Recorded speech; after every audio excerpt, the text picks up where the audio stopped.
Leo presents Gods and Monsters 1, The Book of Azrael, Book 1 of 2, by Amber V. Nicole. Narrated by Marissa Clay and Gabriel Michael, with a full cast. Seriously? You're supposed to be these ancient warriors, feared by all, and you flinch? The worst part hasn't even happened yet. I raised my fist once more, and it connected with his cheek this time. Cobalt blue blood splattered across the hardwood floor of the upstairs office in this oversized mansion. The bound Celestial in the center of the room shook his head once more before correcting himself. He stared at me, his face bloody and his brow furrowed with pain. Your eyes. I know what you are. He had fought hard. His hair matted to his head with sweat and blood. His hands were bound behind his back, and his muscles bunched beneath the torn fabric of a once decent suit. He slumped in the chair at the center of the once prestigious room. But it's impossible. You cannot exist. The Igmaruthans died in the Gods' War. I hadn't started my life as an Igmaruthan, but it is what I had become, and my eyes would always give me away. When I was mad, hungry, or anything but mortal, they burned like two fiery embers. One identifier among many that proved I was no longer mortal. Ah, yes, the Gods' War. How did that go again? Oh, right. Thousands of years ago, your world crashed, burned, and fell into our world, disrupting lives and technology. Now you and your kind pretty much make the rules, right? Now the world knows about gods and monsters, and you are the great do-gooders who keep all the bad guys under lock and key. Do you know what your fall did to my world? Well, you all rebuilt. A plague swept through my home in the deserts of Eoria. Do you know how many died? Do you care? He didn't answer. Yeah, I didn't think so. Well, you bleed blue, so I guess everything isn't what it seems after all. I crouched in front of him. The only light came from the hallway, spilling through the door and illuminating the disaster of an office. Several pages from books and other debris littered the floor, along with the broken desk I'd thrown him through. The Celestial was the reason we'd come, and it was a long shot that the one artifact Caden was looking for would be here, but I checked nonetheless. My bound and beaten Celestial said nothing as he watched me search through the ruins of the room. The stoic face he put on was a shield, disguising what he was actually feeling. Noise flooded the floors beneath us as the others living here screamed their last screams.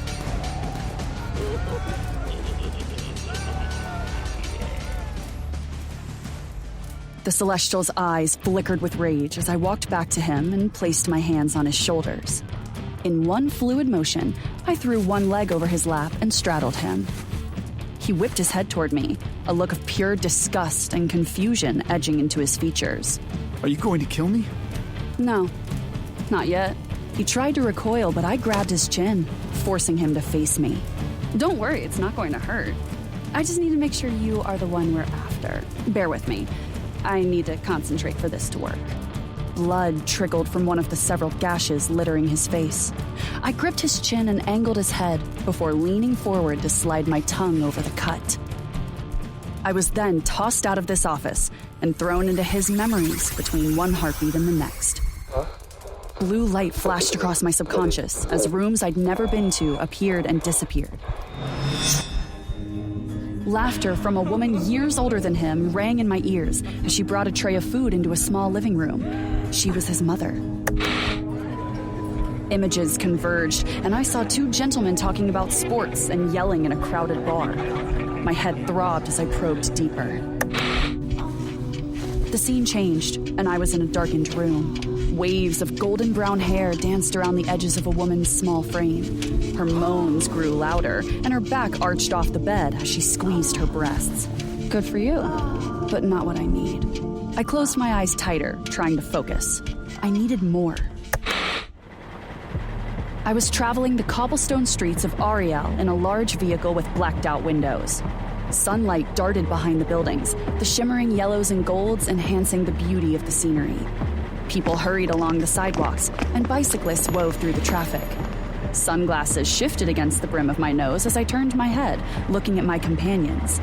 3 men sat with me in the back, the inside of the truck larger than I expected. 2 others were in front, one driving and the other speaking on a phone in the passenger seat.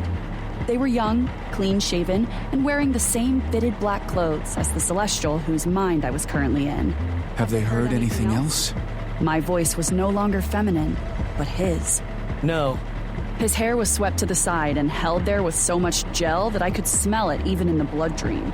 He was lean compared to the guy next to him, but I knew he was just as powerful. Vincent is very tight-lipped, and I think they know the attacks are not just frequent. They have a target. We just don't know what it is. We have lost a lot of Celestials. Too many too soon. It is happening again, isn't it? What they taught us. His voice was quiet, but I could hear his apprehension. He was a large mountain of a man, but the way he twitched when he asked told me he was scared despite all that muscle. His fingers intertwined and unclasped several times over before he turned toward me. If it does, he will come back. Before I could answer, a short laugh caught me off guard. I turned to look at the man in front of me. He had his arms slightly folded as he stared out the window. I think him coming back scares me more than facing them. This guy seemed young, too. Gods, how many Celestials looked like college frat boys? This was what we were up against? Why? He is a legend, a myth at best. We already have 3 of the Hand of Reshiram here. Anything that could kill them either died in the war or has been sealed away for centuries. It's just another run-of-the-mill monster who thinks they have power. I paused, looking each one of them in the eyes. We're fine. The man in front opened his mouth to respond, but closed it as the car came to an abrupt halt. The sun glared down at us as we got out, closing the door behind us. Vehicles filled the curved driveway, and more continued to arrive. Celestials crowded the entry. Some gathered in small groups, others hurrying from place to place. I adjusted my jacket and smoothed the edges down once, then twice, the nervousness seeping into my very core as I took the steps to the entrance. A large marble and limestone building greeted me, the golds, whites, and creams almost gaudy.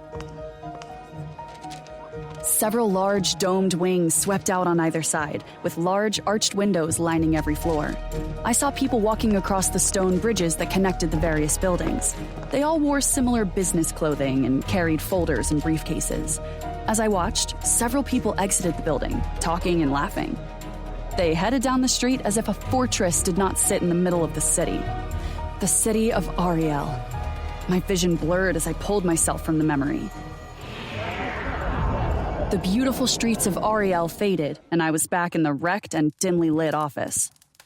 I had everything I needed now.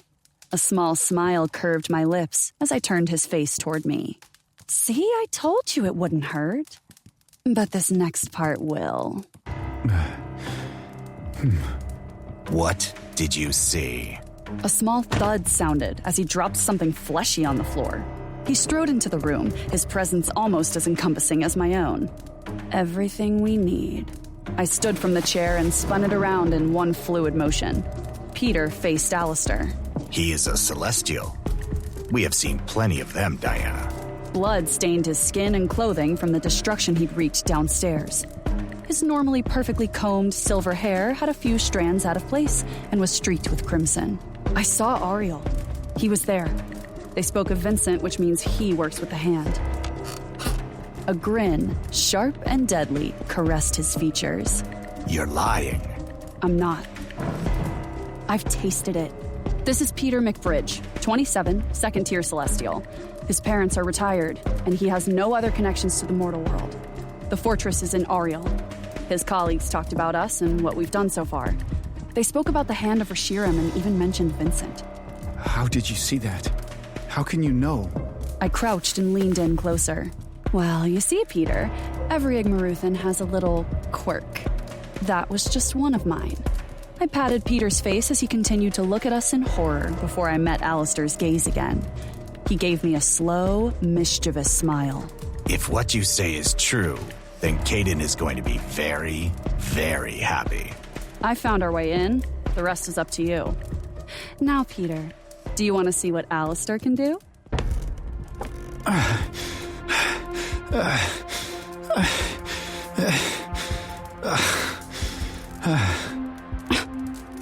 warriors these were. Taking this world for Caden would be a piece of cake. What are you going to do to me? Alistair stepped forward, standing in front of Peter. He raised his hands, his palms hovering inches from either side of Peter's head.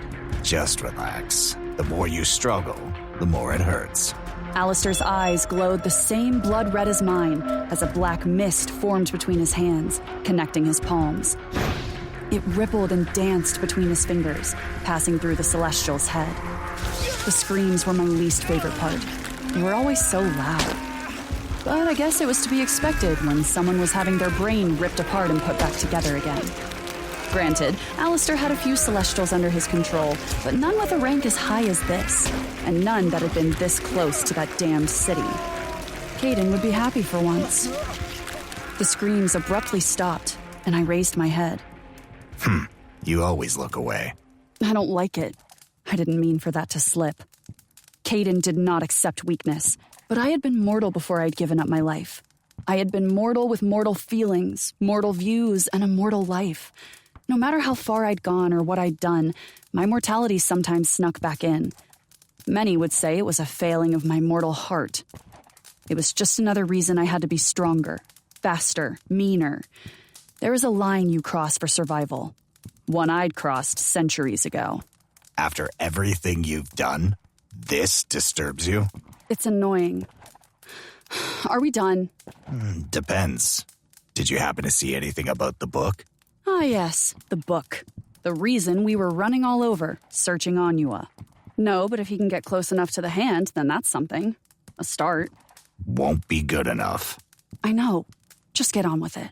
A smile, cold and deadly, lit up his face. Alistair reminded me of ice, from his hard, chiseled cheekbones to his empty stare. He had never been mortal, and serving Caden was all he knew. He raised his hand in a silent demand, and the Celestial stood. No words were needed. Alistair owned his mind and body. You will remember nothing that happened here today. You belong to me now. You will be my eyes and ears. What you see, I see. What you hear, I hear. What you speak, I speak. I will remember nothing that happened here today. I belong to you now. I will be your eyes and ears. What I see, you see. What I hear, you hear. What I speak, you speak. Now, clean up this mess before you have company. Peter said nothing as he stepped around Alistair and started to straighten up the office. Alistair came to my side as we watched him. We weren't even here to him anymore. He was a mindless puppet that Alistair controlled. I fought the urge to shift uncomfortably, knowing I was the same to Caden. The only difference was that I knew it. Peter was long gone now that Alistair held his mind, and no power on Onua could break that hold. As soon as he wasn't useful anymore, Alistair would discard him, just like the others before him. I had helped, just as I had for centuries. A part of me ached as I watched him go about the tasks he had no choice but to perform. Damn mortal heart. Alistair's clap shook me from my thoughts as he turned toward me. Now help me clean up the bodies downstairs. He stepped past me and headed for the door. Peter, tell me where you keep those heavy-duty trash bags.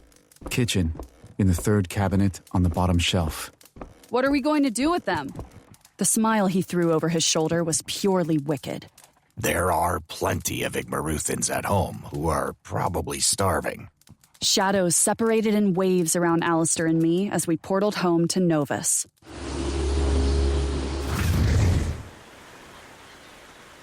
The warm, salt air and an eerie quiet greeted us. Novus was an island off the coast of Kashuenia, but it wasn't just any island. It jutted out of the vast ocean like a ferocious beast threatening to claim the surrounding sea. I'd always assumed it was another fragment that fell to our world during the Gods' War. Caden had claimed it, shaped it, and made it his own. I suppose it was our home, although home was a latent term. Novus never felt like home to me. Home was with my sister, and oh, how I missed her. I heaved several thick black trash bags across my shoulder and followed Alistair. The sand stuck to our blood-soaked shoes, making the trek even more cumbersome. Trees lined the vast landscape, the sun peeking through the many branches, creating a soft, peaceful glow. It was deceptive, Soft and peaceful were things not known here. The beach itself seemed welcoming. Salt scented the air as gentle waves lapped at the shore. The crystal blue water was inviting, if you didn't consider what lurked beneath the surface. It's quiet. It's never quiet. Securing Peter took longer than we thought, I guess. He glanced around as if just now noticing. He was right. If we were late, Caden would be pissed, regardless of the information we'd secured. Unfortunately, the unnatural silence of the island was not a good indicator of his mood. We kept going, our pace slowing as the large structure came into view. Several wide steps led up to the twin double doors. Iron fences encompassed the front, adding a modern twist to the massive home Caden had carved out of the active volcano that kept adding to Novus Island. We pushed the doors open and entered, heat embracing us as we stepped into the entryway. It was warm and dry inside the house, but not overbearing. Caden's home realm was long forgotten, sealed after the Gods' War. Where he came from was much warmer than Anua, and the volcanic island was the closest he could get to the feel of home. I dropped the heavy bags on the floor and placed my hands on my hips. "Honey, I'm home!" Ha! Alistair rolled his eyes, dropping the large bags he carried next to mine. Childish. I looked up as Tobias watched us from the large balcony that lined the second floor. Sunlight streamed through the skylights, bronzing his rich ebony skin. He adjusted the cufflink on his dark blue button-up as he regarded us. All dressed up, are we? Has it started already? Tobias shot Alistair a quick smile that reached his eyes. It was one I never received from Caden's third-in-command. You're late. His eyes cut to mine, quick as a viper's and just as venomous. You both are. Did you miss me? I had grown used to Tobias's less-than-friendly demeanor. He had never said so, but I assumed his antipathy toward me was a result of me becoming Caden's second-in-command when I was made. That had made Tobias third and Alistair fourth, not that Alistair cared. As long as Alistair had a home and food, he didn't care who Caden preferred. Oh, but just wait till you hear why. Also, we brought dinner for the beasts. The beasts. Tobias's lips turned up as he looked at the bags surrounding us and back. They will be grateful, but you two need to get ready. Have someone else bring it to them. We don't have time. As if on cue, the creatures started to sing.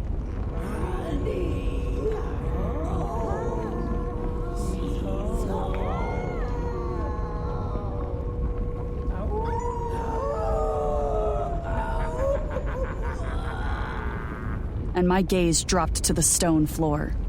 A chill ran up my spine at the chorus of laughter.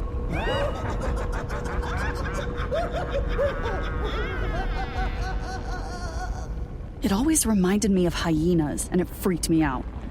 I knew how far down they were, and it always astounded me how the acoustics worked such that we could still hear them. Miles of tunnels snaked their way into the mountain, connecting rooms, chambers, and dungeons through numerous levels. Is he locking them up while we have guests? Alistair and Tobias shared a grin before Alistair shook his head at me and moved toward the back of the house. Tobias pushed off the banister, disappearing upstairs as I stood there. I wrapped my arms around myself, staring at the floor as if I could see through it. Guess that answered that question. It wasn't like I was scared of them. Caden had made plenty of Igmaruthans since his time here, but they weren't like me, Alistair, or Tobias. They looked more like the horned gargoyles mortals plastered on their buildings. I often wondered if they had seen the Igmaruthan beasts and copied them in their art, trying to banish their instinctual fear of the monsters. The beasts were powerful and vicious, craving blood and flesh.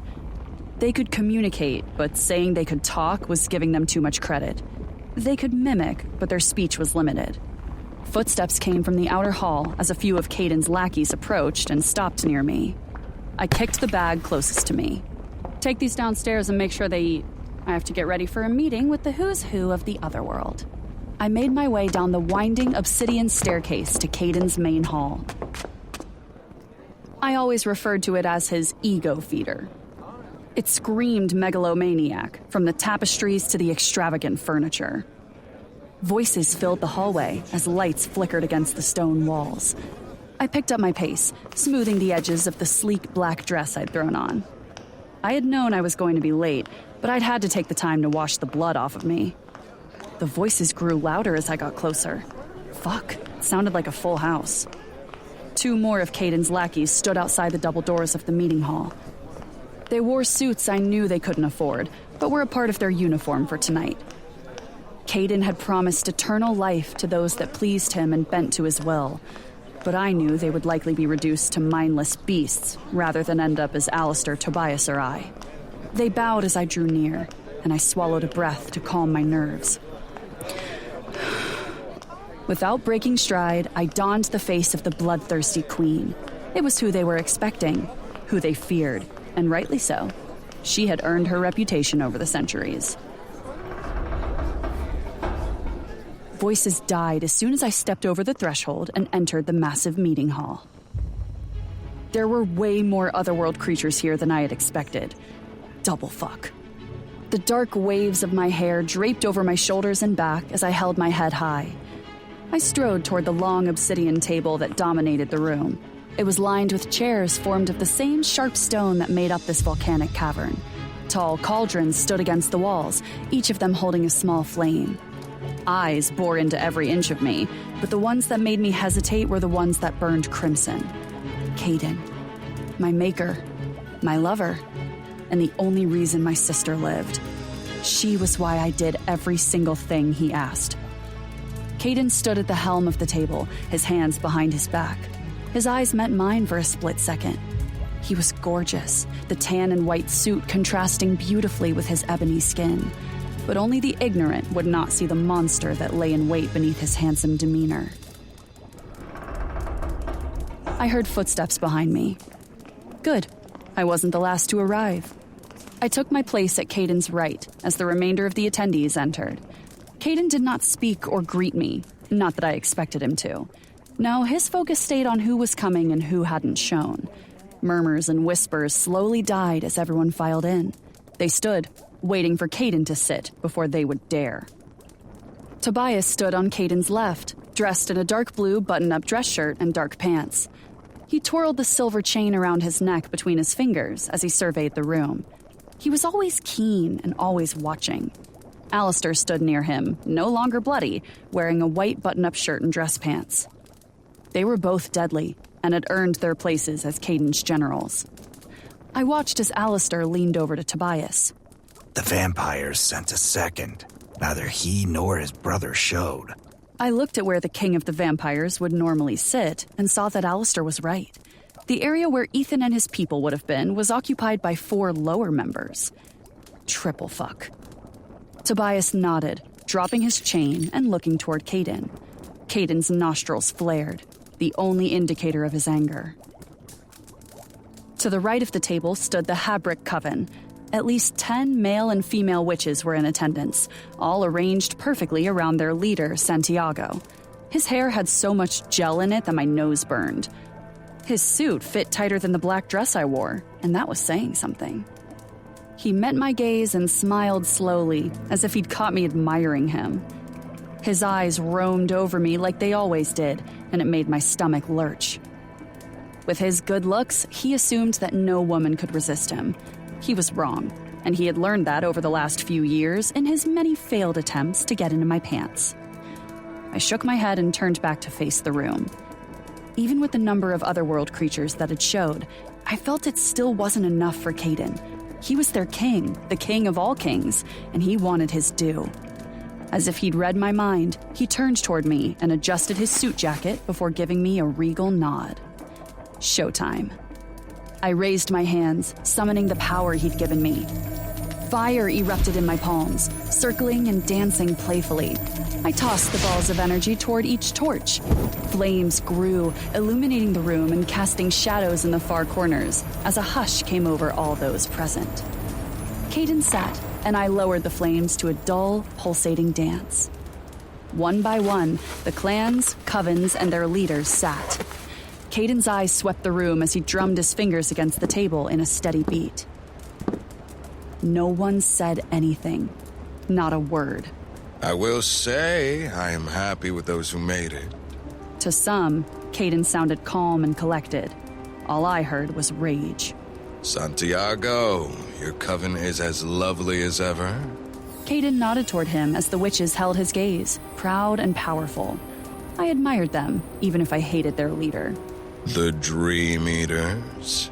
Caden motioned toward the clan of Baku, sitting next to Santiago's coven. Their eyes seemed to showcase a smile they physically couldn't. Where a mouth should be, there was just a slit with skin stretching across it in diagonal lines. They were creepy bastards, and ones I tended to avoid. Throughout the centuries, I had heard stories that some clans were actually peaceful and were called upon to expel and eat nightmares. I had only encountered the ones that instilled terror in dreams for the right price. Caden's voice shook me back to reality as he went on. The mind-yielding screamers? I noted the banshees on the left. They were an assortment of women, the clan consisting of only females. Apparently, the gene relied heavily on both X chromosomes. All that attended had very light or very dark hair and were dressed in blazers or fitted dresses that screamed money. No pun intended. Their leader, Sasha, had her long, almost blue-tinged hair pulled back in a half-up, half-down style and wore a silk pantsuit with an open-front blazer. She was nearly 100 years old, but she looked as if she were in her prime. They definitely had style, but I had seen Sasha use those death screams on someone, causing their head to rupture into several pieces. It took weeks to get the brain matter off my favorite shoes. I see the powerful. Caden motioned toward the Shades, who only nodded in response. Their bodies didn't seem solid, their forms wavering like smoke. They were a clan of assassins and tricky creatures by nature. One leader controlled them, and if you took cash out, it would be bye-bye, good-night assassins. The only problem was that you would have to get close enough to him. His family, like most, had risen to power over the centuries, cutting a bloody path for anyone who paid well. I did admire their loyalty to Caden, though. I'm sure several factions had paid Cash and his family to at least attempt a hit on my scary boss, but the Shades had never betrayed him. I see the ferocious beasts of legend. Caden's still crimson eyes focused on the werewolves. This pack was led by Caleb and held in high regard throughout our world. He was quiet unless spoken to, but the power he displayed with just a look made goosebumps run across my arms. His dark hair was clipped short, his beard tidy and shadowing his jaw. Maybe he could teach Santiago how to do his hair, so it wouldn't look like a slicked mess. I snickered, and Alistair cut his eyes to me as I tried to cover it with a cough. I liked Caleb. These werewolves were not the typical horror movie type.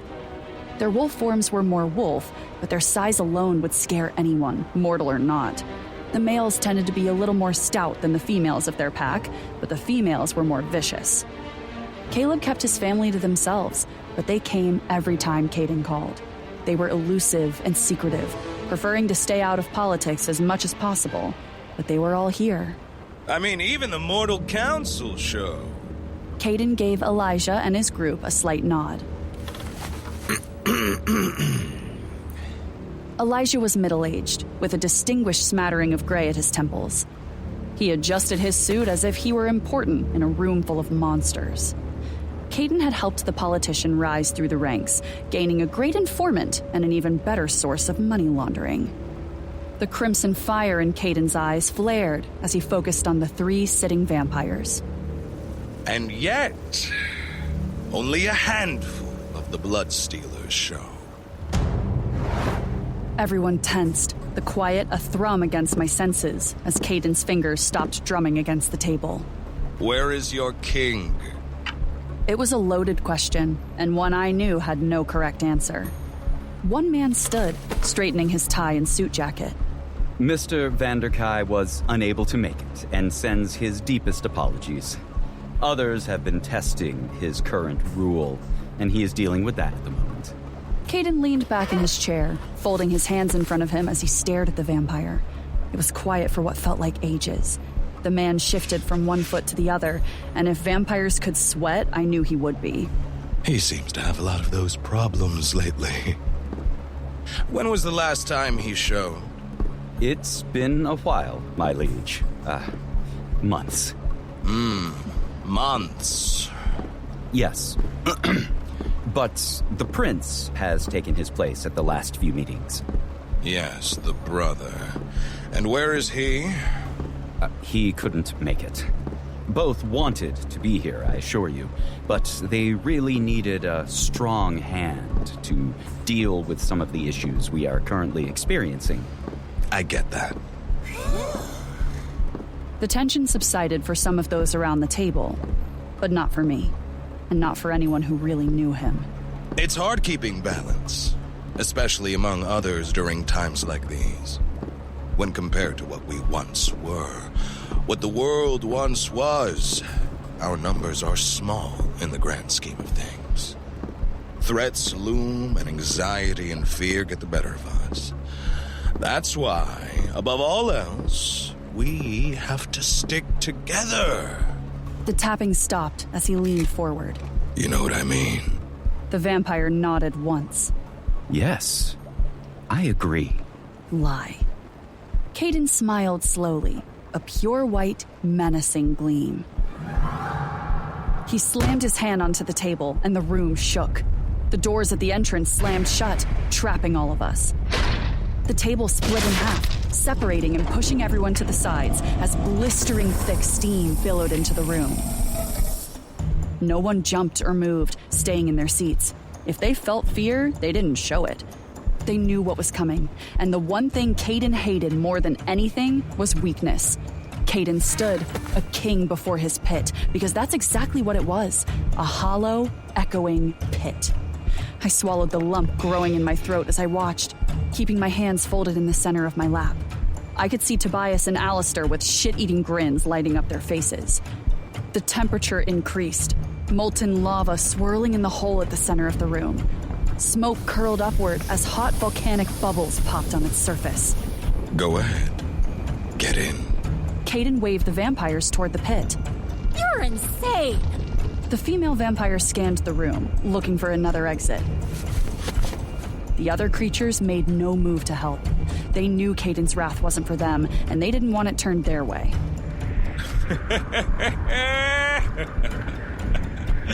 Am I? Or do I just not like insubordination? Diana, if you would be so kind as to help our friends. I slowly turned my head toward the vampires, keeping my gaze focused on them. I stood, my hands flexed at my sides as I walked toward them. The otherworld creatures tensed as I passed, but their faces betrayed nothing. I was Caden's weapon. I was powerful. They knew it, and I knew it. I was a blade made of fire and flesh. Maybe I have trust issues. You see, this isn't the only time your king has had these inconveniences. Given our time frame and what we have to accomplish... I stopped next to one of the female vampires, and she looked at me with fear in her eyes. I just cannot have weaknesses. I grabbed her by the arms and pulled her toward the pit. Her spiked heels caught my shin a few times as she fought against my hold, but the struggle was brief. I tossed her over the edge, her screams lasting mere seconds as she fell. Flames flared around her body as she hit the lava pool and was consumed. Another vampire ran past me in a panicked effort to flee. I snapped my arm out with blurring speed. Talons burst from my fingertips as I made impact, puncturing his gut. He gasped, his body curling around my hand as he gripped my wrist and met my gaze. Fear and panic filled his eyes as I lifted him and tossed him into the fire below. The third went much like the second. He tried to escape, tried to fight, but in the end, his screams for mercy echoed off the obsidian walls as I launched him into the lava. I wiped my clawed hand across my blood-splattered cheek and strode over to the last living vampire in the room. He had given up, knowing there was no way out and nowhere to run. He had curled into a ball on the stone floor. I grabbed him by the lapels of his suit jacket, lifting him and turning to hold him over the pit. A soft shine of tears coated his yellow eyes.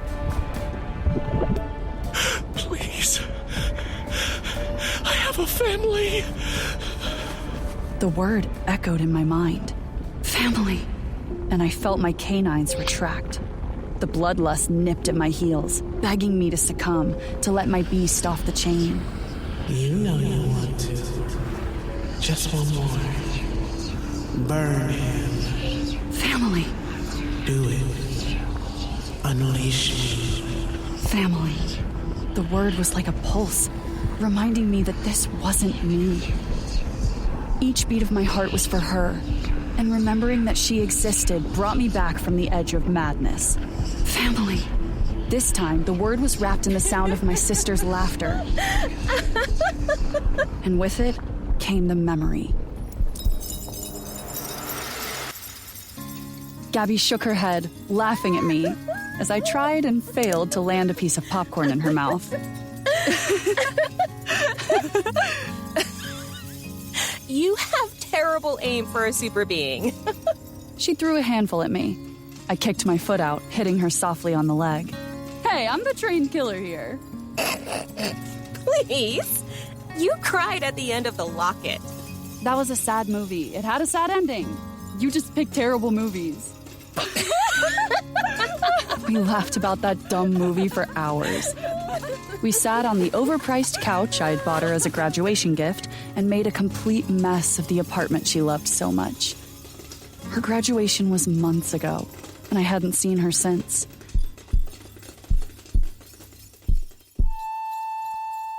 The pain of that thought forced me from the memory.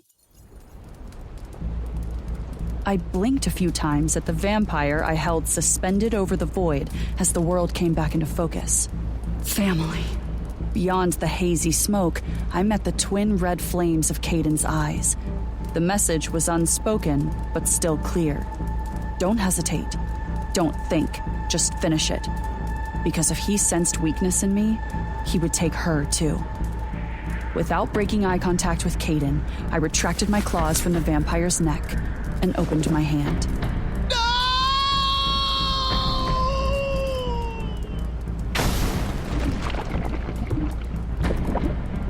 Caden smiled as the man disappeared. Then he willed the portal closed, and the table moved with the occupants still seated, sealing itself back in place. The creak of the door behind me flooded the now all too silent room as the remaining smoke seeped into the hall.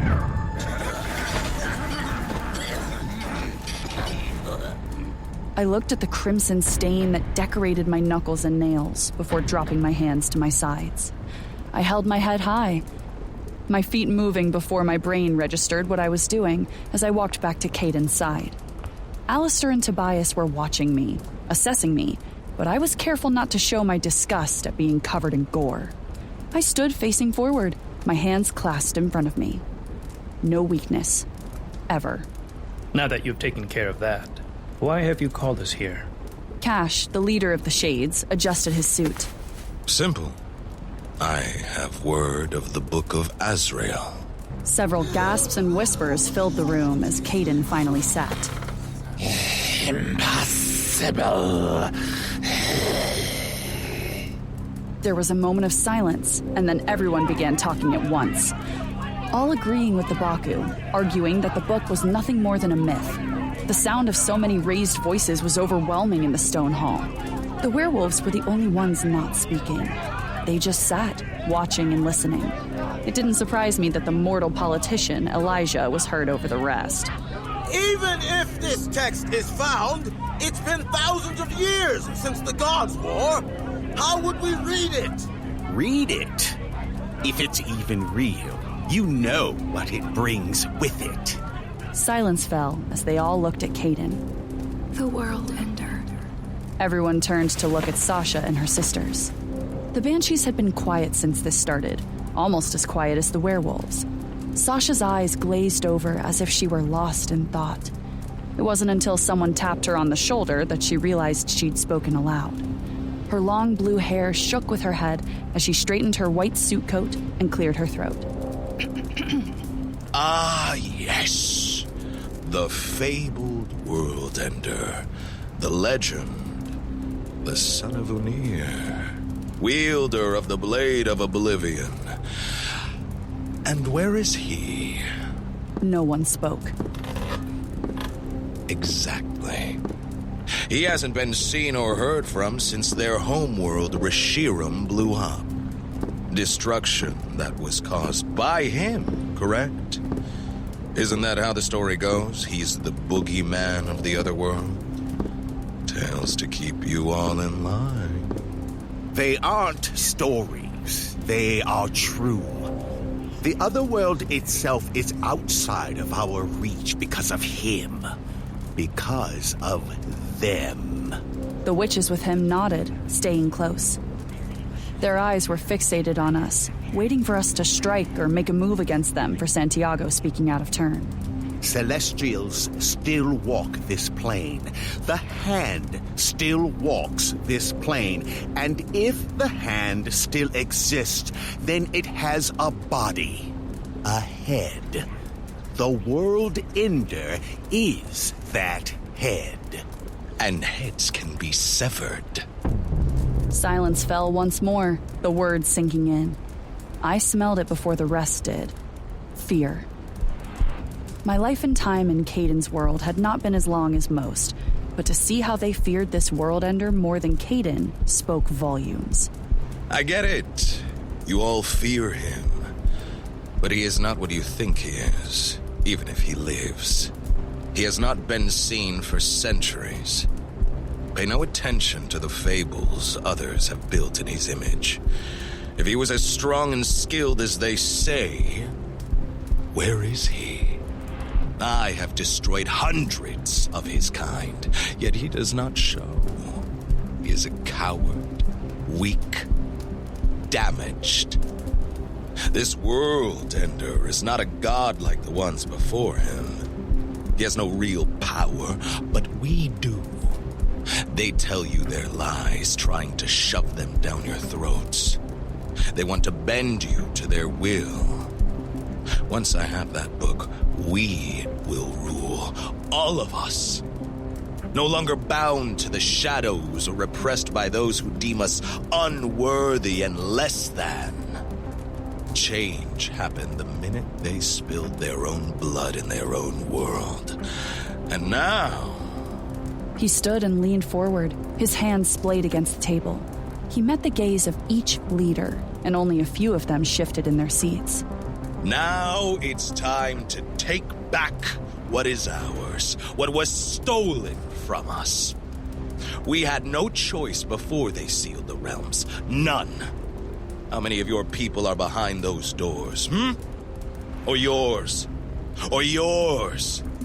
Do you wonder if they still live? Those words hit their target. And this book, you have it? That's the next part. I do not have it yet, but soon. Elijah has been kind enough to provide intel on the Celestials. We have infiltrated their ranks, which is the reason I called you all here. We need to be united. Once I start the process of opening the realms, we can't be seen as weak. He looked pointedly at the empty seats of the vampires. Not even for a second. I need you all with me, and if you're not... He glanced at the center of the table, letting the threat hang above them. One by one, they all agreed by saying yes in their native tongue. The werewolves were the last to speak, and I knew I wasn't the only one who noticed.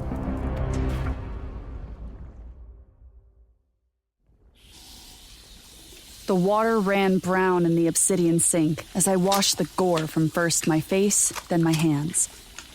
Ever since Caden had turned me, I had scrubbed blood from my body every day. I had become a creature that could rip memories from blood, summon flame in an instant, and shift shape into any beast I wished. Every single time I had to feed, I felt less mortal. But it was the price I paid for her life. The sad part? Compared to the alternative, I didn't hate it. For the first time in a long time, I'd slipped up. I'd hesitated, and he'd seen it. I turned the water off and grabbed a hand towel from the shelf, wiping away the specks of blood that still clung to the side of my face. My reflection showed me a shadow of the person I used to be. My face was harder now, the lines of my cheeks and jaw sculpted. The sharpness of my features was alluring to everyone except me. I remembered my face as softer, kinder maybe. The edge of the cloth grazed my lips. The plump softness that shielded canines sharper than steel when the monster inside me clawed its way to the surface. I was described as beautiful and exotic. The words made me inwardly flinch, as if I'd been slapped in the face. I knew I was deadly, cruel, and lethal. For her, for us, I had allowed Caden to leash me. I had carved her a place of peace with claws and broken bones, paying for her safety with rivers of blood. Please, I have a family. The desperation in his voice echoed in my head. I closed my eyes tightly, drowning it out. I tossed the cloth to the side and grabbed the sides of the sink. My fingers dug into the granite until I felt pieces of it crumble.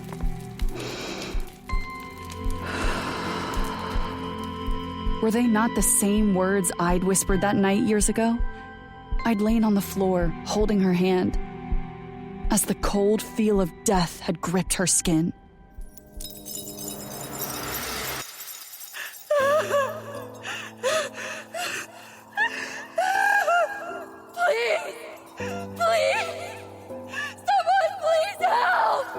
I begged someone, anyone, to help her, save her. I'd been willing to offer my body, my life, my soul, anything to anyone who would answer.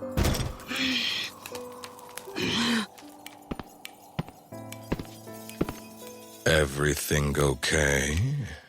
My eyes flew open, and soft brown irises looked back at me, no longer those iridescent embers.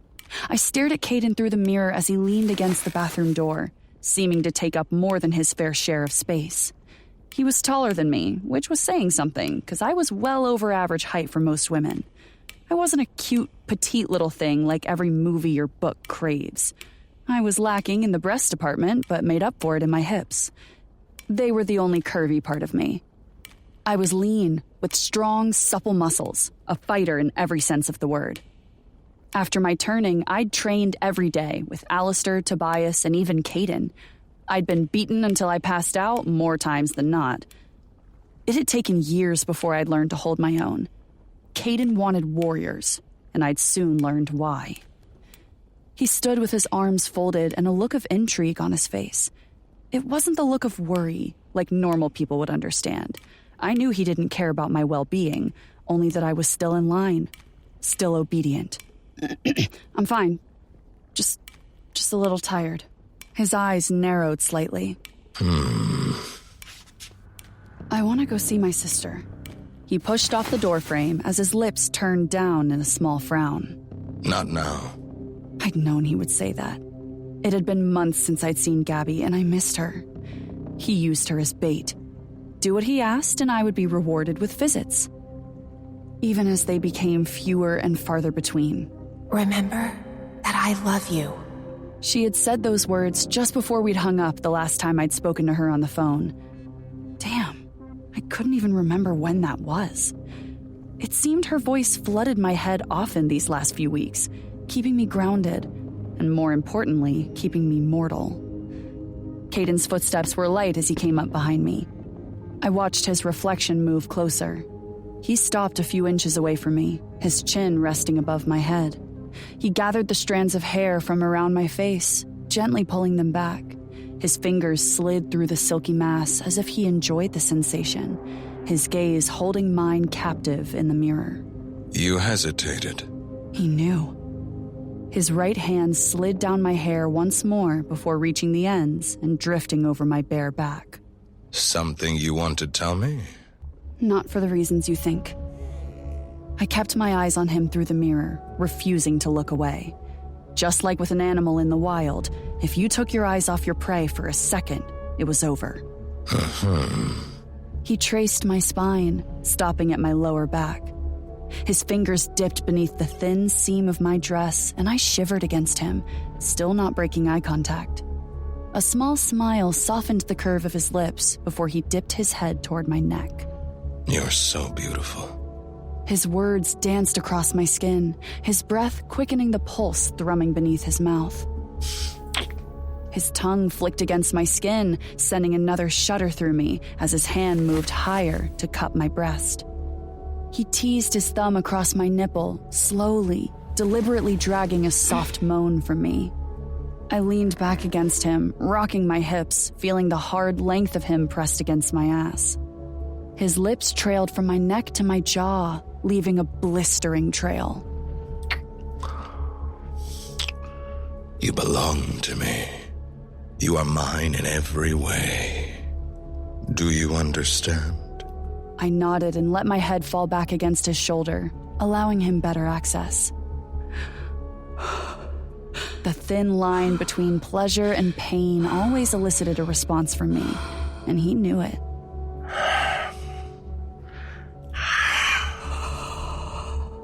He reached up with his free hand and fisted it in my hair, tilting my head to the side. Then he leaned into me, pushing me harder against the sink, leaving no room for me to escape. My eyes flew open as I felt the touch of talons against the curve of my breast. He opened his eyes and kissed the shell of my ear. His burning red gaze bored into me as he dragged those sharp claws to the center of my chest. But I can't have weakness, even from you. Not now. Not when we are this close. Do you understand? I nodded as his nails pricked my skin. Igmaruthans were strong and almost impossible to kill. Almost. We all had a weakness, one thing that would destroy us.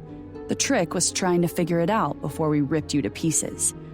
I had been decapitated, lost limbs that grew back, and even had my neck snapped, but none of it had killed me. The only thing that had not been destroyed was my heart. So, through the process of elimination, we had deduced that I would die if my heart were removed from my body. My stupid mortal heart was my weakness. Yes, I know that. His fingers pressed harder, digging into my chest. I didn't scream. I wouldn't give him the satisfaction. Then why did you hesitate? Lie. I couldn't tell him the real reason. Remember that I love you. If he thought for a second that I prioritized anyone above him or his cause, he would end me here and now. Because he has a family. By killing him, you are only creating more enemies for yourself. It's a complication with how close you are. He held my gaze for what felt like eons before his eyes melted back to their hazel shade, and he released his hold on my hair. I felt his fingers ease from my chest, and he slid his hand from beneath my dress. He gripped my hips and spun me to face him so quickly that I almost fell to the side. His body pressed into mine as he leaned forward. You care for me? Yes. I reached up, rubbing a hand over my chest. The skin had healed, but the wet stain of blood coated my fingers. It wasn't a complete lie. I had cared for Caden in the beginning, until a few hundred years of excusing his behavior had grown old. He had never shared his secrets with me, but I knew there were parts of Caden that were deeply damaged, and I felt for him. Caden wasn't always as vile as he seemed. There were moments, fragments at least, where I could see something deeper within him. Something in his past had turned him jaded, cold, and vicious. So yes, I cared for him, but it was never love. It wasn't like those stupid movies Gabby insisted on making me watch. It wasn't the emotion the poets wrote sonnets about, or the way forms of literature describe it, but I cared. I would never be free of Caden, and even in this limited way, caring made it easier to stay. His lips brushed my cheek. Good. Don't hesitate again. I nodded, my hands still clutching the fabric of my dress. Caden still had me pinned between the sink and his hard body. Let me go. It was a request and a silent demand. One that meant more than where he had me now. One I often dreamed about when the fighting and violent nature of my life got to be too much. One I knew would never be granted. I ached for a life outside of this. A life with my sister. A life where I was loved and could be loved. Just a life. But I knew his answer before he spoke, and I knew without a shadow of a doubt that he meant it. Caden leaned back, his eyes dancing over my face before he lifted my chin, forcing me to meet his gaze. Never.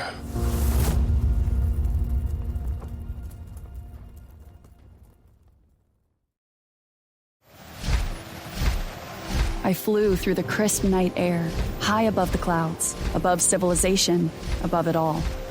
Sleek black wings beat against the current, propelling me forward. One of my favorite things about being an Igmaruthan was the ability to shapeshift into whatever and whoever I wanted. Caden had told me the ability came from the Ancient Ones, who could bend their bodies into any form they desired. Some could change into terrifying, magnificent creatures so massive that they blocked out the sun. They didn't have the prestigious royal blood, but they were gods in their own right. They were feared and respected. Well, they were until the Gods' War had wiped them out. Stars danced above me and in every direction. I beat my wings harder, rising toward them. Surrounded by such beauty, I wondered what would happen if I just kept going. I felt true freedom at that moment, and I reveled in it, never wanting it to end. The shape I'd taken was one Caden had shown me centuries ago, and one of my personal favorites. Mortals would recognize the beast as a wyvern. They were similar to the mythical dragon, but I was bipedal in this shape, unlike those four-legged, fire-breathing beasts. My hands and arms were stretched, forming the massive wings. Horns and scales swept over the crown of my head, ending in fine, sharp points. My skin was thicker in this form and covered by armored, scaled plates. A long, razor-tipped tail swung behind me as I dove and danced between the clouds. The stars were my only company, and I savored the solitude. I closed my eyes and spread my wings as far as possible, riding on the wind. The plus side to Caden's mortal connections was that they wouldn't shoot down a flying, fire-breathing beast. So, for the moment, I was at peace. I was not Diana, the fire-wielding Death Queen, or Diana, the loving and thoughtful sister. I just was. Bring me the head of the brother.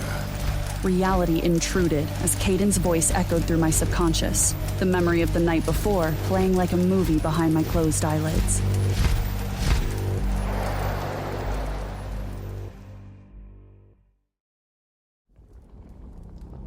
Caden stood from the bed and grabbed his clothes, dressing quickly. He'd never stayed, never held me, not once. He paused at the door, his hand on the handle, and turned to look at me. And Diana, make it messy. I want to send a message. As you wish. I covered my face with my hands and sat there for a few minutes longer. He hadn't just asked me to bring him a prince's head. No. He was asking me to kill a friend. Drake was one of the very few beings I trusted completely, and I knew without a doubt that I had no choice.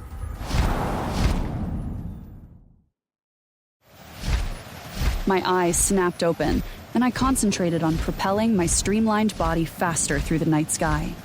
With each powerful beat of my wings, I shoved aside my feelings, locking them away once more.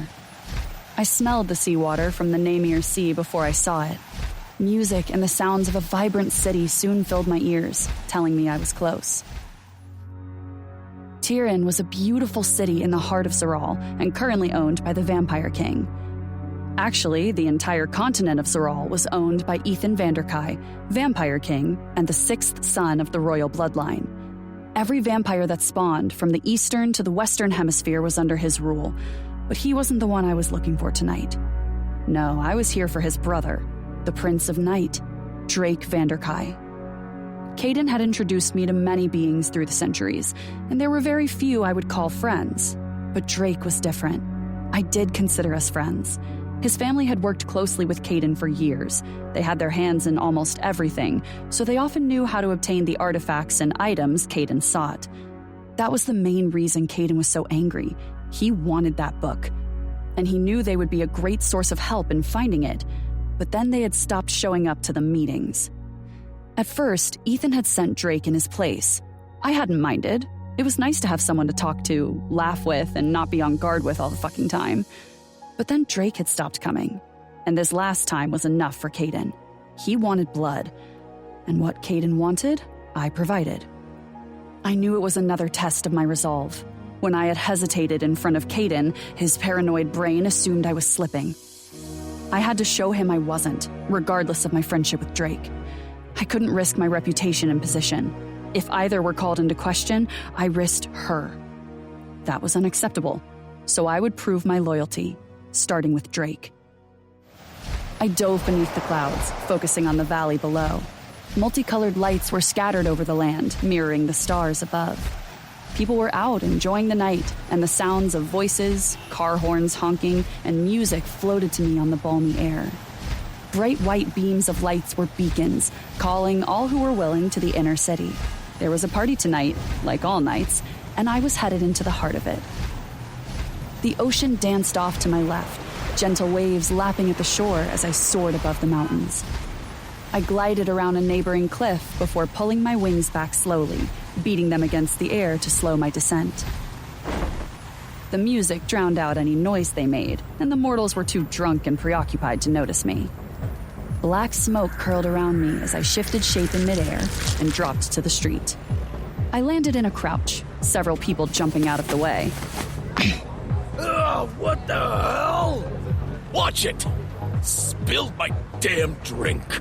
She just dropped out of nowhere. And shouted at me to watch where I was going. I ignored them and adjusted my thick twin braids so they hung over my shoulders. Lights varied from silver to red to gold as I reached the inner city of Tyrion, known as Logos. It was a popular neighborhood, renowned for its beauty and historical monuments, but most notorious for its nightlife. Everything you could want or need was available in Logos, with numerous bars, pubs, and upscale lounges. Tourists and locals flocked to it, seeking to unwind and let loose, unaware of what awoke as the moon crested in the sky. I moved through the crowd easily, looking like just another mortal out for the night in my black tank top, leather pants, and heels. It only took me a few minutes to reach my destination. The club was in the heart of Logos, and a long line of people waited to pass through the massive entrance. The red neon sign above the door cast a crimson glow over everything. This was one of Drake's favorite places. Something he owned that wasn't his brother's. The mortals cursed and yelled as I pushed past them to reach the front of the club. Twin bouncers folded their arms and shifted to form a wall before me. They were the overly muscled, idealistic types made to intimidate people, usually the drunk and stupid, and keep them from trying to enter. One had a shaved head with tattoos decorating the back of his neck, and the other sported a long, dreadlocked ponytail. Their eyes glowed gold as they recognized me, but I didn't give them a chance to move. Sorry about this, but he should have shown. I slammed my hands against their chests, forcing them back. Fire erupted where my palms had connected, their bodies ash before they hit the floor. The doors burst open, splintering into 1,000 tiny pieces as I entered. The crowd inside didn't even notice, continuing to dance and gyrate against each other. The inside of the club was larger than what it seemed from the outside. Yellow, blue, pink, and red lights danced off the walls. The dance floor separated the DJ booth from the large circular bar that took up the middle of the room. People shouted at the bartenders, trying to be heard over the music. I'd taken a step toward the soft red glow at the back of the club when a hard object smacked into the back of my head. I flinched, but my body didn't move. Another perk of being an Igmaruthan was that our bones were thicker, meaning we were harder to knock unconscious. I turned to see another vampire holding a gun with a look of complete shock on his face. I whipped my arm out, tearing a hole through him and incinerating the remains. That got everyone's attention. The eyes of the vampires in the crowd fluoresced yellow, their fangs extending as they turned toward me. It was going to be a long night.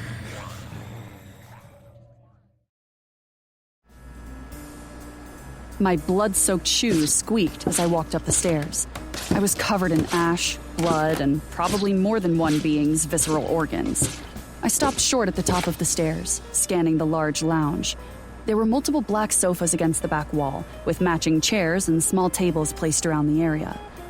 The room was dim, with red uplights in the corners.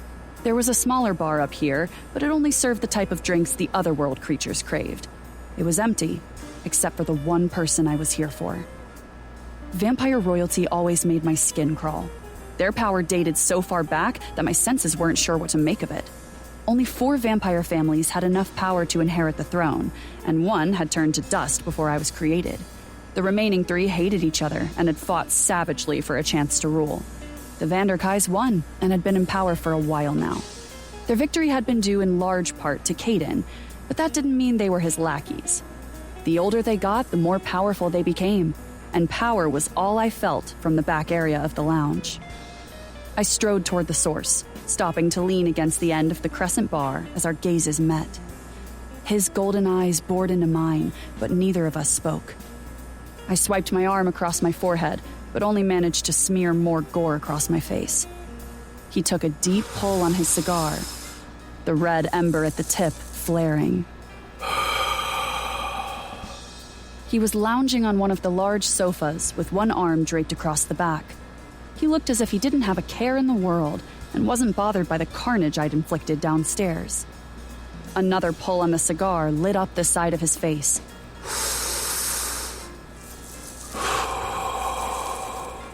The glow highlighting the dark curls clipped close to his scalp. Drake was a gorgeous predator, and the rich brown of his skin gleamed, enticing the unwary to touch him. It was another perk of vampirism. Everything about them was designed to attract their prey. You look rough. Why didn't you show? And don't give me some bullshit excuse about problems or enemies you have to deal with. Drake didn't say anything, which only pissed me off more. He tapped the cigar out against the silver tray on the table next to him. Caden is trying to open the realms, Drake. It means freedom for us, for our kind.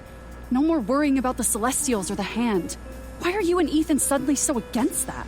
His eyes roamed mine for a second, searching for some sign that I was joking, but only pain edged my voice. He has a point. I would like to not be hunted, my family or me. But his beliefs are clouded. He stood, unbuttoning his jacket and carefully taking it off. Ethan won't follow, nor will I. He's a tyrant, Diana. No matter what pretty picture he paints. You know you can't talk like that. You know what that means. I know. He lifted his hand, brushing the loose hairs that had escaped my braids away from my face. And will you, his pretty weapon, be the one to execute me? My brother? Our family too? The part of me that was still good screamed at me to stop as I grabbed him by the throat. But I had no choice. He didn't struggle as I lifted him and tossed him through the back wall. You know what happens now! You knew when you repeatedly sent others to the meeting what Caden would do and how he would react. He was never going to tolerate your disobedience, Drake! Twin blades flew from the large hole made by his body and headed straight for me.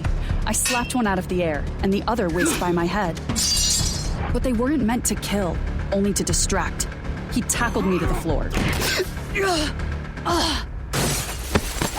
When he comes back, you need to make sure you're on the right side. Do you think this book Caden wants isn't going to start another massive war? He pinned me to the floor. He held my arms crossed against my chest with one knee on my stomach. Oh, you can't be serious. You too? He is nothing more than a legend, yet you condemned your whole family for it? They are stories, Drake. Stories to keep us in line. They all died. The old gods are dead. The gods war, remember? All that's left are the Celestials and the Hand. That's it. Gods, he has you so fucking whipped. I faked a slight spell of unconsciousness. And as I felt him relax, I slammed my knee into his groin.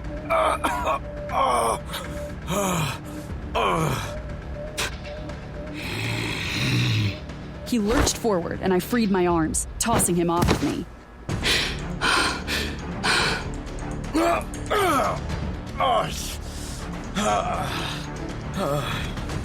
I rolled to my feet, but he had recovered by the time I was up. He was standing with his fists in the air and a shit-eating grin on his face. My chest tightened. Drake was the one who had made me smile when I first turned, and was dealing with the fact that I no longer had my freedom or mortality. He wasn't just my friend, he was Gabby's too. He was always there when I needed him, and now I had to kill him because he and Ethan had decided to switch sides. I had no choice, and that only pissed me off more. I raised my hands to match his, clenching them into fists, before dropping them. I don't want to do this. He dropped his fists, his expression softening. Then don't. You are one of my best friends, Diana. I don't want to fight you. You're just as strong as him, if not more so. Stay with me. With us. We can help and protect each other. I smiled softly, knowing he meant every word he said. Then I was in front of him. His eyes went wide as his mouth gaped open once, then twice.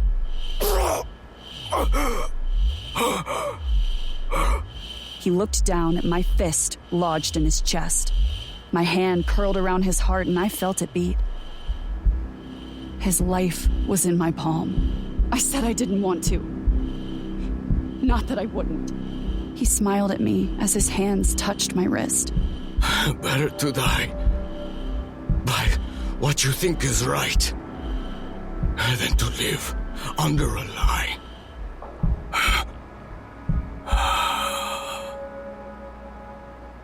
I held his gaze as I willed the flames from my hand. His body lit up from the inside, but his smile didn't waver. It was the same smile that had comforted me when the nightmares got too bad. The same smile that curved his lips when he told me jokes, making me laugh even when I felt like dying. I watched with contained horror as the same smile that could light up a room disappeared forever.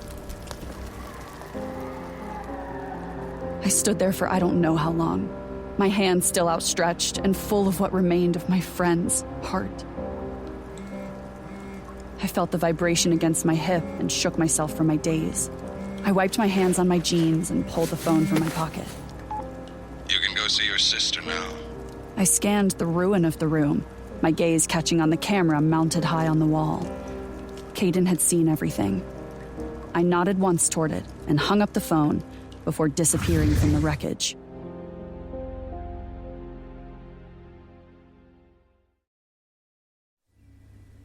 I formed in the middle of Gabby's apartment. The black smoke that came with the teleport dissipated as I dropped my bags on the floor with a loud thump. It was 8 a.m. in this part of the world. I had checked before I left just to make sure she would be home. Gabby, your favorite and only sister is here. Usually, my random show-ups resulted in squealing and hugging, but this time, only silence greeted me. I looked around, noticing the new white sectional and the glass table cluttered with magazines. Several artistic pictures decorated the white walls. Gabby had revamped her style, but that wasn't unusual. She enjoyed decorating. The flowers on her kitchen island caught my attention, and my eyes narrowed as I strode toward the dozen assorted lilies. They were Gabby's favorite, and I didn't need to read the card to know who had given them to her. A slow smile curved my lips as I turned and headed toward her room. I opened the door and flipped on the lights, taking in the clothes scattered across the floor. A pair of men's pants were thrown over the chair, and a pair of my heels lay on the fake fur rug against her bed. Well, this explains why you didn't answer my text messages. That got her attention. Gabby jolted upright, grabbing the sheet to her chest as her lover turned to stare blearily at me over his shoulder. The toppled, shaggy hair confirmed the identity of the man sharing my sister's bed. No way. You finally gave Big Dick Rick a chance? Diana! Gabby grabbed a pillow and threw it at me. Get out of here!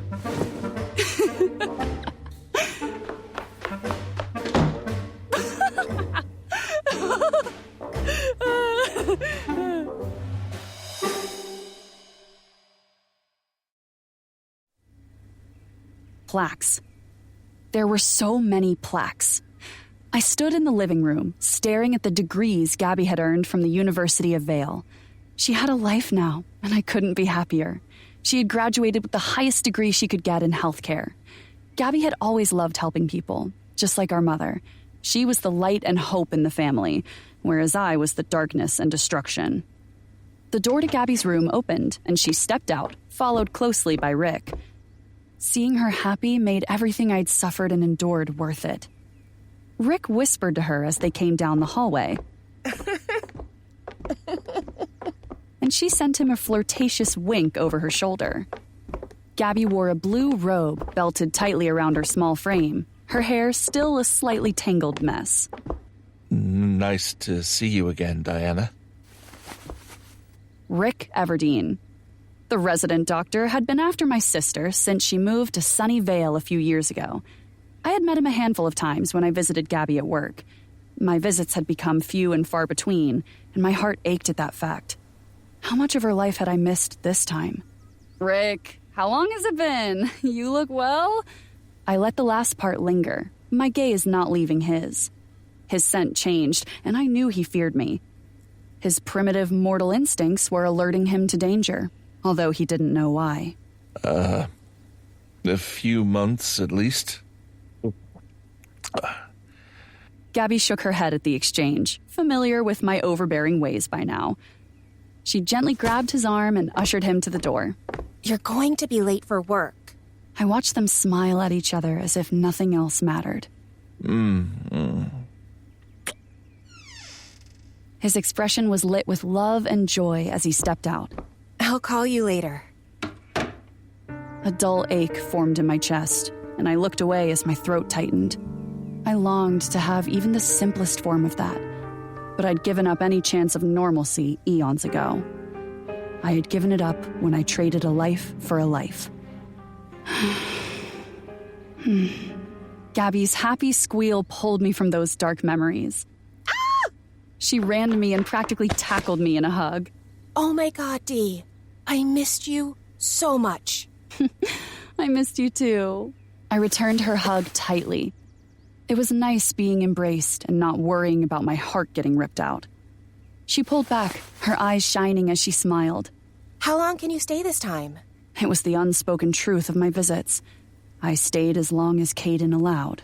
I'm not sure, but let's make the best of it. Sounds good. So, how about breakfast?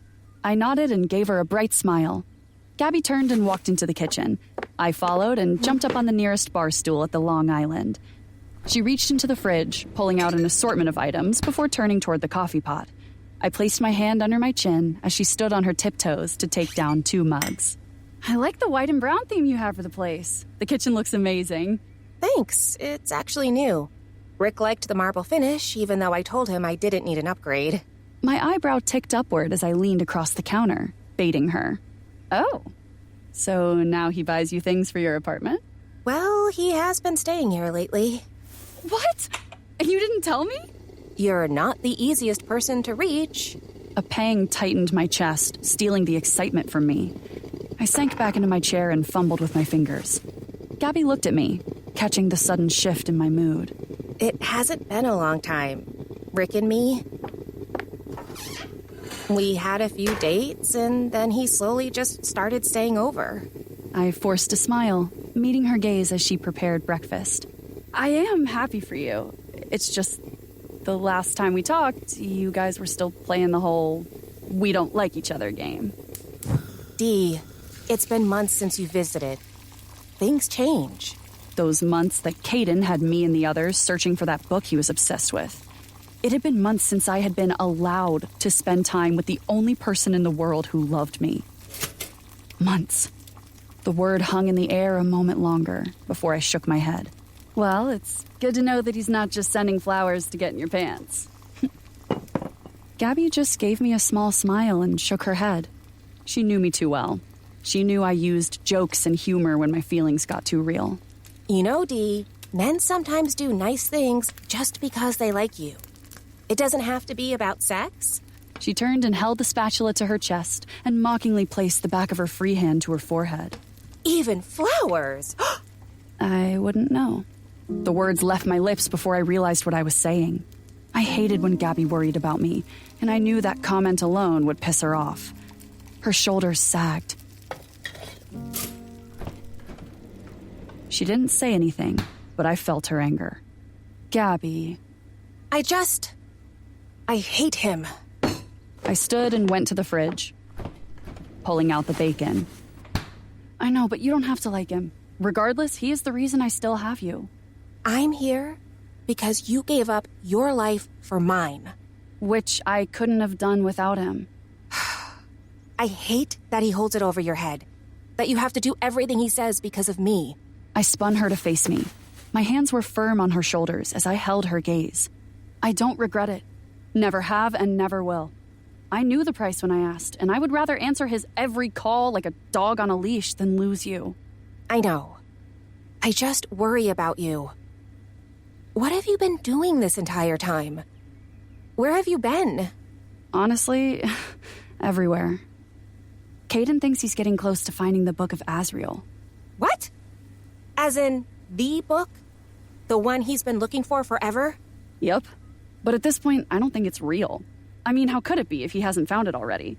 It's ancient, to say the least, and it's not like the war happened yesterday. I always assumed a book such as that would be locked up tight. So, about that... Diana. I pulled out a pan and parchment paper. She watched as I started laying out the slices of bacon on the baking sheet. So, remember how I told you the Celestials have a sort of ranking system? Diana, what did you do? It's not what I did, per se, but... Alistair... She placed one hand on her hip as she brought the other hand up and rubbed her face. Oh, gods. I think we might have found a way into Ariel, which means we can get close to the hand, which means we will be closer to this book he thinks exists. What if it does? What does it do? I moved past her to grab the cups she'd set out. Honestly, I don't know. Caden says it holds the key to opening realms. He wants normalcy for us. He wants us to live in a world where we are no longer burdened by the Celestials or live in fear of the hand. Burdened? Would people be hurt? Gabby, you know I would never let anything happen to you. I know that.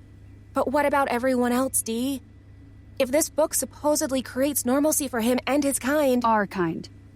I am just as much of Caden as you are. No. I don't need blood. And I don't have to eat people for power. The words hung between us. Gabby was right. She didn't need to feed like the rest of us, even if my diet of late was not mortal. Gabby was different. She was the closest thing to a mortal with an immortal life. I had asked Caden after he changed us why Gabby wasn't like Tobias, Alistair, or me. He said she was so close to death that the parts that made us ended up weaker in her.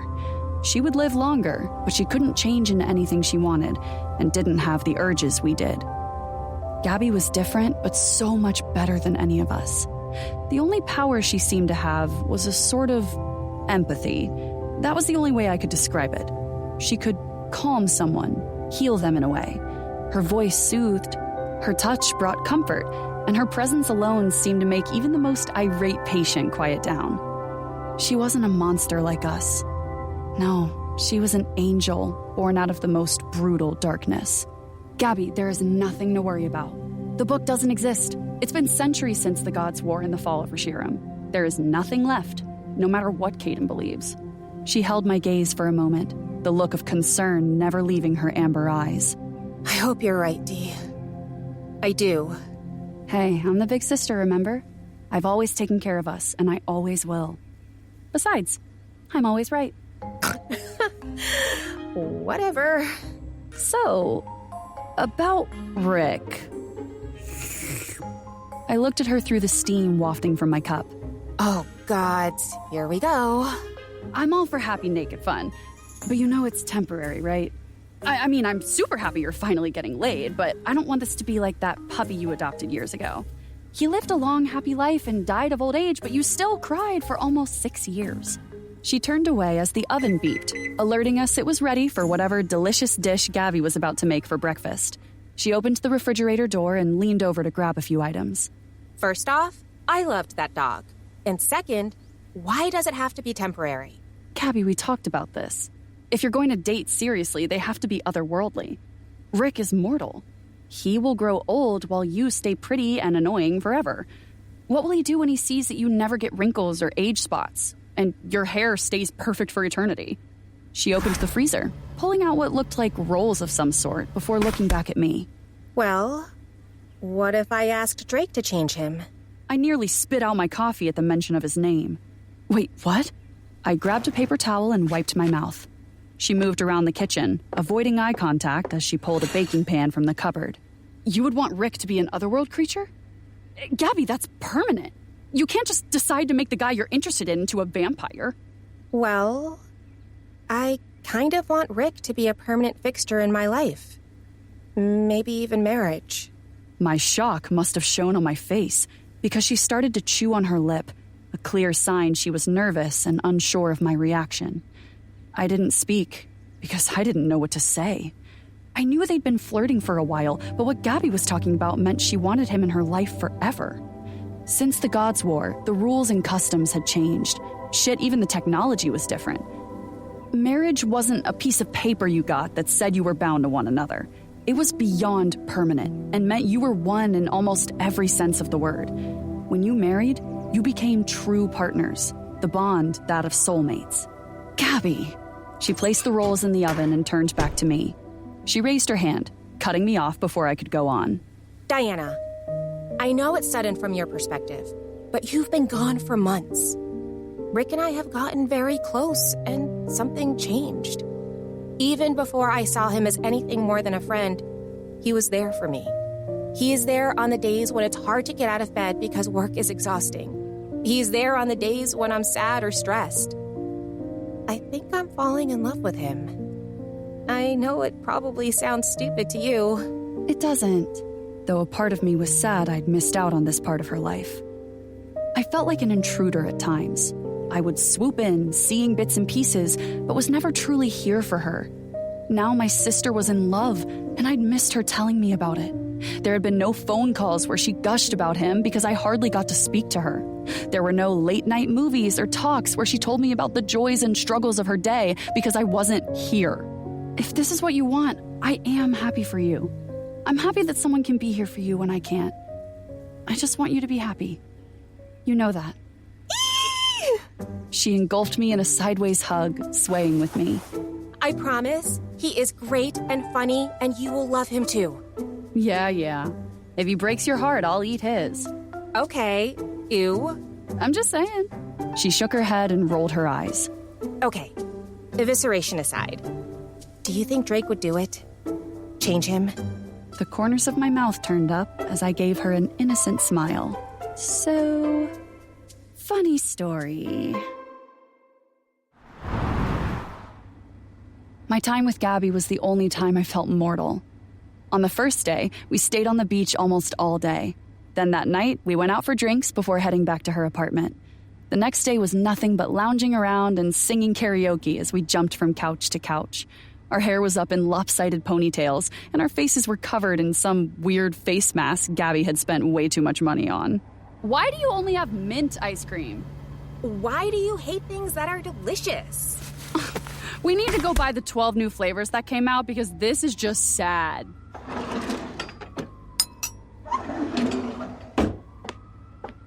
I sat next to Gabby on the couch and handed her one. Less talking, more sharing. She opened the large throw blanket and draped it over us.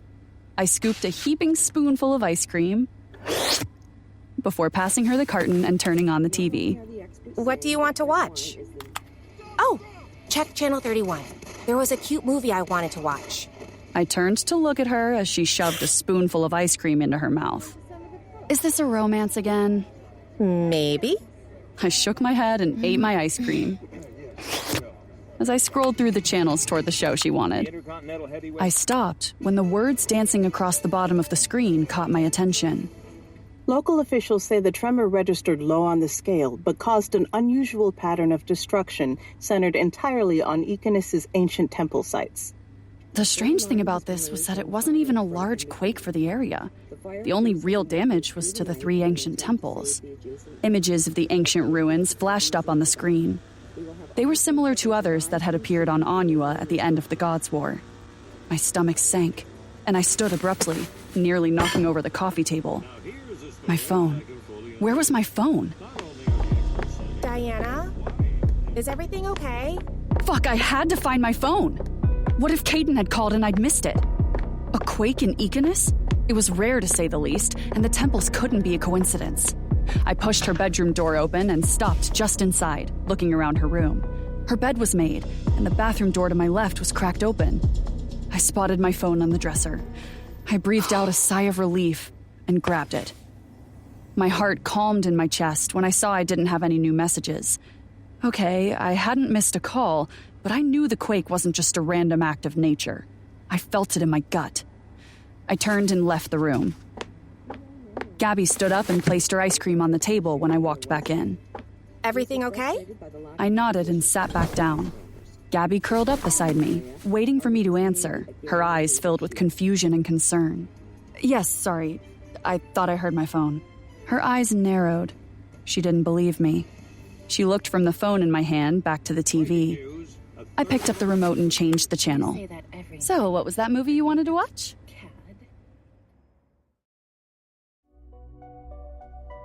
Gabby didn't invite Rick over once while I was there. She wanted time with me, which I appreciated. On the days she had to work, I mostly stayed inside, raiding her cabinets for food and just relaxing. It was nice not being on call for a change, but I kept checking my phone, afraid I'd missed a call or text. The random quake had me on high alert. I knew Caden wasn't just sitting on his hands while I was away, but wondering what they were up to left me with a sense of unease. I was terrified Caden would show up and take me back. But as the days bled into a week, I grew more comfortable, less on edge. That's what Gabby did for me. She grounded me. The beast inside me never truly went away, but her proximity kept it at bay. On her next day off, we hopped in the car so Gabby could show me around. As she drove, I dangled my hand out of the open window, making waves on the wind as I watched the rippling hills pass by. The summer air held a hint of chill, telling me fall was on the horizon. I want to take you to a couple shops. You will love them, I promise. I nodded as she slowed, the traffic getting heavier the closer we got to downtown. The cars were all sleek and sharp. Everything was similar to that style now. It was another reminder of the creatures that had fallen from the sky centuries ago. They had changed the very fabric of our world. What do you think the world will look like in 10 years? Huh? What do you mean? The Celestials. They have impacted Onua so much. I wonder how much more they will change our world. You really hate them, don't you? Don't you? They're the reason Mom and Dad are gone and why our home is practically non-existent. Dee, they didn't kill Mom and Dad. The plague did. The plague was caused by whatever bacteria they brought down with them. That was just a coincidence. There is no proof that was the cause. Besides, I worked with a few Celestials. They're nice. What? Gabby, you can't be friends with them. They will try to hurt you if they know what you are. I'm not, and they don't. I have just spoken to them a few times in passing. They seem normal. They're not normal, and they're not friends. Please tell me you will stay away. If they know what you are, or if Caden finds out... Kill what? Kill them? Oh my gods. He would, wouldn't he? You know he would. I rested my chin against my fist and stared out the open window. Neither of us said anything else.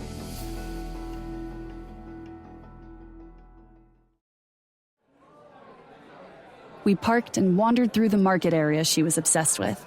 After a few hours of buying things we didn't need, we had worked up an appetite and stopped at a small restaurant. The place was packed, but we didn't care. We asked for a table toward the back because I like to keep an eye on every exit. Call it a habit of my lifestyle, but I never liked my back exposed in any room. We laughed as we ate, and we were fighting over the last bite of dessert. This has been nice. I've missed you. It has. I missed you too. Now on the count of 3, we open them. She grabbed for one of the crushable red and pink style candies that held the year's fortune. I knew they weren't real fortunes, but Gabby loved the mystery of what if. You know you're going to open before 3. You have no impulse control. I have all the control. She just shook her head as she waited for my countdown. 1, 2, 3. A big change is coming your way. Well, that's stupid. What does yours say? Well, it didn't tell me I won a large sum of money, so that's a bummer. A single act can change the world. Either I'm old or these fortunes don't make sense anymore. Well, you do look like you're starting to get wrinkles, especially right here. I crumpled my napkin and tossed it at her. Shut up!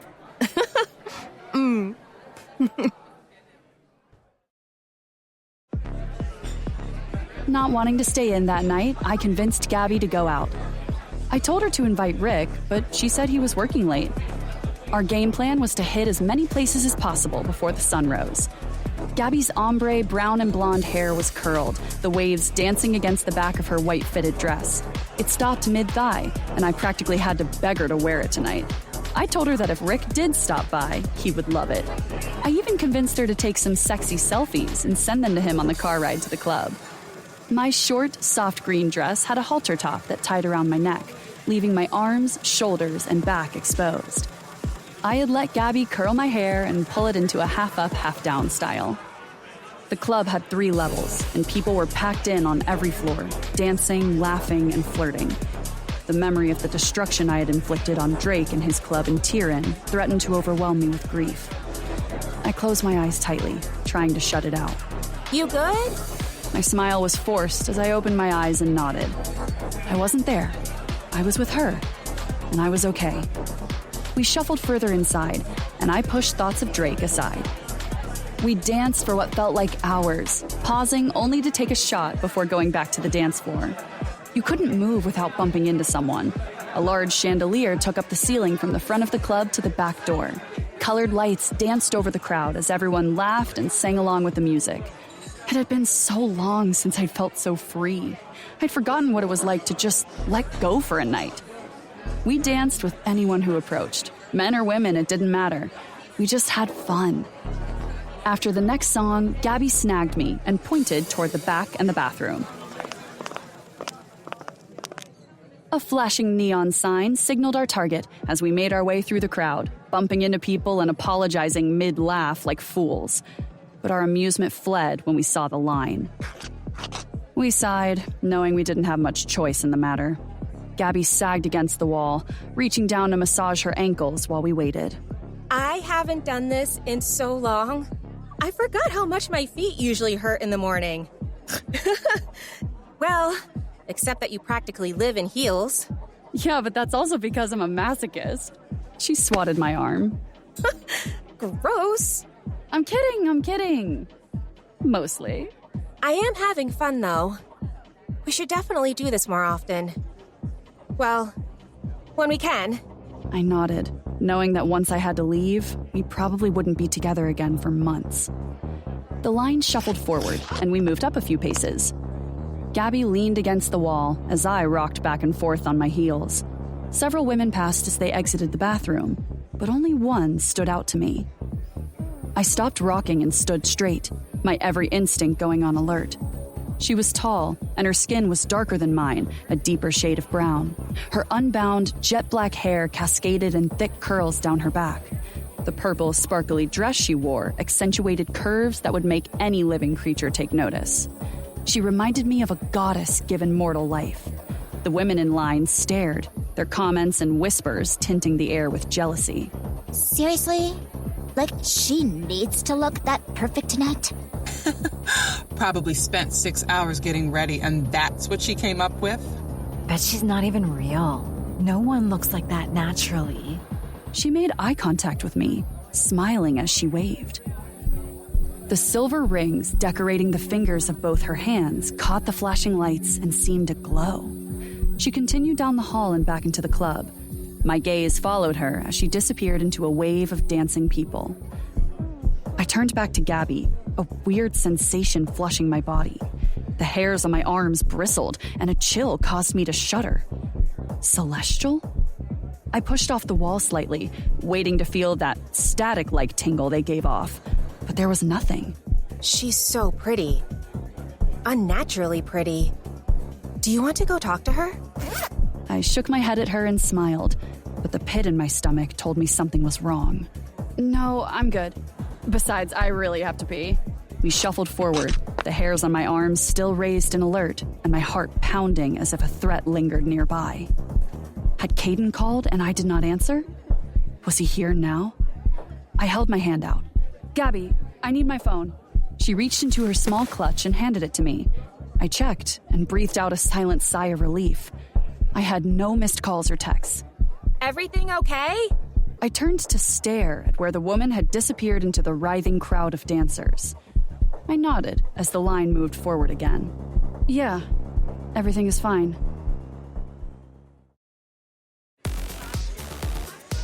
After our bathroom break, we went back to the dance floor, laughing and twirling to the next few songs.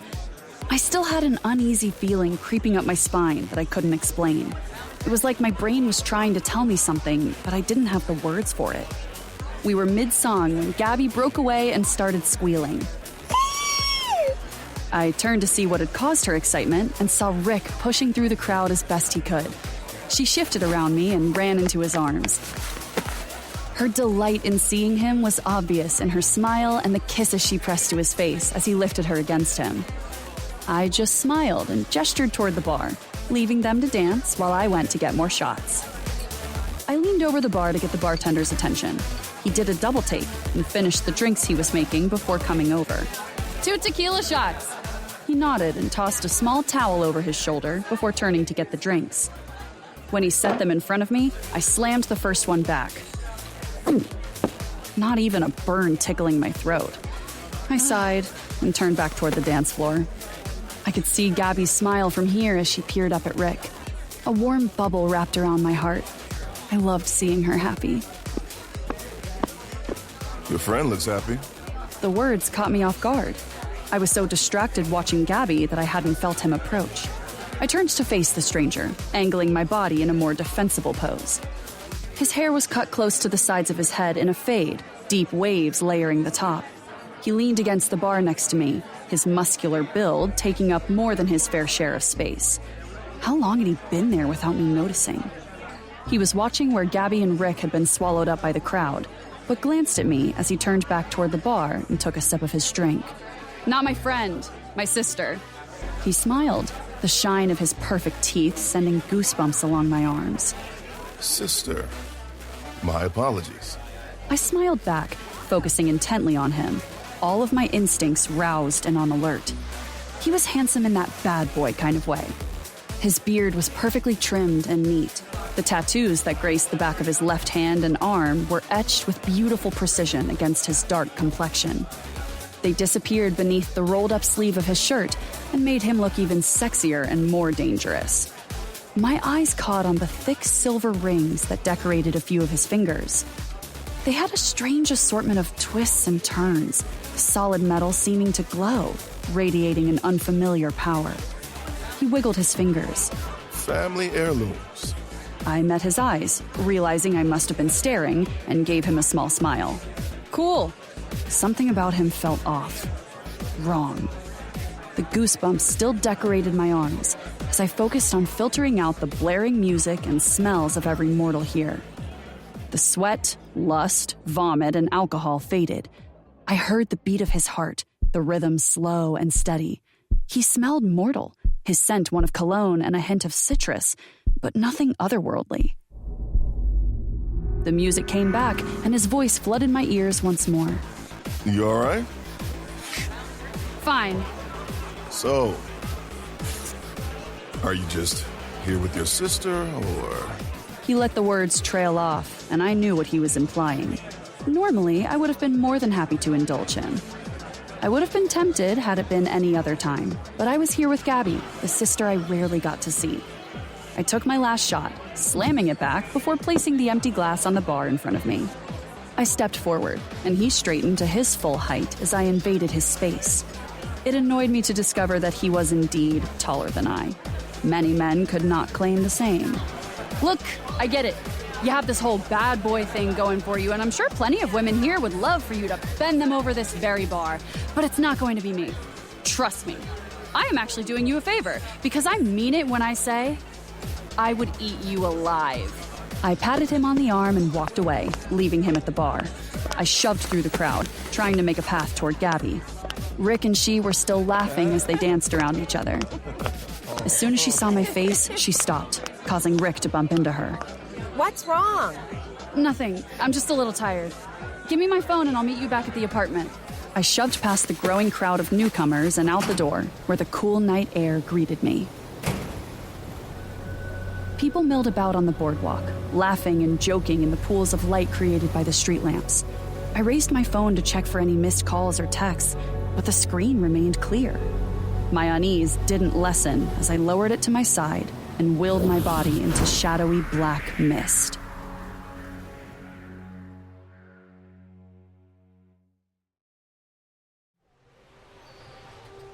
It had been 2 weeks since I'd heard from Caden or the others.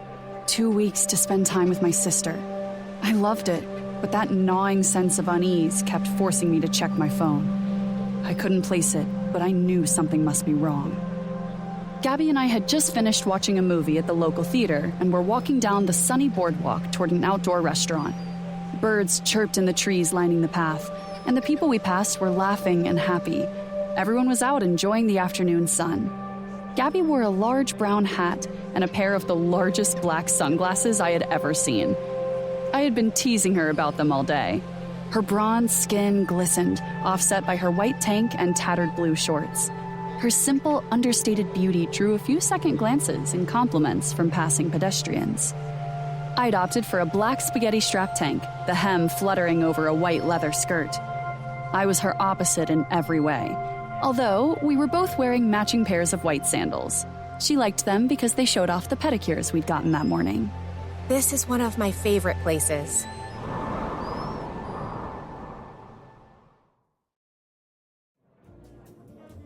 She led the way to the open entrance, passing beneath the sign that read, "The Modern Grill."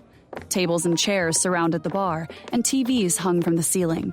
The place was packed, and the noise blasted us as we drew closer. Looks busy. Maybe we should have made reservations. No worries, I know the owner. How many times have you been here? Not that many. But his wife had to have heart surgery a month back, and I was her nurse. They are super sweet, and he said I would always have a table here no matter what. Oh, my sister, the sweet caretaker. Gabby playfully swatted at me before turning to wave at an older gentleman. The owner was thrilled to see her, and Gabby made the introductions. I figured we would eat inside, but the waitress led us to a deck at the back of the restaurant. The table sat a little further apart, and the view of the ocean was breathtaking. The warm ocean breeze curled my hair around my chin, and I moved the errant strands out of my way. Gabby took her hat off, placing it on the edge of the table as our waitress took our orders. We watched as a few children teased the waves crashing against the shore, their laughter a song in the air. This is paradise. I don't think I could ever get tired of the ocean. Yeah, definitely beats the oceans of sand we grew up around. She watched the kids on the beach, a smile teasing her lips. The sun cast a shine over the ombre waves of her hair, making her look almost angelic. You remind me of Mom, you know. You take after her, especially when it comes to helping others. I know she would be proud. I hope so. And please, if I take after Mom, you definitely take after Dad.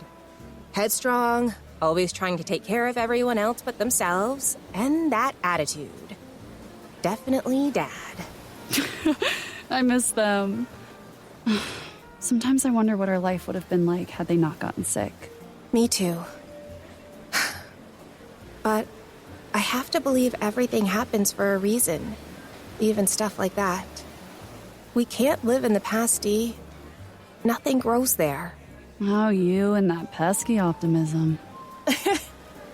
Someone has to be. Do you remember that hiking trip we took in Econis? You thought we would get lost because you couldn't read a compass.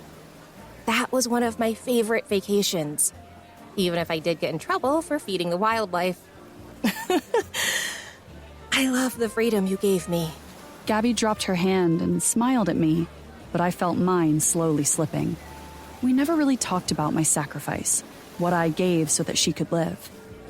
We didn't like to think about the price, and it resulted in a fight every time it came up. She didn't like Caden, Tobias, or Alistair. She didn't understand Caden's power over me, and I never wanted her to feel like it was her fault. I'd stayed for her, suffered for her, and I would do it again in a heartbeat. Yeah, and all you had to do was almost die. She mixed the greens of her salad, covering it with a thin dressing as she stirred. I'm being serious. I'm happy here with my job and my life. I want that for you too. My stomach sank. I knew where this was going. Gabby. What? I'm just saying. I can't leave, and I don't want to fight with you about it. You know this, and you know I hate talking about it. She shook her head, placing her fork down. Have you ever tried? Gabby, seriously, I can't. Have you even thought of what that would mean? He pretty much owns me. Remember what we just said about the life you have? That came with a price. A price neither of us likes talking about.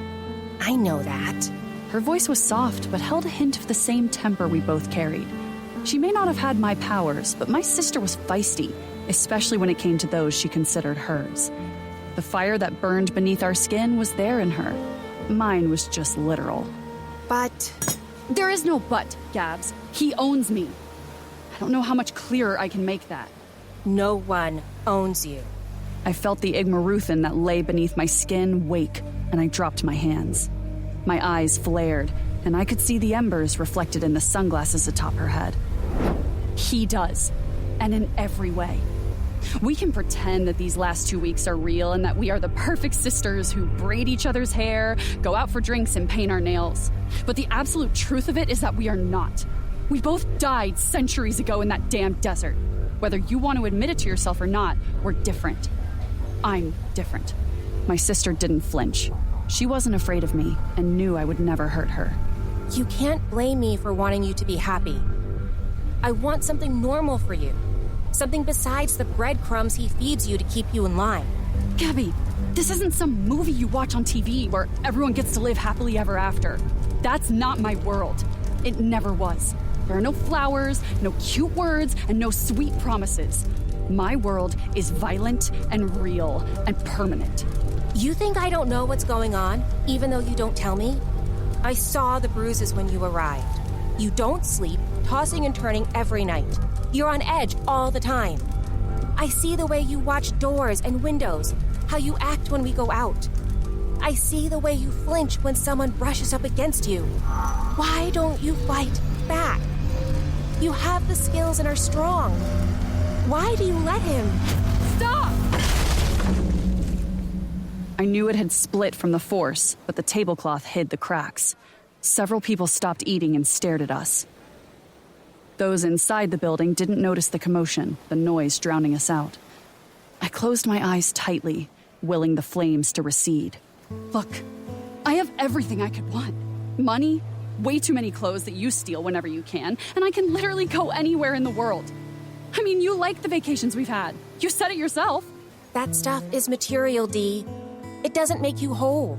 It makes me enough. Gabby slipped her hand from beneath mine and wiped a tear from her cheek. You gave up everything for me. And now you're forever bound to someone who will never love you. Never care about you beyond what you can do for him. I know, but that's not realistic. Not for me. My heart ached. It was unspoken, but I knew Caden didn't love me, nor did I love him. All Gabby wanted was the best for me, the same things I wanted for her, and it broke me. Hey, look at me. I don't regret it, you know. Not a second of it. I would give my life 1,000 times over for you. You shouldn't have to. I realized this had been bothering her since I'd arrived. She had kept her feelings behind the same kind of wall I'd constructed around my emotions. I hated seeing her sad, even for a second. So I did what I always did and tried to lighten the mood. Hey, last I recalled, I am the older sister here, okay? I take care of you. It's kind of like my job, but with terrible benefits. The healthcare is shit, and I'm not even talking about the money I spend on the collect calls when I'm out of town. Gabby carefully wiped beneath her eyes. Our waiter returned with our food and refilled our glasses. Gabby smiled as she picked up her fork and twirled a few strands of pasta. She raised the bite toward her mouth, but stopped. Her eyes widened as she looked past me, and then I felt it. A cold chill ran up my spine, and I knew darkness loomed at my back. The birds had disappeared, and the children had stopped laughing. Even the sound of the waves was muted. It was as if life was attempting to hide from what had just arrived. I stood fast enough to flip my chair and spun, catching Tobias by the throat. You know what happens when people sneak up on me, especially when I'm with her.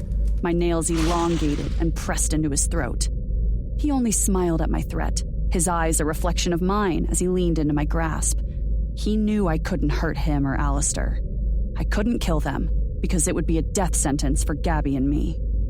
He bit his lip and wrapped his hand around my wrist. Squeeze harder. I almost feel something. I rolled my eyes and let him go with a slight push before righting my chair and sitting back down. Someone is tense. Miss us? I didn't answer him, and Gabby sat frozen. Alistair turned to her. Lovely day, isn't it? He flipped the chair around and straddled it with his long legs as he sat beside me. My stomach knotted, and I picked up my phone, afraid I had missed Caden's call. But when the screen lit up, I saw I had no messages. I clenched my jaw, annoyed I hadn't sensed them sooner. How long had they been nearby? Had they overheard Gabby and me? What are you doing here? Caden hasn't called. Alistair reached over, stealing a meatball from Gabby's plate and popping it into his mouth. He's busy. They snickered at some private joke. I didn't care. They'd always had their secrets.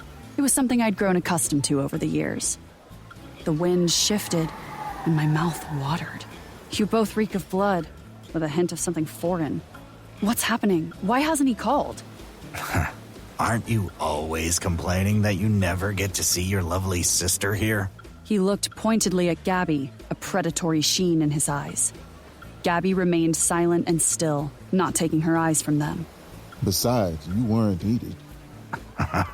Understatement of the century.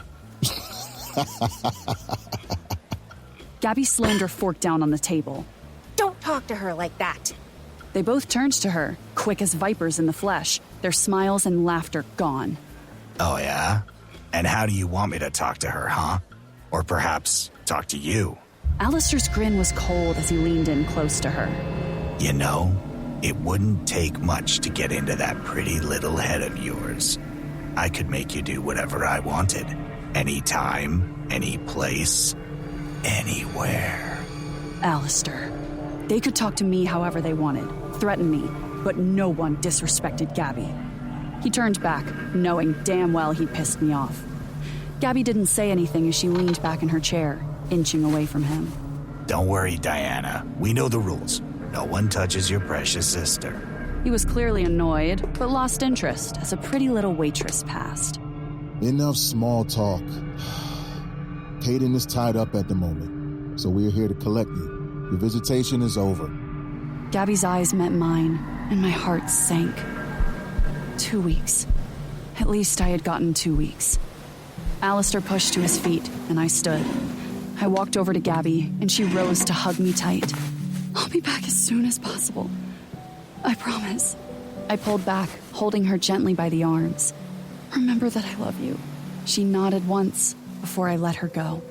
I stepped around her, moving away from the table. Alistair and Tobias followed me. Where are we needed now? Alistair rubbed his hands together slowly.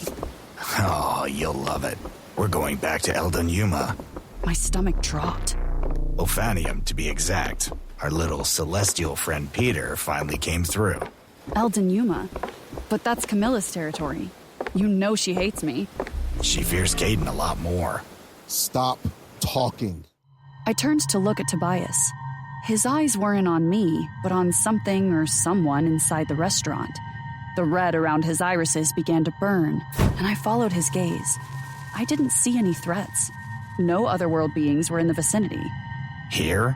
Alistair stared at Tobias and then glanced toward the restaurant. Damn it. What is it? Nothing. I scanned the area once more, trying to figure out what had caught their attention, but I still saw nothing of concern. I turned back to Gabby, offering her a small smile.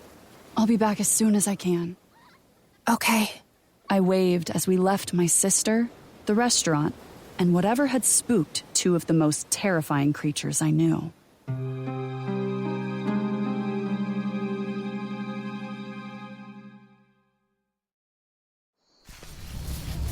My paws beat against the forest floor as I zipped between the large bushes and shrubs, outlining the lower part of the mountainside. The shape of the sleek feline beast I'd donned allowed me to slip easily through the dense forest.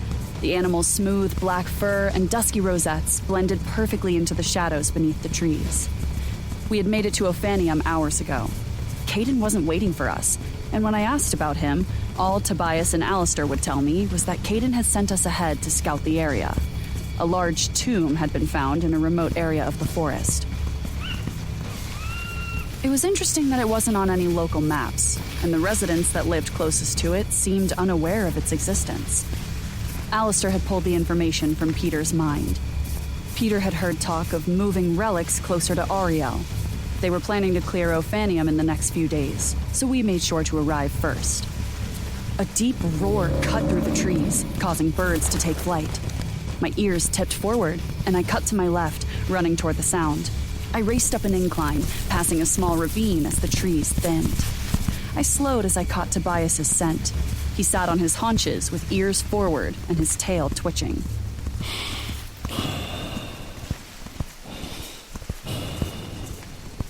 He didn't turn as I stopped next to him.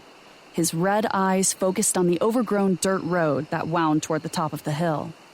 Twigs snapped behind us as Alistair approached. One last pass. Tobias lowered his head once in a nod. Why? It's abandoned. The road hasn't been used in ages. It's an old tomb. Let's just go. Why can't you just do what you're fucking told? Because I don't have to listen to you. Last I checked, I was second in command. That pissed him off. And if he could have killed me on the spot, I swear he would have. Now, ladies. You're both pretty. One last pass, and then we'll call Caden. Those were his orders. The last part was directed toward me. Fine. Without another word, they turned and headed back into the thick overgrowth. Tobias went left and Alistair right. I heard the soft thud of their paws as they took off, venturing deeper into the forest. I started to follow, but stopped when I felt a tingle run down my spine, as if something large had flown overhead. My ears lay flat as I looked toward the sky, but I saw nothing. I glanced at the ruins and then back to where Alistair and Tobias had disappeared. If I'd felt a celestial here, we needed to get to whatever they were coming for first. It wasn't like we couldn't take them, but we didn't need a member of the Hand showing up. I didn't want to wait to confront them. It would only give whoever it was more time. Decision made, I headed toward the ruins, trotting along the dirt road and over the hill. The mountainside was desolate. Ruins of a once-established village were all that remained, and nature was reclaiming the land. Several homes had caved in, and green vines draped every square inch. I hopped from the top of one ruined building to another, the bright crescent moon and stars my only light. I looked around, but didn't see a temple or monument anywhere, just more of this broken, once vibrant town. Maybe Caden was wrong? Maybe Alistair had finally made a mistake. But if that was the case, what was that energy I'd felt earlier? I swore it had to be one of them, yet I saw no one and felt nothing. I jumped down from my high perch. Dust rose around my paws, but my landing was silent. I had taken a few steps back toward the road when the fur along my back stood on end, as if someone were right behind me. I whipped around, baring teeth and claws, expecting a fight, but only crumbling buildings greeted me. My tail swished from side to side in agitation. Not seeing anything, I turned to continue on my way, when my hackles rose once more. What the fuck? There wasn't anything around me. I scented the air, checking and triple-checking, but there was nothing and no one around me. That was when I stopped. There wasn't anything around me, but what was beneath me. I walked forward, once more heading for the road. The tingle along my spine eased, my hackles resting. I turned toward an abandoned building on my left, the feeling still fading. I probably would have looked insane to anyone watching me walk in circles around an abandoned city, but I knew I'd felt something. I almost gave up, but it hit me again on my last pass by the same building. I spun toward the pull of the sensation, and the static along my fur seemed to increase. My eyes locked on the ground, animal instincts telling me my prey was near. I sped up, paws beating silently against the dirt. My head hit solid concrete as I collided with the wall of a crumbling structure. I sat back on my haunches, shaking my head. Black smoke curled around my feet, engulfing my entire being. A breeze played over my skin, dispersing the dark mist as I changed back to my natural form. The black jeans and red crisscross tank I wore still looked as clean as when I'd put them on, a perk of Caden's blood. The magic we used to change only altered our outer appearance. It meant we didn't have to deal with nudity when we changed back. I needed all my clothes, please and thank you. My hair was tied back into twin, thick, long braids, making it easier to keep it out of my face during a fight, and a fight was what I was expecting. My heels crunched against the rocky sand as I stepped inside the ruins of the stone building. It didn't look like anything special, but it was the source of the energy. Dust swirled in the air at my intrusion. The moonlight shone through the missing parts of the house, highlighting the neglect. A half-broken table sat in the middle of the room. The remains of other pieces of furniture took up more space to the right, waiting for the forest to reclaim them. The hum pulled at me as I walked further into the house, my skin prickling like static electricity danced across it. I checked what should have been a bedroom and a kitchen area, then returned to the main living room. There was nothing surprising. The space was destroyed and abandoned. What was I missing? I placed my hands on my hips with a sigh, tapping my foot against the floor. Then I froze when I heard the hollow echo, realizing the animal had been right. There was a sublevel. I crouched, my hands roaming across the stone floor, pressing hard every few steps, looking for a weak spot. I'd practically crawled to the broken table in the middle of the room when a stone finally gave way. A sharp hiss filled the air, and I jumped to my feet as several carved stone bricks slid away. The table split, and the narrow space beneath opened. I peeked in to see a gaping black abyss staring back at me. Talk about creepy. I jumped into the darkness. I fell for a few seconds before my feet hit solid ground. I landed in another crouch, my knees taking the impact. I flicked my hand out and summoned a small ball of fire into my palm. It danced there, the walls around me glowing and the shadows licking at my skin. My own personal torch revealed a wall at my back, so forward it was. There were no paintings or engravings on the walls to hint why these tunnels were here or where they might lead. I crept along, trying to move as quietly as possible. Nothing but darkness lay in front of me, and I was careful to watch for trapdoors or traps. I was considering turning back to find Tobias and Alistair when the hallway opened into what looked like an old and deserted library. Tapestries eaten away by time hung on the walls, the red and gold so worn that it looked as if they would disintegrate with one touch. I squinted as I made out what appeared to be a three-headed lion in the center of one, recognizing it as a mark of the Celestials. Broken candlesticks lay upon the massive, worn table in the center of the room, and an assortment of shelves hung precariously on the walls. Another tattered tapestry bearing the three-headed lion beast hung from the high ceiling. It danced and billowed as if a draft spun through the room, but the air felt still. Statues, half-formed and decayed, lined the back wall. I moved closer, raising my hand and growing the small flame in my palm, increasing its light. The stone figures stood in different poses, holding what looked like broken swords, spears, and bows. Their faces were chipped, and half of their features were missing, but I knew who they were. They were the old gods. Fuck! Alistair's sources were right. Peter hadn't been lying. This was one of their temples, and an old one at that. An ancient buried library. Good for you, Peter. No wonder Caden wanted us here. If that book did exist, where else would you hide it? I felt my stomach roll. Could it actually be real? I glanced around the room. Bookshelves, yes. If I were an ancient book that could open realms, I would probably live there. The sensation of being watched was overpowering. I walked between the decaying bookcases.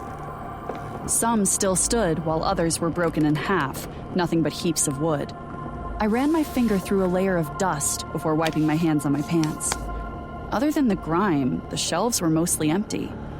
The silence was a heavy weight as I stepped around the corner and spotted what looked like some old, weathered scrolls.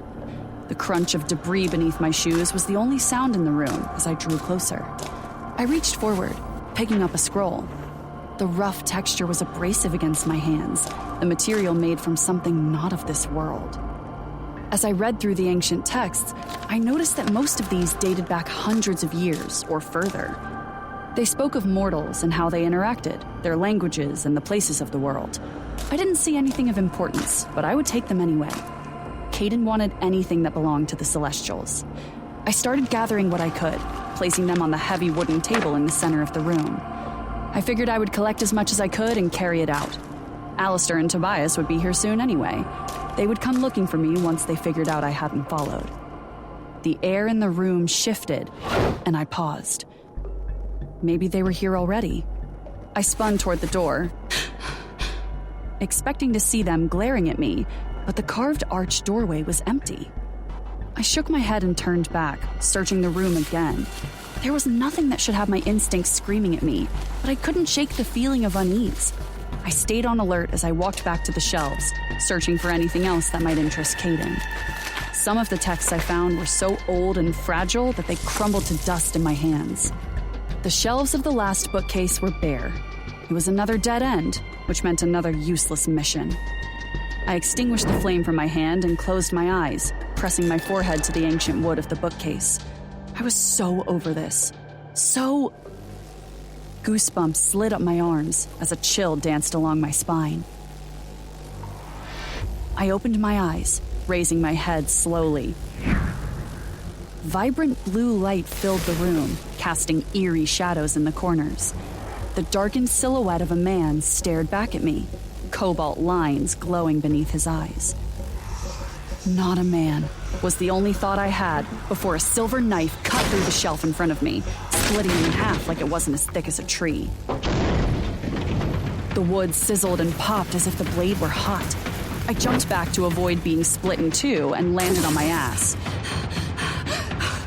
I scurried backward on my hands, moving away from the glowing blue creature. He approached steadily, the blue tribal design that decorated the exposed skin of his hands, arms, and neck pulsing as he spun his silver blade. What are you? No creature alive should have the power to wield flame. So I wasn't insane. He had been watching me the whole time. How? How had I not seen him? Oh, you liked that? Want to see something cooler? I didn't hesitate. I sat up, throwing my arms forward and releasing twin flames that tunneled toward whatever the fuck he was. His eyes widened for a split second before he ducked to the side. My fire set the shelves ablaze, the flames crawling up the walls, eating everything in their path. The tapestry that hung from the ceiling burned, the crest of the Celestials turning to ash and raining down on us. I jumped to my feet, watching the blue creature rise from the floor. His ivory skin nearly shone in the flicker of the flames. He looked mortal, and yet not. His body glowed with that peculiar light, and his beauty was captivating. Jet black hair was tied back in a long ponytail that swayed behind him. The sides were cut in a few zigzag patterns, highlighting the silver earrings lining both ears. He was gorgeous, in a wants-me-dead kind of way. He stood a foot taller than me, but it wasn't his height that I found intimidating. It was that light and the blade he twirled in his hand. Those made my skin crawl. We sized one another up, slowly circling, not once breaking eye contact. I copied any move he made, keeping myself a safe distance from him and that silver sword. He was a born fighter, his face holding no rage or anger, his emotions controlled. He assessed me, looking for weapons, not knowing I was the weapon. My gaze caught on the silver rings decorating his right hand. Deja vu struck me as I remembered the woman who had smiled and waved at Gabby and me in the club. She'd had the same silver rings, and I'd seen those same bands on the hot stranger at the bar. He'd said they were family heirlooms. What are you? A smile crept along his lips, making the lights beneath his skin pulse for a second. I am a guardian of the ether world and the nether world, the hand of Samkiel. The hand. Fuck. I had hoped to never come face to face with one, yet here he stood. Double fuck. Two of the hand had been near me, near my sister, and I had been none the wiser. Their presence meant that this book was probably real, and Caden was closer to finding it than he knew. So close, in fact, that we had kicked a hornet's nest and were now on the hand's radar. Your eyes. I know what you are now. Beasts of legend, whose eyes drip as red as the blood they consume. Only one breed of creature could wield that much strength and harness that much dark power. The Igmaruthan. He was standing a few feet away from me, and then I blinked. When my lashes lifted, he was in front of me, his blade crashing down. I threw myself to the floor, rolling beneath his strike. I hopped to my feet, but he was already there. I swung my fist out, but he sidestepped, swinging that blade at my head. I bent back and twisted away from him, the tip scraping across my side. I instinctively covered the cut. Blood pooled in my hands as I looked down at the perfect slash in my top. This is one of my favorite shirts! He looked at me like I was crazy, and for a split second, he was distracted. I jumped, propelling both of my feet into his chest, and sending him crashing into more shelves. I landed on my back, but quickly placed my hands on either side of my head and flipped to my feet. He was sorely mistaken if he thought a little pain would slow me down. He recovered quickly, jumping from the rubble and launching himself at me. I heard him cut through the air, debris and papers flying in his wake. He barreled straight for me, and I shot my fist out, preparing for a counterattack. I expected it to hit, my fist to sting for a moment as it connected with bone, but all I got was air. Then he was behind me. What the fuck? I dove forward, rolling into a ball as I came to a stop. I felt the swing of the blade and knew if I had hesitated even a moment longer, he would have chopped my head off.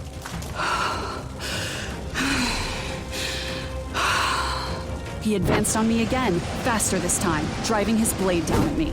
I rolled to the side, the sword burying itself in stone rather than my body. Adrenaline coursed through me, and I took my chance.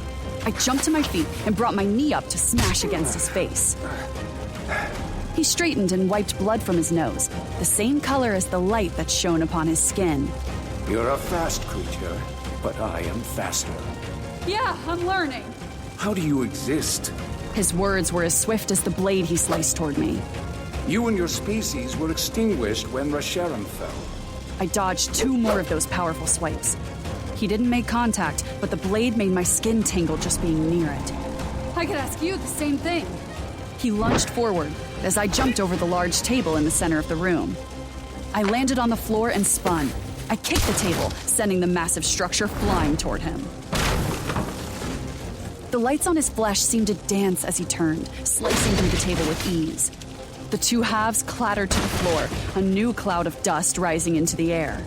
How many more of you have survived all this time? If I focused, I could predict his moves. Every time he came at me, it was a fake out.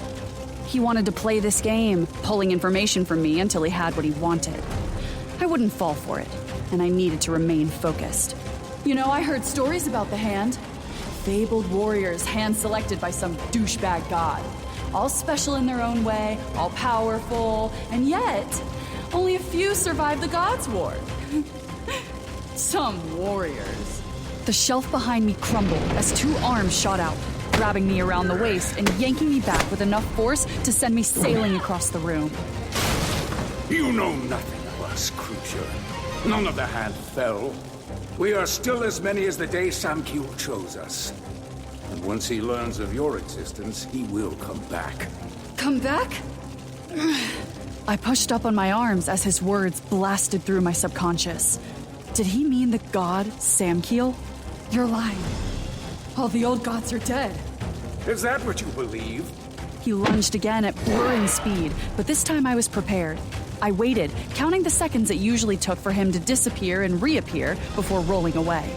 I heard a thud as he drove his blade into the space where I had been. My foot lashed out, catching him in his gut and sending him flying. I wasted no time in hopping to my feet and grabbing the hilt of the silver sword. I yanked, pulling it from the floor in one fluid motion. The blade hummed beneath my hand, a sharp, searing pain eating at my palm. I ignored the sensation and spun it, testing its weight and balance. It held no runes or markings. The edge was razor sharp, the blade slightly curved at the tip. I had never seen a metal like this. It looked silver, and yet a sheen danced across its surface as if it were crafted from stars. Movement had me looking toward the fallen debris. I pointed the weapon at my newest friend. You know, you're starting to get predictable. He rose from the pile of broken wood, paper, and stones, wiping the dust off as if it were nothing. He stopped and looked at me with my hand on his weapon. You know, you won't be able to hold that for long. It will turn you to ash. Good to know. But I think I can hold on to it long enough to cut your head off. In the face of absolute death, you make crass, sarcastic assumptions. Cameron would have liked you. I don't know who that is. He flexed his right hand, and one of his silver rings lit up for a second. Then he held another sword, a near replica of the one I had. Oh, come on. Which only made him smile. He advanced, steel on steel ringing out in the ancient library. This was not my style, and he knew it. For everyone I missed, he connected.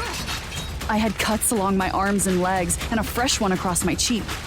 My hand burned where I held the hilt of the sword, so I tossed it to the side. It was no use to me and was only causing me more pain. His foot caught my midsection, sending me sailing across the room. I pushed to one knee, the other foot flat on the ground, preparing to rise. I give you credit. You've lasted longer than I thought you would, especially unskilled with a weapon like that. I wiped the blood that dripped from my cheek. Are all of you massive dicks? This needed to be over now. I stood and took a step forward, faking a slip as if I was getting too tired to even stand. My knees hit the floor hard as I leaned forward on my hands. I can't fight anymore. I can't fight you. You're too strong. He walked closer, tossing the blade from one hand to the other. He was all arrogance and ego. Perfect. He stopped in front of me, raising the blade, the tip of it touching my chin and forcing me to lift my head. He was ready to end me. You put up a good fight. It's been a while since I've had a worthy opponent. Please. Just make it quick. I am not going to kill you. Samkiel and the Council of Havermeer will place their final judgment. I raised my head slowly, a brief, wicked smile curving my lips. He'd fallen into my trap. Before he realized what was happening, my body dissipated and reformed behind him. He didn't have time to react as my foot connected with the backs of his knees, forcing him down. I grabbed him under his chin, my other hand at the back of his head. Simple men, even supernatural ones, are always falling for the damsel in distress act. I forced his head forward and twisted quick and hard. The sounds of bones breaking echoed in the empty library. His body sagged, his head turned at an ungodly angle as he dropped to the ground with a thud. I stepped over him and quickly gathered the books and scrolls that had scattered when I threw the table. I had to hurry. If there was one, there was bound to be another, and neither Alistair, Tobias, nor Caden had shown up. I grabbed what I could and moved toward the door. That was a mistake. I stopped as I heard the bones in his neck snap back into place. What's it take to kill you? More than that. I was done playing games. Talons grew, replacing my nails as I tightened my hold on the weapon. His eyes widened as he tried to yank it from my grip and failed. My skin burned beneath the strange metal, but I was done with our violent dance. He yanked on the sword, but I held tight. The blade cut into my hand, but I ignored the pain and squeezed it with everything I had. The blade snapped in half, shards falling to the floor as a thunderous boom rang throughout the room. Oops, I broke your toy. Impossible. I flexed my hand, the cut on my palm healing slowly. Too slowly. Not really. Apply the right pressure and anything can break. Even you. It was my turn to take the offensive, and I sailed toward him. Shadows and steel danced between us for what felt like hours, but was actually mere minutes. We'd ended up where we'd started, circling each other. We were both panting and bleeding, but neither of us was letting our guard down.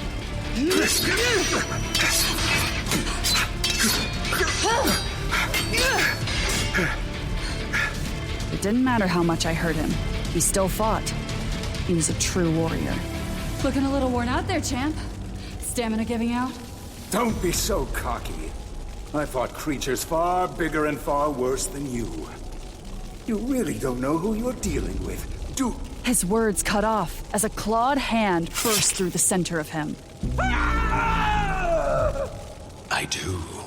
Red eyes glared balefully as Caden flung the Celestial toward the middle of the room. His body skidded and stopped as Caden's head whipped toward me.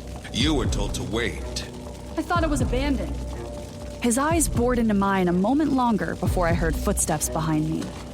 I didn't need to turn around to know Alistair and Tobias had entered. Caden said nothing else as he slowly returned to his mortal appearance, the spikes bending and withdrawing beneath his skin. He strode over to where the member of the hand was struggling to pick himself up off the floor, the blue tattoos on his skin continuing to flicker. As Caden approached, he clutched at his chest, holding his head high in defiance. Tobias, carrying 2 spiny daggers, kicked him back to the floor.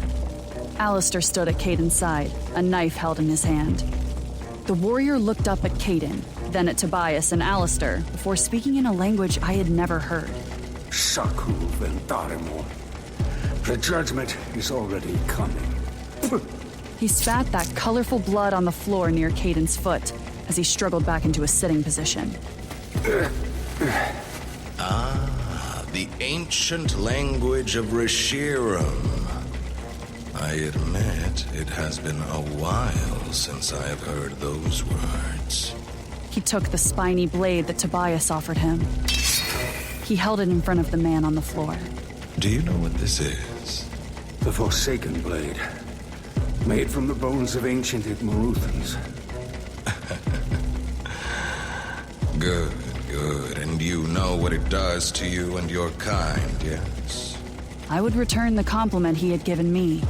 Faced with absolute death, he wasn't afraid. Don't worry. I am not going to use it on you. I have a better idea.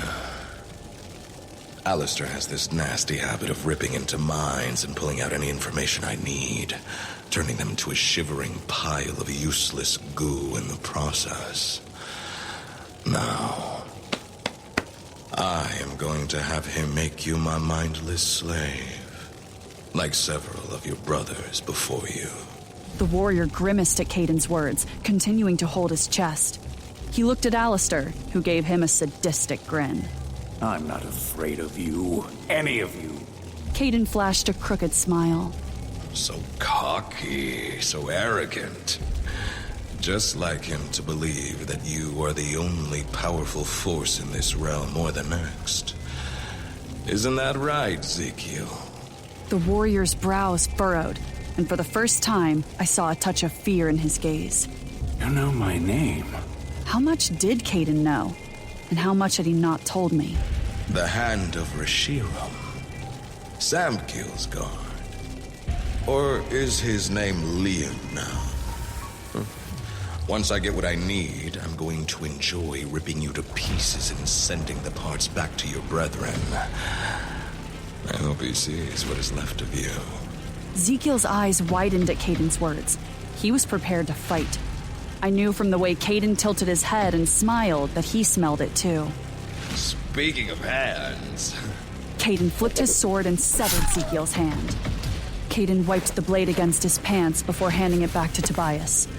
I was used to how quick and violent Caden's temper could be, but it never made the scene any less gruesome. Caden kicked the severed hand to the side. I would hate for you to summon those pesky blades. Now, where were we? Ah, yes. I want the Book of Azrael. Where would it be? I'll tell you nothing. Ezekiel cradled his arm. Blood oozed between his fingers, the same blue shade as the light that flickered beneath his skin. The corner of Caden's lips twitched. That's what they all say. Alistair's eyes blazed red as Caden glanced at him. Alistair focused on Ezekiel and stepped forward. He raised his hands, dark smoke flowing from his palms and into Ezekiel's head. Ezekiel's back bowed and his eyes rolled. He let out another tortured scream as Alistair ripped into his mind.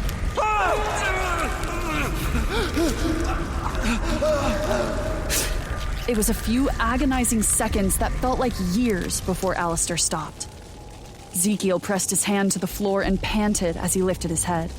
Blood stained his teeth as he smiled, the sweat collecting on his forehead. Well? Alistair seemed stunned as he glanced between Caden and Ezekiel. Nothing. I hit a barrier. His mind is strong, but not impenetrable. I'll need more time. That's fine. We have all the time in the world. No, you don't. He kept his gaze focused on Caden. I watched his mouth move as the ancient language poured from his lips.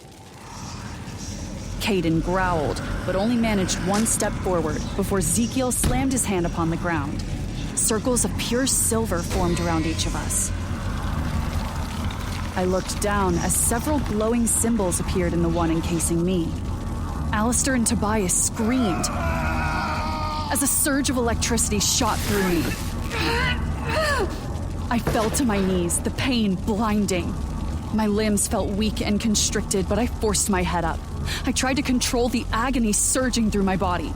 A blanket of light encased my prison like an opaque fog. I looked to my left, where Tobias had been standing. He was encased in his own silvery circle. His scream was that of a being in mortal pain, and he was shifting from one creature form to the next. Black smoke danced across his body as he scratched and punched, trying to free himself. I didn't need to see Alistair to know he was doing the same. I could hear him.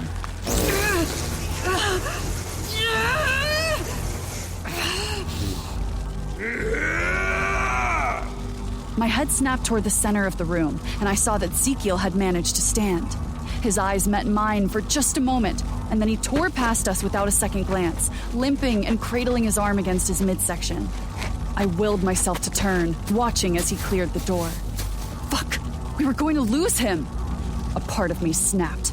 He was the closest we had gotten to finding the book and getting some answers. We'd had a member of the Hand. I couldn't let him leave.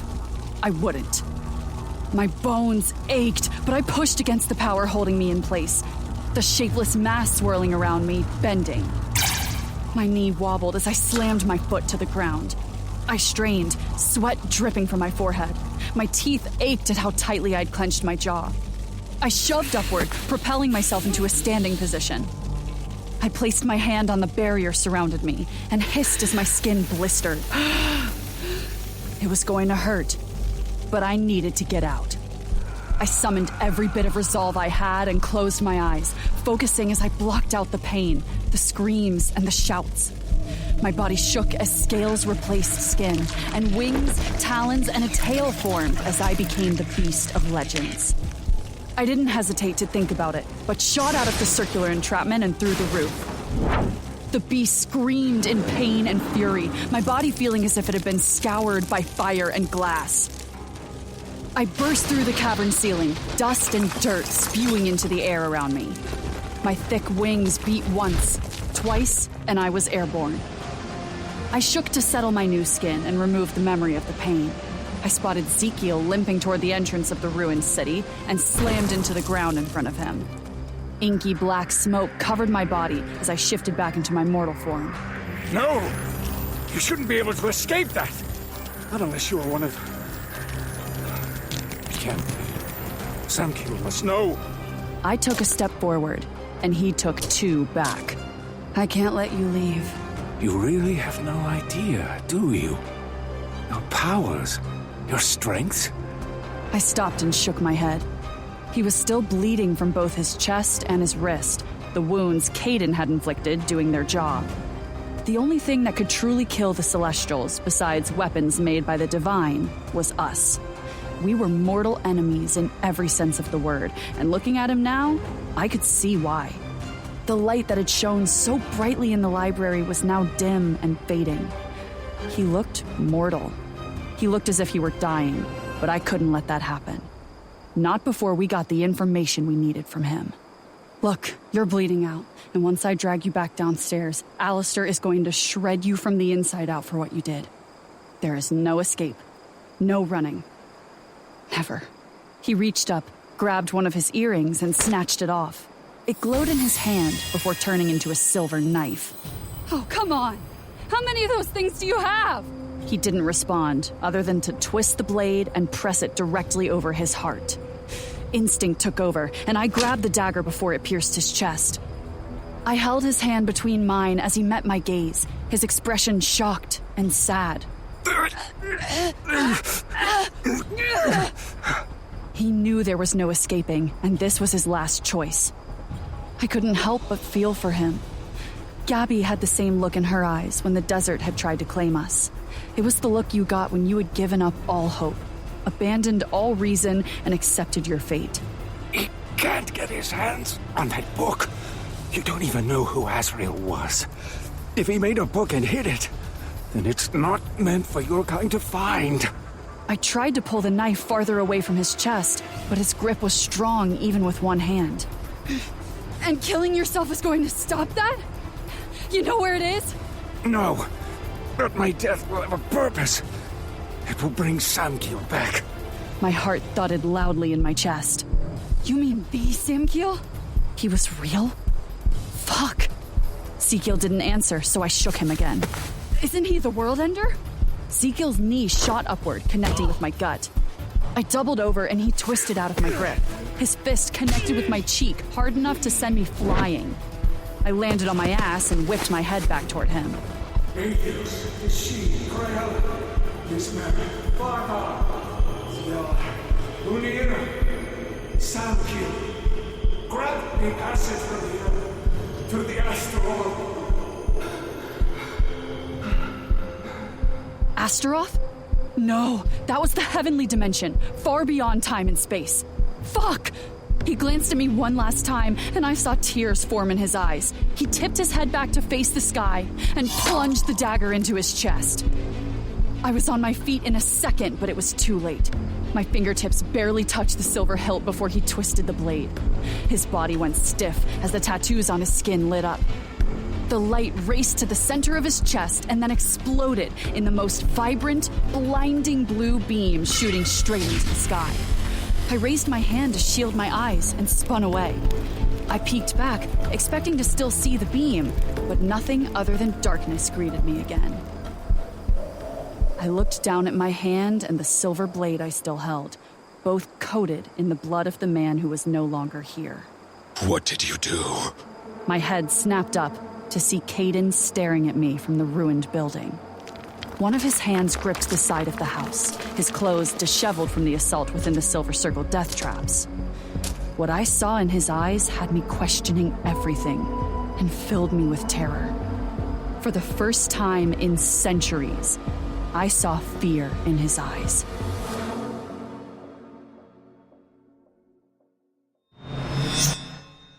The remains of Rashirim, 2 days prior.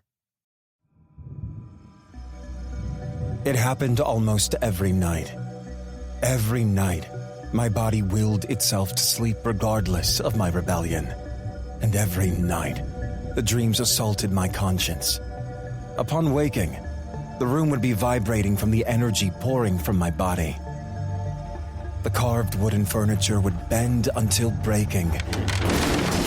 Shards littering the already destroyed room. My control over my power was insufficient, and it had been for a while now. Night terrors of past battles, long fought and long over, plagued me. Tonight was different, though. What began as the same blood-filled battlefield became something else. The battle armor covered me from head to toe. It was sturdy enough to withstand massive blows from the beasts we fought, but it was light enough to allow us to move with ease. The ground beneath my feet shook violently, making the massive beasts in front of me falter.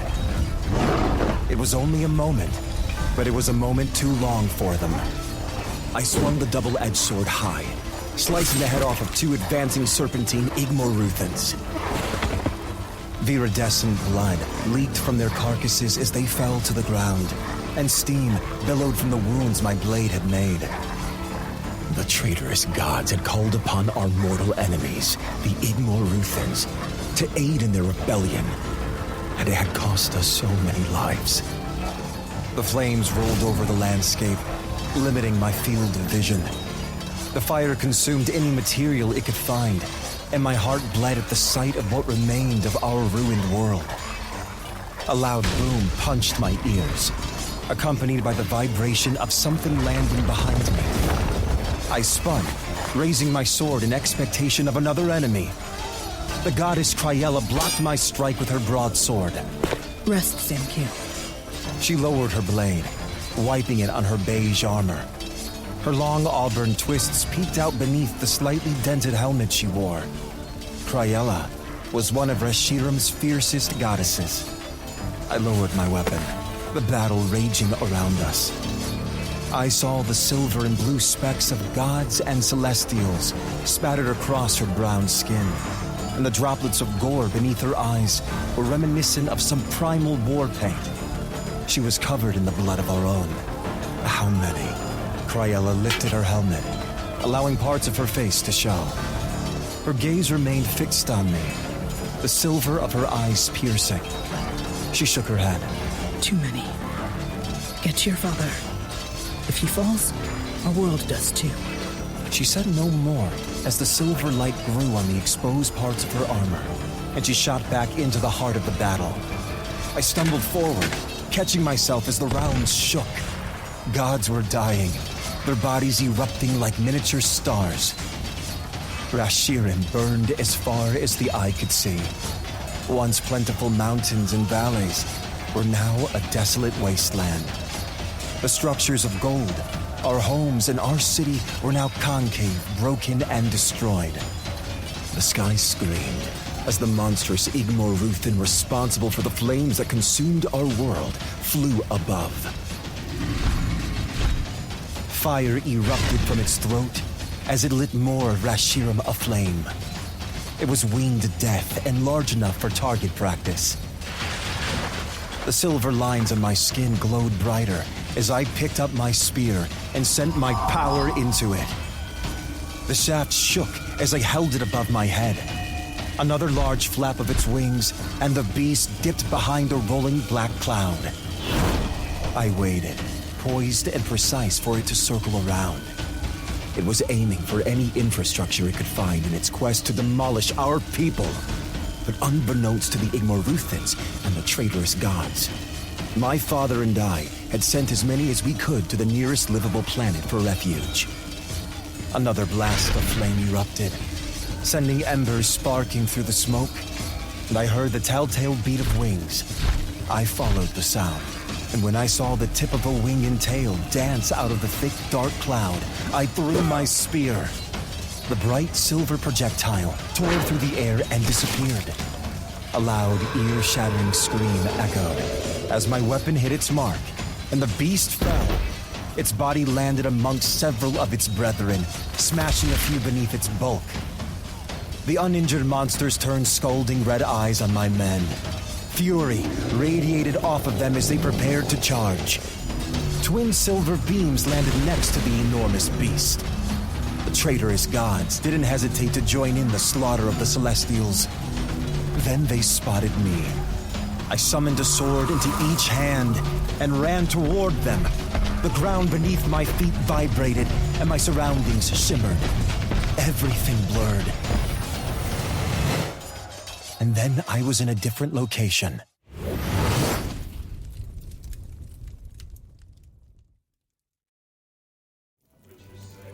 There were no more burning ruins. The stars and galaxies that had covered my horizon were gone.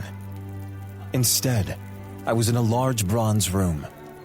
Columns soared to the high circular ceiling as an orchestra filled the space with music. My mind had thrust me further into my past, before the gods' war. My father stood before me, his attire a mix of the heavy gold-encrusted armor and red and gold garbs that flowed around him like sheets. Jewels were entangled in the thick curls of his hair, with gold crests pressed on certain ones, some with emblems of battles, and one I knew by heart, gifted by my mother. A large black and silver crown with 6 points sat atop his head. There was a point for every major war fought and won under his rule. all of them long before my existence. The edges were long diamond shapes with a single silver jewel in the center. He only wore his crown when duty or propriety demanded. This day was a celebration, and one where I'd overindulged. He turned to me, his dark hair longer than even mine. Silver veins glowed beneath the exposed parts of his deep brown skin. The twin lines that ran along his arms, throat, and face were the same silver as the eyes that bore into mine. He was angry, the weight of his ire a crushing force. The golden staff in his hand stabbed the floor, causing rocks to spread beneath his feet. I have spoken to you about this several times, yet you hear nothing. If you were not my child, I would assume you deaf. I swayed on my feet. The Civet liquid I'd consumed may have been too much. Father, you're unnerved. Another stab of his staff, and the floor vibrated as he moved closer. Unnerved? I would be less unnerved if you did not parade yourself in such a manner. The realms have slowly been devolving into chaos. I need you more focused than ever. The Igmaruthans seek power over any realm they can claim, and if they grow in numbers, even we will not be prepared to stop them. I need you to be focused. I am focused. Did I not seize the mirror? I have earned the name World Ender from the realms we have taken back. I deserve a moment of peace, without blood and politics. Are we not supposed to indulge after victorious battles, be amongst our people? Our people can indulge. You cannot. You will be king. Do you not comprehend that? You have to show your face, not sway upon your feet or dip your cock in any celestial or goddess that shows you a sliver of attention. You have so much potential, my son, yet you squander it. I turned away and lashed out, throwing the chalice so hard against the nearby column that it became embedded in the stone. I cannot rule them! They will not allow it! I'm not you, nor will I ever be. The title was supposed to pass to one of them. They know it and I know it. I am nothing to them. Nothing but a half-breed bastard. Aren't those the words they murmur when they think I do not listen? The stares. They insist I prove myself again and again, and still, I am not enough. For a moment, his eyes closed as if he were in pain. But then he opened them and looked at me. His gaze pierced me as he rubbed one hand across his thick beard. He shook his head at me. You are more than enough, Samkhya. You know my visions, what I've seen. I have seen far beyond this place and time. You are the best of us, even if you do not see it now. They will never accept me. No matter how many Igmaruthans I slay or worlds I end to save others. My blood is not pure like yours, or theirs. You are perfect the way you are. Do not worry about them. They will have no choice. You are my heir. My son. My only. You force them, and they will retaliate. I knew they would. Just as I knew they would not accept me. I did not want to rule, but alas, my father, my blood, left me no choice. Words like that bear the semblance of war, father. His shoulders lifted so carelessly, a small smirk forming on his lips as if the mere thought were a fever dream. I've made enemies for less, old and powerful enemies. I fear no wars. My gaze met his for a moment. The effects of the Civet wearing off as my reality bored into my brain. I will never be a leader like you. Excellent. Be greater. His voice was all but a whisper, drowned out by a loud banging that serenaded my ears. I called out, but my father's face and form twisted like stardust. My eyes popped open. Energy, bright and vibrant, shot through them. hitting the ceiling and causing a few large chunks of marble to fall around me. The hole above my bed had been there since my first night here, and it grew every time I slept. It was the physical manifestation of the emotions I could no longer contain. I sat up, wiping at the moisture that stained my cheeks. I despised seeing him. Despised reliving anything that had to do with him or my past. The battles, the war, the good and the bad, I despised all of it. My hair clung to the sweat-drenched muscles of my shoulders and back. It was much too long now, but I didn't care. Cups, tables, and chairs were levitating off the marble floor from the energy I'd expelled. Even after all the centuries, it was a power that still got the best of me. I raised my hands, massaging my temples and trying to regain my focus. As the pieces of my household dropped, the dull ache throbbing in my head subsided. The headaches were getting worse. They were a steady beating drum that plagued me more and more frequently. The guilt and regret I felt were becoming overwhelming. I cradled my face between my hands, loose curls dropping forward like a thick curtain to block the light. The muscles in my body were still tense and aching. I had kept up the same training routine I'd learned before the days of war. It was the only thing that helped. The harder I worked or lifted or ran, the easier it was to chase away the thoughts that threatened to devour me. On the days it got too bad, and I could not force myself to leave my palace, I stayed inside. That was when the hollow, aching feeling became the worst. It consumed me. A dark mist creeping from every corner of my consciousness, devouring my very will to exist. I did not want to move or eat on those days. It was then I would just lie there, watching the suns rise and fall, unaware of how much time had passed. I'd toss and turn, not having the strength or effort to even rise. Those were the worst days.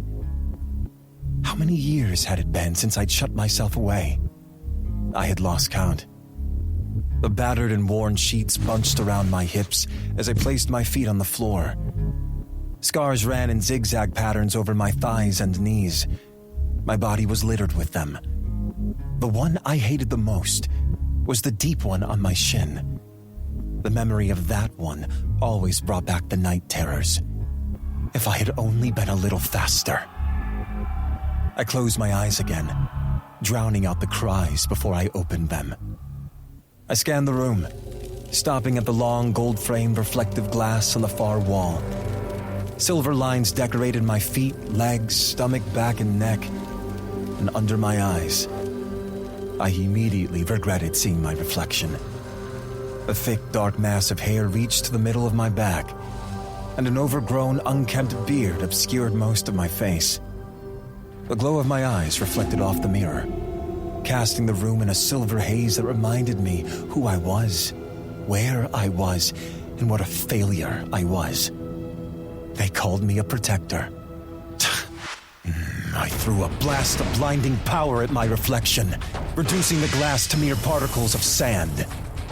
I stared at the new hole I'd added to this massive rundown estate. Perfect. My house now resembled the complete disaster of the world I'd built. I'd cobbled this planet together from the remains of Rashirim that had floated past the veil of the Netherworld before the realms had sealed. Once it had settled, the Council of Hadramil returned, settling halfway across the world from me. I wanted to be alone, and they did not question their king. I'd instituted the proper procedures so that they and the Celestials could run things without me. What was the point? The realms were sealed for eternity, and anything that might have been a threat had died with Rashirim.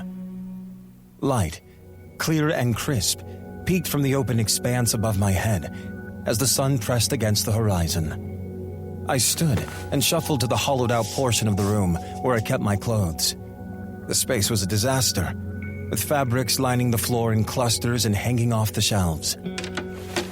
It was a mess like the rest of me. I needed to leave, run, anything to make the growing tension in my head decrease. I put on a pair of slacks and headed out of my quarters. I descended the carved steps and reached the main foyer. It opened into a large space with only a small dining area sitting to the right with a table and chair I had crafted. I didn't know why I'd made them. I did not allow or want company, and they just collected dust like every other piece of furniture in the house. Nature was attempting to reclaim my home. Vines sought refuge, growing through the window on the far wall. I hadn't bothered with clearing them out or moving them. I did not bother with anything anymore. An electric buzz filled the room, causing me to sigh and close my eyes. My hand immediately went to my forehead as I rubbed my brow, the ever-present throbbing increasing. I knew what that was, and I ignored it every time. I dropped my hand and turned toward the large mantel over the remnants of the hearth I had sculpted. A small, colorless device beeped, the tiny blue light on its side flashing. It was a way to keep in touch with others if they needed me. It was supposed to only be used in an extreme crisis, however, they had yet to follow that order. Another beep sounded before a shimmering, imperfect silhouette formed in front of me. Message request from the Council of Hadramiel. I'd never get any peace. Allow. Samkiel. My fists clenched, pure energy dancing across my knuckles. I hated that name. The once shapeless silhouette vibrated out of focus before returning as the embodiment of a tall, curvaceous woman. Her long blonde hair was loosely braided and ran down her side. Imogen. She resembled the goddess Athos, who had made her. The only difference was that Imogen was pure celestial, and one of the hand. My hand. A gold hood covered most of her hair, and her dress reached the floor, the hem puddling around her. She clasped her hands together as she looked at me, or more accurately, through me. The message could be sent, but they had no visual until I responded and granted permission. It has been a long period since the last message was sent, and alas, we received no response then, as well as all the other times. I worry about... Our concern for you grows, my liege. The drum in my head grew louder. I despised that word too. It was a title thrown on me at birth, like all the others. Upon request from Vincent, Zekiel has ventured to Onua. A station seems to be developing there. The others seek your counsel and await your word. Onua, the world in between, where the mortals and lesser creatures thrived. If there was a situation, Zekiel could handle it. They all could. They did not need me. No one did, and they were better off without me. Trained from the minute they were created, they'd served under the gods who'd made them, until it was time for me to have my own celestials under me. Unlike the other gods, I could not create celestials. My mother was a celestial, and my blood impure. So instead, I selected the ones I knew were strong, intelligent, and at the time, my friends. The hand was everything legends had spoken of, because I'd made them that way. They were trained killers, and everything I had learned I taught them. Anything that could be a threat to them had died when our world did. Nothing could touch them. My attention returned to Imogen as she paused, seeming to choose her next words carefully. She turned her head to the side and back. I long to see you once more. Please come home. Home. She meant the city beyond the high cliffs. Our actual home had turned to dust among the stars, and now we lived on the scraps of it. I had no home. None of us did. Not truly. The image in front of me faded, and the shapeless silhouette returned. Shall I send a response, sir? My fists clenched once more. That dull ache in my head ceaseless. Disregard. It spoke no more as it returned to the irritating device. The room was once more empty and silent. I needed to get out. I spun, heading through the foyer and into the main hall. Silver flames burst to life as I passed, suffusing the empty beige walls with light. My energy roiled beneath my skin, begging to escape. I pulled open the oval door and stopped. remaining in the shadows just out of reach of the sunlight. The view was almost overwhelming. Colorful fowl chirped as they flew by in flocks. The evergreens and shrubs swayed in the wind, their shades of green, yellow, and pink almost iridescent. It was a world filled with life, and yet I felt nothing. I felt so disconnected from everything. My throat tightened as my gaze dropped, my toes mere inches from the light outside. I moved to take a step forward and took 2 back instead. I would try again tomorrow.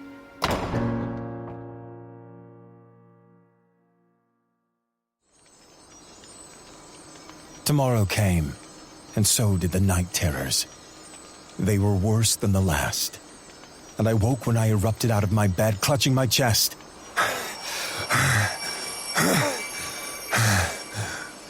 I could not stop the increasing waves of pressure. I was on my feet, pacing the room. Before my body even registered what I was doing, my heart hammered in my chest so hard that I was sure it would fall out. I concentrated on breathing in and breathing out. But it was not helping. I couldn't control the tremors racking my body. Couldn't stop the onslaught of memories shaking me to my core. I am ashamed of you. I had such high hopes, and now I am left to clean up your mess. Again. I covered my ears, squeezing my head as if I could drown out the noise. You're a fool if you think we would ever let you lead us. My knees buckled, and I hit the floor, screams echoing throughout the room. What a waste. The goddess Nismira. Her silver hair, sharp features, and armor were bloodied by the death of our friends, our family, and our home. She was a traitor in every sense. Her heel dug into my breastplate, keeping me still. The sounds of ripping flesh and metal on metal filled the air. She held the sharp edge of her sword at my throat. I grasped the blade, blood seeping through my fingers, my grip sliding. The metal pierced my throat, and I did not know how long I could stop it from going further. You will get the fame you so desperately crave, Samkiel. That title you love so much. They will know you now as what you truly are. World Ender. The wall in front of me exploded as power, hot and bright, seeped out of my eyes and obliterated everything in its path.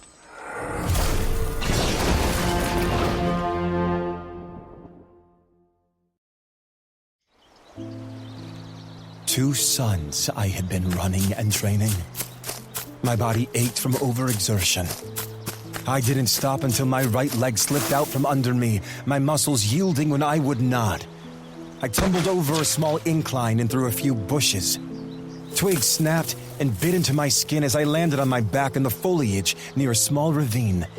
Fowl erupted in bundles from the trees, startled by the noise. The forest grew silent after their squawks of departure. Light poured through the canopy as I lay there for a moment, panting for breath. The sound of rushing water caught my attention, and I turned my head to see twin waterfalls cascading down the side of a jagged cliff. Different sized rocks and boulders lined the edges of the small lake at its base. I sat up on my elbow, staring into the rushing water of the creek. When was the last time I bathed? I did not know. When was the last time I ate? I did not know that either. My legs shook as I pushed myself off the rocky ground and stripped, tossing the sweat-drenched slacks off to the side. I stepped into the crisp, clear water and waited for the sting of the cold. It should be cold. It should be freezing, yet I felt nothing. I shook my head and waded toward the lake, not willing to think about what that lack of sensation meant for me.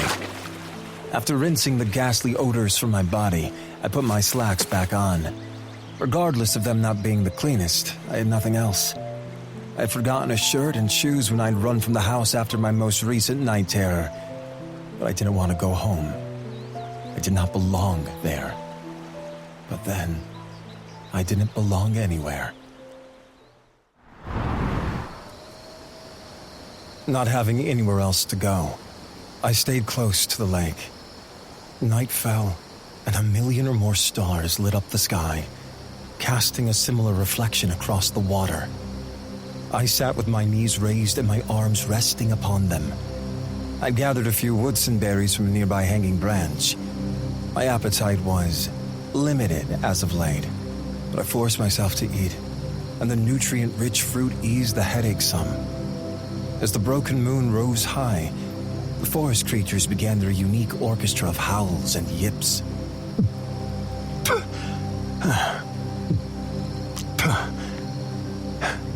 The remains of Rashirim floated across the sky, creating a ring around the planet. Another casualty of the gods' war. The moon looked like a giant had taken a bite from it. Beyond it, a galaxy spun, swirling together a variety of iridescent colors. Stars whipped past, leaving small dust trails in their wake. I used to find the view alluring, captivating even, but no longer. After you floated among them, praying for a death you would never receive, you learned to despise them. Several meteors flashed as I lowered my head, eating another berry. I keep having the same night terrors. They have increased in frequency this last century. It's as if this overwhelming darkness is hanging over my head, just waiting to suffocate me. If only I had been faster that day. I wish I had been faster that day. Maybe if the words weren't trapped in my head, they would give me some peace. I hope you know that I've stopped everything we argued about. The sex, the festivities, the drinking. I have no need or longing for the things that drove a wedge between us. And I know now how irresponsible I was. How much I truly did not care. Not when it mattered. And when I tried to be better, it was already too late. They need a leader. And I am not you. I was speaking more to myself and not to my father. He was long gone from any realm I could ever reach. But relief filled me anyway, lifting a weight from my chest. You do not need to hide. I hear you. You have nothing to fear from me. I plucked another berry from the branch.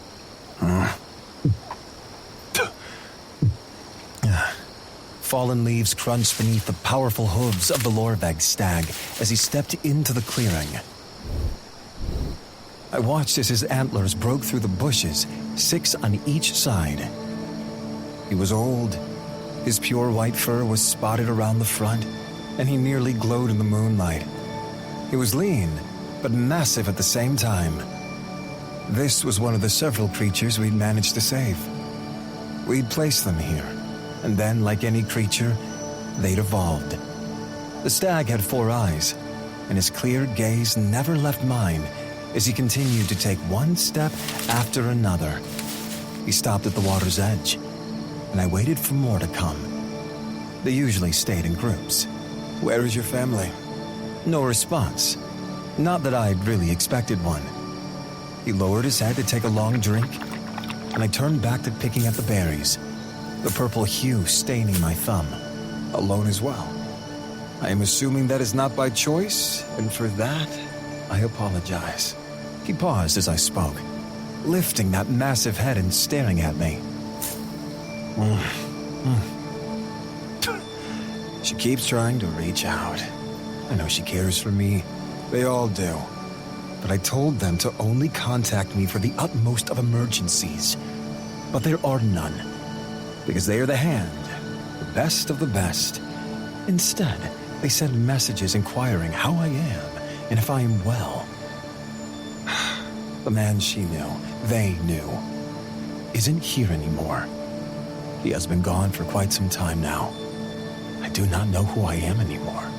The leaves crunched once more, and I looked up. The stag lowered his head as he stepped a little closer. He stopped near me and stretched his neck, extending his snout, sniffling toward the berries. The seeds are deadly for you. I placed the bundle of tangled branches on the ground and picked a single berry off. I put the fruit in the palm of my hand and focused. Silver light ran along my arm, making the markings glow and reflect off the white of his fur. He did not move or try to run. He only stared at my hand. The berry in my palm vibrated for a small second as I concentrated. The seeds disappeared one by one, leaving the translucent purple skin intact. I held out my hand to him, the lights dying beneath my skin. Here you go. He looked from me to my outstretched hand and back before running his snout over my palm and taking the berry. I watched as he lifted his head and chewed, his eyes never leaving mine. It's simple. If I focus hard enough, I can erase the molecules that make up the integrity of the seeds. He tilted his head as if he'd understood me, which was insane, but that is of no interest to you.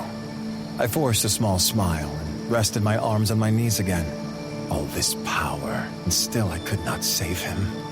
Them, the world. They were counting on me, yet they are gone, while their king sits in a dense, undiscovered forest speaking to you, as if my problems are of any concern. He moved closer, nudging my arm with his snout. That's all of them. You should probably go. The darker it gets, the... Samkiel, grant me passage from here to Astaroth. The ancient words, the chant, meant only one thing. It meant death. I surged to my feet. The sky lit up a bright, vibrant blue as a star that was not a star raced past and toward the great beyond. No. The remains of Rashiram shook beneath my feet, the ground threatening to split. Power radiated off me in waves, trees bending and breaking in half. The water on the lake surface rippled, and the stag took off, escaping the force of my rage. Imogen had said Ether World, so that was where I went.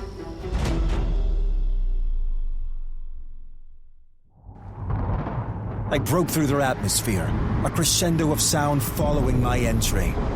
Massive clouds circled me, thunder rolling across the sky in an ominous portent of my arrival. Lightning flashed all around me, as if the planet were defying my power. I ignored it, arrowing toward my destination. The dark clouds gathered as the guild came into view. It had been established here eons ago as a base of operations and a safe spot. There were locations like this on each major continent. They were places of education for Celestials in training, and provided links to our people, old and new. Within their walls, they housed archives of information and ancient weapons. I dropped to the ground, lights, sirens, and screams overwhelming my senses. Several dozen Celestials and mortals stood outside the large palace building. Some held small devices in both hands and were pointing them at me. Others were armed with the ablaze my family had created eons ago. They kept shouting, repeating words I did not know, as lights, bright and blinding, shone from behind them. I raised my hand, shielding my eyes from the glare. I peered from behind my hand at the numerous large metal boxes with circular appendages lining the area. Static filled my ears, entwined with the yells and chatter. It was too much, too loud. I gritted my teeth, the thrumming in my skull reaching the point of agony. My skin lit up as I reached out and closed my hand into a fist. The lights burst, sparking and raining shards of glass. I raised my hands, drawing power from the boxes, and that damned noise ceased. The shouts and demands erupted with tension, and I raised my hand again, preparing to neutralize that threat as well. Then I heard a voice that was as familiar as my own. Liam. I spun toward him, dropping my arms at once. My oldest and most trusted allies stood before me, their expressions a mixture of shock and sadness. Who? Kaveth Dosh Vael? My tone reminded me more of my father than my own. The strongest of the hand, Logan, lowered his head, his face distressed. Ezekiel. That one word felt like a blow, and I knew this was not going to be a simple visit to Anua. Logan was one of the oldest Celestials, and the only surviving remnant of the Celestial Guard formed by my father. I had grown up with him, and he was the closest thing to a brother I had. He was just as tall as I, and he had more than enough muscle to not fear anything breathing, so when his voice cracked, I knew it was time to pay attention. It's more than that, I am afraid. Vincent stepped around him. Even his normally stoic features seemed drawn. What has happened? And then there was the word. The one I never wished to hear again. War.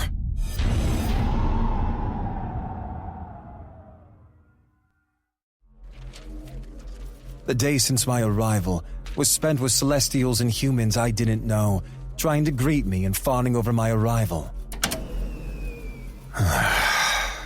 I shut the computer Logan had given me and closed my eyes while my brain tried to process the instructional videos he had pulled up.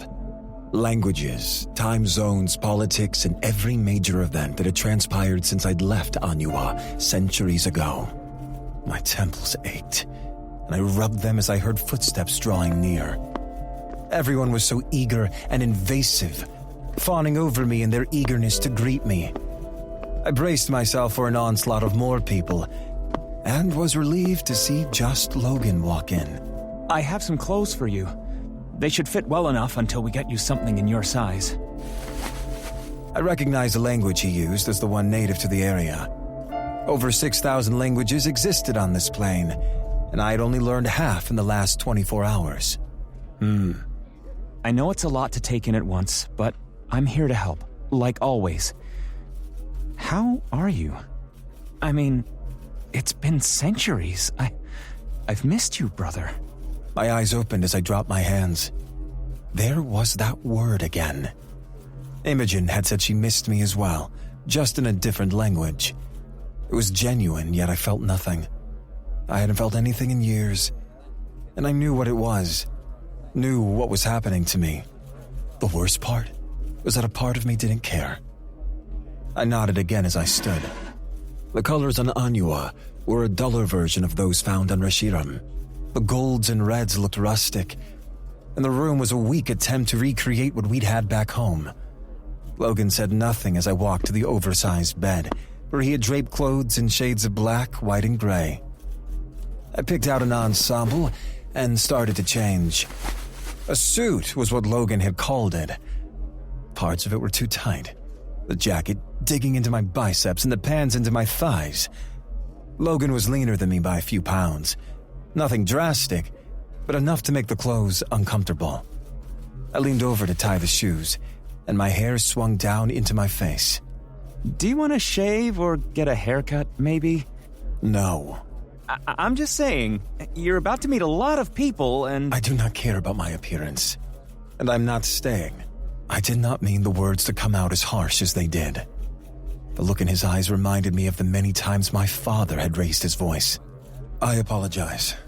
I just would like to take care of the threat that stole Ezekiel's life and return to the remains of Rashiram. This was not meant to be an extended stay. Worry knotted his brows for a brief moment before he corrected his expression. His eyes darted from mine as he lowered his head and nodded once. Understood. My fingers ran across the clothes Logan had given me. They were ill-fitting and made my skin itch, the material rough, unlike the soft fabrics from Ashiram. Sorry, my liege, I didn't know you were coming, or I would have gotten you something that actually fit. Do not call me that. Logan chuckled softly from behind me. Vincent led us upstairs into a large chamber. Just inside, a mahogany bookshelf held an assortment of small statues. Paintings hung on the walls, and a desk with items scattered across its surface was off to the right. We can always get you something else. You'll need a place to stay. That will not be necessary. I will not be staying long. They glanced at each other, and I could feel their concern and disappointment. I knew I should have felt a tug of guilt. They cared and wanted me to stay, but I felt nothing. I just wanted to return to the fragment of home I had left. The noises and lights were becoming overwhelming. I felt confined, and it didn't help that everything here was noisy. Logan and Vincent said nothing for a long moment. waiting for my next command or order. They did not understand how hard it was just being here around them after what had occurred. I despised it. What information have you gathered regarding Ezekiel's death? I watched their demeanors shift and sadness return to their eyes. But the topic had to be discussed. Vincent moved first. He hurried to the large desk, picking up a folder and opening it. Some of the ruins and temples created from the pieces of Rashirim that fell to Anua have been hit.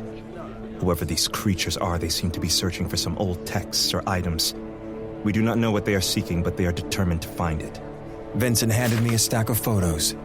The images of half-destroyed places. I sent word to Imogen. Has she not been able to reach you? Is that what she meant about the growing concern?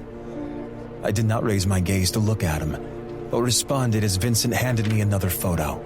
She informed me of a growing concern, but I was unaware of the gravity of the situation. It was kinder than the truth. I knew and did not care. How terrible had I become? Vincent flipped a few more images my way. A light knock echoed against the door, and all of us looked up as Navera, fourth in command, entered and bowed. Sorry to interrupt, my liege. Logan made a motion across his throat with one hand. Babe, he doesn't like that. Her eyes widened as she straightened. Sorry. She walked over to Logan and gave him a quick hug. An image danced across my consciousness of when they had first met. It was long before I had formed the hand, when Rashirim was a more joyful and cheerful place. Long before wars, long before death, long before the fall. I just wanted to let you know that the Mortal Council has started to arrive. I nodded once as Vincent checked the gold device on his wrist. Vincent had worked with the mortals, balancing politics and global problems in my absence. He'd been part of the embassy for years. It kept them in the loop, was how Logan had worded it. Trust had grown between mortals and celestials through the centuries, allowing them to form working relationships. Mortal liaisons were a predominantly significant benefit. They kept the peace, easing the melding of worlds and cultures. It was an easy transition, once the On-Unions learned just how small they were in the grand scheme of things. I'd given Vincent the title because out of all the members of the Hand, I'd known he wanted it. It gave him power and control, things he'd never experienced under Nizmira. Vincent was a great leader. I'd known that since Rashirim. It was one of many reasons I'd selected him, another being that I did not want it. I'd shut myself off from the world, and that was how I intended it to stay. I have set up a meeting of sorts, my... Liam. They wish to speak with you and be debriefed on what has been happening the last few months. I would like a brief history of that as well.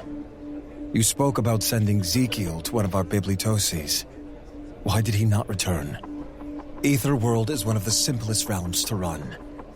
There are very few otherworld creatures that roam here. The beasts they originated from are imprisoned in other realms, sealed by my blood and the blood of my father. I stopped, that gnawing pressure in my head and stomach returning. So, I ask again, what can kill one of the Hand? Have you all not been training? Slacking while you indulge in the finer aspects of your duties? The lights flickered once, then twice, as the pressure builds in my head. There should be nothing living that can best any of you, but I still hear the dying chants and see the lifelight bleed across the sky. Tell me why that is. I knew it was cruel, but the words emptied from my mouth like poison. I sounded like him, and I knew it. I have an answer for that. Vincent moved closer, opening the file he brought with him. I have a few leads. There is one in particular, a female and 2 male companions. We got a few glimpses of her from the various security cameras. We ran them through facial recognition, but came up mostly empty. That is, until Rumen. He handed me another photo. I studied the tall, slender woman with long, wavy black hair. She was exiting a building and wore some type of reflectors on her face. How is this of importance? She showed up for the first time at an excavation site. I had several Celestial guards in place, but they were no match for her. The site was destroyed along with a few of the Celestials. It looked as if a bomb had gone off. I raised a hand, and rubbed at my overlong beard as I processed Vincent's words. I did some more digging to see if I could pinpoint a name or location, but it came up empty. Until this. Vincent handed me another photo. It was a clearer image of the same woman. The woman smiled brightly at another female, the same flowing thick hair framing her heart-shaped face. I could not make out all the details, but I could see that they were carrying translucent bags filled with food items. She did not appear to be a threat. She seemed like a happy and content mortal, out for a day of shopping. I do not understand. We tracked her to Vale. I had Logan and Nevera watch them for a few days before deciding to engage. She was spotted out one night at a club.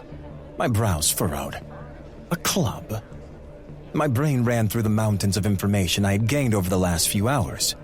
The stylized playing card with the clover or the bat, used in various games the mortals like to participate in. Shh. No, here it is similar to the festivities like Garishamir, except with more clothing and fewer orgies. Sometimes. Vincent rubbed his temples. That last bit of information was unnecessary. Like you are any help? Regardless, we learned, thanks to Logan, that the woman with her is her sister, Gabriela Martinez. Vincent handed me another photo. This one held a crystal-clear image of a woman smiling brightly. Her clothes were a dull shade of blue, and she had what looked like cards pinned to her shirt. Nevera found out she works in a hospital. She seems like your normal 28-year-old mortal woman. She graduated college and lives in an Upper East Side apartment. And the other one? Nothing. No one can find a single thing about her. It's as if she doesn't exist. I looked at Vincent. How can that be? I didn't know at first, but then we saw this. He placed another photo in my hands. The same two women sat in what appeared to be an outdoor foyer. The space was bathed in sunlight, and an ocean sparkled in the background. Other mortals sat around them at different tables, some eating and others lost in conversation. But it was the two figures standing near the dark-haired woman that held my attention. My brows furrowed as I squinted and brought the photo closer.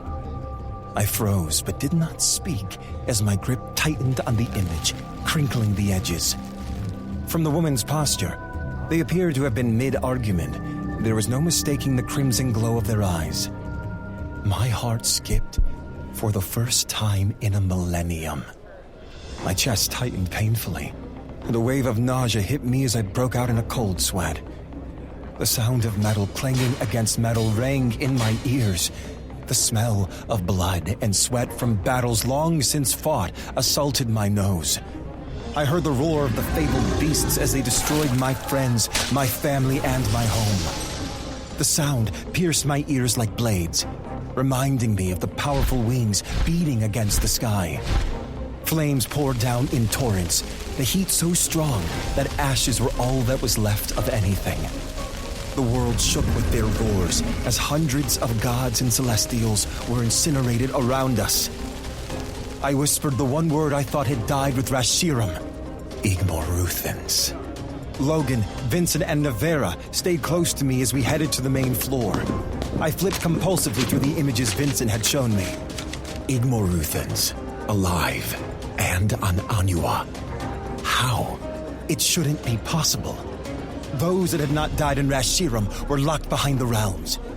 Yet 3 of the beasts stared back at me with 3 sets of blood-red eyes.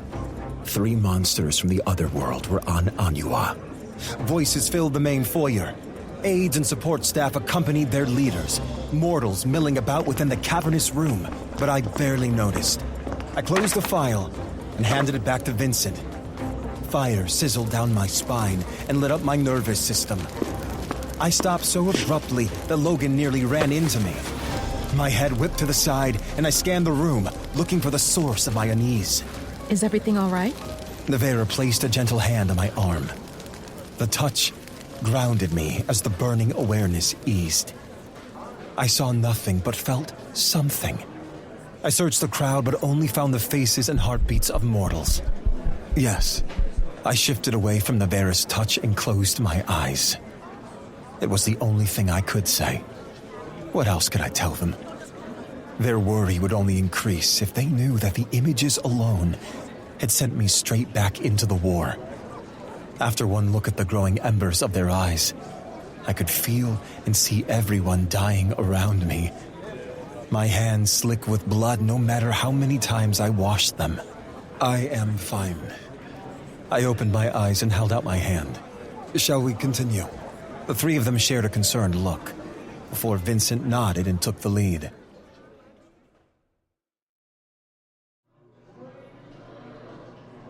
The chamber was a large circle with tiered bench seats surrounding an open space at the center. Every mortal leader from each country was here, and it was congested to say the least. The mortals greeted me as we descended the stairs, every person either shaking my hand or bowing. He's still getting acclimated to the languages. Appreciate your patience. I knew my facial features must have given away my internal feelings of disgust. They were looking at me as if I would save them, as if I were the answer to their prayers. I should have felt shame that I cared so little for their plight. The echoes of that thought sent my mind wandering back to a time far from this.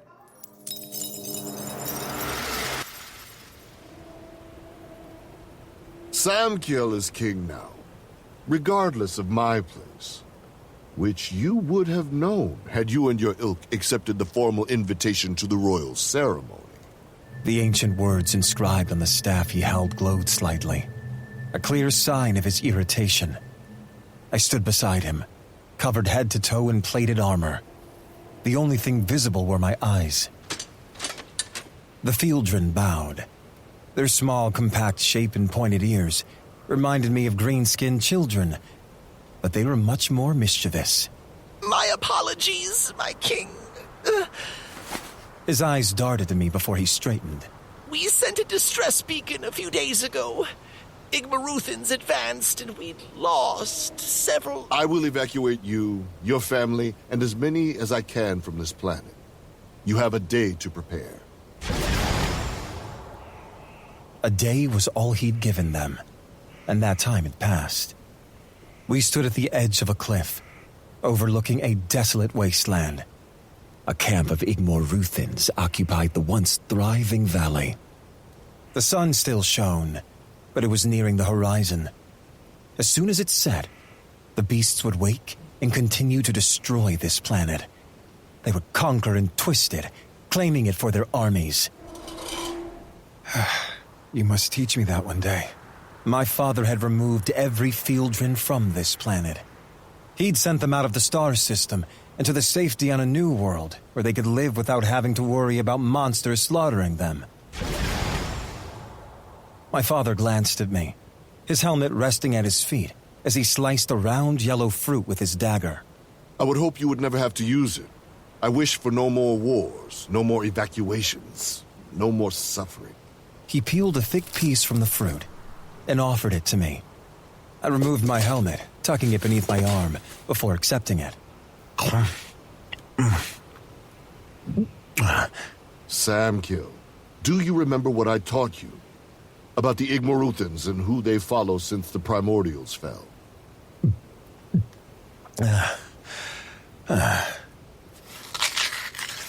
Yes. The 4 kings of Yehedin. Each share, Haldanuan, Guranan, and Aphelion. The primordials created them to rule this realm and the next. He nodded once. Yes. Haldanuan died by your grandfather's hand during the First War, although he made sure to take him with him. Aphelion fell at the Battle of Namur, which leaves the remaining 2. And now they seek revenge. My father nodded as he ate the last few pieces of the fruit and tossed the toxic core to the ground. He picked up his helmet and placed it on his head. Wisps of curls escaped from the braids that stuck out of the bottom, a few gold-encrusted clamps shining in the waning sunlight. Revenge, yes, but a part of me fears something much worse. If there is a breeding pair, we may end up outnumbered long before any war begins. Breeding? You always spoke of them being made. Similar to the Celestials, not born. Unlike most of the gods, they breed. He folded his arms, not looking at me as he went on. But I felt the shift in the conversation. Speaking of breeding... No. Samkiel, you are a king now. You will need to choose a queen soon. Or another king, whichever you desire. I hated speaking about this. Oh, what I desire is not to be attached and leashed to someone for eternity. I choose neither. You can't live off the spoils of flesh forever. Oh, yes, I can. The slowly retreating sunlight gave me a chance to change the subject. Praise the gods. How many do you think are down there? I pointed with the tip of my blade. A few hundred. He made no motion to move. If you focus, you can feel them. They are made from the same floating chaos as all things. Which means a part of us is a part of them. Everything is connected. Go ahead. Try it. I closed my eyes, drowning out the rustling of leaves from the southern winds and the movements of small creatures scurrying across the ground. I felt myself center and became aware of something. It was sharp and tingly and made my entire being quake. I felt dozens, no, hundreds of beings. I took a step back, opening my eyes and turning to my father. He was in the same spot, his gaze focused on the field below.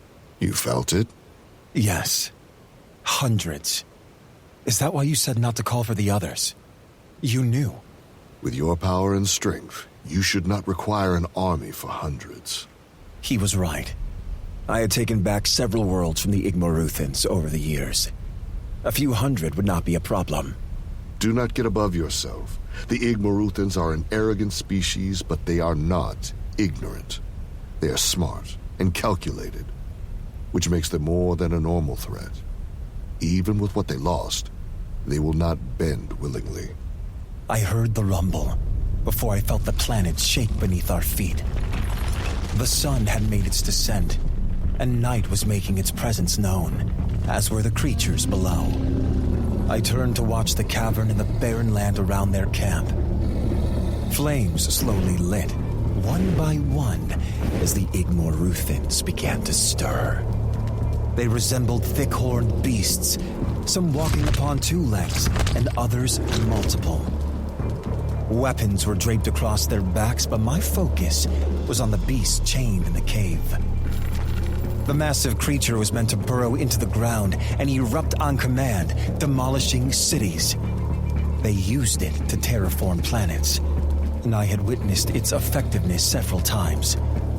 It was hard to kill, but not impossible. I pushed my helmet back onto my head and summoned another ablaze weapon. They either bend or they break. You have gained your crown and been king no more than days, and yet you already speak as one. His hand dropped, the humor draining from him as he eyed the field and the creatures swarming it. The feared king of the gods replaced my father. I might bear that title now, but no matter what, he would always be revered and respected as such in my eyes. What shall you have me do, Father? Simple. Use the title that you have earned. End worlds, my son.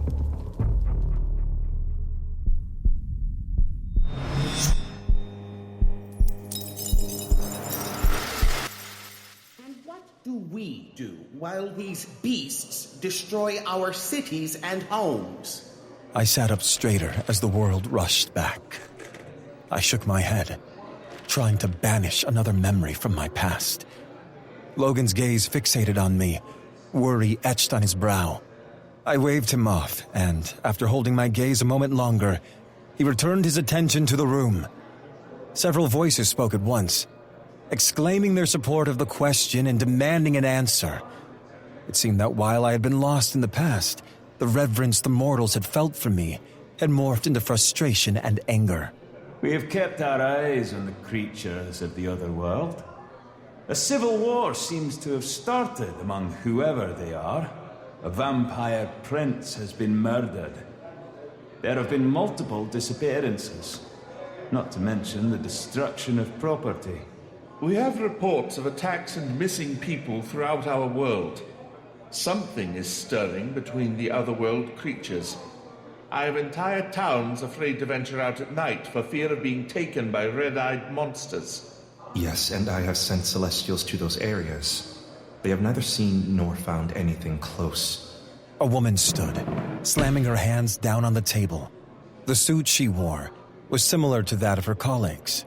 You mean like the destruction of Ophanium that you blamed on another quake? If the God King were here sooner, maybe this wouldn't have gone so far.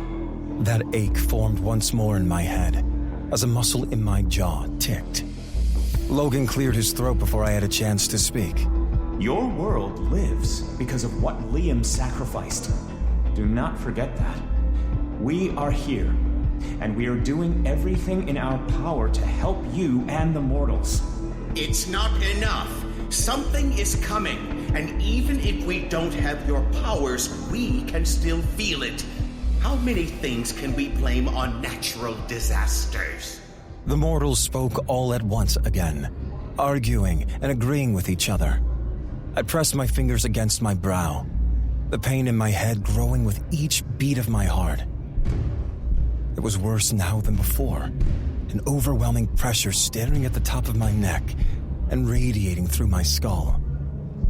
1,000 voices echoed through my mind, demanding answers and help from me.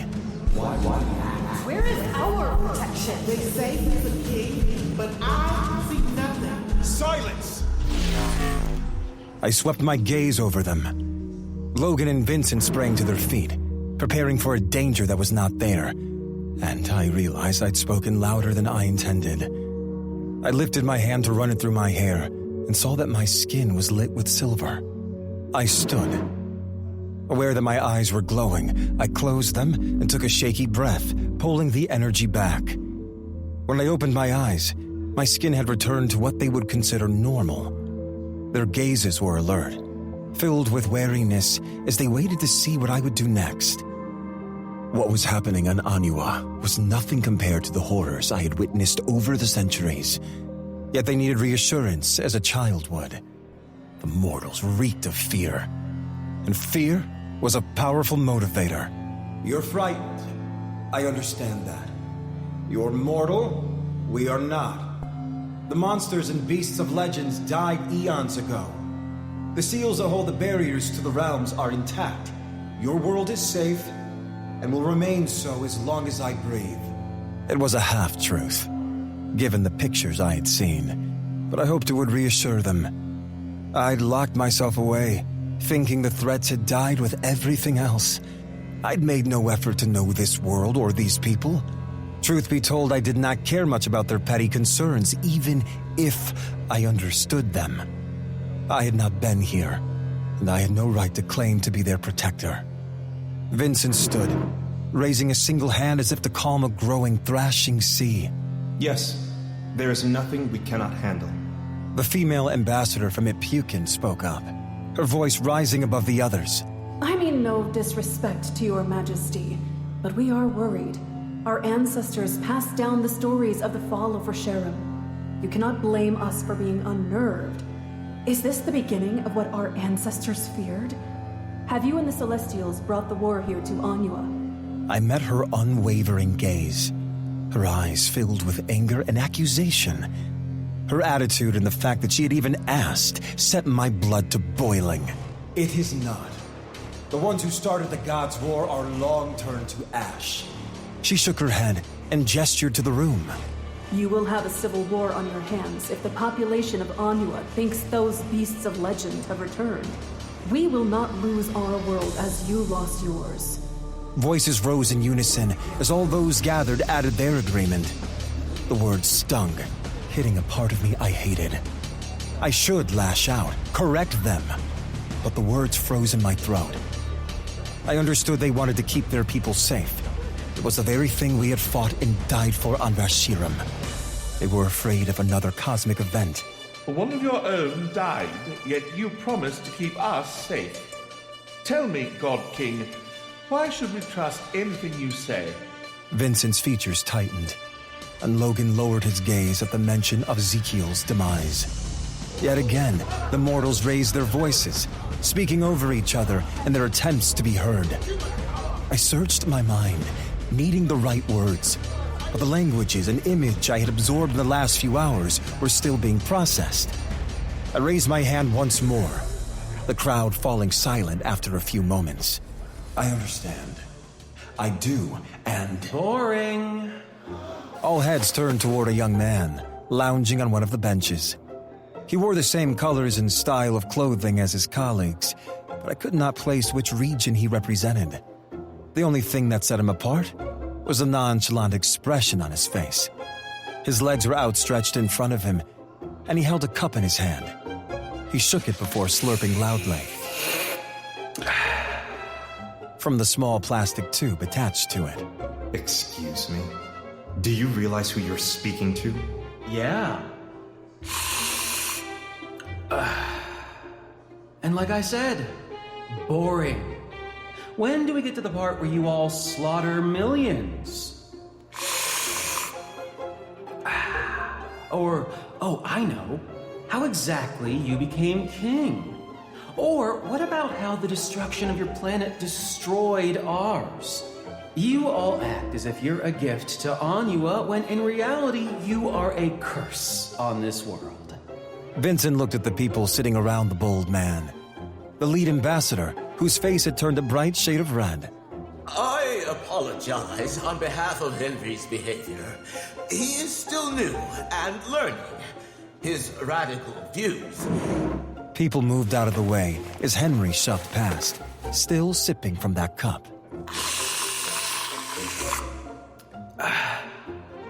So, this is where you all meet to discuss world events.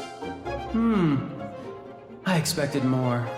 Shaking his head, he started down the stairs. It does look like a fortress from the outside, but it is easily accessed. I honestly thought it would be harder to get in, but... Henry shoved the cup into the hands of a woman he passed. He placed a single hand in his pocket before taking the steps one at a time, slowly and deliberately. The prickling feeling at the back of my neck returned. Something was wrong with this mortal. Was he infected? Ill? So, you are him? Step. The feared king? What a title. Your hands must be soaked in blood. Another step. The legend himself. The fastest, the strongest among his people. The most beautiful son of Lunaire. He paused, his eyes roaming over me from head to toe and back once more. I don't see it. With the misshapen hair and overgrown beard, you reek of this unkempt vine. You're taller than I thought you'd be, and I see the lean muscle fighting machine you have going for you, but I guess I expected more from the one they call World Ender. Who are you? The voice that left me was not my own. It resonated deeper, and an emotion long buried filled my tone. That name. I hated that name. Another step. Oh, silly me. I forgot I was still wearing this. He pulled at the suit, lowering his gaze before his eyes swept up to me. Black smoking mist formed at the base of Henry's feet and crawled up his body. The shoes he wore slowly turned to midnight black heels. The darkness climbed up the legs of the man, replacing them with slender feminine ones. It continued to twine and swirl around his form, revealing the ruse before disappearing. Impossible. Several people gasped as the mortals scurried toward the exits. Get back! What is she? Security! I had not realized I had moved until Vincent and Logan appeared at my sides. Henry was gone, and in his place was the woman from the photos. They had not done her justice. The grainy images had not captured the extraordinariness of her. She was captivating. What I had seen as dark hair was as black as the abyss itself. Her heart-shaped face seemed more angular here, and her dark brows arched over her eyes, framing their dangerous glow. Her lips were full and painted a shade darker than blood. She reminded me of the fanged Rhys Torre beasts from home, striking and beautiful but deadly. Very deadly. Her outfit was more revealing than the suits the others wore. She had on loose yellow fighting pants with the same colored top, if that's what you would call it. The edges looked sharp, and it dipped too low in the front. A long matching jacket billowed on the waves of darkness she had summoned. She placed her hands on her hips, staring past me. She nodded at Logan. Hello, handsome. We meet again. I met your lovely wife a few minutes ago. Nevera, right? Logan moved forward, but my arm shot out, stopping him. What have you done with her? Nothing she didn't deserve. Another step. If you touched a single hair on her... I raised my arm, cutting Logan off. I needed to know more about this mystery woman, and if he jumped into a fight fueled by emotions, I might lose our newest lead. Good boy. Keep your bitches in line. She gave us both a wicked smile. So, Samkiel, this is your hand? Not very intimidating if you ask me. All you have to do is cut one of their hands off, and they're powerless. I felt Vincent shift next to me, but he didn't step forward. You are the one who killed Ezekiel? They say you're a god. Hard to kill and damn near invincible. Weapons have to be forged to snuff out that precious light. She took another step before stopping, her head tipping ever so slightly as she gauged my people and me. Does that make you fireproof? A slow, mischievous smile curved her lips as she turned both hands palms up. Twin flames erupted from them, her eyes shining a fiery red. I reached out to stop her, but was a fraction of a second too late as the room erupted into flames.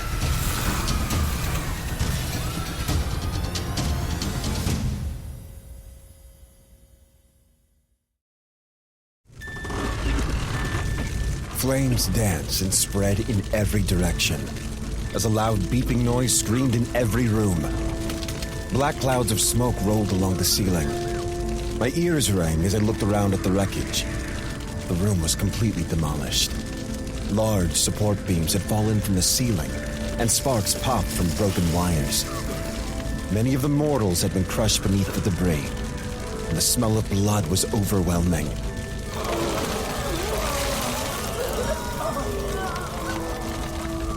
I lifted the large piece of concrete off my body, easing the pressure on my abdomen and legs. A cough to my right had me turning to see Logan pushing a large metal object off of Vincent. Logan helped Vincent up, both of them covered in a thin layer of dirt. They scanned the wreckage, looking for me. Logan's eyes were desperate when our gazes locked. Nevera! I waved him away. Go. He said nothing else as he pivoted and dashed from the room. Vincent stumbled toward me. Are you all right? Fine. I need you to clear the building. Get as many to safety as you can. What about you? I ripped the burned jacket off before rolling up my sleeves. My hand flexed, and one of the silver rings vibrated on my finger. I call forth the ablaze. In my hand, the silver broadsword sharper than any man-made steel. I'm going to find that woman.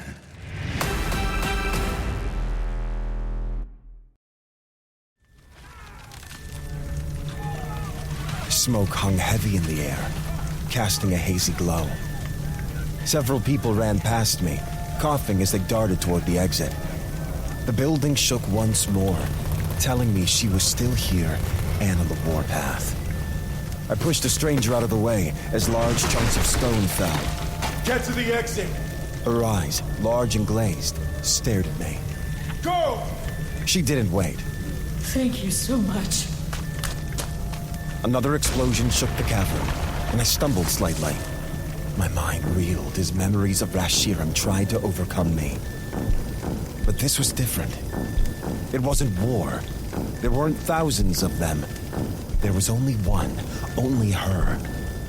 It would be different. The siren's loud, persistent beep slowly died. The once well-lit area was now a smoky, dark hall, the lights flickering as they struggled to stay on. Water fell from tiny metal devices in the ceiling, soaking the hallway and attempting to drown the blaze she'd left behind.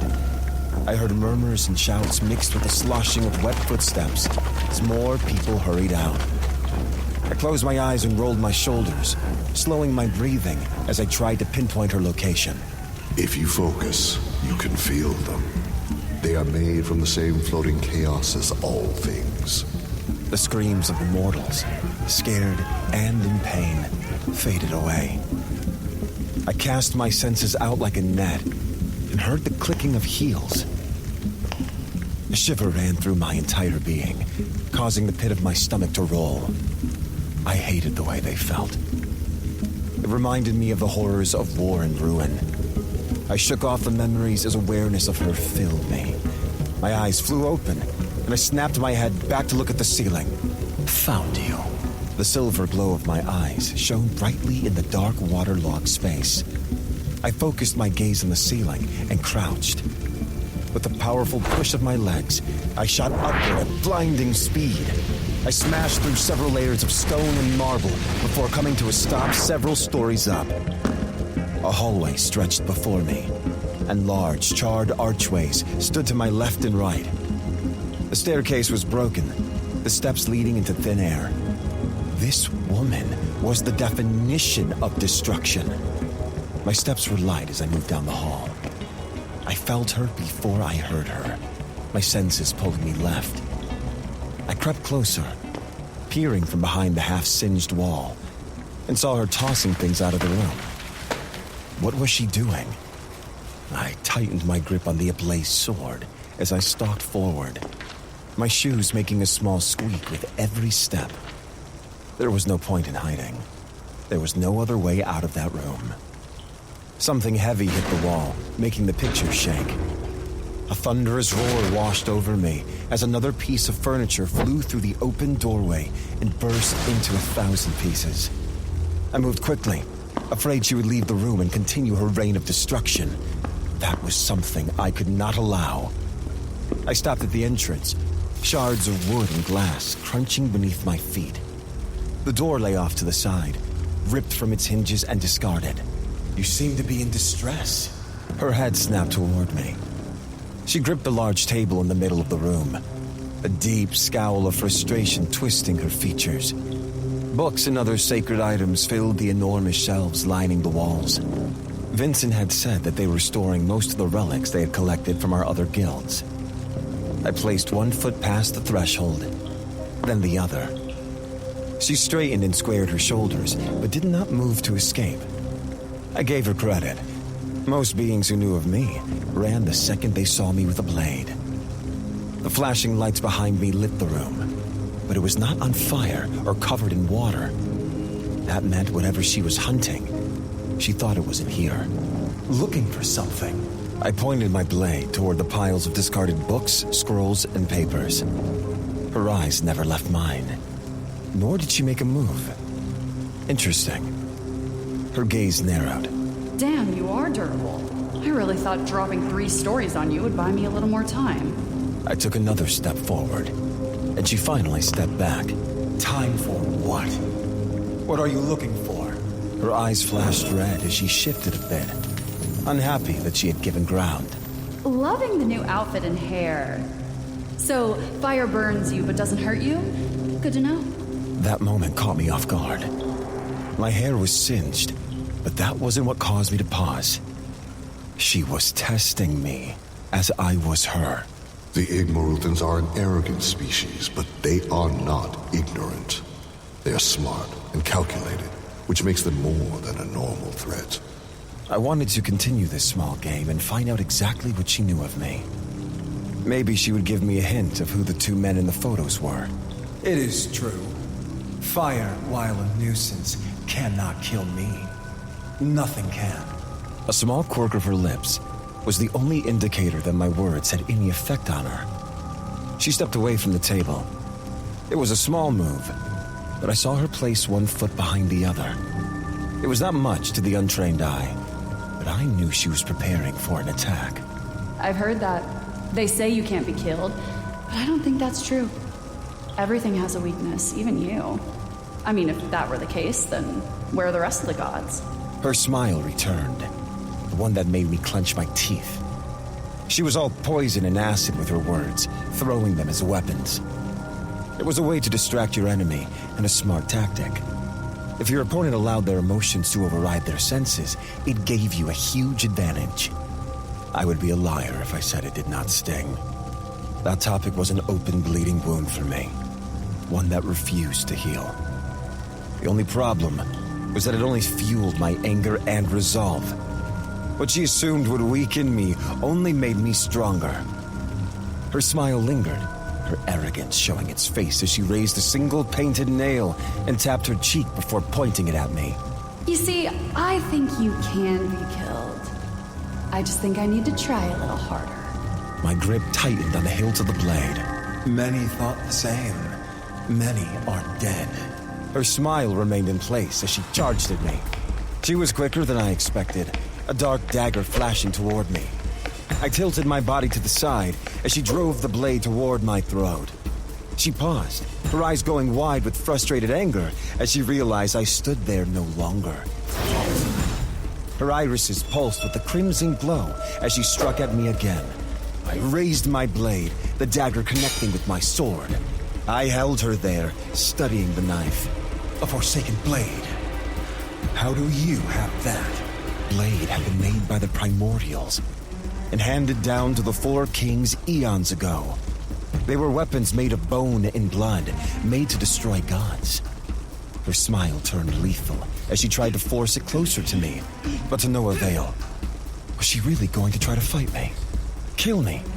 After everything she knew? Here of all places, when Vincent or Logan could come at any second.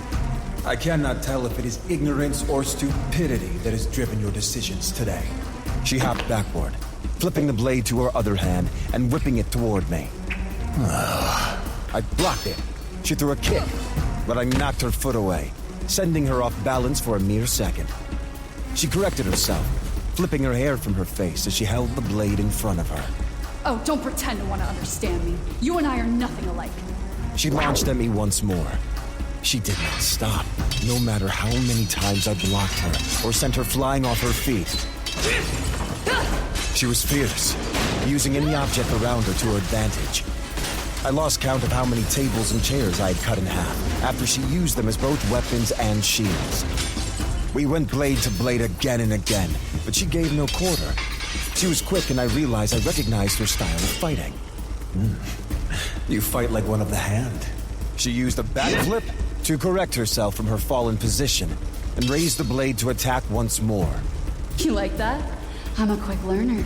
And Ezekiel was so kind to show me a few things before he turned to ash. I am not impressed. You're slow, ineffective, a dull comparison to what they are. The energy in the room charged, the papers and scattered debris hovering just off the floor. I felt my eyes change and knew silver burned in them. And besides, I taught them everything they know. She did not show an ounce of fear. Didn't do Ezekiel much good. Are you used to always failing? I moved without realizing it.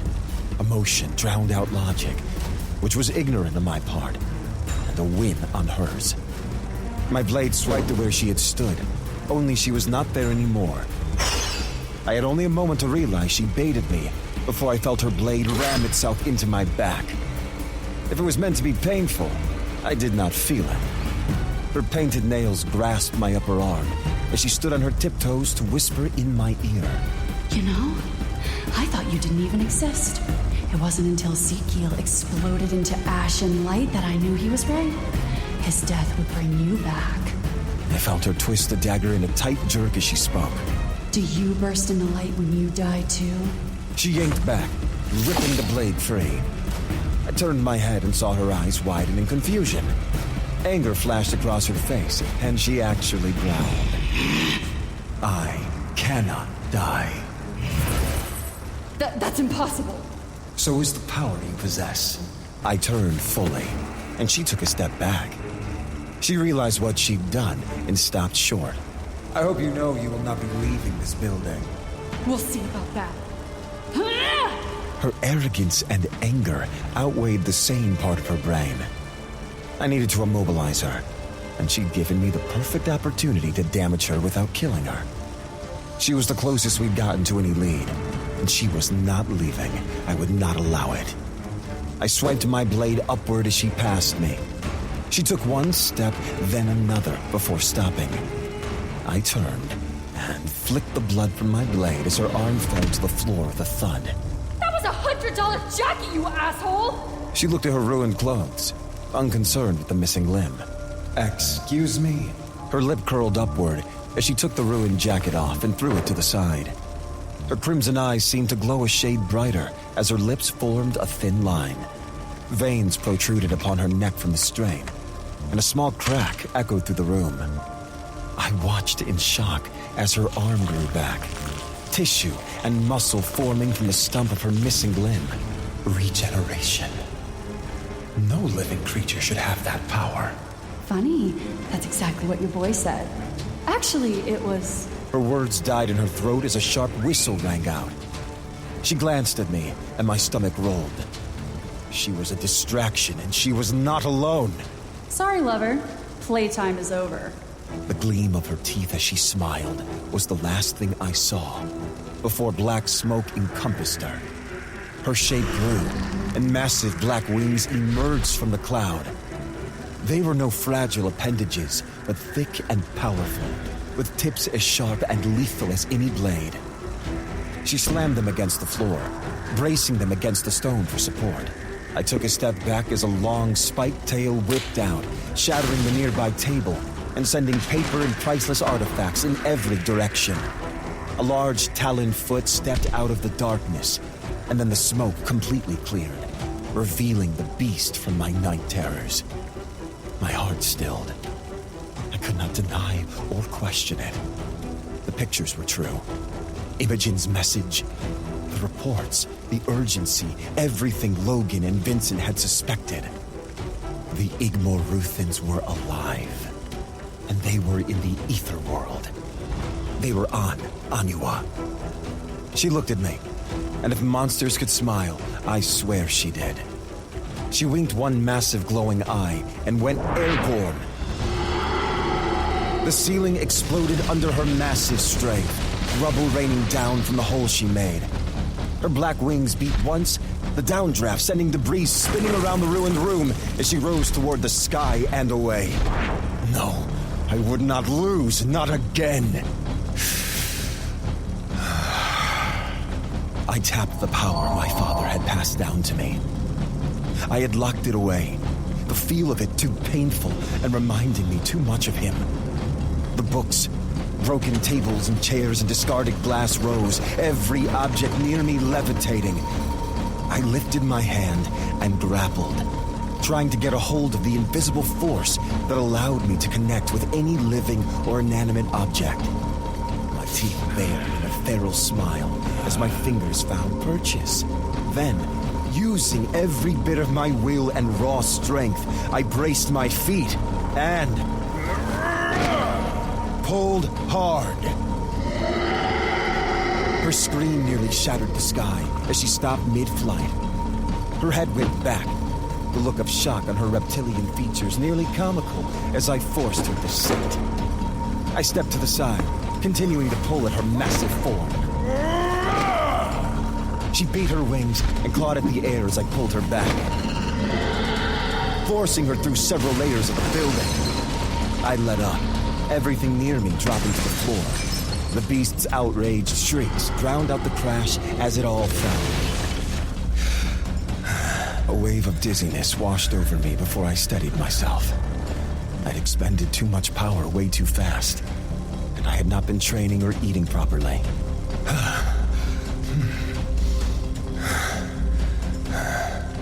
I jumped into the massive hole, passing through several floors. Rubble made up of concrete, stone, and wires surrounded me as I landed. The impact reverberating through every nerve and exploding in my head. She lay crumpled on the floor. Her body shuddered before returning to her mortal form. Her clothes were still present, but dirty. So, it was not a full transformation like with other beasts of legend. Interesting. I lowered into a half squat, preparing to pick her up. Her red eyes snapped open, and she glared at me. Smoke curled out of her nose as her lips pulled back, and a soft, orange glow formed behind her teeth. She was going to spit fire at me. I clamped my palm over her mouth, my fingers wrapping around her jaw, holding it closed. Her eyes bulged, and she grabbed my wrist, talons digging into my skin. Silver light ran down my arm, and I sent a blast of energy into her. Her body jolted, and her eyes rolled back before she went limp. I leaned forward, studying her.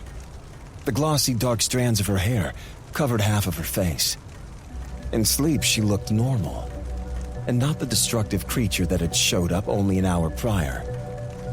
But that power I'd witnessed, the strength she had, was not normal. Not at all. There were only 4 Igmoruthans I knew of that could assume the form she'd taken. That made her an important factor in what had been happening in my absence.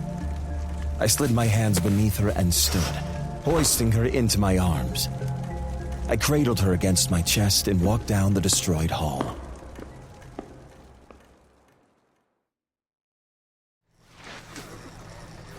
Several Celestials stood around the main entrance, forming a small circle. Some were covered in debris, and others had parts of their clothes burned off, while a few looked to have just arrived. Vincent saw me first and pushed through the group, Logan at his side. You got her. Vincent flicked his wrist and returned his blade to his ring. Nevera. She is a little dizzy, but fine. She got knocked out when she first showed up. He pointed to the woman in my arms. What about the mortals? Celestials? A lot of casualties. They both looked at me and shook their heads. I assumed. Several of those metal boxes with wheels were parked nearby, lights flashing and sirens screaming. Celestials formed a line as they helped who they could and ran back into the building for any survivors. What are we going to do with her? Get answers. She has been unconscious for at least a day. Maybe she is dead and hasn't disintegrated yet? Vincent sighed from where he was leaning against a large bathroom sink. Don't the old ones disintegrate? It's been so long since we have seen any Igmoruthans that I've forgotten. I said nothing, as I wiped the remaining eraser sheddings off the notebook Logan had given me. I moved my hand to the side, continuing to sketch. Keep your head still. Logan turned my head to the side once more. I narrowed my eyes at him. Hey, I'm trying to salvage what I can, since half of it got burned off. He ran the loud mechanical clippers over the back of my neck, leaving it bare. She is not dead. She will regenerate any damage she may have suffered. I knew she was alive, because I could still feel her power if I concentrated. It made me sick to my stomach, even from several floors above her. But I did not tell the others that. There was no need, and we had more pressing matters at hand. Regeneration. I can't believe it. And you said she could control darkness? The shape-shifting makes sense. I didn't even recognize that she looked like any other mortal until it was too late. Nevera sat on the edge of the sink, close to Logan. He stopped clipping my hair for a second and eyed Nevera. She had healed from her snapped neck, but Logan had not let her out of his sight. It wasn't surprising. They had been inseparable since Rashiram. Yes. Logan's grip on my chin forced my head in another direction, and he returned to what was starting to feel like a form of torture. Her powers are peculiar, to say the least. The only legends I remember are those of the 4 kings of Yeheden. They were created by the primordials and could take the form of beast or man, but they have long since been deceased. The only way they could still exist is if a breeding pair survived and escaped the fall. It is a mystery, and I want answers. So, we will interrogate her and document the information for future use. I forgot you used to scribe for the bestiary. Vincent's voice cut through the thickening silence. I looked up, pain filling my head, as a memory flashed across my subconscious. I closed my eyes, my fingers tightening on the edges of the pages. It was only for a moment, and when I opened them, I was no longer on Anua. I had been transported to a time when my mother was still alive, and I was far too young to worry about battles or fanged beasts of legend.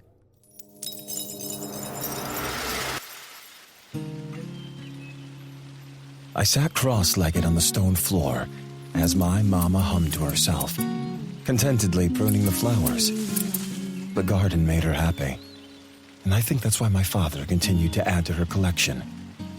I would glance up now and then to make sure she had not wandered too far, and when she did, I followed.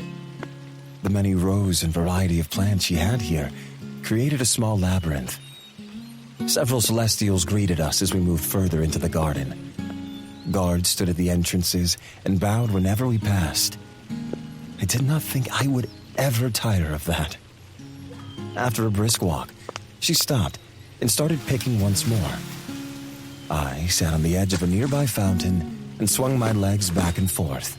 Mama, why do I need to know this again? I dropped the small stylus, the onyx ink covering the side of my hand. I lifted it, rubbing it against my garb, which earned me an eye roll from my mother. She rose from her kneeling position and plucked a few more flowers, placing them inside the thick woven basket she held. Because, Samkiel, I want you to have skills other than just fighting. Yes, but I like fighting. This, I am no good at. I held up the paper and showed her. Her smile grew as she stepped closer, the gold and white trim of her dress dragging across the ground. She never wore a crown like Father, only a thin gold band that held her hair back from her face. I had asked for one similar to hers or Father's, but they always told me it was not time yet. It only takes practice, little one. I crossed my legs under me and continued with my learning. I knew there was no use in arguing. We would sit and stay here as long as she wanted. I did not mind. It was not as if I had any friends under Ashirim. I'm the only child with a god and a celestial as parents. Everyone else had been created, made from the light that now ran through my blood. My mother said I'd been conceived in love, which made the other gods envious. Can I ask you a question, Mama? I fear you would ask anyway. But yes, go ahead. Do you not go to battle anymore because of me? I heard Father talking the other day. Samkiel, what did I say about eavesdropping? I was merely walking past and heard him. I glanced up as she eyed me, one eyebrow raised.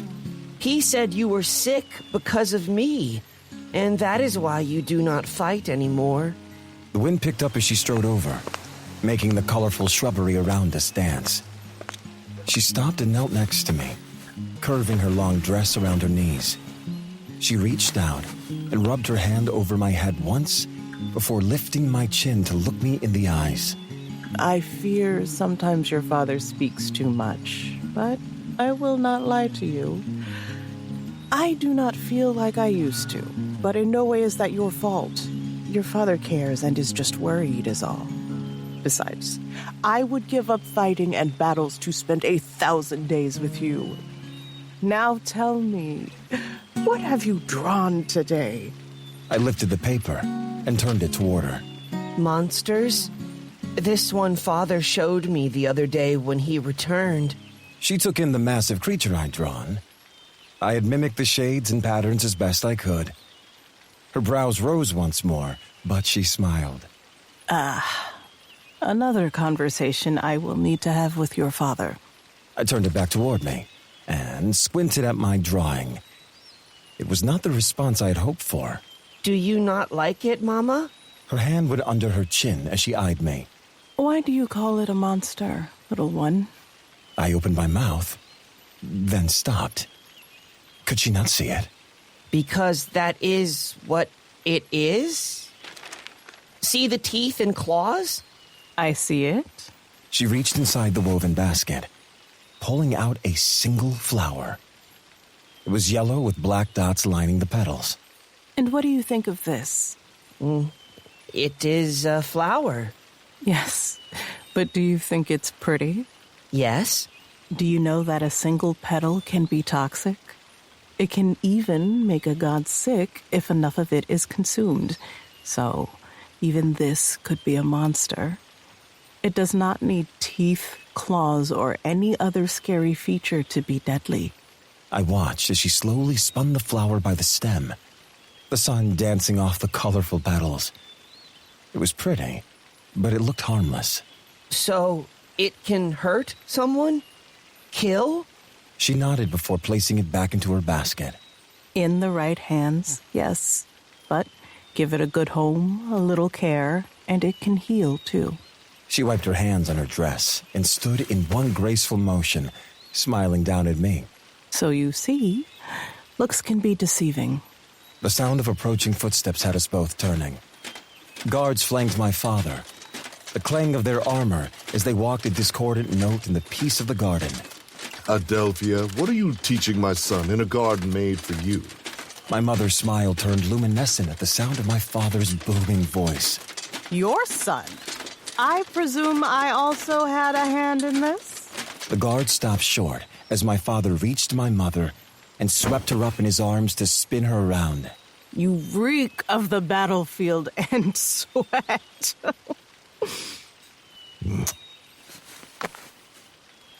There's my little warrior.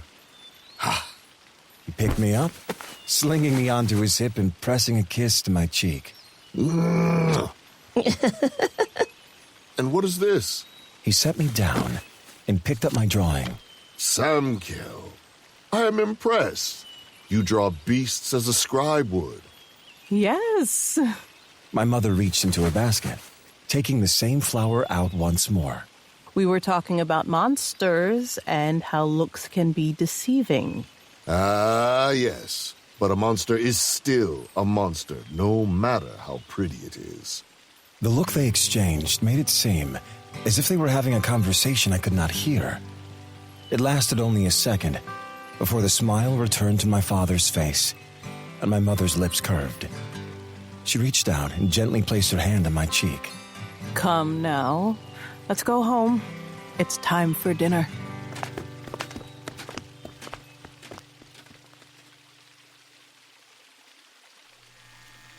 Logan turned off the clippers, snapping me back to reality.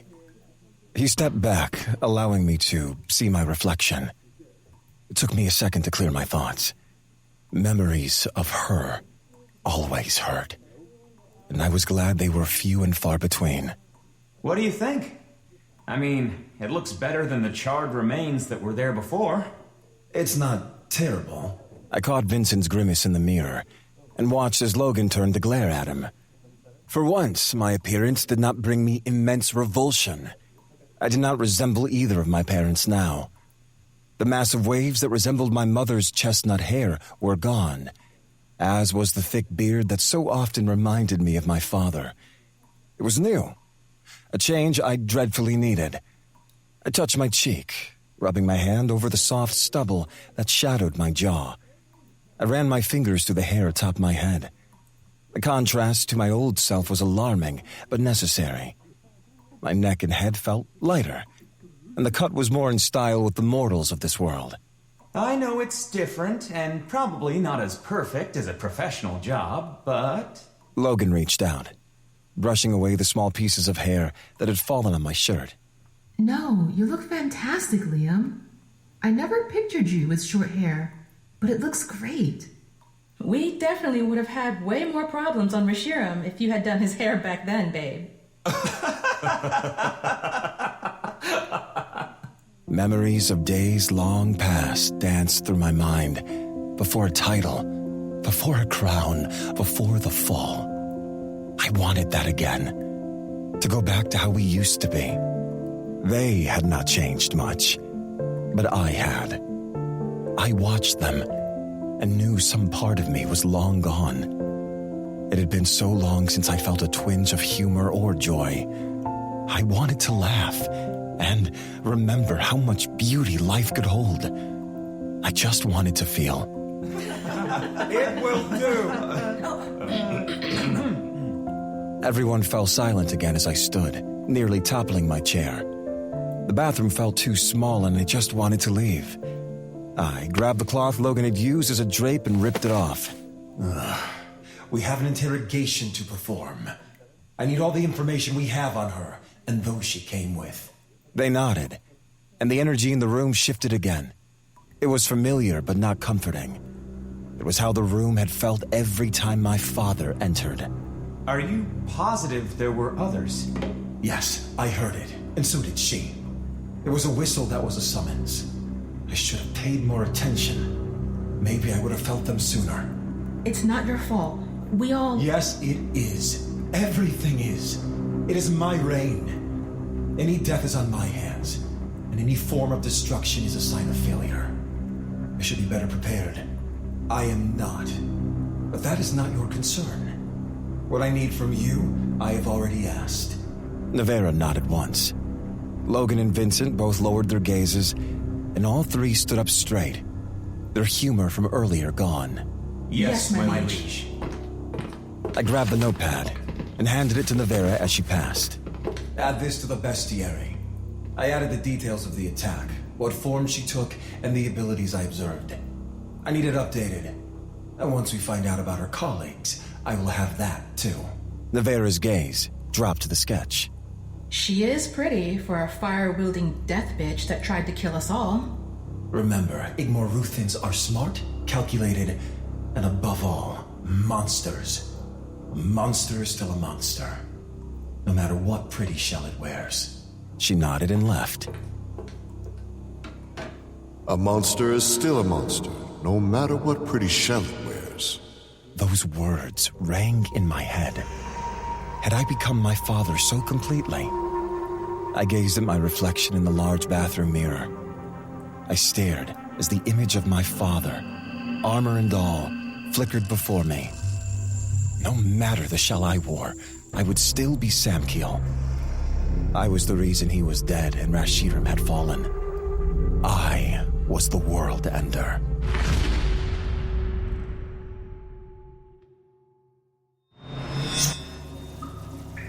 My eyes fluttered open, and I squinted at walls so white that they were almost blinding. I was in a room. Wait, a room? I quickly sat up and immediately regretted it. My head throbbed, and every muscle in my body ached. Being hit by a convoy going full speed would have hurt less. I gripped my head, trying to ease the agony there. The memory of silver eyes flashed through my mind. Samkiel had grabbed me and pulled me back, but how? I hadn't even had time to process what was happening before hitting the ground. Then he was standing over me, the water from the sprinklers raining down on his massive frame, plastering the ill-fitting clothes to his body. I remembered calling forth the flames to get him away from me. My throat had tingled before he'd slammed his hand over my mouth. I watched his eyes glow a shade brighter before silver light traveled down his arm, igniting those strange tattoos. Then I tasted his power and knew I was dead. I turned around, looking at the room. If I was an Iasulan, it was a shitty version. It looked like an insane asylum. My pantsuit and matching crop top were gone. In their place, I was wearing a loose-fitting tank and black sweats. I pushed to my feet, my knees shaking. Gods, what had he done to me? I rolled the waistband of the pants so they would stay on my hips as I glanced around. The cell was a 10x10 white box with one wall made of bars. I walked to a corner and slid my fingers against the walls. They were smooth, cool to the touch and hard as stone. There was no furniture, no toilet, nothing. So this wasn't a prison. It was a holding cell, which meant they weren't planning to keep me here long. My anger rose. If they thought they could imprison me, they were sadly mistaken. I inhaled a deep breath before I expelled a thunderous roar of lethal fire. The cell went up in bright orange and yellow flames, singeing everything they touched. I let it burn for several minutes. When I allowed the fire to die out, I expected to see a smoldering open expanse. Instead, bright blue beams glowed where the bars had been. Molten metal pooled on the floor, but otherwise, the structure of the cell was intact. It was another reminder that I was not dealing with anything mortal. Fuck.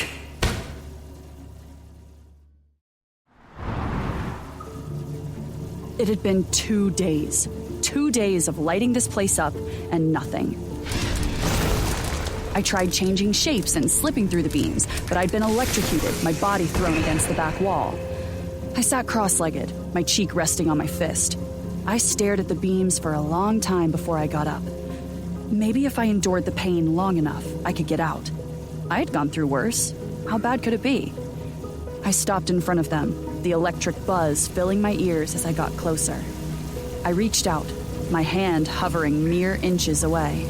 Atheos, Ishii, Krayala, Dismary, Vata, Bunir, Samki, grant me passage from here to the asteroid.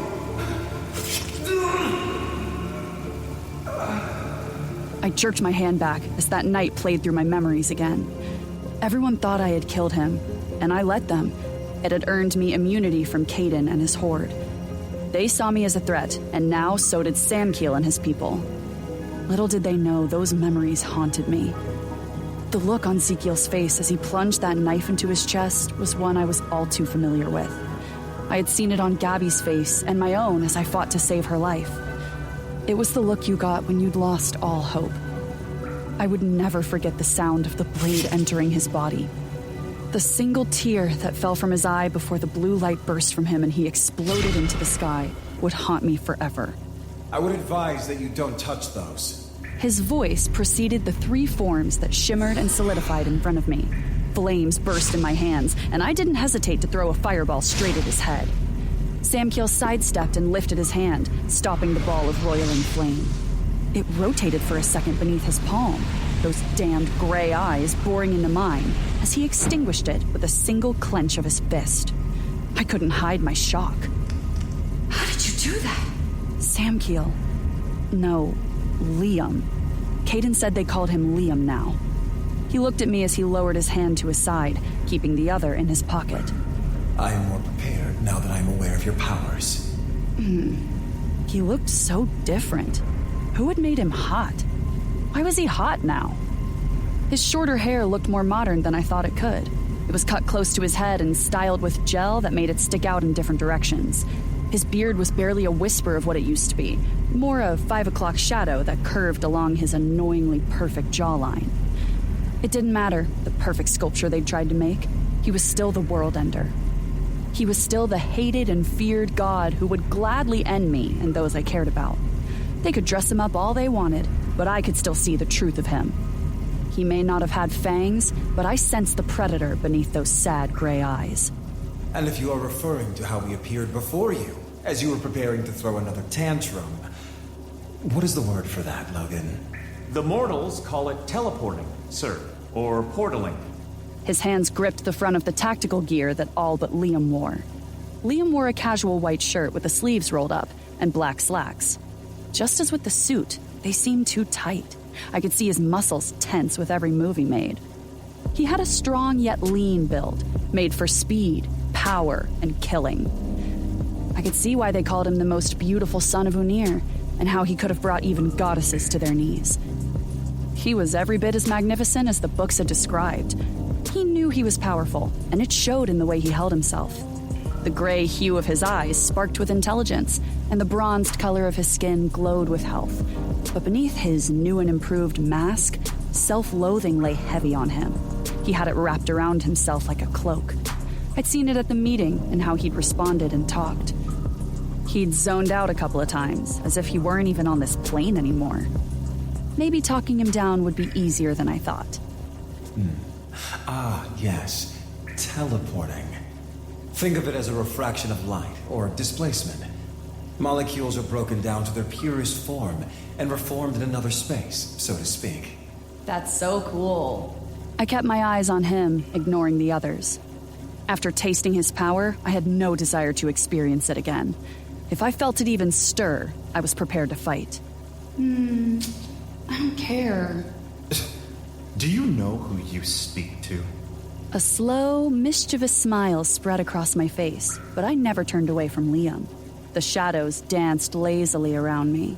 Of course I do. The son of Unair, guardian of the realms, leader of the Hand of Reshiram. World Ender. Liam's gaze did not waver from mine. You know me, and yet you still attacked the embassy.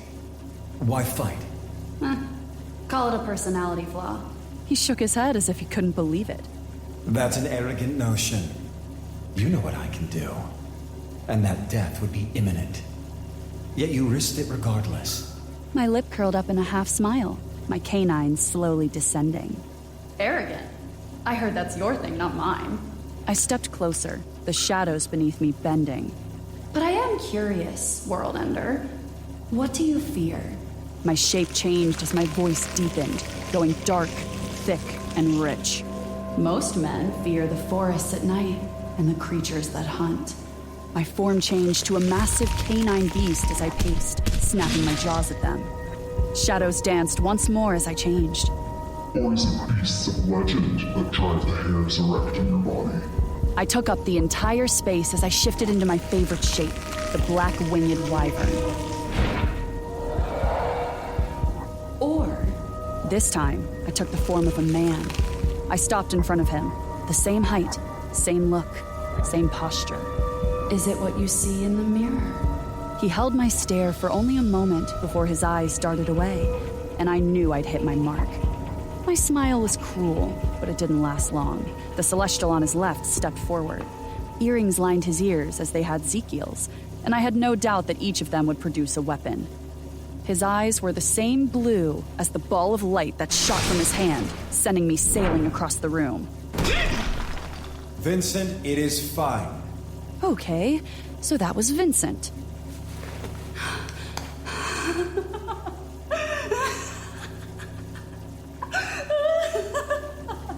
His power may have a kick to it, but it didn't burn like Liam's. Although his build was leaner, Vincent was nearly as tall as Liam. His straight hair was as black as mine, and he had it tied back, half up, half down. I glimpsed a tattoo along his collarbone. The bold, dark tribal lines, a beautiful contrast to his lightly tanned skin. It reminded me of the one I had seen on Logan at the bar. I wondered if they all had one. Vincent folded his arms and narrowed his dark eyes at me. The corner of his lips twitched, making me want to smash my fist against his perfect angular jaw. His stance screamed retribution if I dared to insult his precious leader once more. I recognized the woman as the same one I'd seen at the club. I had knocked her unconscious when I snuck into their meeting. She stopped beside Liam, the Celestials that had followed her in fanning out behind her. They wore the same tactical gear as everyone else and stared at me with narrowed eyes that glowed the same iridescent blue. Oh, they were angry. The woman met my gaze with a look that promised death before turning her back on me to address Liam. Guess we weren't going to be best friends. We are ready, sir. Ready? Ready for what? Thank you, Navera. I didn't have time to voice my questions before the floor of my cell lit up. A circle formed around me, and I recognized the pattern as the same one Zekiel had used in Ophanium. The symbols around the circumference glowed, forcing me to the ground. I fell to my hands and knees. The power beneath me made my skin burn. It wasn't as all-encompassing as in Ophanium. No, he meant to immobilize me, not distract me with pain. I raised my head as the cell bars disappeared, and Liam, Logan, and Vincent entered. If you wanted me on my hands and knees, you should have just asked. Sweat formed on my forehead as I pushed, trying to stand.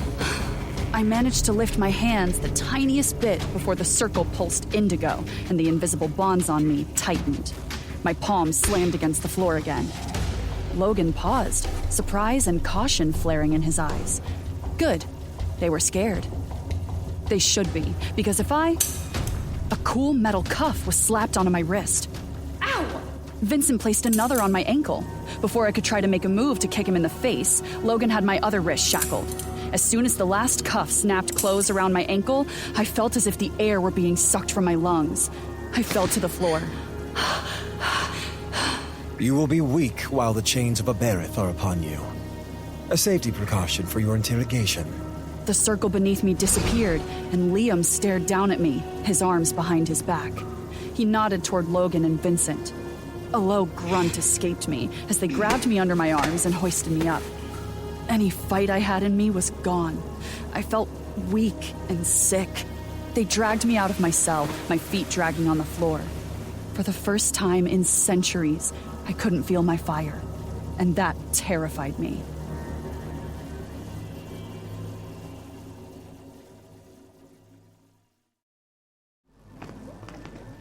The sound of voices grew louder the closer we got to a large, dark wooden door.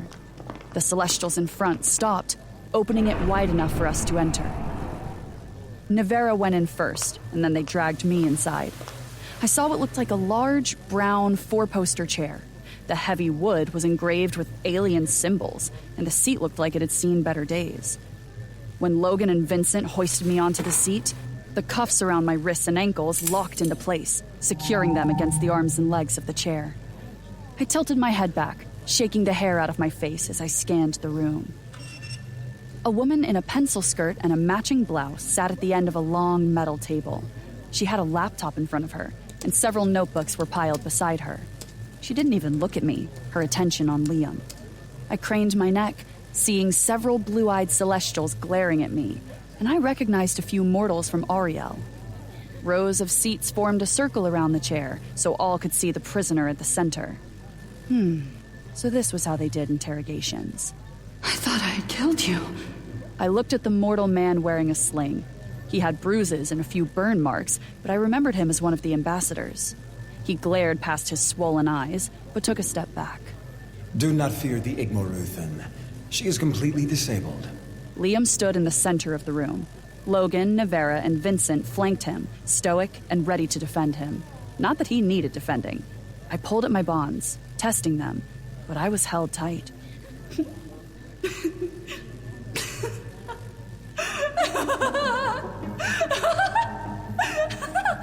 It took me a moment to regain control of myself.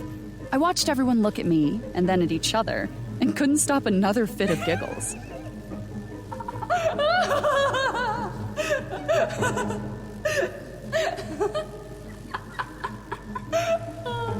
Liam cocked his head to the side and raised an eyebrow. There is something in this situation that you find humorous. Yes, you, them, this. Seriously, what are you gonna do? Torture me? I thought you were the special chosen one who believed in peace and all things good in the world. Or wait, are you gonna hit me? Slap me around a little? If you do it hard enough, I might like it. The smirk dropped from my face as I leaned forward with all the strength I could muster. Liam didn't move a single muscle. Don't you get it? Don't you see? There is nothing you can do to me that has not already been done. You can't break me, World Ender. He regarded me, an expression I couldn't define flashing across his face. It was somber and stirred something inside of me I didn't understand. It was so fleeting that I would have missed it if I hadn't been looking right at him. We will start with a series of questions. The chair upon which you sit is imbued with a certain power. It will emit a sound, signaling to me that you are not being truthful. The runes will alight, and the more you resist, the more you will burn. If you do not answer me, you will burn. You try to escape. I get it. I will burn. Very well. Let us begin. Liam walked to the long metal table. The woman opened her laptop, looked at me, and then continued to steal glances at Liam. I watched as he shuffled through some pages before turning to me. The power I felt when you first arrived was not just yours, especially given the signal that sounded before you attempted to retreat. How many of you are there? 99. My body jerked with agony as every nerve in my body caught fire. The woman who had started typing looked shocked and glanced up at Liam. Can you give me an accurate assessment? 400. Agony ripped through me, rocking my body back against the chair. I leaned my head forward, my heart beating wildly in my chest. Damn, you weren't kidding. Liam looked at Logan, who translated my words. No, I am afraid I was not kidding, as you say. Now let us try again. Was the attack on the embassy in Ariel premeditated? What's an embassy? Another shock, and my fist clenched around the chair's arms. They say you are a god, but not holy. Part god, part celestial. I heard you're a weak coward of a man who hid away for centuries. I was beyond angry. Two could play this torture game, and I knew exactly what buttons to push. The information you have is not new. Everyone is aware. So they weren't wrong. Everything Caden had told us was a lie, and on top of that, Ezekiel had been right. An actual deity lived, and I had brought him back. I thought I had spoken to myself, but when he leaned forward, I knew he'd heard me. Who wasn't wrong? I ignored his question. So, why do they call you Liam if your name is Samkeel? Embarrassing family name, huh? Other kids make fun of you. His nostrils flared, as if I touched on a sensitive topic. This is not my interrogation. It is yours. While you were indisposed, I did find out your name. It is Diana Martinez, correct? He turned back to the papers on the table, his face stoic. So you heard me. Good for you. You found out my name. I've lived a long time. I have many. He nodded and leaned back, raising one hand to rest upon his chin, a single finger curving over his lips. Lived a long time? And how long would you say? Damn it. I was trying to remain cocky and giving him too much information. I needed to focus on getting out of these damned chains, out of this building, and far, far away. I moved out of reflex, and the sting in my arms caused me to hiss. Are you done? Liam watched as I tried to recover from the pain. Not even close. I bluffed.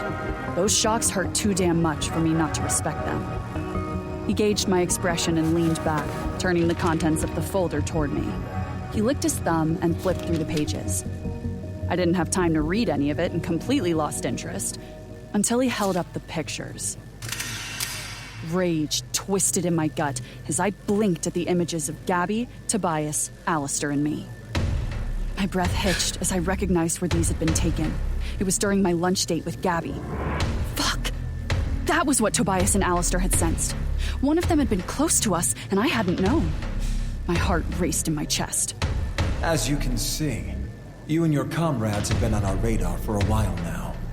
So tell me, who do you work for? My eyes met his. I'll tell you nothing. Any information would damn me, but more importantly, it would damn Gabby. He already knew what she looked like and her name.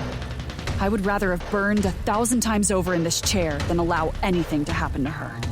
I had assumed you would not. But I did hope for a different outcome. A more pleasant one. What was he talking about?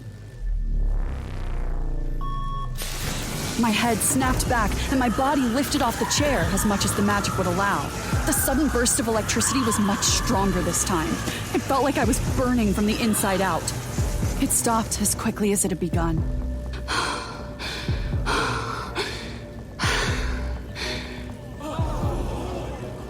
I flung part of my sweat-drenched hair from my face, tendrils clinging to my cheeks. I knew my eyes were bleeding red as my anger rose. It was a small, smoldering flame that I could feel even with these damn chains on, and I took comfort in it. Is that your idea of torture? This is just a Saturday night for me, baby. You're gonna have to do better than that. He shook his head, his face unreadable. I do not want to torture you, but I have questions and need answers. Many of my people are hurt because of you, dead because of you and your kind. I need to find out why. Oh, please, I did you a favor. Half the mortals didn't even like you or your people. That entire meeting was one big circle jerk over who is and isn't in power. And now? I looked around the room. They think you're some great hero who can save them. Is that what you consider a favor? Senseless killing? Oh, you'd know all about that, wouldn't you? Senseless killing? How many have you buried, huh? How many have you slaughtered, thinking we are nothing but monsters? If we don't look like you, if we don't eat what you eat, behave how you behave, then we are nothing and beneath you, right? I'm so fucking sorry. Allow me to pretend to care. Your kind has hunted and prosecuted mine for eons. How curious. You think to understand me. You are nothing but a creature built and designed for killing. Do not presume to know anything about me. You are right, though. You are beneath me. Lower than a measly worm that the fowl pick up for breakfast. Every word dripped with hate, and I knew he meant it. I could see it in his face and in the expressions of those around him. I hissed, leaning forward, the cuffs biting into my wrists. Such a dirty mouth for such a noble man. Does it work? Does it get women off when you talk like that? They may look at you as a savior, but I know the truth behind those lovely eyes. Your hands are just as bloody as mine, Sam Keel. You are no savior. You are a coward who hid away. At least I fight for something. Paint me as the bad guy all you want, but I'm not the one they call world ender. I waited for him to explode. I expected him to yell, for the room to shake, and for him to use that blasted power I had seen before. Everyone in the room held their breath, but all he did was stare at me. I'm going to ask you again. Who do you work for? I blew another strand of hair from my face as I tried to sit up better.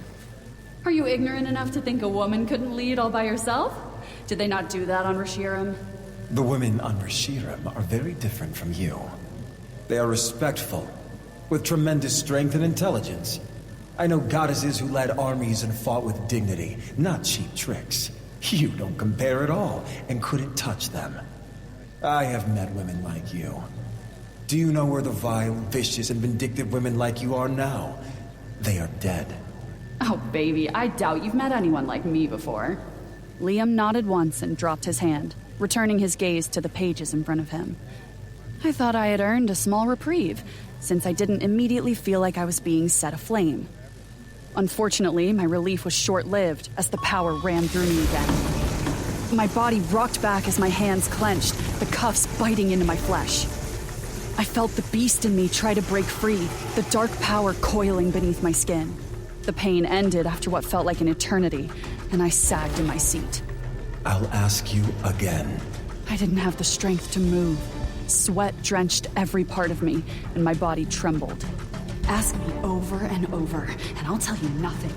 Burn me all you want, Sam Keel, but you won't get anything from me. So come on, do your worst. I fear no kings and no gods. I glared at him.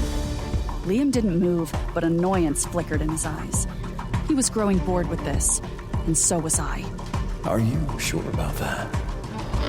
The damn cuffs rebelled as I shifted my hands and flipped him off with both fingers. He stared at me for what felt like forever. I dropped my hands, my wrists slamming back down against the chair, pain vibrating through my arms. He shuffled the papers before holding some up in front of me. I believe, as you said earlier, that everyone has a weakness. And I believe you have one too. I do not recall Igmor Ruthin sitting down and having lunch with mere mortals, but she's not like you either.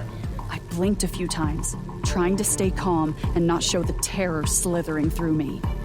He moved more photos out of the way. So, do you want to tell me who you work for? Or who this woman is to you? And please, do not lie to me. Go fuck yourself. Confusion flickered in his expression. I rolled my eyes and snapped in Logan's direction. Translate that for him. When he did, Liam's nostrils flared for a split second, as if no one had dared to speak to him that way before. If you will not answer, I will have to ask her. You go near her, and I promise it will be the last thing you ever do. I strained against my restraints. I felt my canines grow and my vision grow red. The air was sucked from the room as pressure built, immense and oppressive. A storm made flesh. That's what Liam reminded me of. Are you threatening me? His eyes turned pure silver. It was a color I had come to hate in the last few hours, and I knew it would haunt my nightmares. You know, I'm usually a fan of a quick death. A quick snap of the neck or a roasting tends to be my preferred method. But you? I am going to take my time with you. I'm going to hurt you in ways you can't imagine, and laugh as the silver dies in your eyes. He held my gaze. No one talked, and no one moved. He turned back to the table and sat. It was a moment before the heaviness in the room evaporated. The silver in his eyes faded, returning to their normal shade of gray. I nearly laughed at the thought. This man was anything but normal. After the many failed attacks on our temples, it would appear you are looking for a relic of ours. Please, elaborate. I didn't. I didn't speak when he asked what we were looking for, and not when he asked where I was from or who I worked for again. He asked question after question, hour after hour, and I burned with each one.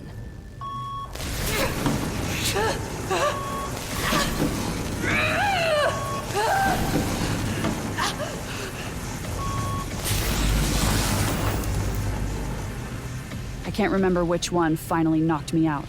Just that at that moment, I felt peace.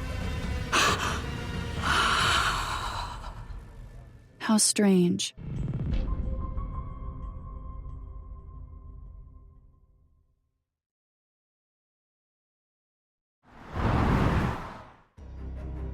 I didn't know how many days had passed, or even if it was days at all. All I knew was pain. He asked the same questions. I didn't respond, and the burning started. It was like electricity in my veins, reaching every part of me as my eyes bored into his. Hatred, pure and simple, grew with every moment of agony. Sometimes I didn't scream, able to distract myself by picturing myself breaking free and ripping his head from his body. I imagined his blood painting the room, creating a masterpiece more exquisite than any famed painter could imagine. I dreamed of running out of this damned place to her, my only family. She was the only thing that kept me mortal, even if she hated me right now. That was when I screamed, because I knew I couldn't reveal the one truth that he wanted to know. He wanted to know about her. He wanted a way to control me. Caden had done the same over the last century, and I would not trade one master for another. So I let Liam torture me and listened to him repeat the same questions without giving him an answer. The room eventually faded to black, like it always did. My body was threatening to give out. I didn't know how much time I had before one of those blasts would kill me. It didn't matter as long as she was safe. That was always my last thought before that sickening heat seeped into my every pore and the darkness claimed me.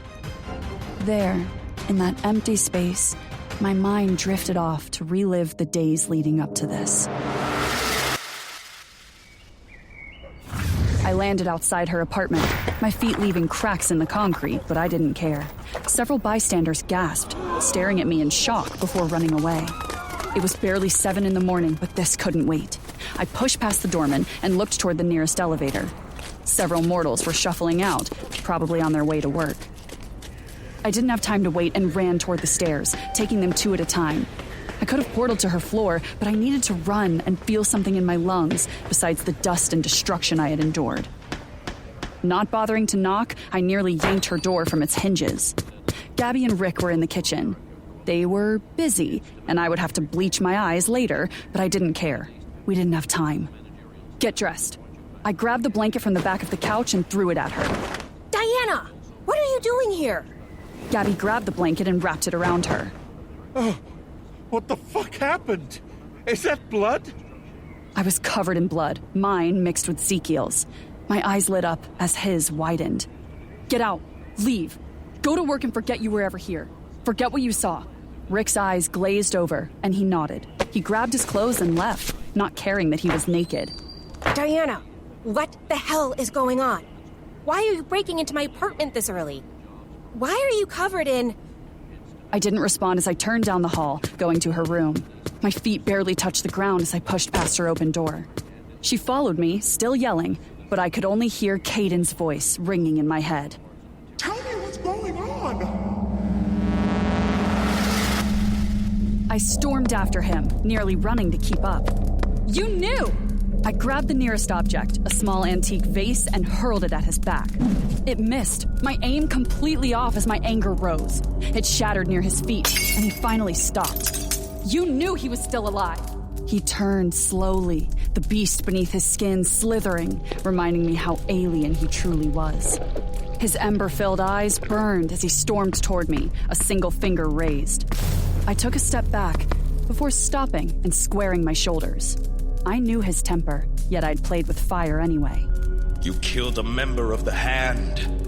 He will seek retribution, they all will. I had a plan and you fucked it up again because you don't know how to listen! He stopped before me, forcing me to look up at him. You shut me out.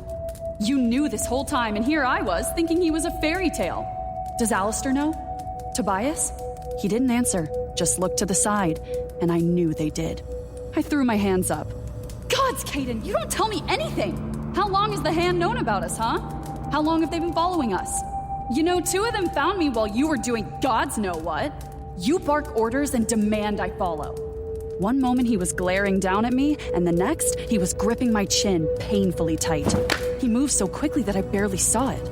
He leaned in. And follow you will. Don't for 1 second think you have any power or say over me. I made you. You'd be a dried set of bones if it weren't for me. I jerked my face free, knowing it would bruise. Yes, and that is something you like to remind me of every chance you get. You put us at risk, Caden. All of us, including my sister. What am I going to do about my sister? I don't care about her. She's not important. She is to me! I pushed at his chest. He didn't move, but something changed in his eyes. He tilted his head slightly and studied me for a moment before nodding. Yes, she is. And just how far are you willing to go to keep her safe now that one of theirs is dead? He will come seeking vengeance. The thought made my blood boil. No one would touch Gabby. I would make sure of that. As far as I need to. You would fight a god? No, I'd kill one. You would fight a god? No, I'd kill one. I yanked open the closet doors. Gabby's clothes hung precisely, arranged by color. Shoes lined the walls, and a space on the far left held her suitcases. I reached in, grabbed one, and tossed it on the bed, along with 2 smaller ones. I pulled clothes from hangers that broke beneath the force and threw them into the bags. Diana! She reached over and grabbed my hand, stopping me in mid-motion. What happened? I fucked up. I pulled away from her and spun, moving back to the closet. She just watched as I knelt, grabbing a handful of shoes and moving back toward the bed. I fucked up bad, Gabs. Is this about that quake in Ophanium a few days ago? And the freak storm in Ariel? I stopped, laid my hands flat on the suitcase, and looked up at her. Her hand was over her mouth as she stared at me. That wasn't a storm. Something came back. Someone came back. And now I need you to go to the safe house like we planned. I finished packing and zipped up the suitcase before looking up at her. She hadn't moved. Gabby, get dressed. She didn't say anything, just stared at me as she gripped the blanket closer. Why the safe house? Who came back? I had never lied or kept secrets from Gabby. The bond we shared was too deep. Since our parents died, it had just been the 2 of us. We had been looking out for each other for a very long time. She was my sister, my best friend. And I was about to make her hate me. I killed someone very powerful. Well, I technically didn't kill him, but my hands are covered in his blood. Caden and everyone else think I killed him, and that's enough. If what Caden said is true, then the last living god is coming back from my head. Now get dressed. Her hand dropped, her mouth slightly agape. Dee? I know. Now please get dressed. You'll be safe where we talked about. It's the one place that Caden knows nothing about.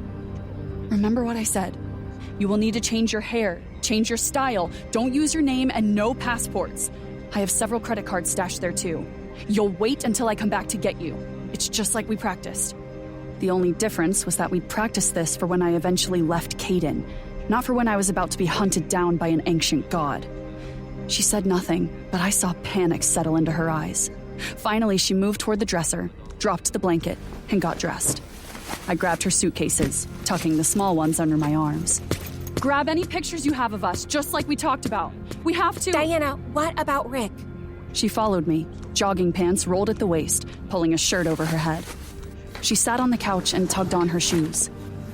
I'd known that was coming. I also knew from her expression that she was still processing everything I'd said. You knew that was short term. Why? Why does it have to be? You know why. Don't yell at me. You are giving me no choice again. I spun toward her, my hands on my hips. Excuse me?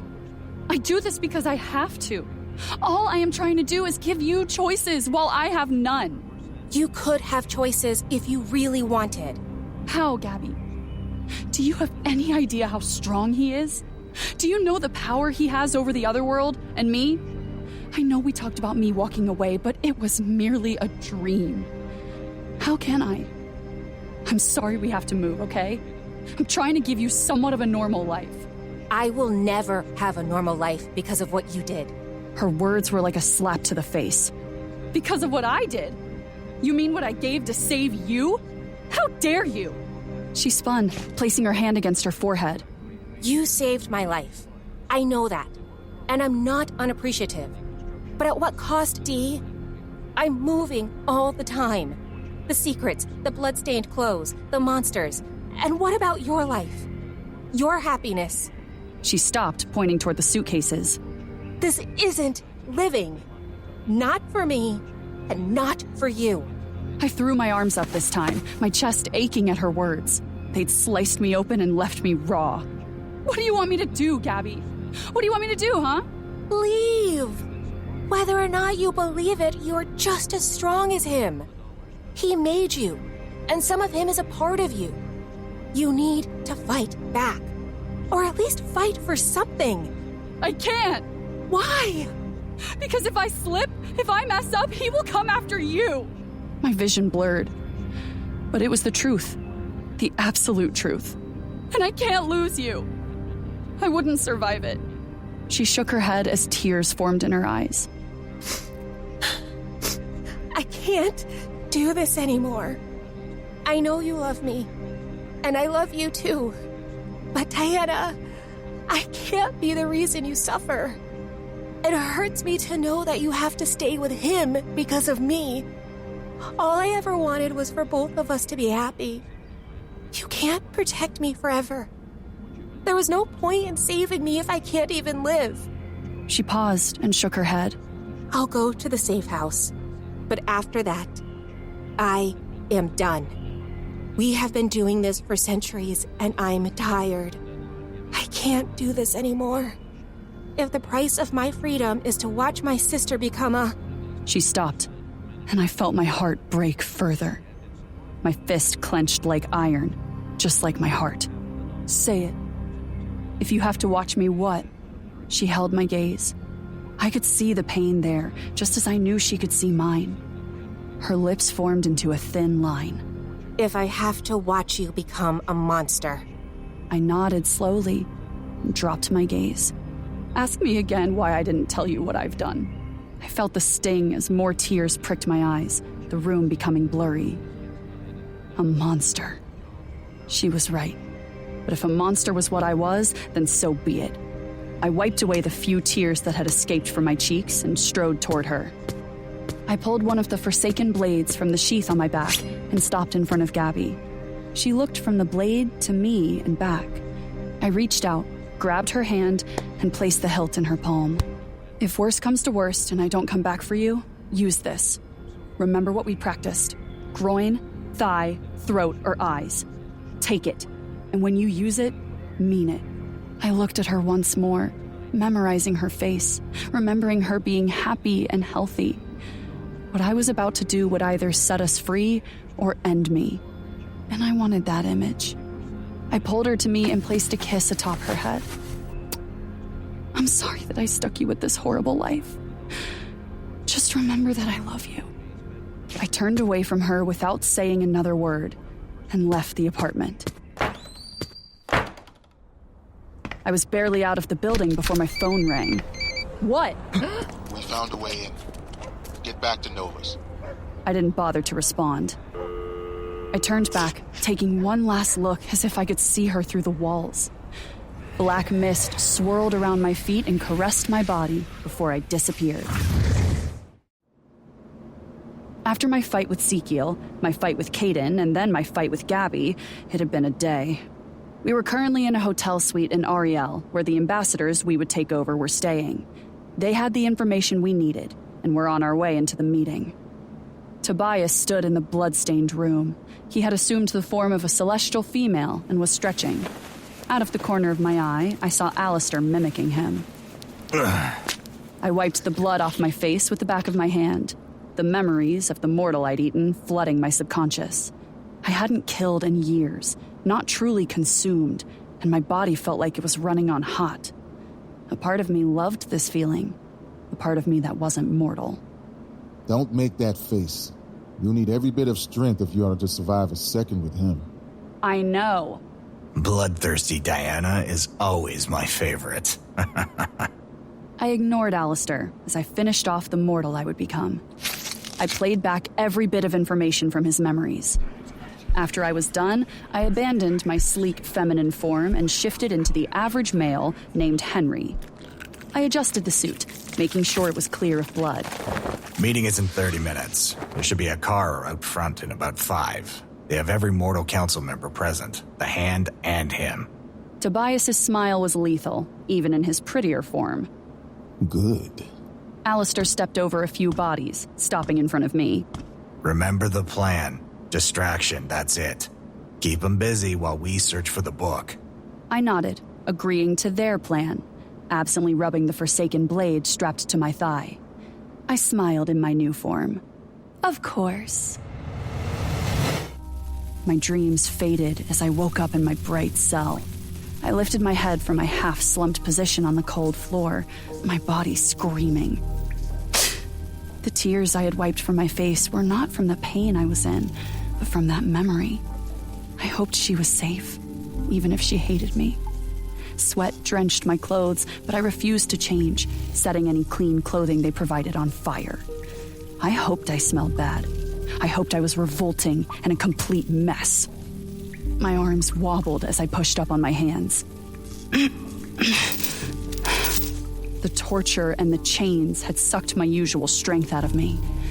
I scooted back, every part of me protesting the movement. My back hit the cold stone wall behind me. Between the shackles and the repeated bolts of electricity he sent into my body, I was useless. It was okay, though. As long as I was here, and as long as I didn't break, she was safe.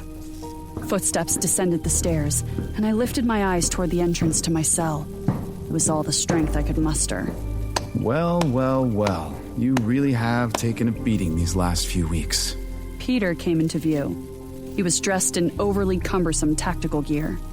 I flipped him off, even that slight movement causing me to wince, the muscles in my arms screaming. Fuck you, Alistair.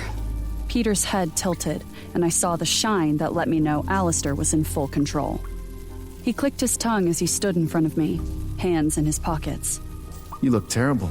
Are they not feeding you? He smiled, knowing they had sent food, and I'd refused it every single time. I would rather starve than receive anything from them. Did you find the book? Unfortunately, no. Your distraction worked, even if Caden would have preferred less destruction. Regardless, you've done great. Caden is very happy. I forced a smile that hurt my torn, dry lips and tried to sit up a bit more. So happy that he hasn't even tried to come and get me. Peter's body shook slightly, his eyes reflecting and changing. His voice deepened, and I knew I was not speaking to Alistair anymore. I'm missing 2 blades, Diana. I told you nothing could kill him, and yet you fought. That's why you're here. Not because of me. You also said he wasn't alive. You lied to me. How can I trust anything you say? We had a plan, and you didn't follow it. You were supposed to distract him long enough for Tobias and Alistair to search. Then you were to leave, not get caught. Why would I rescue you when you were captured due to your own failings?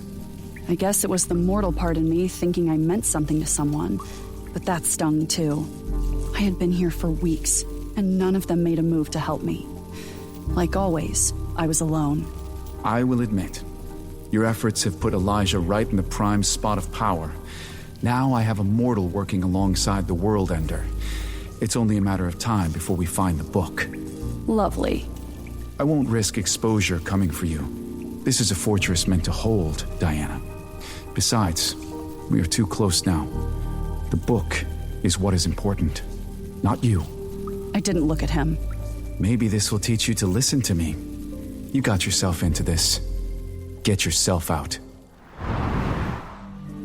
I think a few more days passed, but I had lost count. With no windows, only the dimming of the lights told me when night had fallen. Peter, or should I say Alistair's puppet, did not come back, nor had I expected him to. Liam and the Hand didn't make an appearance either. Only the Celestial Guards stopped by, checking to make sure I hadn't died and see if I had eaten any of the food they'd brought.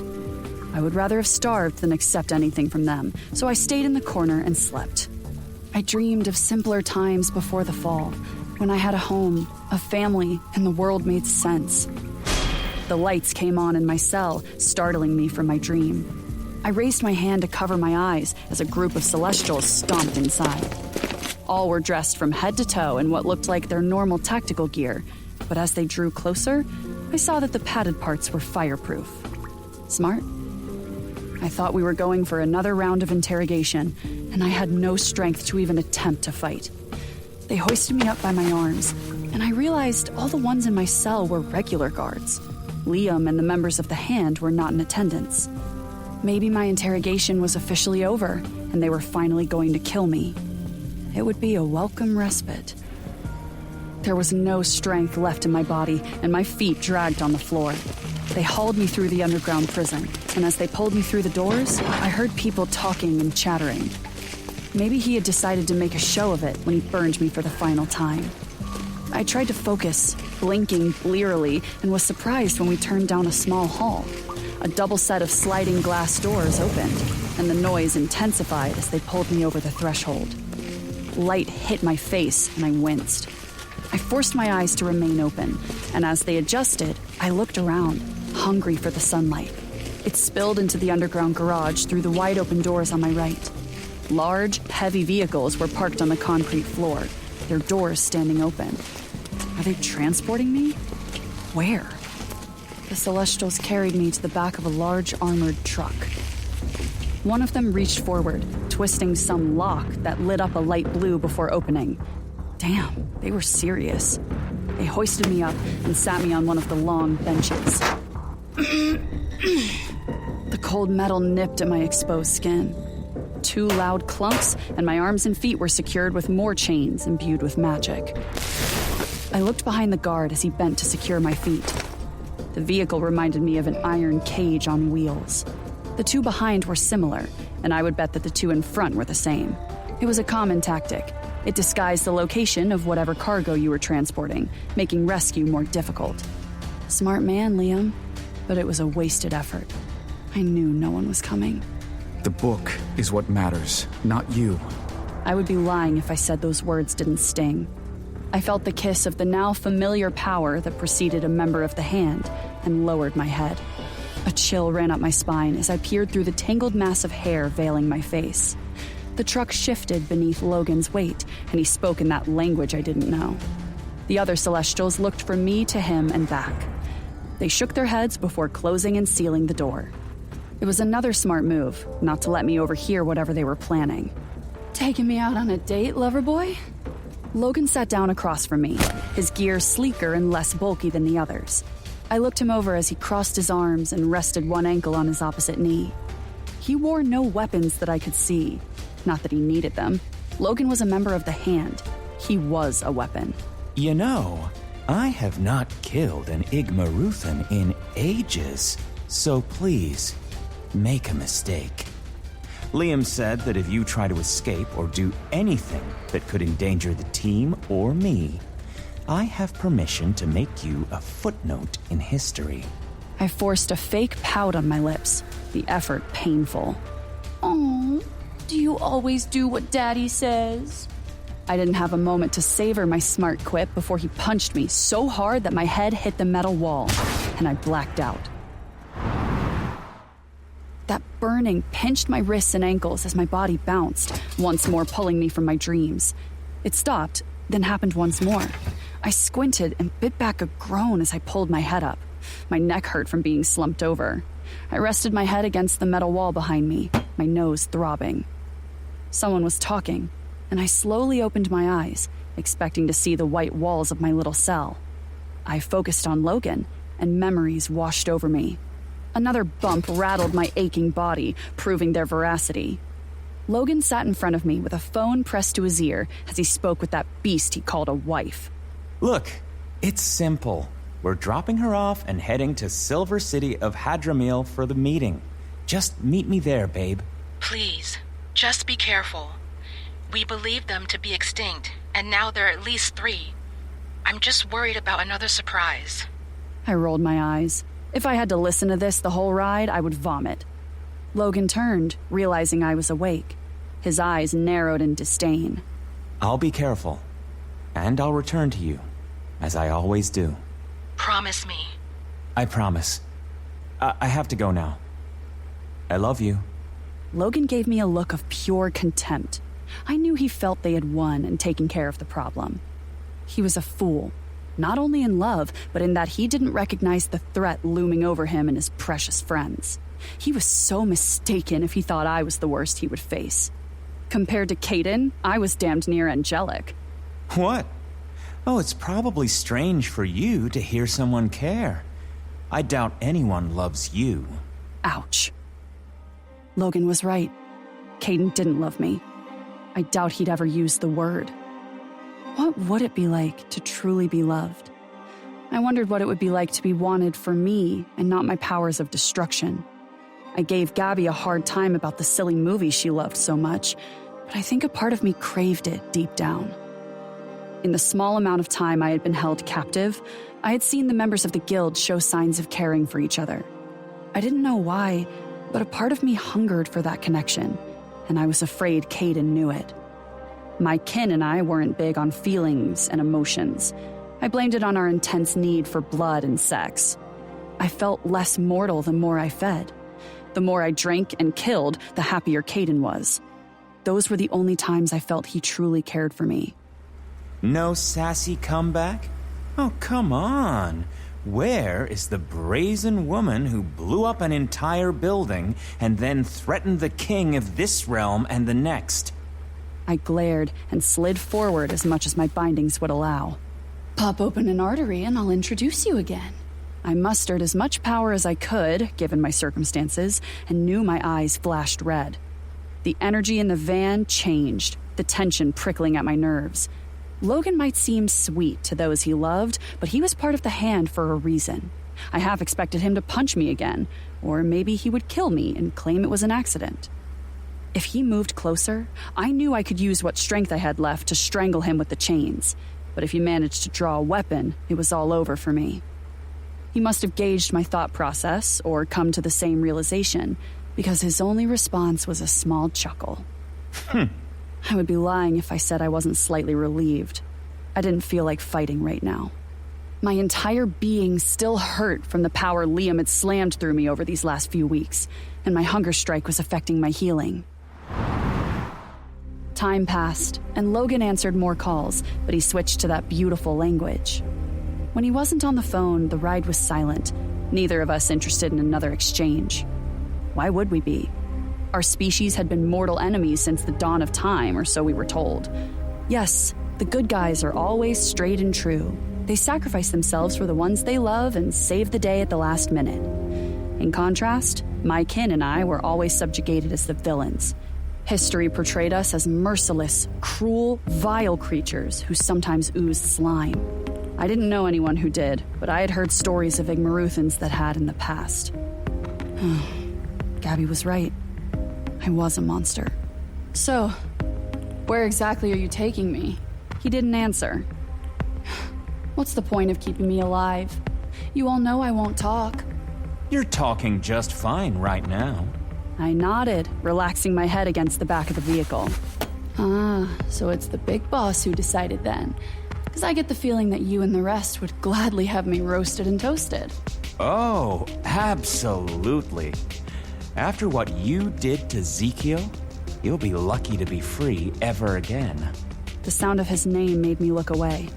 It always brought the memories crashing down on me. The way he fought for that blade with all his strength. The look on his face. Damn that look.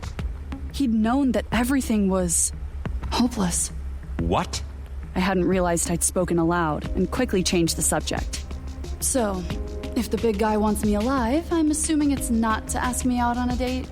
If by date you mean keep you alive by any means necessary, since you are the only lead we have, then yes, a date. At this point, I'm sure he is ready to force feed you. I'm wet just thinking about it. Now, I don't get the crass attitude and jokes. You know there is no way out of this for you. There is no happy ending, yet you refuse to speak. Who has that much of a hold over you? I had no intention of revealing that information, because if they knew what Caden held over me, they would use it too. Gabby was the one thing that kept me in line. My eyes dropped to the symbol on his finger, and I nodded toward it. I gave up on happy endings a long time ago. Speaking of which, how did you two murderous little lovebirds meet? He didn't answer. She is beautiful. I see what you see in her. I'm sure others do too. She must mean a lot, especially if you guys performed the ritual of Dasheen. The ritual of Dasheen originated with the goddess Dasheen. It consisted of a ceremony that bound soulmates irrevocably. They were left with a stylized runic symbol with beautiful flourishes on the third finger of the male's left hand and the right of the female's. When they pressed their palms together, the symbols met. The marks were unique to each couple, and once they were complete, there was no divorce and no leaving. The bond was forever, and one of the most precious forms of love you could give to another person. It was one of the things Gabby absolutely loved about celestial culture. It was what she'd wanted with Rick, and I'd taken it from her. Logan's eyes glowed bright blue before he answered. I have strict orders to make sure you make it to Silver City. But if you mention my wife again, I will make your death look like a bad accident. Gotcha. Silver City, huh? Oh, I am special. That's an Econus.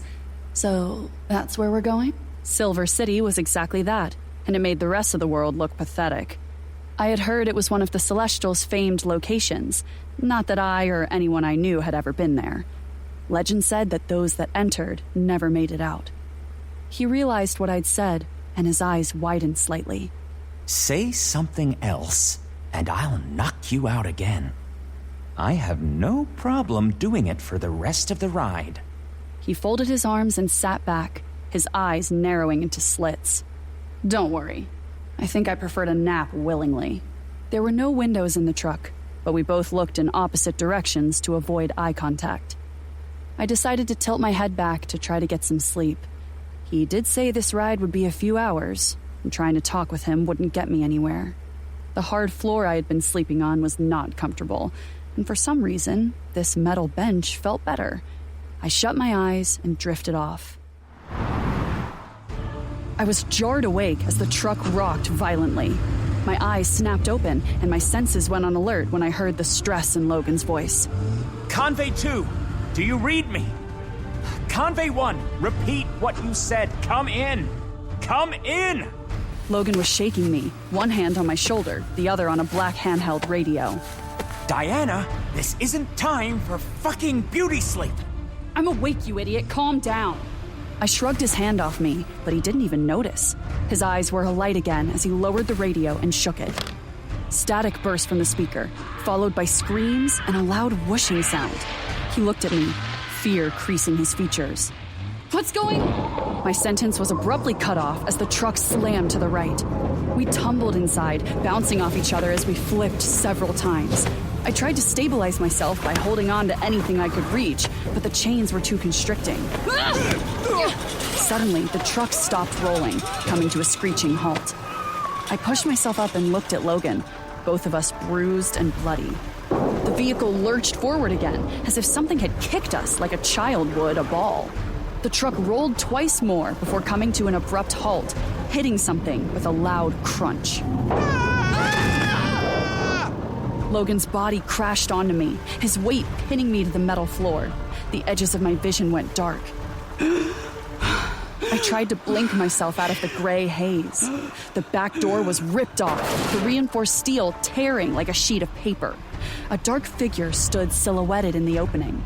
I felt Logan's body tense, but I knew he was already too late.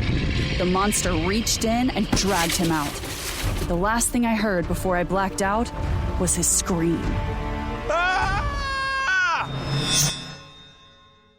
A few hours prior. The convoys are ready for transportation. He was one of many Celestials that had moved higher in rank after the explosion. Vincent had spoken highly of him.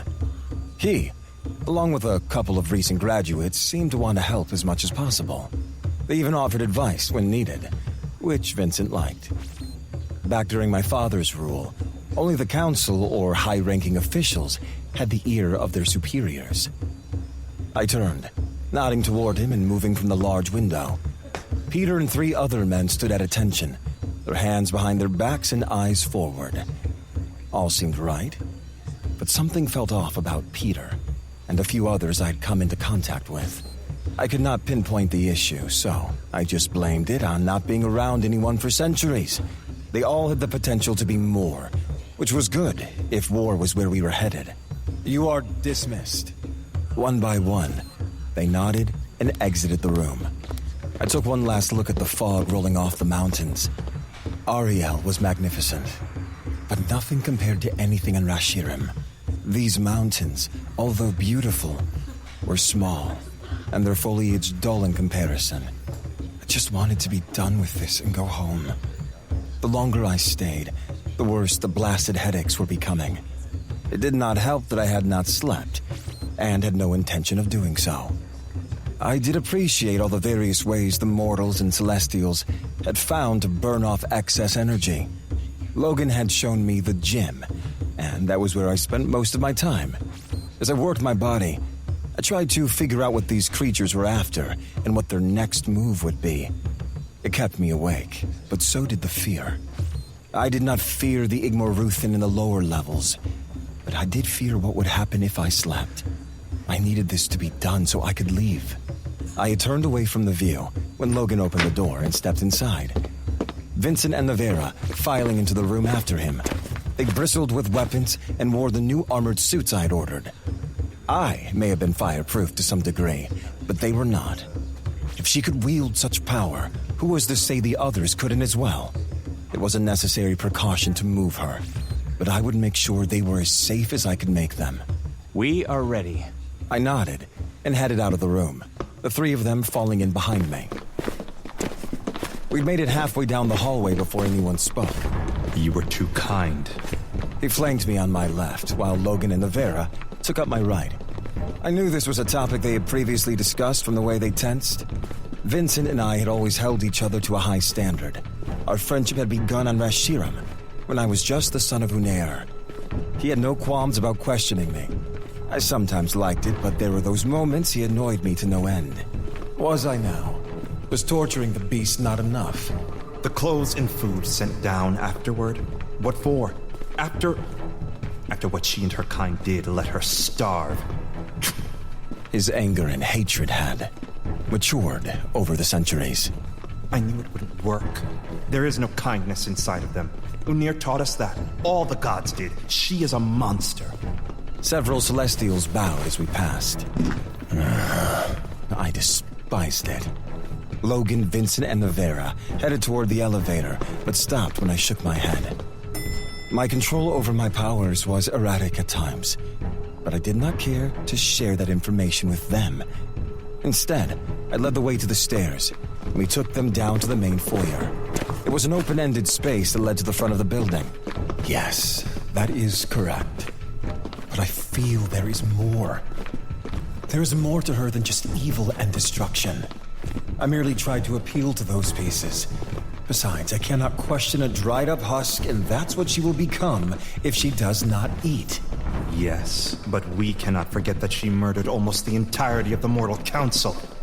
The ones that managed to survive have burns covering half their bodies. Then there's the fact that she is the reason Ezekiel isn't here. I stopped and turned to face Vincent. How could I not? Was I not there? I witnessed her raise her hands, saw the flames dance, and reacted a fraction of a second too late. And what of Ezekiel? Vincent. Ezekiel is gone. And you act as if coming back here is a tedious task. He cared about you, just as we do. Yet you don't seem to be mourning him at all. I closed my eyes, the throbbing in my head coming back tenfold. Several lower-ranking Celestials cleared the area. Its power swirled around us. The lights flickered before flaring a shade brighter. mourn? When do I have time to mourn? I am glad you have that luxury. Yes, Ezekiel died. Many have, and we are on the brink of war again. There are always casualties. Or have you already forgotten? I have done what was needed here, remember? You left me in charge. I know Logan won't say it because he doesn't want to hurt your feelings. Hey, whoa. But you're different now. Colder. Liam, you have been gone for centuries, and I get it. You lost a lot, but so did we. You spent all that time on the remains of Rashiram, locked far away from the Council. Imogen told us she hasn't been able to reach you, no matter how many times she has tried. You are not the same man who freed me from that wretched goddess Nismera.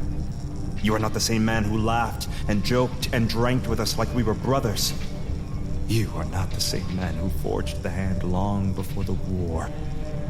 What happened to the man who thought to create a world where Celestials are treated as equals, instead of the mindless fucking puppets the gods made? You are overstepping.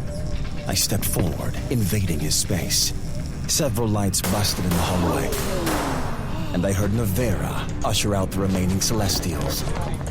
Someone has to. Are we brothers? Are we family or just dispensable casualties to you now? You were always so afraid you would become as emotionless as your father. But look at you now. I don't see Sadkiel anymore. I only see Unir.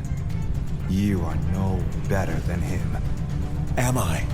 The room shook, and I knew the emotions and anger I kept at bay were on the brink of breaking free.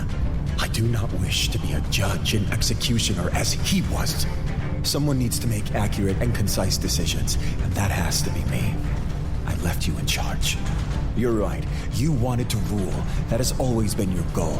And what do I come back to find? Half of the world is in turmoil. The Mortal Council does not respect you, and creatures from legends are terrorizing Anua. They are destroying our places, killing our people, and you have no leads or plan to stop them. Logan stepped between us, placing one hand on Vincent's chest and the other on mine, pushing us further apart. Vincent's eyes darted away from mine, a submissive tactic, one I had seen all too often with him. I'm trying. Try harder. He was right. I was cold, callous, and empty of emotion. The problem was that I didn't know how to fix it. I stepped away from Logan's hand and turned, heading toward the sliding doors. Logan, you will escort the prisoner to Silver City. Navera and Vincent, you are with me. None of this is up for discussion.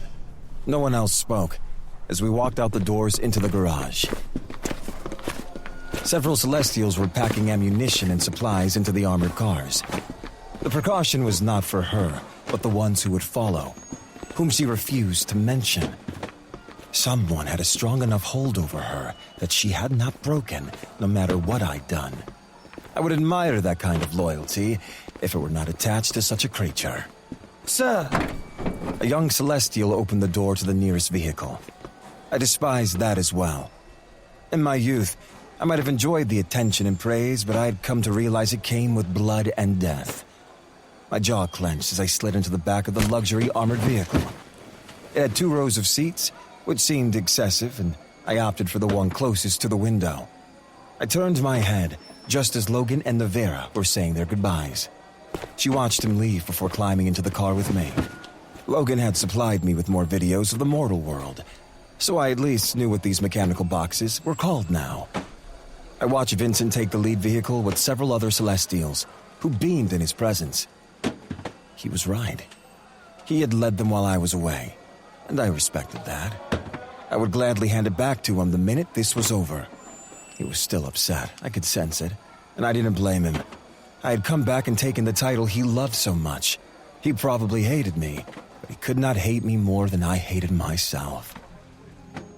6 cars would go with me to Hayal before taking the underwater convoy to Silver City. 4 armored trucks would transport the Igmor Ruthin the same way. We had a meeting with the new ambassador of Econis. He would take over this region, his predecessor having perished in the fire. Elijah was his name, and the reason for this transport. I was not comfortable with her staying here while I was not present. and I couldn't risk the others coming for her. It had been 2 weeks since the attack, and I wanted to leave with my every breath. I had not slept, and I knew my body would take the choice from me at some point. When that time came, the night terrors would overwhelm me, and I did not want to be here when that happened. I did not want them to see the shell of a man I'd become. Regardless of what I did and what decision I made, I just felt isolated and alone. I'd spent my entire life being told who I was, what I was, and how to lead. But who was I really? I did not know. Not truly. In my youth, I'd avoided my lessons while my father insisted I pay attention. I drowned the demons that tried to claim me with men, women, liquor, and training, pushing myself to be faster and stronger. I strove to be something he would be proud of and worthy of the love they all gave me. It worked for a while, but everything I tried just seemed to cause more problems. When I recruited for the Hand, I'd taken the generals from the other gods, creating my own network, because until then, I was alone.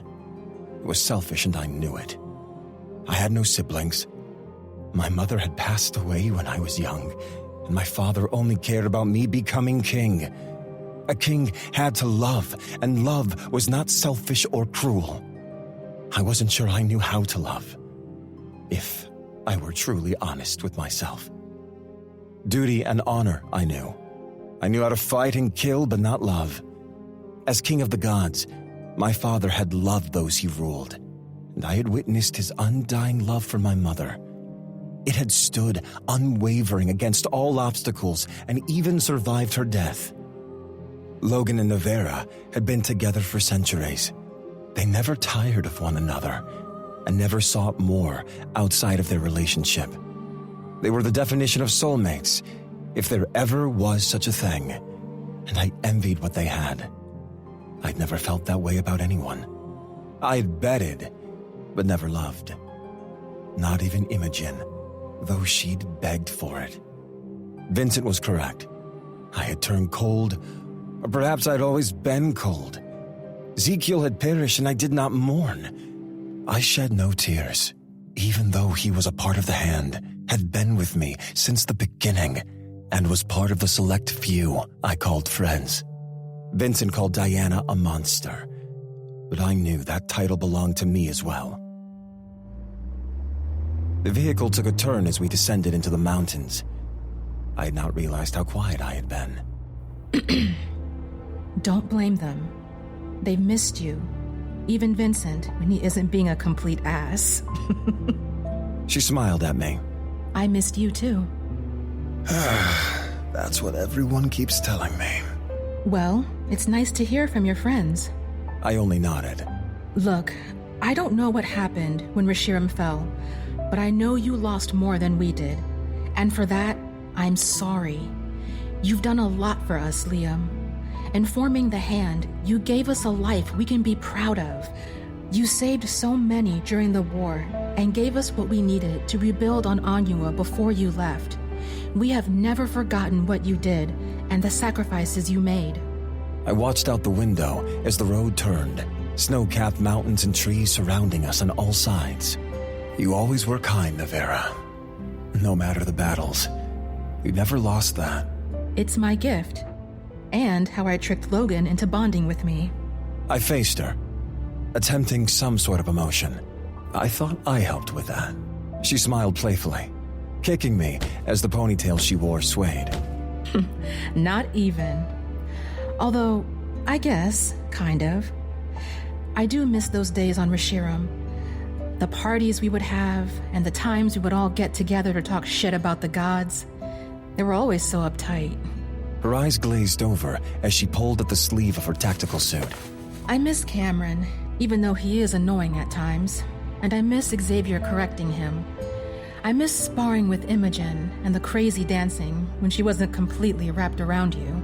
You know you can visit. I know. Logan goes sometimes, but I can't. Everything changed after the gods' war. I'm afraid I'll see them again, and all the happy memories will be just memories. Everything is so different now. That it is. The road slowly widened as we reached the end of the mountain range. Towns and shops came into view, mortals going about their day as we turned onto the highway. She almost got away. Nevera jumped as if she hadn't expected me to break the silence. What? If I'd been a second slower, I wouldn't have caught her. I'm not fit to be anyone's leader, Nevera. Her eyes softened. Liam. We are in over our heads. Both darkness and fire bend to her will, which makes her extremely dangerous, lethal even. The worst part is that I don't think she has tapped her full potential yet. The chains barely held. You witnessed that. She refused to tell me who was with her or who her creator is, even under torture. My gut is telling me we have not even touched the surface of what is happening. We did background checks, but the name Diana Martinez brings up nothing. There are no records, no documents, nothing. She doesn't exist as far as the system is concerned, which probably means someone with a lot of power is keeping her hidden. And the relic they are searching for? Files, a few scrolls, and some ancient books have been taken, but nothing of importance. It's all text describing the history of Reshiram, but nothing detrimental. I need you all to realize how serious this situation is. We are not dealing with regular Igmoruthans, and we are not prepared. These are not the beasts from the legends. If they can shift at will like her, they have evolved, and we are in trouble. If they can kill a member of the Hand, attack with free will and conscious thought, we are headed for another war. She swallowed, fear etching her features. What will you do if she won't talk? Will you use Oblivion? Oblivion was another subject we rarely discussed. I absently touched the ring outlined in black on my third finger. It was a weapon I'd created during my ascension. Only the Hand and my father knew about it, and they had all kept it a secret from the other gods until they could no longer. It was an obsidian blade from the darkest depths of our legends. I created it from hate, devastation, and grief, emotions a god should never nurture. The blade did what no other weapon or living being could. It delivered a permanent death with no afterlife. The ability to create and wield such a weapon was what made me so dangerous and made the other gods tremble. It had earned me my reputation, my name whispered and hushed in fearful tones throughout the realms. It was one of my biggest regrets, but I knew I would bear the weight of using it again if it came down to saving this world. If I must. The crackling of the fire was the first thing I heard as the world started to come back. Then searing heat spread through my entire being. Warm liquid coated the back of my throat. It was pure ecstasy, but it was too much too fast, and I struggled to sit up. I immediately regretted the jerky movement when agony burst to life along my side. My eyes shot open as Tobias moved the half-drained corpse away from me and carelessly dropped it to the ground. Tobias? It came out as a question as I tried to remember where I was. I felt like I was losing my mind. He looked at me with pure contempt as he reached over and yanked a sharp piece of metal from my side. Crimson warmth pouring from the wound. Yeah, I was definitely awake. You waited too long to eat. You were nearly desiccated. I looked down at the slash in my side, watching as it healed completely, leaving only a torn hole in the dirty tank top I wore. Didn't know you cared. Oh, trust me, I don't. But Caden would be upset if he lost his favorite pet.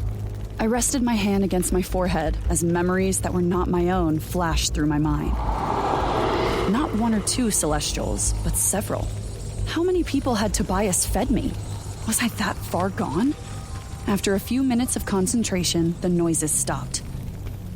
I'd spent years training myself to compartmentalize and lock away the unpleasant memories I'd collected over the centuries. I lowered my hand and looked around. Tobias and I were still near the overturned truck. The back door was gone, and I had no idea what had happened to Logan. I sat up a bit more and saw the other 2 vehicles lying crumpled nearby, metal pieces sticking out in every direction as if a meteor had crashed into them. The trees surrounding the road were ablaze, branches cracking and breaking as they burned. Tobias stood, and I struggled to my feet. Despite how much he'd fed me, the pain was still nearly debilitating. Your healing is still slow. What did he do to you? I knew he wasn't asking because he cared, but because he feared it could be done to him or Alistair as well. I waved his concern aside and looked around. I would have already healed if not for these damn cuffs. They drain my strength and leave me with nothing. He tilted his head, his red eyes matching the fire that danced around us. Very well. He grabbed my arm, dragging me with him as he strode through the wreckage. My abdomen throbbed as I struggled to keep up. The road was cracked and burned as if something or someone had fallen from the sky. In my mind's eye, I could see what had happened. Tobias wasn't by himself. Alistair had come too. I didn't think they would come for me. I would be lying if I said a part of me wasn't relieved to be free, but I would have preferred not to have been in the damn vehicle when it flipped. The ringing in my ears subsided enough that I could hear a gurgling scream and a crunch. I could make out a dark figure moving with a slow, predatory stride toward one of the crushed vehicles. Alistair. He had a larger version of one of the Forsaken blades and was twirling it in his hand. You know, I'm so glad my little trick worked. I whispered a little convincing among your troops, and it got back to the right ears that Diana only needed one member of the Hand to escort her. I figured Tobias and I could take one of you. It still took a bit of effort, but better to separate the herd, you know what I mean? Alistair was looking down at someone I couldn't see, one of the destroyed vehicles blocking my line of sight. Even with my super hearing on the fritz, I heard a distinct clink as he drove the dagger down and hit metal. I knew it was Logan. He had fought back and was still alive. That's why the surrounding area was on fire and there was so much destruction. He'd held his own, but by the sound of it, I didn't think he had much time left. Alistair pulled his arm back, punching the dagger into Logan several more times. His eyes were awash in red, and his grin grew with every grunt of pain from Logan. Don't kill him, you dumbass. We rounded the crushed vehicles. Alistair had his arm raised, preparing to stab Logan again. The Forsaken blade was long, and where one blade should be, this one was split in half. The entire sword was covered in Logan's blood, including the blackened carved bone hilt. Blood splattered Alistair's arms, hands, and face. He slung the gore from the blade and took a step back, his burning eyes glazed with battle lust. Logan was lying propped up against one of the crumpled trucks. He was clutching at his side, trying to stem the blood pouring from between his fingers. Damn, Alistair had really done a number on him. He had a slash on his forehead and blood dripping down his face, and one eye was almost swollen shut. The protective vest he'd worn had been ripped away, revealing a bloody shirt. His body was riddled with stab wounds and deep gashes. His eyes and tattoos were alight with that blue shine I detested, but the glow dimmed and flickered with every labored breath he took. 5 more minutes and he would be dead, just like Ezekiel. Having fun? Diana, you look terrible. Oh, yeah? It probably has to do with the weeks of torture and the fact that you idiots flipped a vehicle with me in it! Oh, please. As if that did any damage to you. Alistair stopped and looked at me. Why are you still limping and holding your side? Didn't you feed her? Tobias held up one of my wrists, and I winced at the stretch it caused on my wound. These. We need them all for her, because I am not carrying her ass all the way back. Yeah, fuck that. I'm not carrying her either. Sweet, guys. Seriously, so caring. Now, can we get these off, please? Check his pockets. Alistair turned back, and Logan met his stare defiantly. A shame they sent you. I was hoping for a challenge. He dug around in his pockets for the key, but Logan just grinned and snapped his teeth at him. A few seconds later, Alistair stood and strode toward Tobias and me. I snatched my wrist away from Tobias and held my hands out, desperate to have the cuffs off. I thought you weren't coming. Alistair met my gaze as he tried several keys.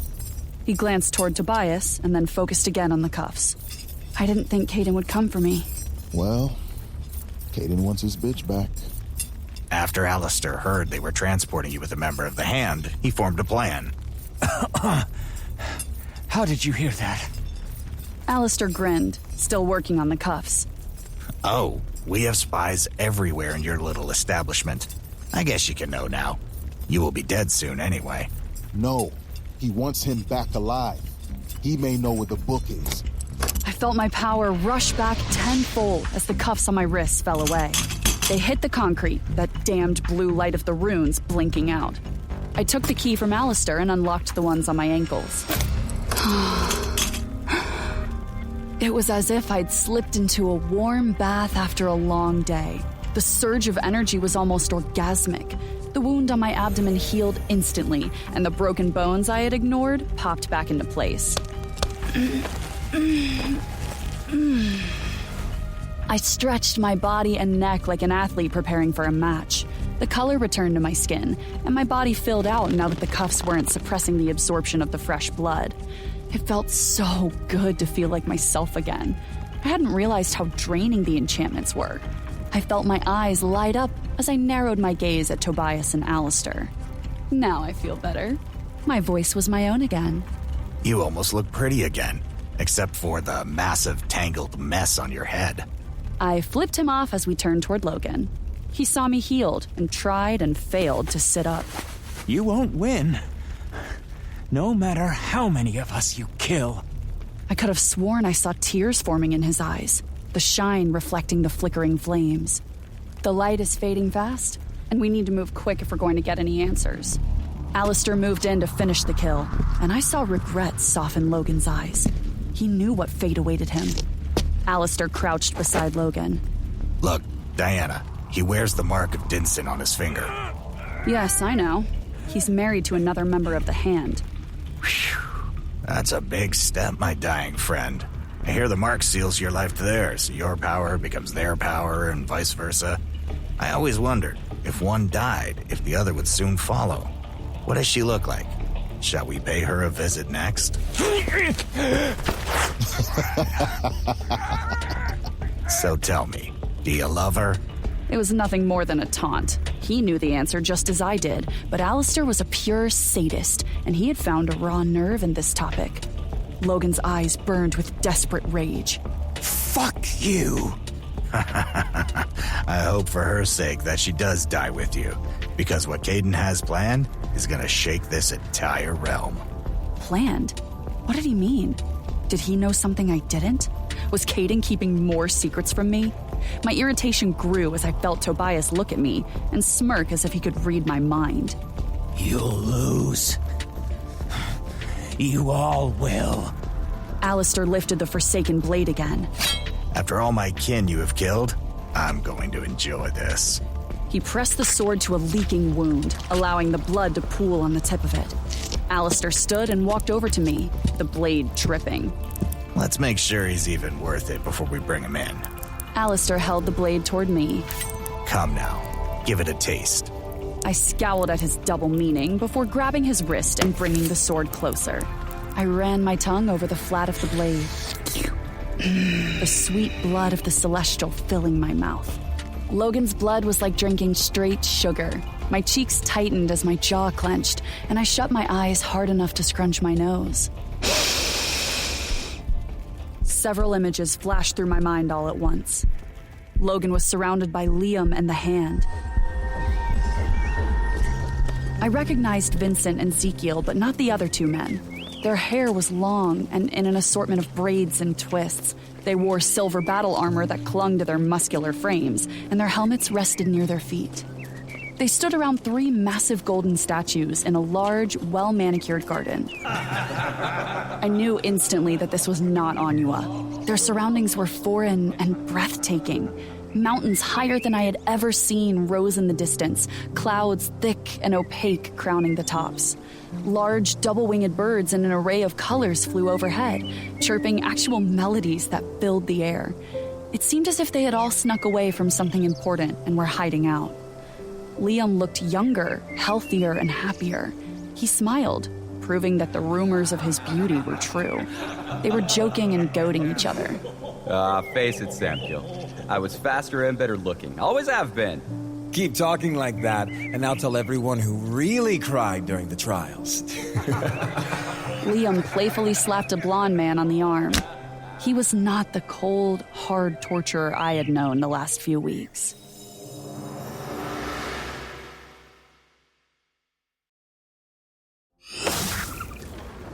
It was ripped away, replaced by fire and blood. Chaos erupted around me as light and war collided. Beams lit the sky. Screams rose from the deep. I ducked, instinct kicking in. A flash, and another image invaded my mind. A battlefield appeared. Men fought, sword against sword, all around me. The ground shook as blue and silver beams of light shot into the sky. Horrifying screams rent the air, sounding like the pits of the other world were being ripped open. Someone yelled, and I turned as several armor-clad soldiers rushed forward, gold spears and blades in hand. I ducked out of sheer habit, hitting the ground hard. Only this floor was not a rocky battlefield, but a cold stone tile. I looked up to find I was in a white and black kitchen. I heard a feminine laugh and jumped to my feet. It was her, his wife, Nevera. We wouldn't have to order takeout if you learned how to use an oven. I did use it once. It betrayed me. Music blasted my ears as I was dropped into the middle of a large ceremony. I spun as couples around me laughed and danced. Twin chandeliers hung above my head, the lights on them seeming to flicker with a mind of their own. Logan's voice had me turning, and I watched as he lifted her and spun. It was their bonding day. The crowd cheered as Logan set her back on her feet, but the happy couple were completely oblivious to the world around them. My head began to throb, his memories coming too fast. He was dying, and I needed to hurry this up. I closed my eyes and focused until a more intimate moment played inside the memory. I was back in their home, only this time I was in their room. Nevera ran in, giggling like a child as she jumped on the bed. Logan close behind her. They played and rolled as he whispered love words between kisses. I love you. Her eyes filled with a love that defied words as she wrapped her arms and legs around him. Nevera. That was his last thought? He was facing certain death, and still, his mind drifted to her, his friends, and his family. Anything? His question snapped me back to a reality filled with blood. The fire still blazed, and a nearby tree snapped, sending sparks floating through the thick haze of smoke. Tobias raised a brow, waiting for my response. I shook my head, coming out of my fugue state. No book. Not even a mention. Alistair turned back to Logan. He knelt before him, waving the blade at his face. Well, bad news, buddy. We are going to take you with us. Then I'm going to dive into that brain of yours and sift through every corner of your mind. I'm going to examine each memory you have, including the ones of your friends and that wife you love so much. Then I'm going to turn you into my mindless puppet. I've always wanted a member of the Hand as a pet. I won't help you destroy my family. I saw the silver blade form in his hand. It was smaller than the others, a dagger, and I knew what he was about to do. Forgive me, Nevera. I love you. Something snapped in me. I had never experienced the kind of love he had with Nevera, but I knew if I were dying, my last thought would be of Gabby. She was the only constant in my life, and I'd give up everything for her. Memories from the hot, burning desert flooded my mind.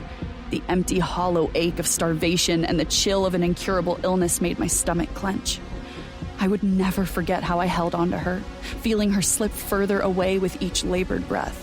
Her body had been giving out as I'd pleaded with her to stay, knowing there was nothing I could do to help her. Then those words. They were so similar to what I had spoken. What was this feeling? Was I sad for him? Sad for the love he would never again see? Or was it pain? Pain for the woman he was leaving behind? Would she feel lost and abandoned too, like I did at the mere thought of losing my sister? Fight back. Fight for something. I didn't have time to process whatever emotions I was feeling, and I took no time to think. I grabbed the blade from Logan as he tried to drive it into his heart. His eyes widened with despair, realizing he would not get the death he wanted. Good job. I yanked the blade from Logan's hand and spun, shoving it up through Alistair's chin. His eyes rolled back, the tip of the blade protruding from the top of his head. His limbs went limp, and his body stayed upright for a second longer before going up in flames. Hot, bright, and burning. It took mere seconds, and he was ash. The fire inside of him turning on him like an abused pet let off its leash. As the dust settled, I spun the blade and shifted my stance, putting myself between Tobias and Logan. The hilt of the dagger burned in my palm as I faced Tobias, preparing to fight him. Shock and rage distorted his features, and his eyes burned with hatred. Traitorous bitch! His eyes raked over me as he stalked forward. I lifted the burning silver blade in front of me and shifted into a defensive stance. A blue beam shot past me, hitting Tobias hard enough to send him into the burning foliage. His scream was not of death, but of hate and anger. I felt the compression of the air as he shifted, the trees rustling as he took off, wings beating against the inky night sky. I looked back at Logan. He stared at me and dropped his hand, the light running up his arm slowly disappearing. My heart hammered in my chest as I dropped the silver blade. I didn't move and didn't speak, my ears ringing. What had I done? My gaze shot up, searching the night sky where Tobias had fled. He would tell Caden. Caden would come for me. Fuck! He would go after Gabby. I'd never be safe. She would never be safe. I spun on my heel, needing to move fast. The dusty remains of Alistair rose around my feet as I hurried to Logan's side. He leaned his head against the destroyed vehicle behind him, the glow of his tattoos fading. His hand hung loosely at his side, his wounds still open. You're bleeding out, Logan. I crouched in front of him, wiping what was left of Alistair from my hands. Pure panic screaming inside me. I need to cauterize the wound before it's too late. What did you do? He looked at the ashes on himself and back at me. A part of me couldn't believe it either. Not only had I just slaughtered Alistair, but I was also about to save a member of the Hand. I was so fucked. Do you want to see her again? He tipped his head in a slight nod. Okay then, shut up and try not to scream too much. I lifted my hand and concentrated, kneading it hot enough to cauterize. The veins in my palms and fingers lit up a golden orange, and I laid them over the worst of the damage, trying to stop the bleeding from the devastating wound. That should hold until we get you some help. I stood, wiping my hands on my sweats. My gaze was pulled back to that burning spot on the road. One decision, and I'd sealed my fate. Logan tried to stand, and I reached out to help him. He jerked back for a second before realizing what he was doing and stopped. I didn't blame him for still being fearful of me. We did not trust each other, but maybe we could reach some common ground. Let me help you. His mouth formed into a thin line, but he nodded. I grabbed his arm and wrapped it around the back of my neck. He kept his right hand on his midsection. I put my arm around his waist, trying to give him the leverage he would need to stand. He pushed to his feet. Damn it. He hopped, trying to keep the pressure off of his badly twisted right leg. So, Silver City, right? I pretended the last few minutes hadn't happened. Yeah. The Grand Estate in Bowl. It will be a full house, though. Grand Estate? Ooh, fancy. I guess it's a good thing we brought our party clothes. I pulled him tighter against me and focused. Power surged through me, from the celestials Tobias had fed me and from the brief taste of Logan. I felt the familiar heat right before I disappeared from the sight of my betrayal. Flames danced around our feet, and black smoke clung to our bodies as I portaled us to the front of the Grand Estate itself. I knew I was in the right spot from the garbled description Logan had given me. The building looked like an actual castle. Dark stone formed the walls, and multiple towers with small window slits rose at the corners of the massive beast. Lights lined the cobblestone driveway and shone from the building. Gardens graced the grounds, meandering pathways cutting through the beautiful array of plants. There were so many vehicles parked out front that it made even me nervous. I shifted, supporting Logan as he leaned more heavily against me. Logan, where would they most likely be? Third floor. Multiple gasps and screams filled the room as our forms solidified on the third floor. The smoke dissipated, bits of the mahogany floorboards chipping away beneath my feet. Somewhere in the room, glasses hit the floor and shattered. The people near the long white tables filled with food stopped and turned toward Logan and me. I recognized some of those here from my little interrogation stint. They all cleaned up well, wearing dresses and tuxedos instead of the tactical gear I was accustomed to seeing them in. Sorry, did I interrupt a party? There were mortals mixed into the crowd, but the energy in the room told me there were more celestials in attendance than I was comfortable with. Their eyes lit and turned toward me when I spoke. Guns were pulled and the safeties clicked off as the barrels were pointed in my direction. Whispers and murmurs filled the room as they took in my bloody clothes and even bloodier figure at my side. It took them a moment to realize he was one of their own. Without those damn cuffs on me, my senses were back to 100%, and I turned toward the one person I was looking for. I felt him coming long before I saw him, the energy vibrating off of him like a live wire. The hand fell in behind him, and together there was so much power that it was sickening. I have lived for several millennia, and surprising me is hard to do.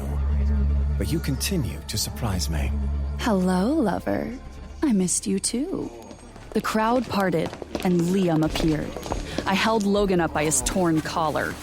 I have something for you. A look passed over Liam's face, almost too fast for me to catch. Fear? Relief? Or curiosity? Logan! Nevera burst through the crowd, drawing everyone's attention. She ran past the mortals. Liam's hand darted out, stopping her headlong rush, the silver dress she wore swinging around her ankles. I yanked Logan closer to me. I held him with one arm and shook my head. Not so fast. Put the blades and guns away. I saved him, and I can end him just as fast. You wouldn't. You'd be swarmed in seconds. Vincent stepped forward with an ablaze weapon in his hand. I smiled, making sure my canine showed. Wanna bet? Please don't. What is it you want? Simple. I want a truce. Liam's jaw clenched as if the thought disgusted him. You have no power over me, and I do not have to make any deals with you. I could kill you right here and now and think nothing of it. You really are a cocky, arrogant son of a bitch, aren't you? That strong, and yet your world still fell. Watch your tongue. I gripped Logan's arms, pulling him in front of me as a shield. Fine, don't make a deal. Your boy is bleeding out anyway. Why don't I make it quicker? I yanked his head back by his hair, exposing his throat. I brushed my fangs against his neck. No! Stop! I watched them, my lips hovering over Logan's pulse. Liam took a small step forward, Nevera clutching his arm in a near-death grip. She didn't look at him, as if she was afraid to take her eyes off Logan and me. Sandkill! Liam, please! Please! I cannot exist without him. I watched as Liam's eyes filled with fury and a muscle clenched in his jaw. I grinned and slid my tongue over Logan's neck. Before lifting my head, my fangs retracted, and I knew I had won this round. Their union was all-binding, and if he refused, he wouldn't just lose Logan. He would lose Nevera, too. She would never forgive him if she lost her soulmate. Liam's face didn't change as he stared at me. Let me guess. You would like protection. But not for me. Liam regarded me intently as he folded those powerful arms across his chest. For who? My sister. The crowd started murmuring again, every eye in the room on the tableau. Even Nevera looked at me for a moment, taking her eyes off Logan. Why would an Igmoruthan need protection? Vincent looked at Liam, pointing at me with his sword. You can't be considering this. She is not an Igmoruthan like me. I will help you find what they are looking for. help you kill him. Then after, you can do whatever you want to me. I'm yours. You can kill me or lock me up for eternity, I don't care. But for her, I ask for immunity. She is innocent in this. She always has been. Liam didn't say anything, and he didn't move. For a second, I was terrified he would refuse after I'd revealed so much. I grabbed Logan a little harder, causing him to hiss. Do we have a deal? If I agree, there will be no freedom for you. You will pay for the crimes you have committed. Do you understand that? Regardless of the help you provide. I knew what that meant, but I didn't care. I'd die afterward anyway, but Gabby would be safe here. And maybe she'd finally have the life she'd always wanted. They could keep her safe, and if Caden was dead, she would be free. There was no point in saving me if I can't even live. I nodded in agreement. I accept, but I'll need more than your word. My word is law. No one would disagree. Sorry, Charlie. I have trust issues. I'll need something a little more permanent and from my world. Sign it in blood. My blood and yours. Sealed and unbroken. Right now. Liam, no. Silence. Your boy is fading fast. I only cauterized the wounds, not healed. Nevera came to Liam's side, not releasing her grip on his arm. Liam, please, I beg you. You can't. Nevera shot him a death glare that made me reassess her power. Tick-tock. I feel his heart slowing. Very well. He flexed his fist, his rings glowing as he summoned an iridescent silver blade. He gently pulled away from Nevera before slicing a cut across his palm. Nevera held her hands to her mouth, waiting for the opportunity to save Logan. Liam stepped closer, a small pool of silver-colored blood in his palm. So, he does bleed. Liam didn't respond as he stepped in front of Logan and me. His features were like stone, but they softened as he looked at his friend. I didn't look away, but shifted Logan so he stood more upright. Mostly because he was slipping, but also as a shield should Liam change his mind and try to kill me. I willed my double canines down and raised my hand to my mouth, biting deep into my palm. I stretched my hand out, blood dripping to the floor. Repeat after me. Blood of my blood, my life is sealed with yours until the deal is made complete. I grant you my maker's life in exchange for my sister's life. She shall remain free, unharmed, and alive, or the deal is broken. My life is yours after, to do with what you must. I was afraid he would pull back, but he reached out. His thick, calloused hand encompassed mine. I felt the power surge through me in a shot of white-hot electricity. It didn't burn like before, but sent my entire nervous system into overdrive. That was the moment I knew I'd made a huge, horrible mistake. Images, quick and deadly, flashed through my mind as I stared into Liam's eyes. He didn't know my power. Didn't know what I saw. But oh, did I see. He'd been covered from head to toe in that silver battle armor, only this time I could see it so much clearer. A three-headed lion crest took up the center of the breastplate. No matter the muscles that wrapped his massive frame, he moved with the stealth of a predator. From the blood and viscera covering his armor, he was every bit the feared warrior king of legends. He has many names, and they all mean destruction. I knew Caden had been right. The battlefield was littered with the small, thick bodies of creatures I didn't recognize. It was a massacre. But there were no armies. No one but Liam and the corpse of a massive serrated-toothed beast. He stood upon its scaled body, the skin shredded and its powerful jaws slightly ajar. I watched as he walked atop the head before jumping off. He jerked the double ablaze swords toward the ground, slinging the thick ooze from them. He stopped, his head whipping toward me as if he saw me. I flinched. The real world came rushing back as the lights in the room flickered, struggling to stay on. The air felt condensed, but neither of us turned from the other. I heard Vincent yell from the corner, begging Liam to think about what he was doing. Liam, please, think about what you're doing. This isn't right. The crowd shuffled backward, some grabbing the sleeves of others as they retreated. Liam glanced at Logan, his jaw clenching as he looked back to stare daggers into me. Blood of my blood. My life is sealed with yours until the deal is made complete. I grant you your sister's life, free, unharmed, and alive. For your maker's life, or the deal is broken. In return, your life is mine. His next words made me wish I had other options. To do with what I must. My palm burned as if it had been branded. But Liam showed not an ounce of discomfort. As soon as the words left his lips, the lights turned back on, burning a little brighter than before. As Navera rushed forward, I released Logan. She caught him before he touched the ground, gathering his torn and brutalized torso to her.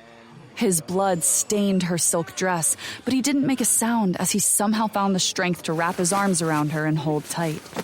Several Celestials joined her to help support him. We need to get him to a healer. A Celestial pushed through the crowd, this one not armed. He went to Navera's side, kneeling next to her. Follow me. We will get a room set up. Navera's eyes raked over me as if she didn't know whether to thank me or slaughter me. It didn't matter either way. I said nothing and turned away, only to find Liam's gaze focused on me. My palm continued to burn, even as I felt it heal, and I wondered if I'd traded one monster for another. So, you sent a message asking for help, and when they came, you killed one of your own. Is that correct? I watched her movements and gestures, trying to gauge her responses. We were currently in a lower level of the guild. Upstairs, the staff was busy repairing the damage Miss Martinez's entrance had caused. Vincent had refused to leave my side, and had brought several Celestials from his unit. She sat at the end of the table, its length separating us, but the tension swirling in the air was a heavy weight. Anger was such a powerful emotion. It didn't ease the situation that she was still wearing her blood-stained clothes, ash and debris clinging to her skin and hair. Every Celestial in the building was brimming with energy, and a wellspring of power hid beneath her calm facade. I didn't think she was even aware of the boiling intensity of it. Her shoulders sagged as she sighed, clasping her hands together and placing them on the table. Yes, more or less. How many times do I have to explain this? Your explanation makes no sense. I twirled the pen between my fingers. There is no way you could have communicated with anyone while in your cell. We watched your every movement. She folded her arms and leaned back in her chair. Well, it's good to know you've watched me piss. I guess we're best friends now. And as I said, Alistair, the one I killed, knew I was here. He had numerous spies on your precious team, and Peter was his mindless puppet. Several people shifted and murmured, the tension ratcheting up a bit more. I raised my hand and the room quieted again. Maybe having them in here was not the best idea. Spies. My headache was growing, throbbing behind my eyes. The effort to adapt to this new world had been more difficult than I'd expected. So much had changed, and I needed Logan here to translate. I rubbed my temples, knowing he would be out of commission for a while, and I would not risk him while he was healing. Logan had fought by my side in battles both small and large. I had seen him beaten and broken after going up against some of the other world's strongest. So tonight, when I saw him so close to death, the light of his power flickering, I'd hoped to feel something. But there was no sorrow or fear, and then the complete lack of emotion for someone so close to me was terrifying. And maybe I wasn't feeling the love and friendship for Logan, but I remembered it, and my promises to him. Those spies look like your guys, but work for us. I stared at her, realizing that for the first time, she had offered information instead of making me work for it. That's impossible. If any of your kind got close, we would have known. She glanced at him and shook her head. Nope, but you might now. Alistair is dead, and any mind puppet he had should be dead as well. Enrique in tech, Melissa in weapons, Richard in forensics, and you know Peter in tactical. You may have a few dead bodies on your hands now that the puppet master is ashes. The room went silent as everyone digested the information. Vincent, take the others and see if Miss Martinez's accounts are accurate. With all due respect, sir, I am not leaving you. I turned to meet his gaze, my stare brooking no argument. That's in order. I saw his jaw clench and knew he was biting back his words. I will be fine. He nodded once before glaring at the smiling woman who was quickly becoming a thorn in my side. Miss Martinez watched them leave before turning back to me. I don't think your friends like me. You and your kin have murdered several of ours through the ages. If you add in the recent attacks and the massive loss of innocent mortals we were charged with protecting, why would they ever like you? Ouch, you wound me, Sam Keel. Why betray them? I knew there was more she was not telling me, and I intended to find out. That's what evil, terrible monsters do, or whatever words you spoon-feed your soldiers. Deflection was an interesting skill, and it was obvious she was well-versed in it. You seek immunity for your sibling.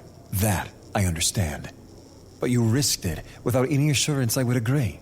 That screams impulsive and erratic, and I already know that isn't your style. Which leads me to believe you need my help desperately. And whomever you just betrayed scares you more than you care to admit. Nothing scares me. If that were true, you would not be here. She didn't respond, and I assumed her pride was causing her to say no more. We sat there in silence, the only sound that of footsteps above and beneath us. You asked who I worked for? His name is Caden. The name meant nothing to me. It was not one I had ever encountered on Reshiram. Given who they had targeted, I had assumed it would be someone from my past. I do not know that name. Can you give me a description? Height, body mass, powers, things of that nature. She nodded, leaning forward as she listed them off one by one. By the time she was finished, I had a small list of sorts, but still, nothing that stuck out to me. That last power. You said he can bend land. How so? He has this flaming portal thing. I don't know where it goes, only that what goes in doesn't come out. And the other creatures you mentioned. Why do they follow so blindly? Does he have power over them, as he does with your sibling? Her back went straight, and her energy bristled. I noticed that any time someone mentioned her sister, she always had a visceral reaction. She knew it too, and averted her gaze, trying to conceal the crack in her armor. She deliberately placed her hands, palms down, on the table. To them, he is king of the other world. I wrote that information down as I spoke, and did not raise my gaze this time. There is no king of the other world, for there is no other world. That realm and all the beasts inside it have been sealed for... Yes, I know, 1,000 or so years. Good.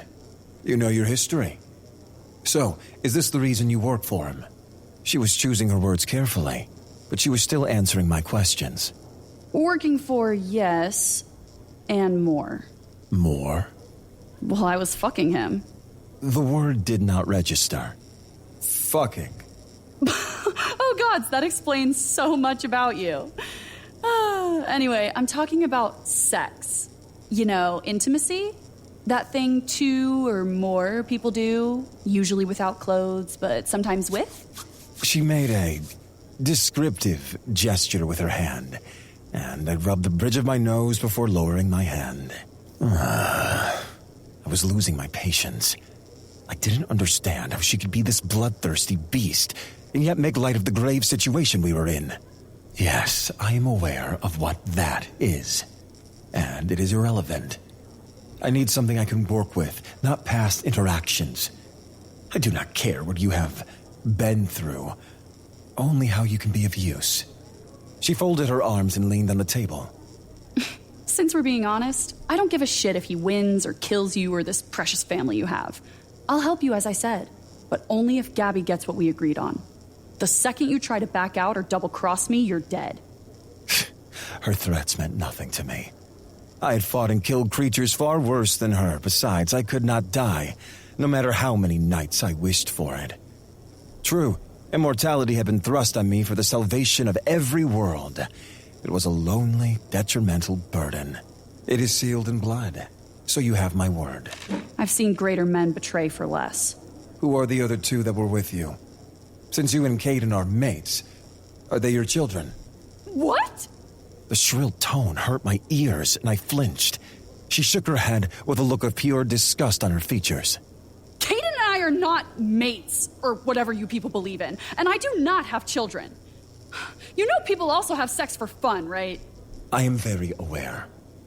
But a breeding pair of Igmoruthans made creatures far deadlier than their parents in my world. It is rare, but possible. I only assumed. She held her hand up, her palm facing me. Please never assume again. They are my brethren, or so I call them. Caden made me, but they followed him from the dimension he came from. Dimension. As in realm. She nodded. Unfeasible. She must have misunderstood, or the man claiming to be Caden was a liar. My father and the old gods had fought, leading to the closure of those dimensions eons ago. Nothing escaped, especially not anything that powerful or ancient. But I could not deny what I had seen so far. How many are there that possess the power you do? Her expression softened for the first time since I'd met her. There was no false bravado. No illicit comments, just sadness etched in the depths of her eyes. There is only me. My chest ached with an echo of a memory I did my best to keep buried. For a split second, I felt something. It was short and fleeting, but the way she'd said it triggered an emotion, and for a moment, I reveled in the ability to feel anything. As fast as it came, it went, a flutter of hope extinguished by my reality. But the others, your brethren, they are Igmoruthan too? Yes, but only I was made from Caden's power. He made you. How?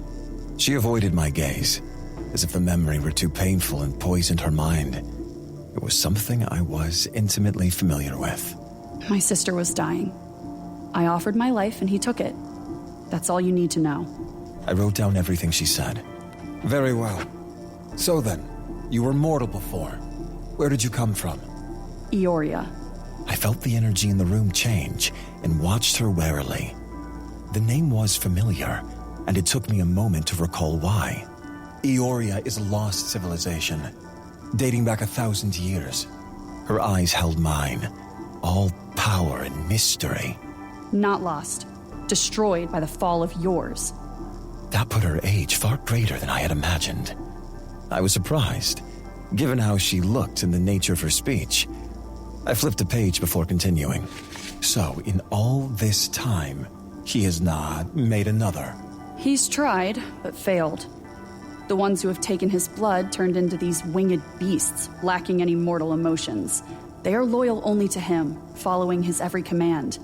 They are called Irvakuva. I have not heard of these Irvakuva before. How many of these does he have? Oh, an army. She acted as if that did not just make this entire situation extremely dire. So you must be of higher rank to him. Yes. Am I wording that correctly? Yes, so to speak. We would be what the Hand is to you. Tobias, Alistair, and I are his generals. And he just lost 2. Her hands fisted, her expression going flat. Except you all seem a tad bit nicer to each other. Some say he was lonely, having no equal or whatever, but let's just say he doesn't treat me like his equal. Then she realized what she had revealed and looked around the room before running her hands through her hair. Anyway, Alistair and Tobias came with him from what I hear. I never really questioned it. My only concerns were my sister and surviving. She had given me more than enough information to determine that they were more of a threat than I'd previously thought. I would not be returning to the remains of my home anytime soon. Not if she was telling the truth and was correct. My last question for you this evening, Miss Martinez, is what is it you are all searching for? She looked at me as if I'd asked her the most basic question. Her thick, dark lashes fluttered once in disbelief. Her aura changed, reminding me of the first time I'd seen her. I saw again how deadly she actually was. I am shocked you don't know. Caden wants the Book of Asriel. Asriel. The chamber doors opened. I strode through, my helmet tucked beneath my arm, and long white and gold threads flowing behind me. Logan and Vincent were at my heels, their spears drawn, wearing the same silver battle armor. The world shook once more, knocking the ancient scrolls from their holding places along the walls of Azrael's study. The ceiling cracked, raining fine white dust on the large desk. Azrael hurried around, packing as many items as he could into his satchel. We were out of time. His head snapped toward me, his long black hair braided on either side of his face. The cobalt lines on his skin glowed a shade brighter at our intrusion. No, your father wanted me to take as many as we could for the new world. There will be no new world. We can only evacuate a selected few. War is here, and I need you out on the battlefield. He picked the satchel up from the table, the muscles in his arms tightening as he clenched it to his chest. I cannot. You can, and you will. I nodded toward Logan. He stepped forward, calling forth another spear. He paused, his arm outstretched, waiting for Azrael to take it. I cannot. Victoria is with child. I will not leave my babe fatherless. The muscles in my jaw ticked. That explained Azrael's erratic behavior lately. A baby. Vincent and Logan looked at me, but did not speak. I'm sorry, my king. I follow your lead and do what is best for our people, but I must think of my family. If you fall, if the world falls, I may be able to transcribe a weapon strong enough to help the survivors, but I cannot if I am dead. Azrael was the one who had helped me forge the rings that the Hand wore, helping me shape metal and minerals. He was my friend, even though his loyalties lay with the god Zir. You know this is treason, regardless of the reason, correct? Abandoning your guard while we are at war. I am aware and prepared to fight if I must. I nodded once, reaching behind my back. Azrael straightened, dropping his pack and calling forth a weapon made of silver light. Logan and Vincent stepped forward to flank me, holding until I gave the order to execute.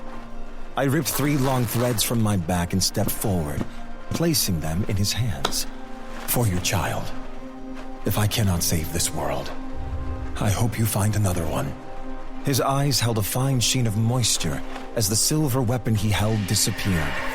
He fisted his hand around the threads and grabbed his satchel. He placed a hand on my shoulder and gave me a small smile. You are not like him. I am so sorry the other gods cannot see it. The memory faded as Miss Martinez's face came back into view. You and your brethren are mistaken, I am afraid. There is no Book of Azrael. He is dead. A mere legend. She raised a single brow and tapped her nails on the table. Isn't that the same thing they said about you? This is more than enough information to start with. I will need your sister's location if I am to collect her. You killed one of his and have turned on him. From what you have said, Caden will likely make a move against her. Her back snapped straight, and her eyes flashed. She jumped from her chair, nearly toppling it over. Yes, of course. I need to change clothes. I'm disgusting. I can quite agree with that. But you will have plenty of time to do that while I am away. But I'm going with you. I leaned forward, grabbed the notebook, and closed it as I stood. No, I am afraid you are not. Oh, yes, I am. With a wave of my hand, the double doors behind her opened, and several Celestials walked in. Her head snapped toward them, and a look of pure rage settled over her features when she saw the silver chains covered in runes they were carrying. Cuffs again? Seriously? I helped you! Barely. I placed my hands behind my back and waited for them to proceed. But the fact remains that I do not trust you. I do not trust that you will not attempt to stab me in the back after I collect your sister. You have already proven that you are capable of such. So, now I will have you wait in a cell below until I return. Hopefully your sister is more cooperative. Her eyes blazed as she glared at me. I won't go. The lights flickered as I lost my patience and strode toward her, invading her space. I stopped inches from her, forcing her to crane her neck back to look at me, but she held her ground. Her attitude and demeanor made her height seem more than it was. But looking at her from this angle, I realized the difference in our sizes. Invading one's space was a scare tactic taught in Rashirim. Usually the weak back down, but knowing Miss Martinez, I knew she would not. You will, or I will carry you myself. You wouldn't dare. Her failed attempts to get me to drop her were just that, failed attempts. My first impression of her was correct. She was every bit a Restore beast if I'd ever encountered one. When cornered, they would lash out by whatever means necessary, and that was what she was currently doing. She clawed, hit, and bit at any part of my shoulders and upper back she could reach. It was annoying, but had little effect, which seemed to just make her angrier. Let me go! She slammed another fist against my side. I offered for you to go peacefully, but you refused. Just as you refused when one of my men placed the cuffs on you and you broke his nose. So this, Miss Martinez, is your fault. What are you laughing at? I knew she was not asking me, but addressing a member of the team following us. The Celestials we passed said nothing and avoided us, not wanting to get close to her, I would presume. I adjusted her over my shoulder as we reached the solid white door at the end of the hallway. I raised my free hand, and the small electronic box came alive, running a thin light over my palm. The edges of the door lit up, lights running in parallel lines across its surface before it hissed open. That only encouraged Miss Martinez to increase her efforts to flee. This is ridiculous. What are you made of, steel? The hallway behind the door lit up at our entrance. There were fewer cells here than in Ariel, but I only needed one. I stopped in front of an open-ended expanse and placed her on her feet before taking a quick step back. The moment her soles touched the floor, she charged me.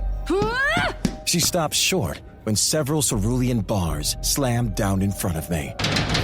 The runes transcribed on them, turning in counterclockwise circles. The cell behind her lit up, showcasing the metal bed attached to the wall and a small bathroom at the very back. Seriously? So bringing back your boy meant nothing? I placed my hands behind my back as I tilted my head slightly. Please, do not assume that because you responded to a few questions, that there is any trust between us. You are, in mortal terms, a felon. I do not trust you, and I will not risk anyone else's life. You will be fine here until I return. Her expression changed at my words, desperation crossing her face as she raised her hands and wrapped them around the bars. Her skin sizzled and small puffs of smoke danced off her palms. She did not wince or show any sign of pain as she stared up at me. Please let me go with you. Gabby doesn't know you, and if you show up without me, she'll be scared. She will be fine. Samkill! I stopped, my shoulders tensing. I despised that name, and part of me wondered if she'd used it just to get a reaction from me. I looked back at her.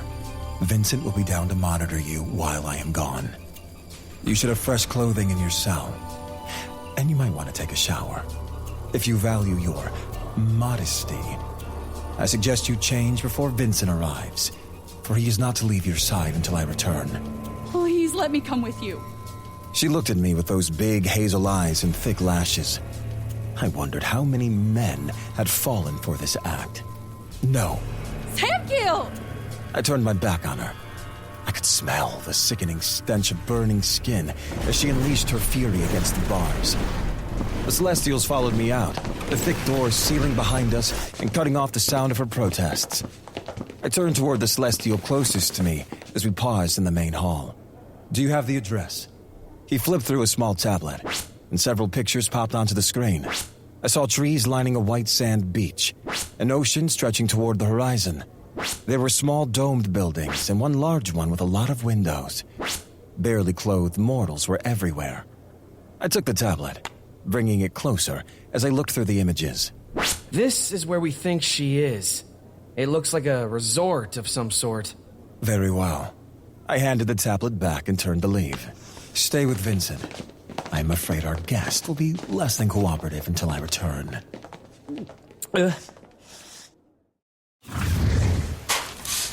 My feet sank into the sand as I landed. From the images on the tablet, I knew I was in the correct place. San Sun Isles was a peculiar place for a safe house, but given how far it was from other large land masses, maybe not the worst. Several mortals walked past me, their eyes lingering as they whispered. Do you see what he's wearing? Is he in costume? Maybe he's here for the wedding or a photo shoot? I was way overdressed for the environment. The waves crashed against the shore, the sound a constant bass thrum. Giddy screams and shrieks of laughter cracked the air, causing me to flinch. I am not at war. I am not at war.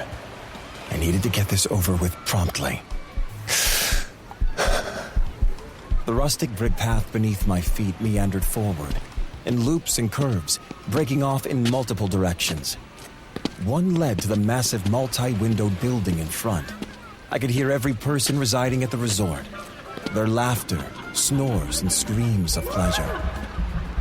There were 2,744 mortals by the heartbeats I counted.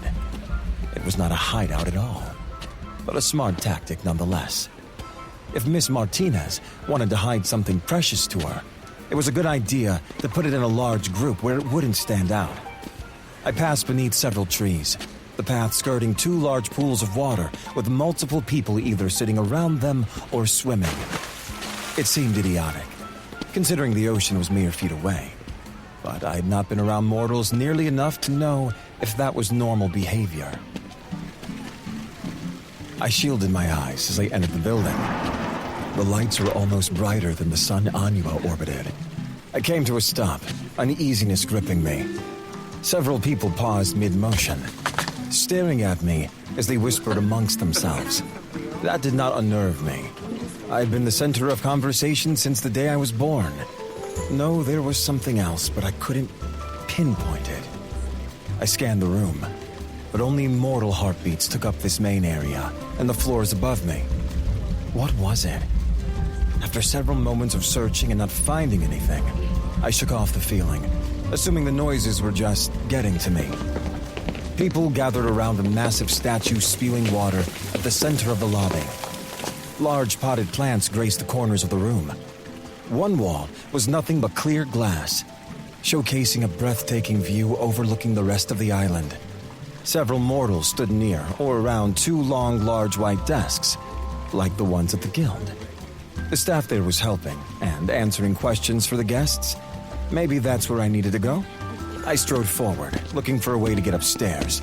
If I could not find it, I would ask. Excuse me, sir. You seem to be lost. May we help you? 2 men stepped in front of me, forcing me to stop. They were a few inches shorter than me, with matching black attire and a blue and white rectangular symbol upon the breast.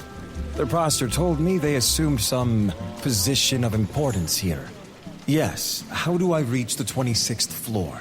Am I asking that correctly? Listen, buddy, if you think you belonged up here, you would know how to get to the 26th floor. The guy on the left reached up and pat me on the shoulder. I turned my head to look at his hand. Please, do not touch me. Son of a bitch! That was like the strongest form of static electricity I've ever felt. He yanked his hand back, cradling it against his chest. What the fuck? Several mortals exited the elevator as I strode toward it, ignoring the shouts from behind me and the mortals that stepped inside to let me pass. I slid inside just as the doors closed. Several symbols lit up on the panel, the writing foreign to me. Every single language, from every single realm I had memorized since I was a child, overwhelmed my brain. Logan should be here with me, helping me as he always had. The lights dimmed as I lifted my hands and rubbed them over my face. I thought of Logan and the way he had slumped against Miss Martinez as she supported him, his body beaten and bloody. The worst part was that I saw him bleeding, near death, and I had not felt a single thing. There had been no pain in my chest like when my father died. No immense rush of power telling me to destroy the creature who dangled him like a trophy. I was truly broken. It was true what they said about the old gods, how their emotions crystallized over time, making them harder than stone. My father had shown me their statues when I was a boy, as a reminder to not let our feelings define us. If we truly loved and lost that love, if our hearts were broken, it would destroy us. I knew I was on the cusp of losing myself. I'd known it the second Ezekiel had died. He was one of my oldest friends, and I felt nothing. I just wanted to go home. To get away from the gazes that begged me to be the person they remembered. That was why I was here. I needed to find Miss Martinez's sister and figure out what all this was about so I could avoid war and go home. I dropped my hands and opened my eyes. Okay, I needed to focus. I scanned the small buttons and thought back to the languages and images Logan had shown me when I first arrived.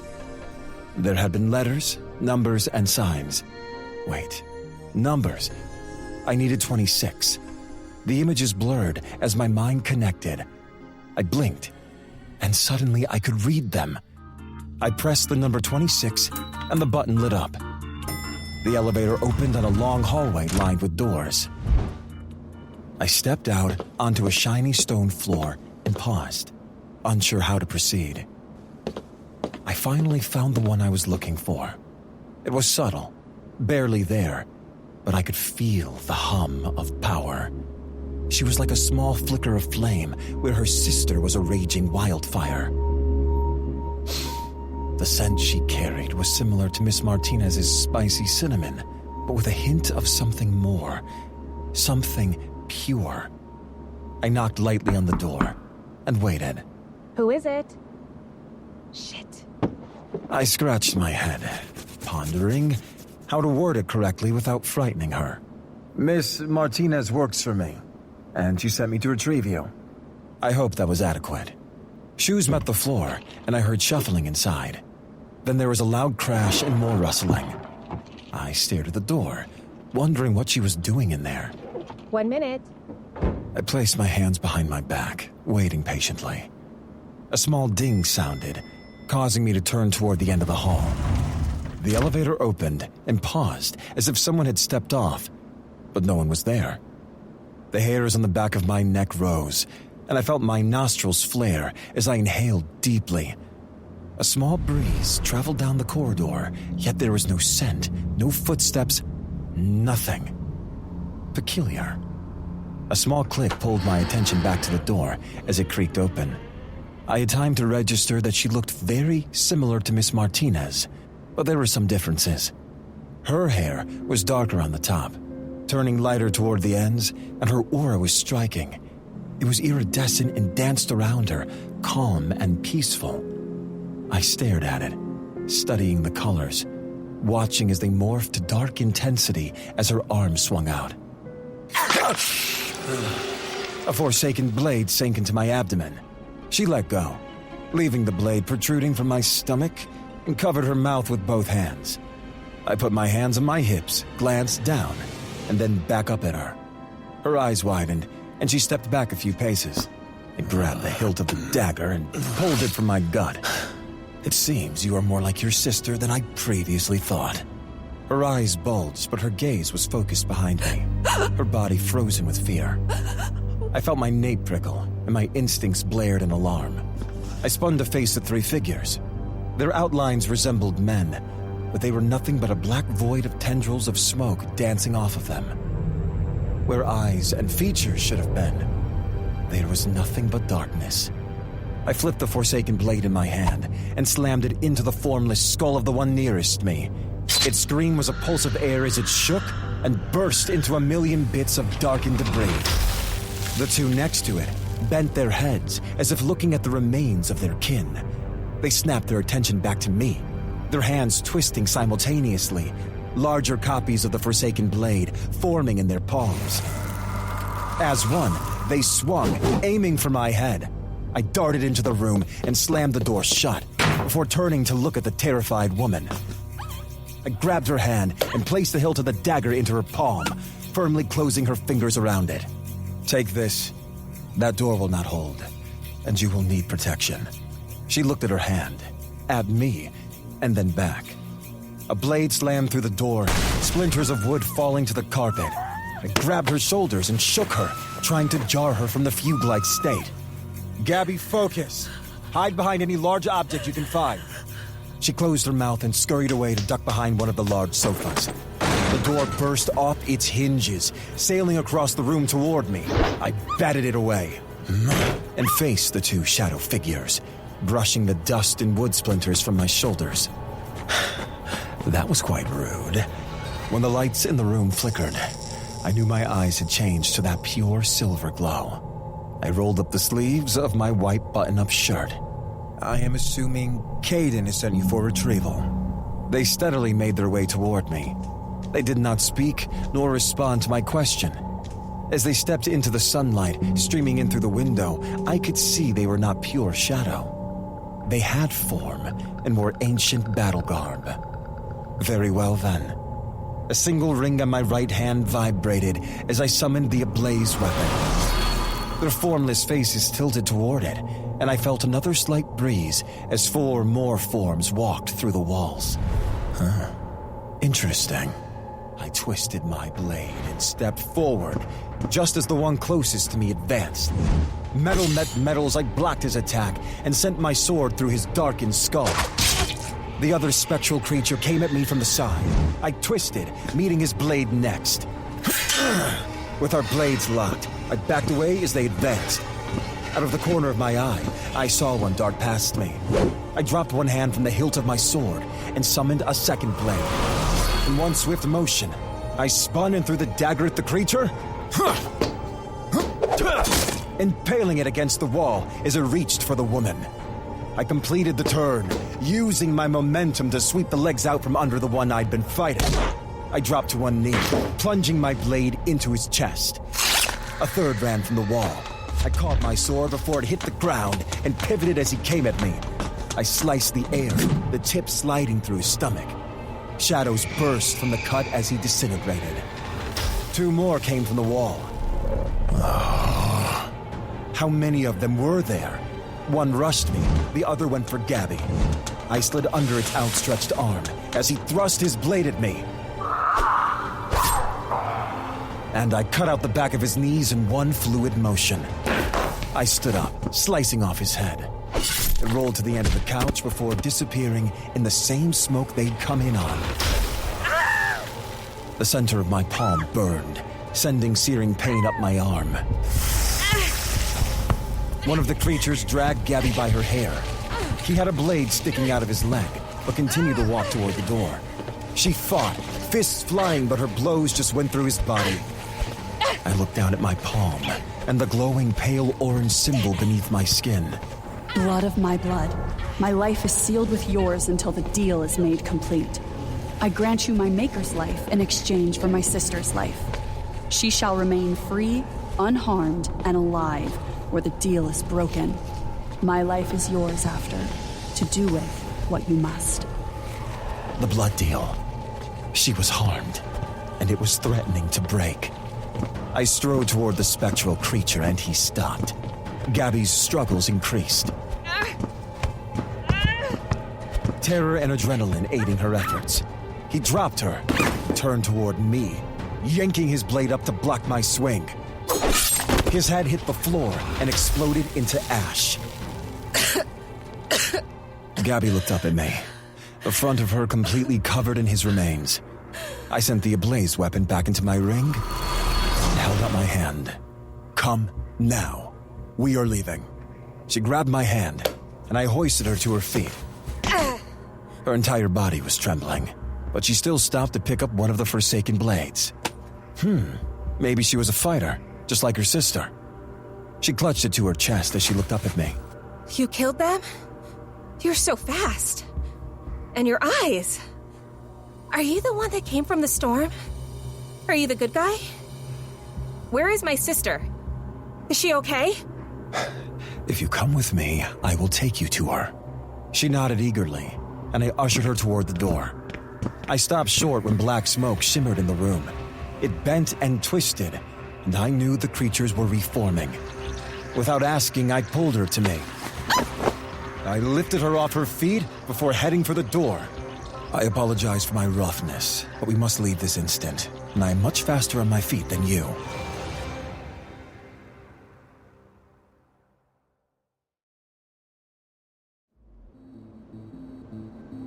She nodded and clutched at me with her free hand, still clinging to the forsaken blade.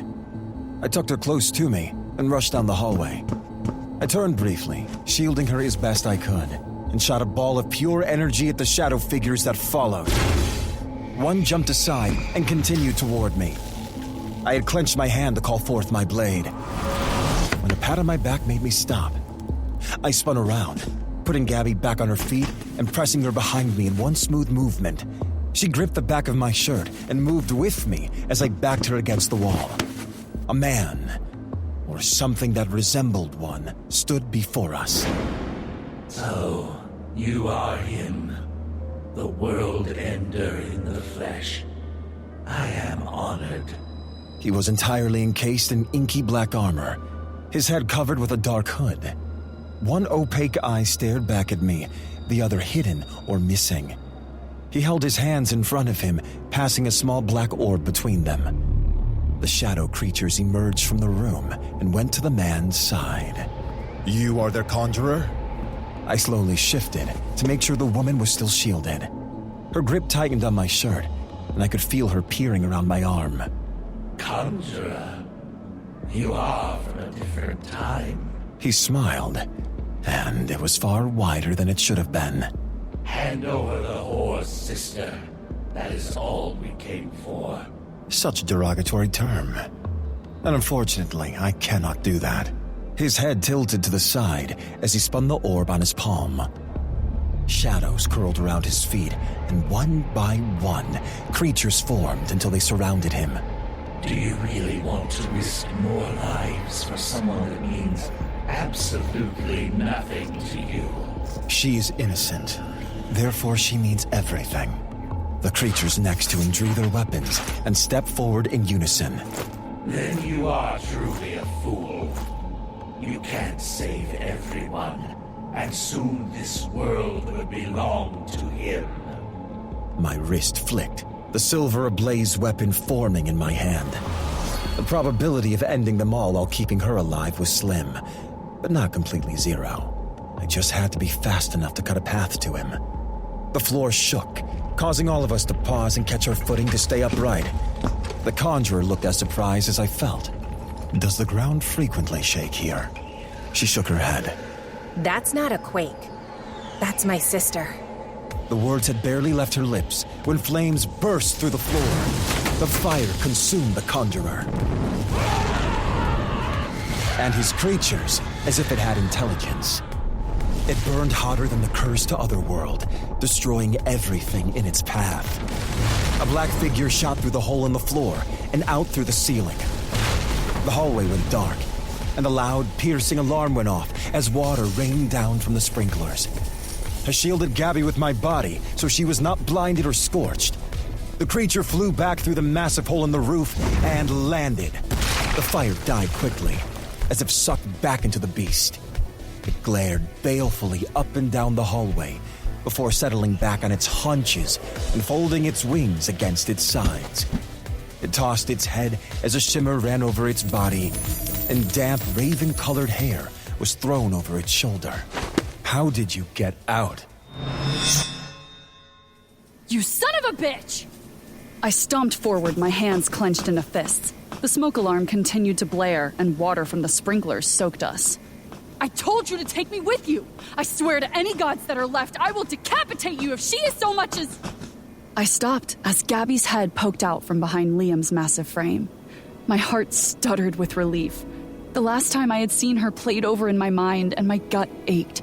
I knew she hated me and was probably beyond pissed, but I didn't care. As soon as I'd felt that sting on my palm, I knew she was hurt or worse, and I'd lost it. Gabby pushed past Liam and ran at me as her face crumpled. Her body collided with mine, almost knocking me off my feet.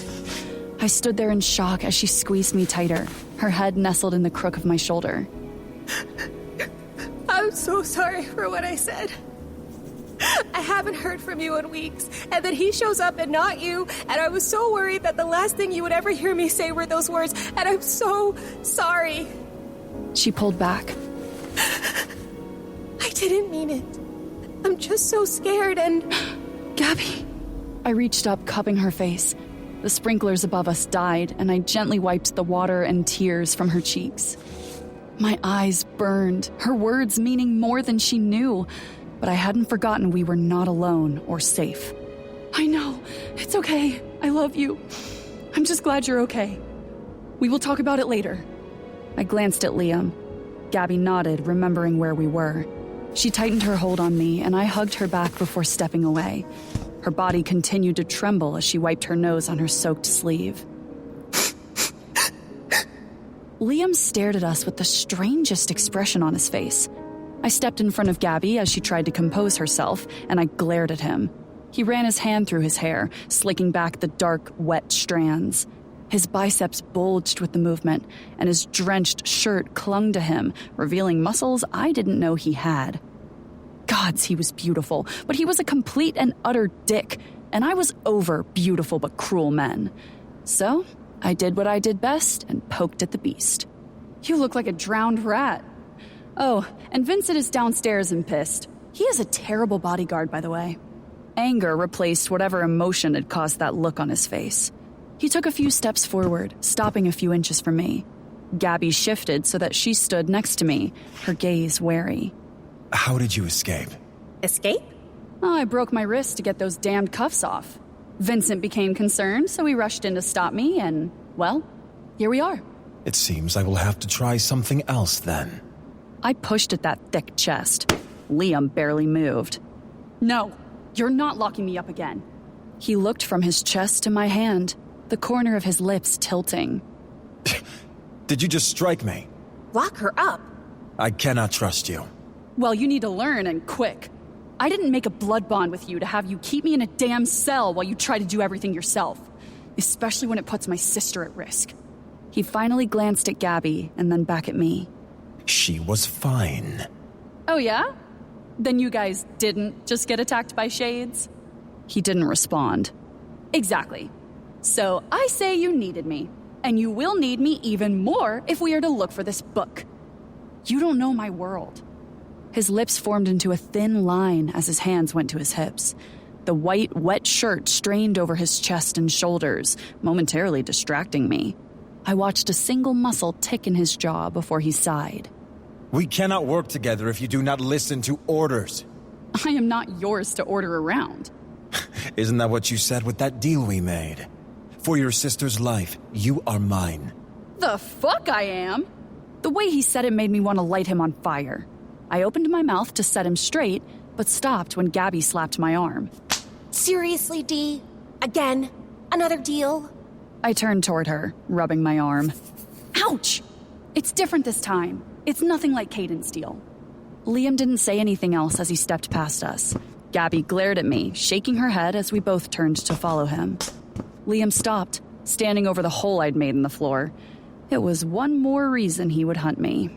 I watched as he held his hand out, his power dancing along his fingertips. The hallway shook as pieces of wood, brick, and metal came forward, sealing the massive hole as if nothing had happened. He can do that? Apparently. I rolled my eyes, shaking my head as I extended my hand in a wave. Gabby, this is Liam, or as the old world knew him, Sam Keel, ruler of Reshiram. You know, when it was still around. He whipped around, his silver gaze so intense that I thought he would incinerate me on the spot. But he only glowered as he lowered his hands and headed for the elevator. We are leaving. I am so sorry for stabbing you. You stabbed him? Gabby, I am so proud. They both shot me a glare as I held my hand up for a high five. I shrugged and lowered it as Gabby shook her head. Thank you for saving me. Diana told me to protect myself if she didn't come for me herself. As you can tell, she has a lot of bad people after her, and they often try to use me to get to her. So, I am sorry. She smiled up at him as I rolled my eyes again. He looked down at her with no contempt or ill will. You're welcome. You should be trained to defend yourself properly, especially given your situation. And although it is unnecessary, I do appreciate your apology. Maybe you can teach your sister some manners. He looked back at me, his scowl returning tenfold. I have manners. I watched as my sister continued to smile up at Liam. So, you're the one they all fear? You're a god? Oh, he is. And you should see the way they all cater to him. Pretentious is an understatement. He gave me his death glare again, and I grinned at him, accustomed to the look. Diana! Be respectful! Gabby, no. He saved me. Oh, did he? That's nice. He tortured me. What? Her head snapped toward him as she shifted closer to me. And why did I do that, Miss Martinez? Do you think it had anything to do with you killing a member of the Hand? Or maybe it was your assassination of mortal ambassadors and celestials? Or could it have been that you attempted to fight and kill me, all while burning down one of my guilds in Ariel? Diana! Tell me you didn't. Oh, you just had to say something, didn't you? I pushed off the wall, my temper getting the better of me. I apologize, but I do not see the point of hiding behind lies. You are an arrogant asshole. You know, I know a man like that. And I betrayed him, too. He pushed up from his leaning position. Is that what you would like? You want to betray me? Go back on the blood deal you and I made. Oh, now you care about the deal? I begged you to take me with you to get her. But no, you want to act like some big, tough, macho leader who can do everything by himself. Well, guess what? You can't. If that were the case, your world would still be whole and not shards shoved into ours. Liam was in my space before the words had fully left my lips. His face was inches from mine, his eyes molten silver. If you mention Rashiram with such disrespect one more time... Gabby's small frame pushed between us. Hey, let's all calm down, please. I headed back to the other side of the elevator. Okay, tensions are just running high right now. All of us are filled with adrenaline and so forth. Let's just take a breath and try not to break the elevator. I looked around, not having realized it had stopped. The lights flickered as Liam seemed to notice, too. He moved as far away from me as possible. His eyes slowly returned to normal, but Gabby stayed between us. Diana, apologize. Over my dead body. Diana, that was harsh. Especially if you did everything he said you did. Plus, he saved me. Twice. You are not this vile, mean person. Last I checked, you said I was a monster. I didn't mean for the words to come out as quick as they did, or around Liam, but I couldn't help it. You know that I was just upset. You have never been a monster. Not to me. Her words eased some of my tension, and my shoulders relaxed as I glanced at Liam. Maybe I was a little high-strung because I was so worried about her. I had felt my hand burn and thought the absolute worst. Liam's expression seemed to soften at Gabby's words. Well, it was soft for him. He always seemed annoyed or pissed. The quiet beep let us know we had made it to the lobby. The doors opened, but I made no move to leave. Listen, I get that you're some leader of the universe, but that means nothing to me. Nothing. Her? She is it. I don't care about Caden's plan to end the world or yours to save it.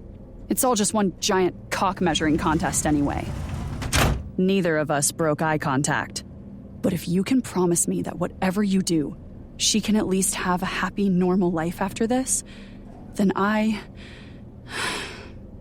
am yours. We have to work together and find some common ground, or regardless of who is stronger or meaner, we will lose. So can you at least agree to listen to me, let me help, and not just order me around? He stared at me for a long moment as the doors opened again. The air felt thick, charged, and I knew we had gathered a bit of an audience. I accept your terms. Fine. Fine. He pushed away from the wall and exited the elevator. Gabby and I stepped into the lobby and were stopped short by several Celestials. Check for any mortals still on 26. Sweep every floor. I want full reports in 10. Liam had closed the hole in the floors and ceiling, but from the flashing lights, it looked like emergency services had been called. A crowd had gathered beyond a barricade the rescue teams had erected outside the main entrance. Keep moving, please. This area is restricted. Back behind the line. Now! The situation's under control. Clear the entrance. Vincent? What part of my order to keep Miss Martinez at the guild did you not understand? Well, at least he had a new target for his anger. Vincent pointed to where Gabby and I stood. I can't control her. She brought us here with a thought. I had no time to stop her. I caught Gabby staring at me, her gaze holding a hint of sadness. What? I did what you said. I fought back, and now I have a way for this to all be over. You will finally have a semi-normal life. She reached out, lightly squeezing my arms. Oh, Dee. Trading one powerful man for another isn't a way out. So, this is where I'll be staying? Gabby spun around the huge living room. The setting sun peeked through the large windows overlooking the busy city of Bowl. The cream and white furniture in the living room surrounded a glass table littered with several magazines. A chandelier hung from the ceiling, dripping with small clear jewels. A kitchen took up the right corner of the apartment, and there were 2 bedrooms on the opposite side. Do you like it? Hey, at least it's not a cell. I trailed the 2 of them as she showed Gabby around. Gabby's smile faded, and Nevera glared at me. Oh, look, they were all like their boss. Goody. I was still wary of her, of all of them, despite the deal I had made. Nevera smiled at Gabby and redirected her attention. The fridge is already stocked, and if you need anything else, all you have to do is ask. Thank you. Gabby turned and looked at me. She gave me a once-over and caught my gaze. May I speak to my sister alone, please? Nevera's smile dropped as she looked at me. Absolutely. I'll be just outside the door. I'm in the freaking Silver City. It's too fancy. This is too much, and she is so nice. I find her a right bitch. But then again, I did bring her husband back to her half dead. What? Another story for another time. I stepped forward and flipped one of the magazines over before walking to the window. Anyway, this is only temporary. How long is temporary? Until I find this damned book or kill Caden. Both would be preferable. I sat next to her and rested my elbow on the back of the couch, propping my head on my palm. She leaned her head back, staring at the ceiling. I can't believe you're actually going to do it now.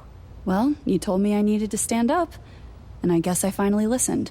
She turned to me, folding her legs beneath her body. But at what cost?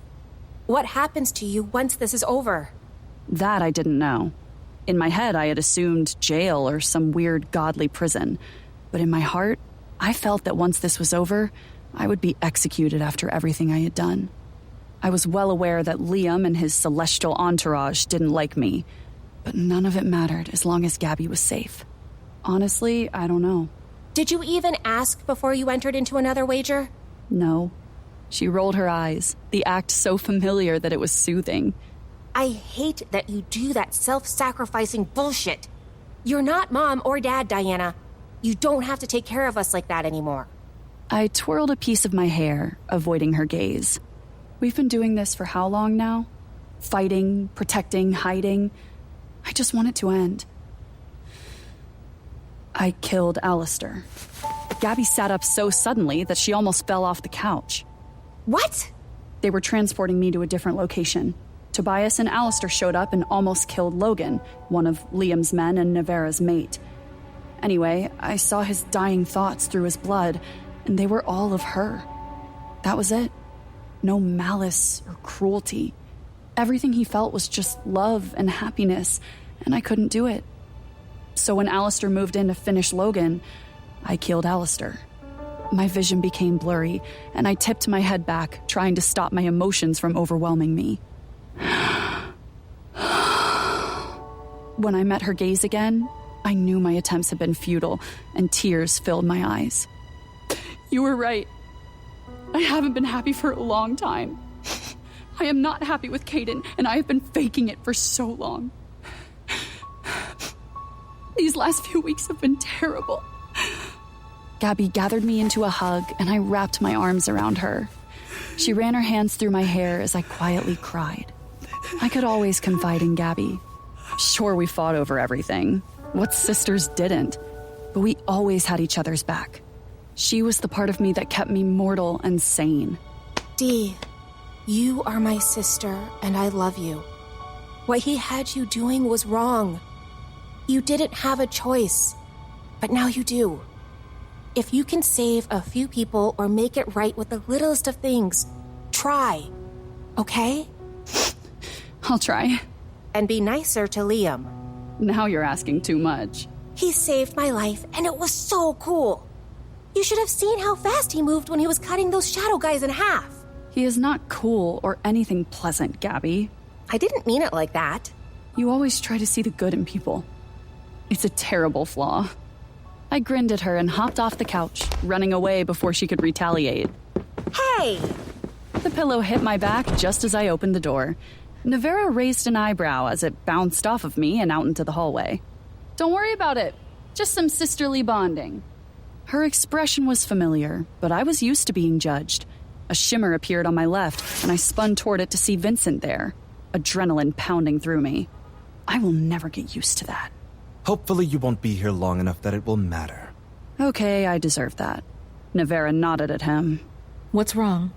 Liam has summoned her. The word her dripped with acid, and a chill ran up my spine. My fist clenched at my sides, and I closed my eyes, feeling for the unrelenting static-like power. As soon as I tapped into it, I opened my eyes and grinned at Vincent. Tell my sister I will be back later. He reached out to grab me just as I disappeared from the hallway. Summon me? I am not yours to be summoned. Are you sure? Liam tilted his head to the side, watching me as he relaxed at the end of a long table in what appeared to be a meeting room. He folded his hands atop the papers he had been reading as he met my gaze. I recall you telling me twice now that you are. My eyes narrowed and I took a step forward. I felt the flame in my hand before I realized I'd summoned it. He watched me as if daring me to try it. The door behind me burst open, Vincent and Navera rushing in. I quickly extinguished my fire. Vincent said you summoned me. Caden did that, and I hate it. Liam glanced at Vincent, then back toward the stack of papers in front of him. He waved a hand as if he did not care in the slightest. I merely asked for your presence. If that is not the correct terminology, I apologize. Are you saying you're sorry? Yes, Miss Martinez. Not all of us are beasts. Did you just call me a beast? He ignored my outburst as he looked back up. Now that we are all here, there are some things we need to discuss. Miss Martinez has made it very clear she refuses to be left out, so that is why she is here. If she would kindly extinguish the ball of fire in her palm. He looked toward my hand, and I rolled my eyes before calling back the power. Perfect. Now, any questions? No, sir.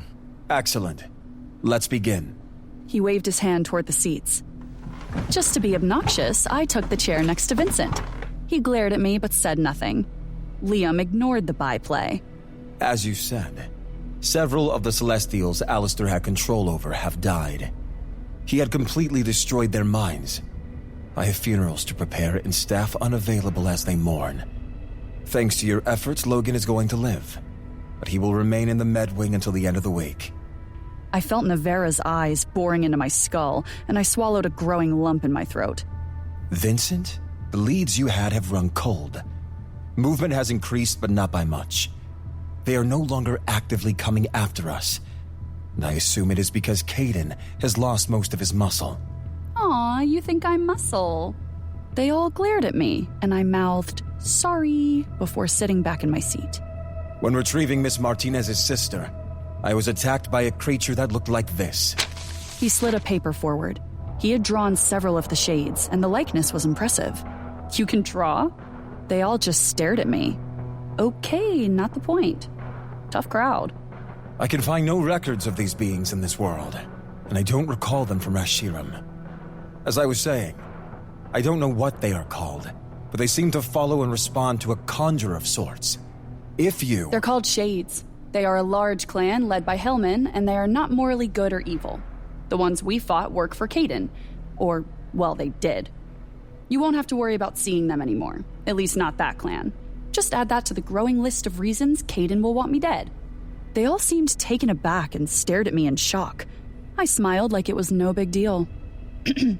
Sorry for interrupting. Liam started writing everything down. When he finished, he turned toward Vincent, sliding him the pages. Add that to the bestiary, please. He looked back at me and folded his hands. Do you have any idea where or when his next move may occur?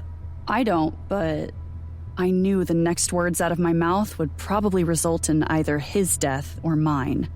I know people who might. There are others that would betray your maker? Not everyone was keen on Caden's latest obsession, and he has been brutal in his search. As a result, he's made enemies that have chosen to bide their time.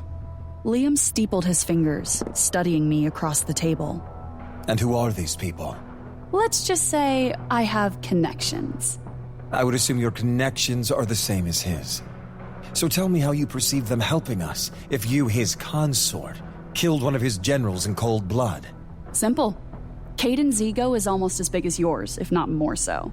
He won't tell anyone about me killing Alistair because it would make him seem weak. He will not advertise that he couldn't control the woman he created. I would bet he's already weaving a story about how the great world ender overpowered Alistair and took his favorite toy.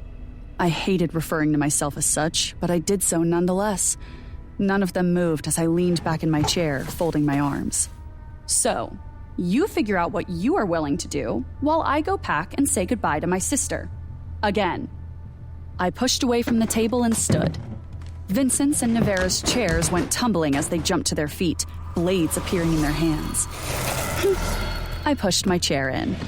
Liam held up his hand and they moved to his side in unison. Forgive them. You remain a threat no matter how much you help. You have 1 hour to prepare and say your goodbyes. Then we are leaving. I looked at him sitting at the head of the desk with Vincent and Navera flanking him. Their eyes were glowing blue and their weapons were drawn, ready to kill me at his word. I knew it wasn't the same, but I had the sense that Gabby had been right. I had traded one powerful master for another. Dee? What are you doing? Looking for wires, cameras, or listening devices. I reached further under the table. I know they have to have one somewhere. Why would they have cameras? Don't they have super hearing? I scanned the room, narrowing my gaze on the shelf against the far wall. My heels echoed as I stomped across the pretentious shiny stone floor. Please, Caden has cameras all over the place, and not just for sexy fun times. Gross! I turned a chair over, checking underneath it. I found nothing and placed it back down before going to the nicely decorated shelves. Well, maybe they don't. Gabby watched me carefully. I turned, curling my lip at her. Are you serious? You just met these people. You are too trusting, Gabs. It'll be the death of you. She frowned, taking one of the many pillows off the couch and wrapping her arms around it. Maybe they're different. Not everyone is like Caden and his people. Besides, you said these are the good guys, right? I ran my hand over every corner and crack, but found nothing. My frustration rising, I picked up a plant and inspected every leaf. I never said they were the good guys, just that they are against Caden. After coming up empty-handed, I placed the plant down and moved into the kitchen. By the time I was through searching, every cabinet and door was open, and I had examined every pot, pan, and kitchen utensil. Nothing? I leaned back against the kitchen counter, blowing a strand of hair from my face. Nothing. Damn it. See? Maybe we can trust them. Besides, you made another deal, and I am sure Liam can't break that. I guess so. So what's the plan? Go find all the flunkies who don't like Caden. Maybe I'll beat them until they give me the information I need. I am going to search for that fucking ancient book with an ancient god who is as rude as he is powerful. Gabby lightly tapped the back of the couch. I feel like something bad is going to happen. I mean, probably. But we do what we always do. We take care of each other. So you don't trust him? Not at all. You and I have lived long enough to know just how cruel and vindictive powerful men can be. He may preach that he wants this book to protect the world, but he has the same drive as Caden. They are both after power, and that never ends well. So what do you want me to do? Be friends with them. See what you can find out and what they're really after. Get as much information as you can. Maybe find a way we can stay under the radar once this is done. I'm thinking of drinks on that beach you love so much. What is its name? Ligunzia Beach off the coast of the Nimer Sea. Ugh, the water is so clear. And there's a cliff that overlooks the entire ocean. The sunset from there is everything. Okay, yes, we will go there. Have drinks, laugh, and forget all about monsters and gods. Our smiles turned into laughter that had my cheeks hurting after a few seconds. After everything that had happened over the last few days, it was nice to see her happy again. I basked in Gabby's joy, knowing that everything I'd said was a lie. There would be no beaches for me after this. My fate was sealed, but maybe she could go. She and Rick could create the life she wanted. And if she befriended the Celestials here, they would protect her. Then maybe she wouldn't be as alone once I was gone. That would be enough for me. My smile died as a chill ran down my back. The hairs on my arms rose as that all-encompassing power drew closer. Our fun time was over. It was time to get back to business. I promised to call as much as I can. She nodded and stood, following me as I strode to the door. I pulled it open right as Liam raised his hand to knock. He stopped, lowering his hand as Nevera stepped up to his side. Miss Martinez, Nevera will be one of two of your companions while we are gone. Logan shall join you in a few days. They will be staying here with you. With the recent attack, we don't want to take any chances. I fear you may be a target until this book is obtained. Sounds lovely. I knew she wasn't exactly thrilled, but true to form, she was taking it in stride. I gathered Gabby close in a tight hug. Okay, I'm going to go save the world from impending doom. You just stay out of trouble. Out of the two of us, I am not the troublemaker. That's fair. I squeezed her once more before pulling away. I held her gaze a moment longer before turning and quickly walking out the door. Nevera stepped inside. What happened here? I reached behind me and closed the door as their voices picked up. Liam sat in one of the lounge chairs, absorbed in his studies. An array of computers and readers surrounded him, and he had been hunched over them since we boarded. I was leaning against a high glass table, picking treats off a silver tray. Plush chairs were arranged in comfortable groupings, and a liquor cabinet was tucked against the wall. I thought I'd heard Vincent say this convoy had 12 rooms. It seemed like a lot, but when they could go anywhere in the world, it made sense they would have space.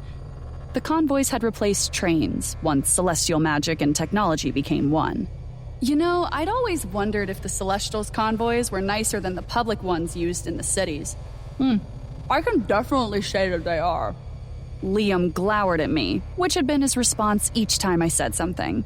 It had lost its effectiveness over the last hour, and I had started to poke at him just to see how long he would keep it up. We're going to have to communicate if we're going to work together, you know. I popped another piece of candy in my mouth and grinned at him. His face held no humor, as usual. I am busy.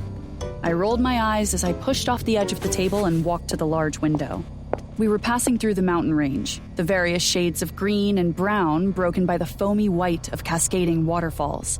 I had never been to this side of Vicanis, and I never dreamed I would be seeing it from a luxury convoy. How much longer until we get to Omail? Too long. I had a feeling he enjoyed being stuck with me as much as I did with him. I just want to make sure we get there on time. Nim is a high-end fashion designer who rarely stays in one place for long. He waved his hand toward me, the lights from the computer screens casting a blue glow over his features. I do not see how a designer of fashion will be of any help to us. I told you, she is at the end of Caden's friends list. She may have information on a certain excommunicated witch that could help us. Excommunicated? Let's just say she wanted a position and someone disagreed. And this woman in Omail can help? Yes. She can also help with passports, IDs, credit cards, you name it. We do not require any of that. I can go anywhere and do anything in the world I wish. No one will stop me. I do not fear your Caden, and I do not want to prolong this journey any longer than necessary. The way he waved toward me when he said journey let me know what I'd suspected was right. He didn't want to be around me, and I most certainly didn't want to be around him. Seriously? You can't use anything that is personally yours. He can track all that. I killed a crown prince in Zeral, and Caden watched the entire thing from the other side of the world. He has access to the type of technology you can't imagine, and he has solid connections. I want to stay off the radar as much as possible. Caden has already sent his shadow assassins after my sister, and that was just a warm-up. I will not risk her because my presence annoys you. I know you don't know him, but he will go to extreme lengths to get what he wants. I waited for him to continue arguing, since that seemed like the only time he wanted to speak to me, but he didn't. Instead, his eyes bored into me, a single muscle ticking in his jaw. He lowered his gaze and resumed flipping through the screens in front of him. The next few hours were mostly silent. My nerves were slowly getting the better of me as my new reality sat in. I'd had no choice. I refused to let Gabby suffer any more for my actions and decisions. The lounge chair was comfortable, and I tried to nap, but nightmares plagued my sleep. I woke as I sat straight up, clutching at my sides. Liam's eyes flicked to mine and held. He didn't ask what was wrong, and I didn't offer any explanation. There was no way I would tell Liam that I dreamed of Caden's laughing face as his damned beast dragged me back to him. We are almost there. I felt his wary gaze on me, as if he were afraid I'd set something on fire. I nodded, still lost in the nightmare. He studied me for a moment longer before returning to those damn screens. How long had he been watching them? Vincent had set up the workstation and supplied Liam with more videos before we left. Liam was using the travel time to continue to familiarize himself with Anua. His vocabulary already seemed more normal and less formal. I wondered how smart he actually was. Learning history and languages as quickly as he did was no easy task. "How's your head?" He didn't look up. Fine. Why do you ask? I figured you would have a headache with all the videos Logan and Vincent feed you. Learning the languages, history, and culture as quickly as you have is quite the task. Plus, you haven't slept since I've been here, and that's been almost a month. That got his attention, his dark brows furrowing deeply. And how would you know that? He folded his arms, the shirt straining over his chest and biceps. You radiate power. I can feel the energy you give off through the walls. Even in that fortress of a building, I could feel you pacing back and forth these last few weeks. Fear flashed in his eyes. It was so quick I would have missed it if I hadn't been holding his gaze. My sleep schedule is none of your business. He wanted to play? Fine. Actually, it is. If we are going to kill Caden and find this mythical book you think doesn't exist, then I need you to be in top-tier god-fighting condition. I assure you I am fine.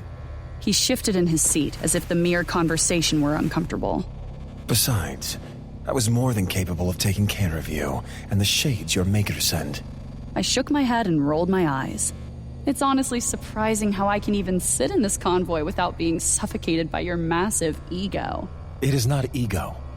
It is merely a fact. I have lived far longer than you. I have fought and slain beasts far greater and more powerful than you or the Shadowbenders Caden sent. They are not Shadowbenders, and you don't have to worry about them anymore since I killed their leader. That was the last clan known. The rest died eons ago, which is another reason Caden will be pissed. Caden would be angrier that he lost his allies than by the fact that he's lost his consort. Consort? What does that even mean? You both derive pleasure from each other. That is what you said. Yet Caden does not care enough about you to make you his... Liam paused, his brow furrowing as if he were searching for the word. The mortal word for it is wife, I believe. I shook my head, memories of the last few years making me uncomfortable. If Caden ever mated, I had no idea who it would be with. He never spoke of love or showed he had any experience with the emotion. It seemed beneath him. As long as I had known him, the only thing he truly desired was power. That was not our relationship. Caden and I are not connected like that. My point entirely. He cares about the allegiances he has more than his own consort. Which would not be peculiar, except for how close he keeps you. If you call me a consort one more time, I will incinerate this convoy with you in it. It is perfectly fine to have consorts. I've had many. Almost all the gods did, male and female. But they do not mean anything. You do not mean anything. My chest tightened. I knew that, and it was one reason among many why I was here. Gods, you're a fucking joy to be around. I do not know what that means. You don't have to tell me what I do or do not mean to Caden, okay? I already know. He merely shrugged as he leaned back, all power and arrogance. Most women would want to climb him like a tree in that position, but I was imagining stabbing him again. It was not my intent to offend you, Miss Martinez. If we are to work together, we need to at least be honest. Communicate, as you put it. Oh, so you do listen to me. It would be nearly impossible not to, with the high pitch of your voice every time you speak. I shook my head, pursing my lips. Gods, he was a dick. But I ignored the jab. That's another thing. Call me Diana. You can't go where we're going and call me Miss Martinez. Everyone will know exactly who you are by the formalities alone. Because your kind are not polite. My kind? You really are every bit of the self-righteous, pretentious asshole they said you would be. I get it. You're a spoiled brat who grew up in a magical world where everyone literally worshipped your ass. Volatile. That is what you are. One statement you do not agree with and you lash out. Not to mention you are very crass and rude. Like you aren't? I have been polite. I have given your sister shelter while you are working for me, even though you blackmailed me into the bond by threatening the life of someone I care about. So please, Miss Martinez, tell me how I have been rude. Everything that comes out of your mouth is an insult. Have you not insulted me? Or brought up things just to throw them in my face? Things you can't begin to understand. I started to respond, but he held up a single finger, stopping me. I am not done. Before you dare bring up your captivity or the means by which I attempted to extract vital information, may I remind you, you attacked me and mine first. You tried to kill me.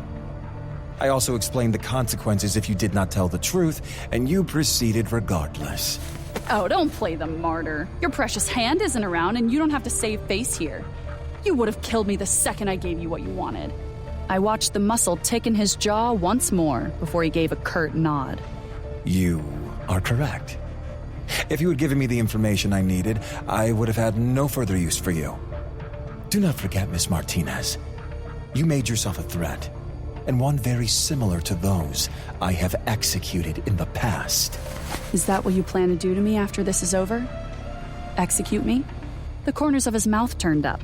I think it's too late for you to worry about what I will do to you afterward. Wouldn't you agree?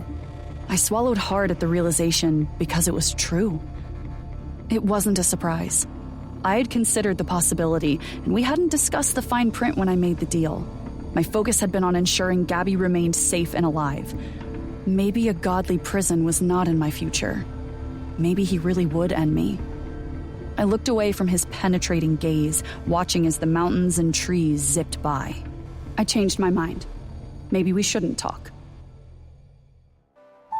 Let me do the talking. That should not be a problem, since that is all you do. I turned to glare at him, but Liam just stared straight ahead, his hands clasped in front of him as the elevator rose. I'm serious. If she even suspects who you are, I doubt she will help. And why is that? I don't know why, but some people are afraid of you. Good. That proves some of you are intelligent. Did you just call me stupid? I shook my head and turned toward the open layout of her apartment. It was a large, bright suite with hardwood floors. Windows made up the back wall, showcasing the city. Various paintings of people in different poses hung studio-style and spotlighted. Nim! It's Diana. I hope you're decent. Oh, Diana. Decent is for old crones. Her short blonde bob swayed at the abrupt pause. Her eyes met mine, and then she glanced at Liam as he came to stand beside me. And you brought company. She wrapped the sheer white robe around herself, failing to cover the overpriced lingerie beneath. Am I interrupting something? Oh, no. It's early. I was just making coffee. Come in. She turned, heading toward the hallway on the right, leading us further inside. This is Caden's informant? Caden likes pretty little things that do whatever he says. He turned to face me, his familiar scowl in place. You don't say. I arched an eyebrow at him, as if daring him to continue, but he just turned and followed Nim. I tried my best to calm my nerves. This will work. The living room was filled with artistically designed furniture that looked horrifically uncomfortable, but seemed to be Nim's style. A small kitchen sat off to the far right, and a bedroom with its door slightly ajar was behind me. Nim was in the kitchen, pouring coffee into cups that probably cost as much as a nice car. So, Caden got your new sidekick? She placed one cup on the center island and turned back to the coffee. I felt the charge in the room as Liam bristled. He opened his mouth to say something, and I kicked him with the side of my foot. He glared down at my foot, then up at me. Shut up! I slid my hand across my throat twice. His nostrils flared, and I assumed I'd offended him with my disrespect. We argued silently. God, you insufferable creature. Until Nim turned back around with the other 2 cups of coffee. We faced her as if in sync, both of us oozing innocence and calm, as if we weren't about to rip each other's heads off. Yes, I am to help Diana. Even if it was said with a growl, the sound of my name coming from him made my breath catch. Slightly shocked at my reaction, I explained it away as just relief that he was playing along.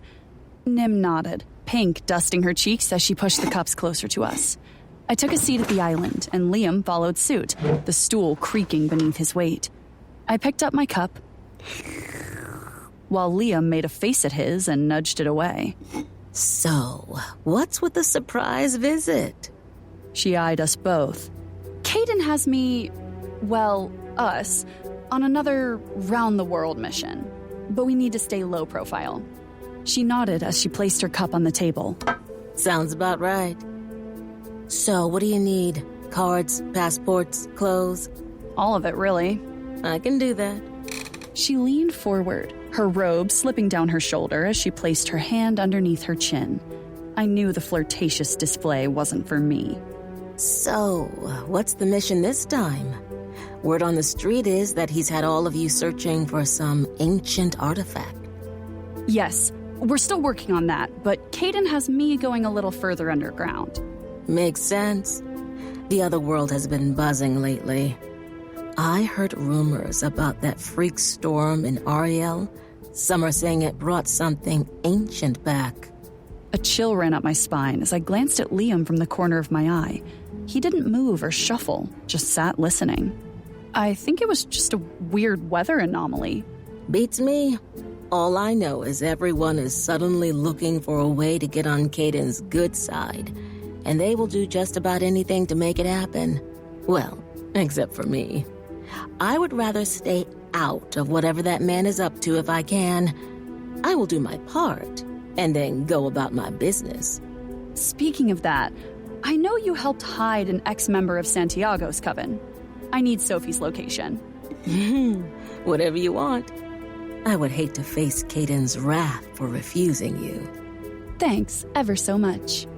I smiled, but my stomach sank at her words. I knew I was definitely on Caden's bad side. The only thing I'd gleaned from this conversation was that word of Alistair's death had not spread. I need to make a few phone calls, but the passport shouldn't take more than an hour. I felt Liam bristle next to me, but he stayed silent. I knew he didn't want to extend this little trip with me longer than necessary, but we needed these new IDs if we wanted it to work. Nim pushed away from the island and walked toward the bedroom. Liam glared at me, annoyed about having to wait even an hour. So, how's Caden anyway?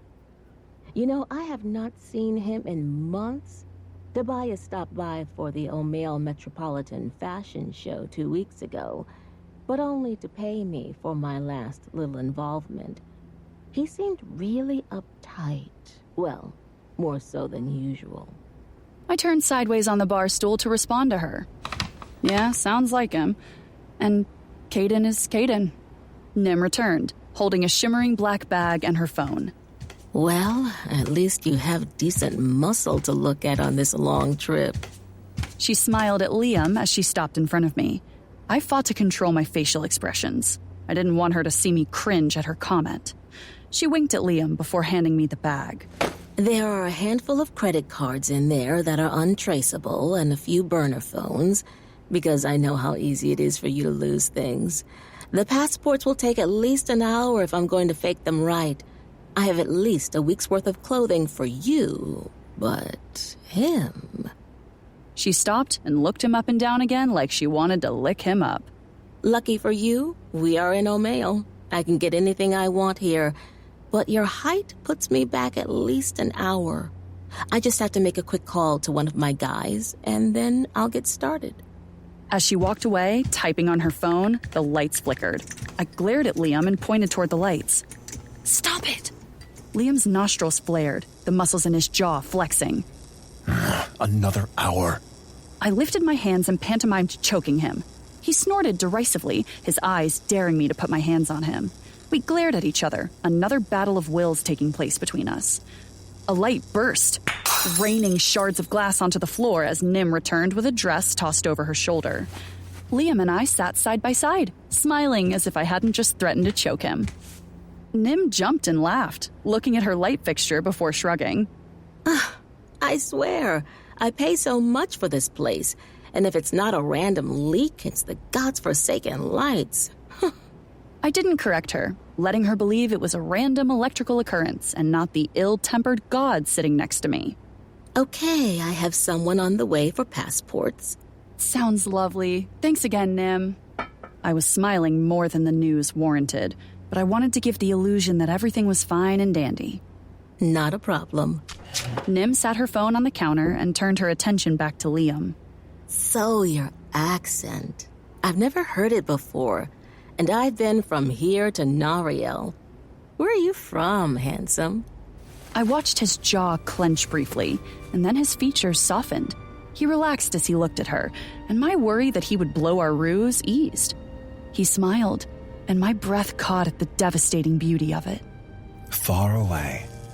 Understatement of the fucking year.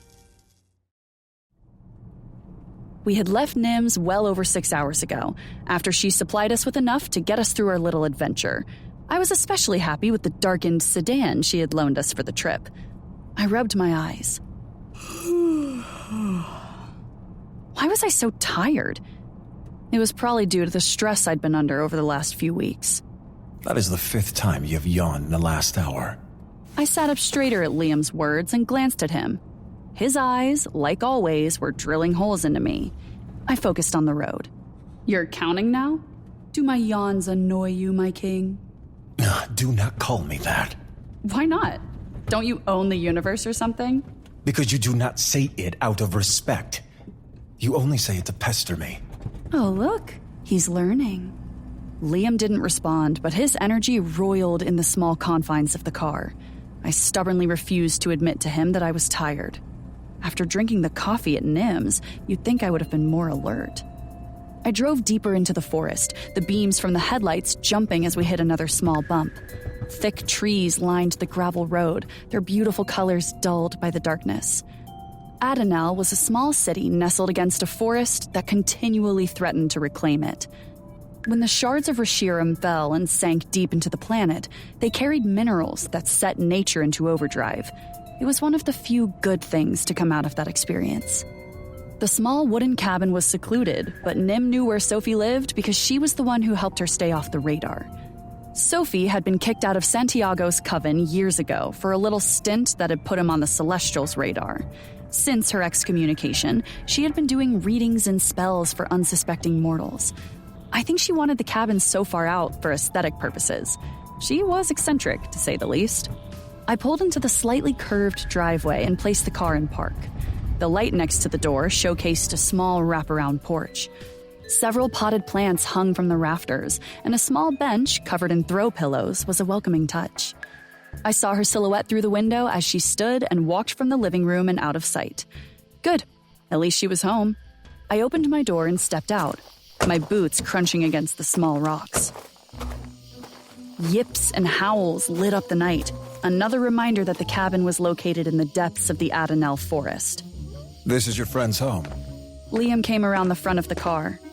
He studied the house as if he were memorizing every door, window, and square inch. Friend is a stretch. Let me do the talking, okay? I doubt she knows anything about me breaking away from Caden, so we're gonna play it off that I am still working for him, and you are just my overgrown, annoying muscle, as Nim said. Stop that! Play it cool. Just don't, talk or speak or move much. The door opened and Sophie froze, her brunette hair swaying behind her. Her mouth went slack and her eyes widened as she took in first me and then Liam. Hey, Sophie, long time no see. Her eyes were like saucers and focused on Liam. Sophie! Honey, you're drooling. She shook her head as if coming out of a daze, but I knew it was something other than attraction, even as she plastered a small smile on her face. It was fear, plain and simple. I could smell it. Diana, it's been a while. What brings you into town? Sophie stepped back, opening the door wider, and we entered. She was apprehensive, but that wasn't unusual. If she still thought I worked for Caden, she would assume I was here to collect on the debt. Add in the man looming at my side, and I'm sure she thought it was a debt to be paid in blood. We walked further inside, and Sophie closed the door behind us. The cabin had modern conveniences, but it looked as you would expect a cabin out in the middle of nowhere, owned by a witch, to look. It was an open concept, and from the entry, we could see the small dining area in the kitchen and the stairs that led to the second level. The fireplace in the living room was dark, but the thick fur rugs added warmth. The brown and beige color scheme gave the cabin a homey feeling, if you discounted all the mounted animal heads on the walls and the clear jars full of who knew what. She walked toward the fireplace and raised her hand. A tiny spark of green energy flew from her palm, and the logs burst into flames. Sophie was pretty, especially considering she was pushing 400 years old. Liam's eyes followed her movements, but I couldn't tell if he was looking at her ass and the tight spandex pants she wore, or if there was something about her little magic trick that had caught his attention. Look, I don't have a lot of time. I need your help. That got her attention, and she turned to face me. Oh, do you? I thought you'd all forgotten about me after my little mishap. Mishap? You tried to double-cross Santiago, and he found out. You're lucky Caden didn't throw you in the pit. She shivered at the mention and tugged at the sleeves of her white top. So you're not here to collect my head or something? Nope. I need you to keep it and help me find an ancient artifact. The one Caden's been looking for? Her shoulders seemed to tense. I cocked my head to the side slightly. And how would you know about that, being excommunicated and all? The creatures of Otherworld talk, Diana. You of all people should know that. How much have they talked recently? Apprehension rippled through me, and I struggled to hide my unease. I wandered around the room, running my fingers over the jars lined up on a shelf. They shared space with various ferns, dust collecting on the jars she rarely used. A few held feathers, and one a weird foot from God's knew what. There was a jar of eyeballs that more than likely had once belonged to mortals, and another filled with insects. I picked up the jar with the bugs and shook it slightly. Why? Do you have something you want to hide? She looked at Liam, her gaze raking over his form. Thank the gods that he remained silent. New boyfriend, maybe? No. He's here if you decide you don't want to play nice. Then we would tear you into tiny pieces. She glanced at Liam and back to me, clearly thinking about how he could dismember her. I'll pass on that. So, how am I supposed to find this artifact if Caden's right-hand woman can't? Good. If Sophie thought I still worked for Caden, that meant she didn't know about Alistair. Don't you have a spell or something you can do? I mean, it's ancient and probably cursed, so right up your alley. I might have a spell or two I stole from Santiago's grimoire. I winked, placing the bug-filled jar back on the shelf behind me. Knew I could count on you, Soph. Okay, let me run upstairs and get some supplies. I'll be right back. And please don't touch anything. I promise. She glanced at Liam once more before heading upstairs. Good job. I'm actually impressed. You didn't say one word. He didn't turn or glance my way, showing no irritation at my comment, which was strange. His gaze remained fixed on the stairway as if he could see through the walls. What is it with the staring thing you two keep doing? He didn't answer, and his stare never wavered. You want some alone time with her? If she finds the book, I can run and grab it. You two should be done by the time I get back, and it might actually help to remove that large stick up your... Your friend is lying to you. What? He turned toward me with a look of confusion on his face. How can you not see it? The fidgeting, pacing, and lack of eye contact. Even if that were not the case, her scent alone spiked the second we entered. Yeah, that's because she's sweating over you, Mr. Tall, Dark, and Annoying. Sophie isn't smart enough to double-cross anyone. And even if she did, who would she turn to? Caden owns the largest coven, and Santiago hates her. She has no one. He held my gaze and cocked his head to the side. Neither did you. And now look where we are. My smile faltered as unease twisted my gut. I'll go check on her. Make sure she's actually grabbing the stuff for the spell. He went to lead the way, and I raised my hand, pressing it against his chest. I couldn't stop myself from flexing my fingers against all that hot, solid muscle. Wait here, just in case. He looked at my hand, then back at me. I am growing tired of you instructing me on what I shall or shall not do. I am the king of this realm, and every realm in between. You do not command me. Remove your hand. Yes, a king in another world, but not this one. Just wait, please. 5 minutes. What? 4. Oh, it hasn't even been a minute yet.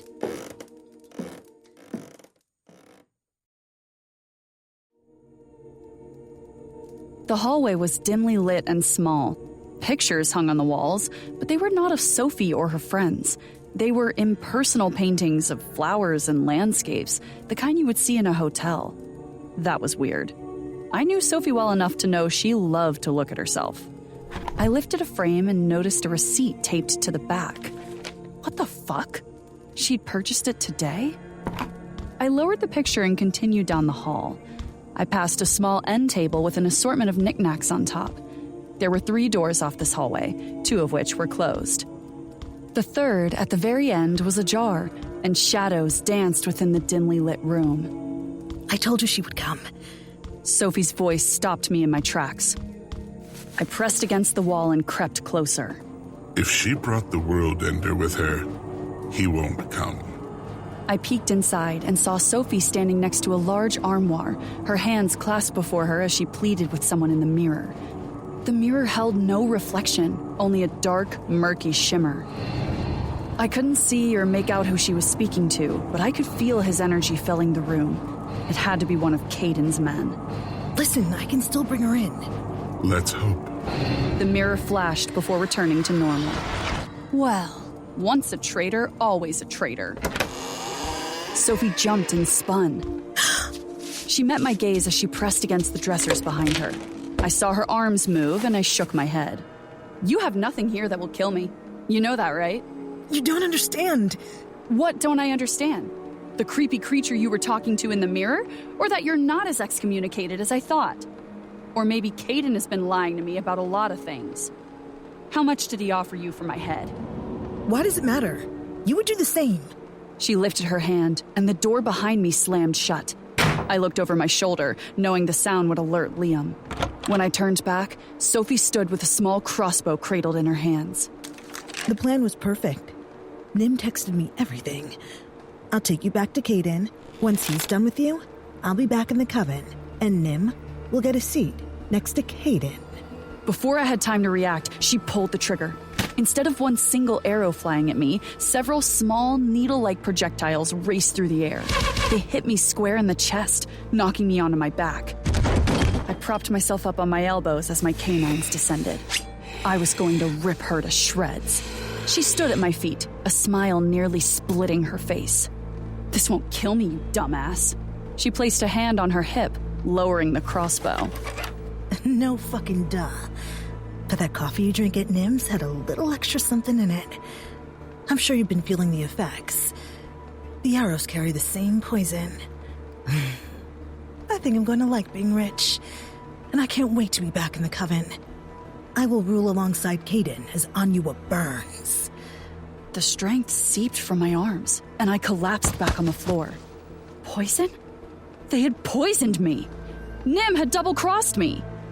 I looked down at the needles sticking out of my chest and tried to reach for them, but my arm was too heavy, and my hand dropped to my side before I could touch them.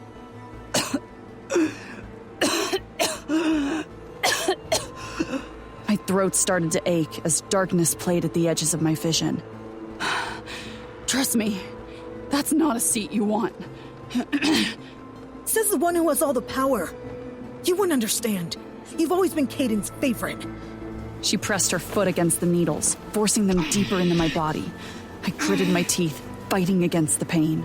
Now, I'm gonna hide you in the closet and go downstairs to distract the World Ender until my backup arrives.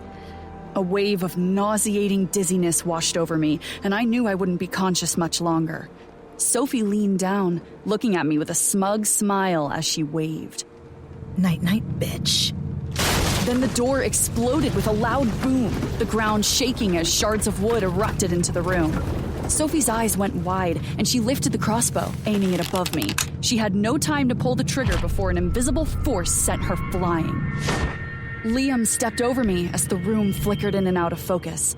A whoosh sliced through the air, followed by a solid thud. The world went black, but a tug and a sharp, piercing pain in my chest pulled me back to reality. I wavered in and out of consciousness, Liam's irritation a familiar comfort in a sea of agony. Infuriating, disobedient, aggravating woman. As the last needle left my chest, I felt like I was floating. I was cradled against a hard, warm surface, my arms and legs hanging limply. My eyesight grew blurry, the effects of the poison taking over. The last thing I saw was Sophie's head near the foot of her bed, her dead eyes unmoving and staring. Bounty on your head. Let me go. Never. Caden wants his bitch back. A seat next to Caden. My eyes refused to open, even as I lurched into a sitting position. I felt someone holding me, hands gripping the back of my neck. As my body tried to slump, strong arms propped me up. Something warm washed over my lips and the side of my face before I was gently laid back down. Everything hurt, and even with my eyes closed, the world was spinning. A thick, sweet liquid filled my throat. And a pleasant coolness took away the pain as I drifted off once more. There was no more stomachache, no more dizziness. Just darkness seeping in and encompassing me once more. My eyes popped open and I froze. I'm dead. I fucking know it. A huge golden door flanked by massive twin torches stood before me. The flames flickered and danced much higher than any I had ever seen. Ancient carvings were etched into the surface of the door, depicting a battle I was not familiar with. Through that door must be the final judgment before I was sent to Iasulin. I looked down and saw I still wore the white tank, dark jeans, and heels. I pulled at my shirt and peeked at my chest, but saw no trace of Sophie's attack. Weird.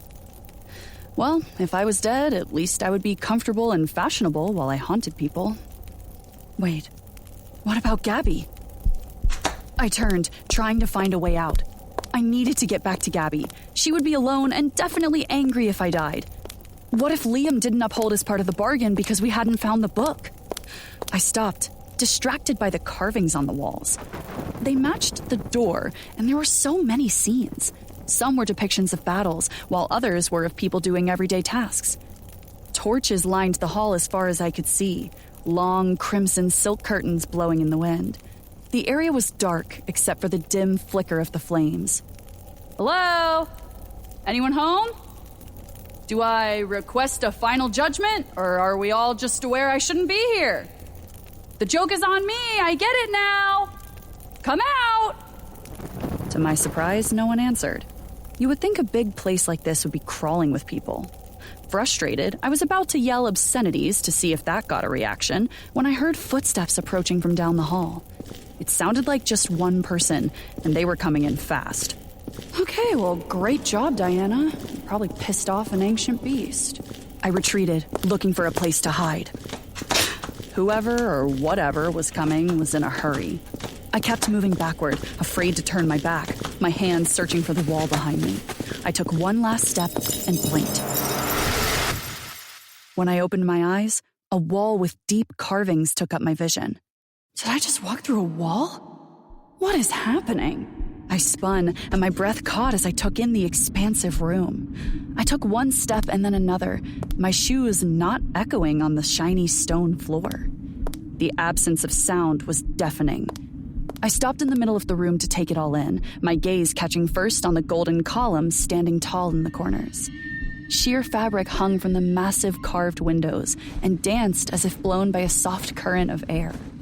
I tipped my head back and spun in a small circle, gaping at the night sky. Oh shit. I definitely was not on the mortal plane anymore. The galaxy I saw through the half-missing roof was made of stars and planets that did not belong to my world.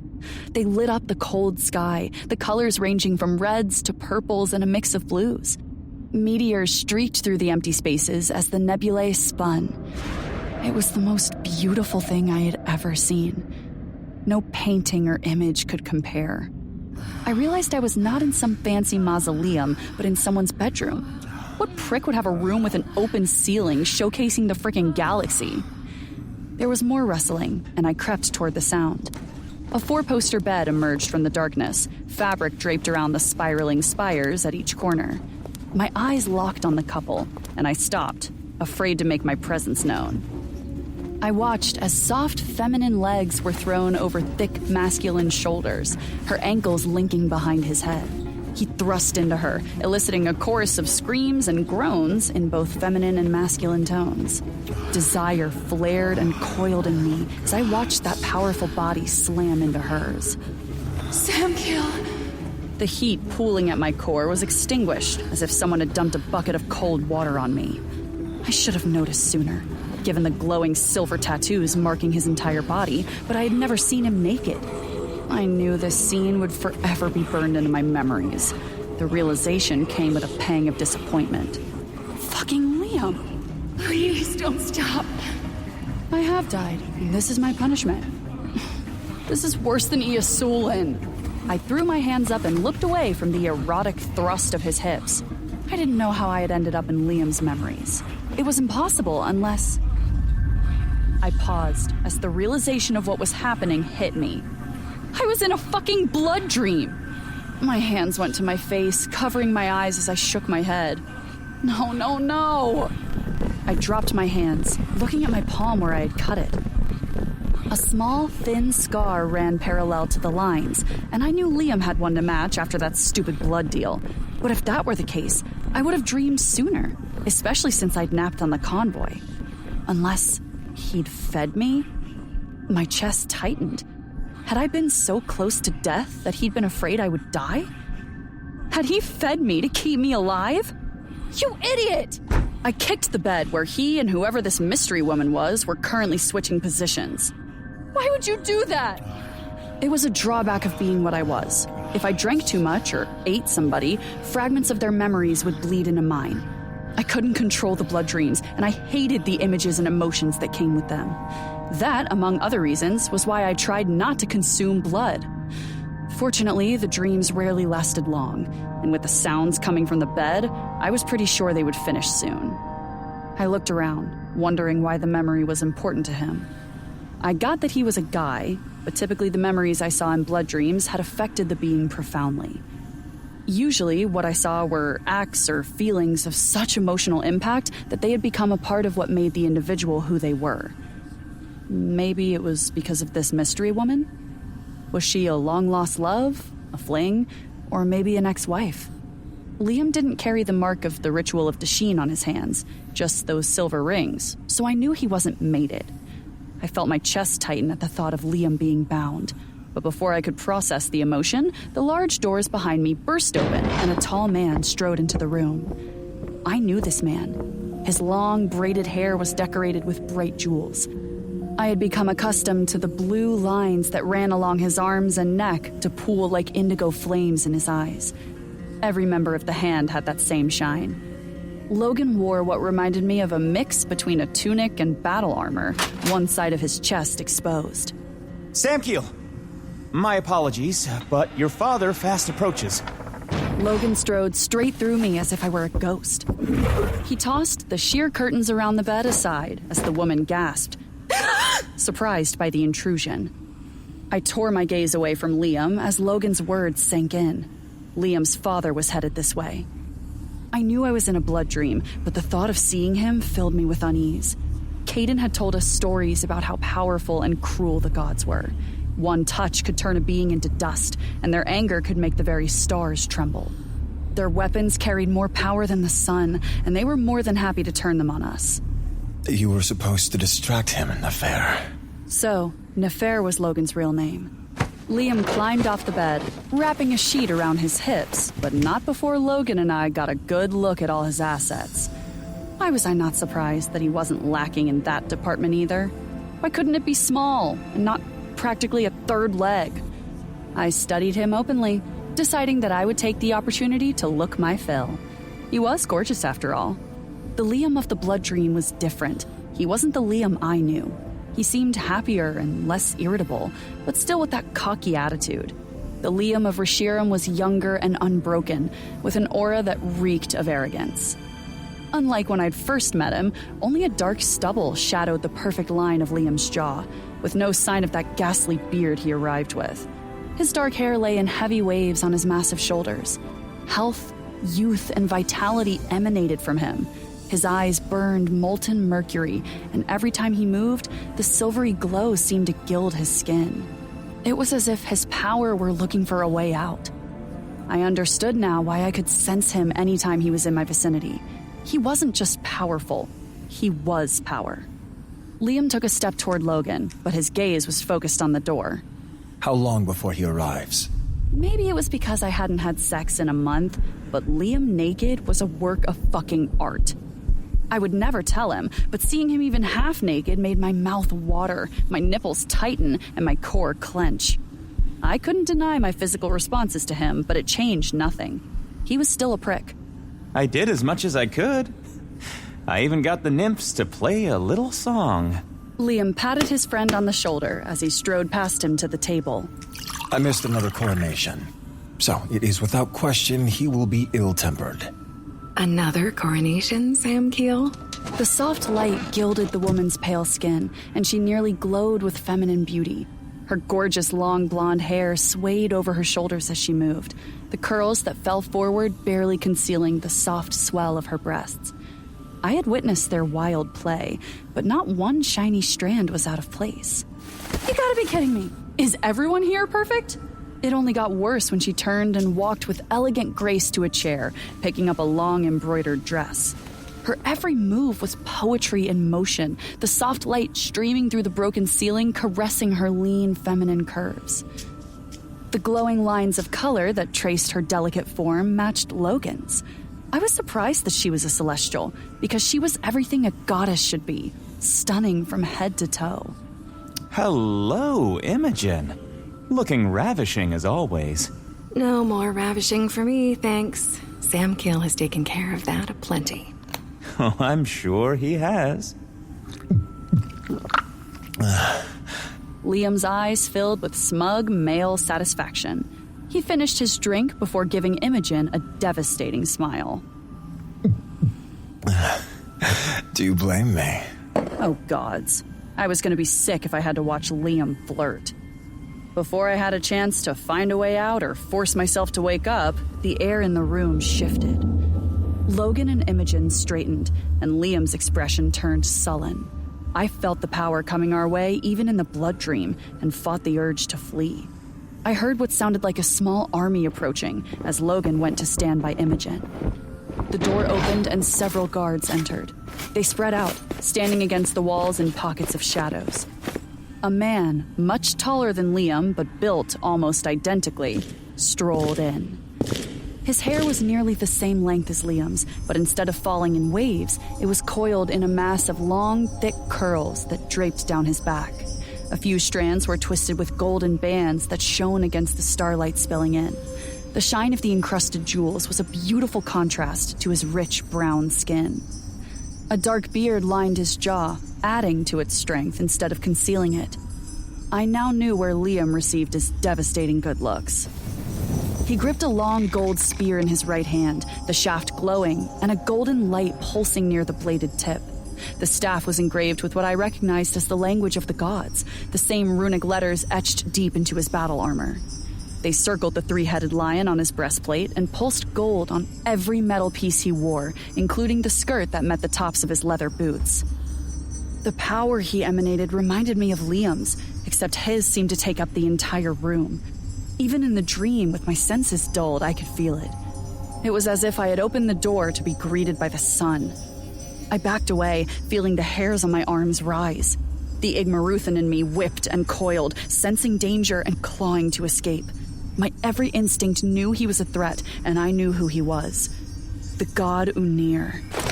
Imogen and Logan knelt, their heads bowing as he entered. Father. Where were you? If you are here, you need not ask. He took one look around the room, motioning for Logan and Imogen to stand. Leave us. Imogen looked once more at Liam before a vibrant blue light encased the two of them. My gaze followed them as they shot through the open ceiling and into the sky. My heart twisted as I remembered how Ezekiel had done the same in his death. That means all of you. The room shook, the power inside of him roiling. I backed up, my instincts screaming at me to run as the entire room threatened to explode.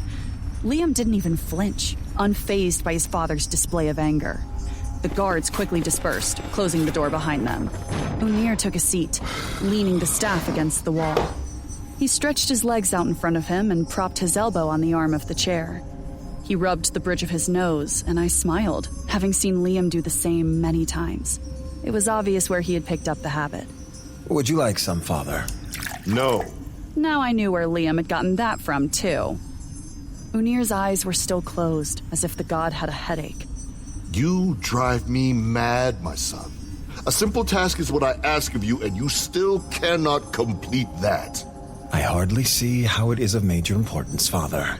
It was a coronation service for Celestials who survived a battle a mere child could have won. It is of great importance that their king shows his face. Instead, you hide it between a woman's thighs. To be fair, I'd accomplished that task well before the coronation began. Samkiel? We keep training our warriors for a threat that may never come.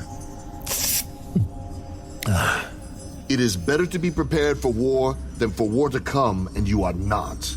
I am prepared. Just like the rest of the Celestials. I formed the Hand, and they train day in and day out. Besides, we have you and the other gods. No one would dare invade Rashirim. Do you hear yourself? When you speak, your words drip with pride, self-righteousness, and arrogance. Unir's eyes flashed with irritation, and I had to agree with his dad on that one. Perhaps, or perhaps I just do not see the importance. You do not see. How could you? All you see are your own selfish desires, the many lovers, the liquor, the gatherings you attend with your friends. They are not your friends. We did not make them for that purpose. Their purpose is to serve, obey, and fight when we war. Normal people backed down when someone that massive and full of power advanced or raised their voice, but not Liam. He didn't move as he watched his father. You speak to me as if I am not your son.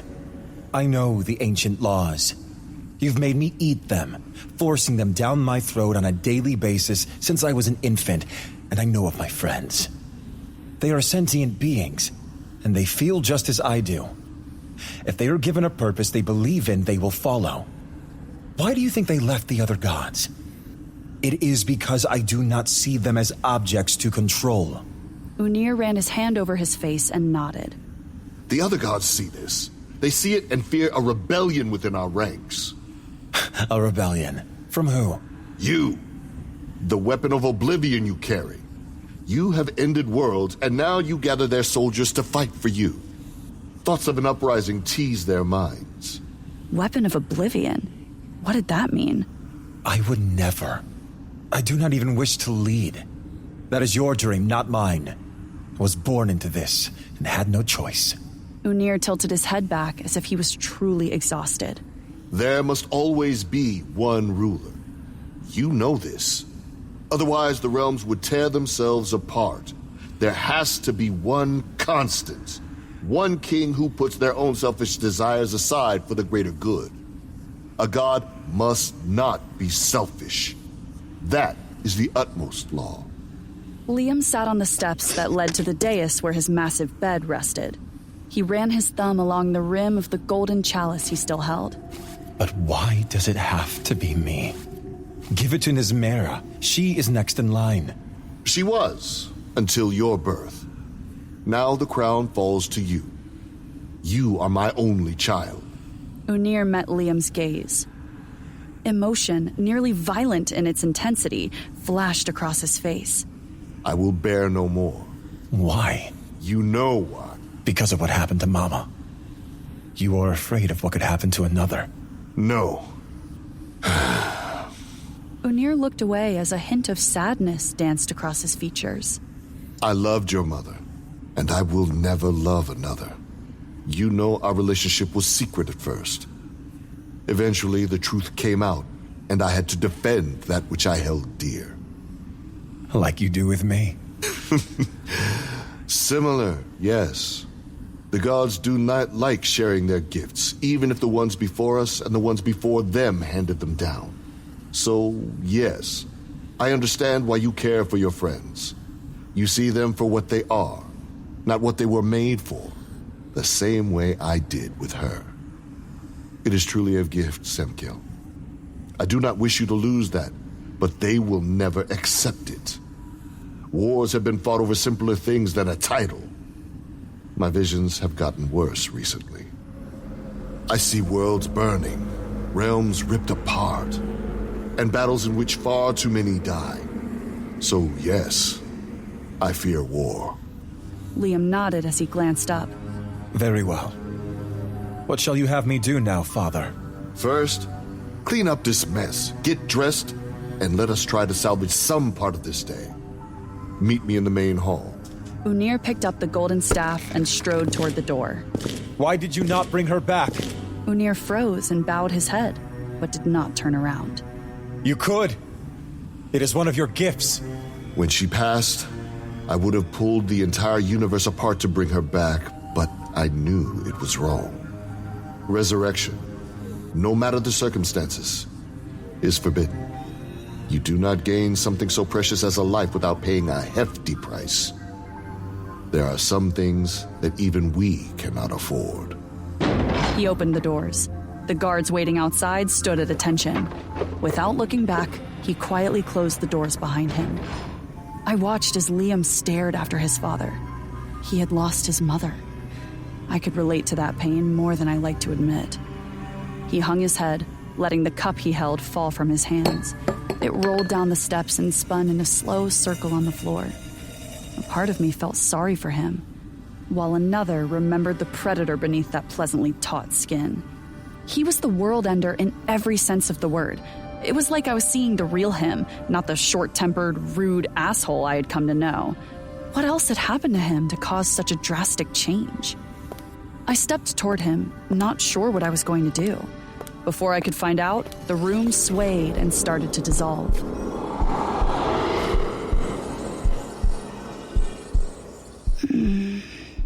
Cool, soft sheets wrapped around my torso as I turned over, nestling further into the warm bed.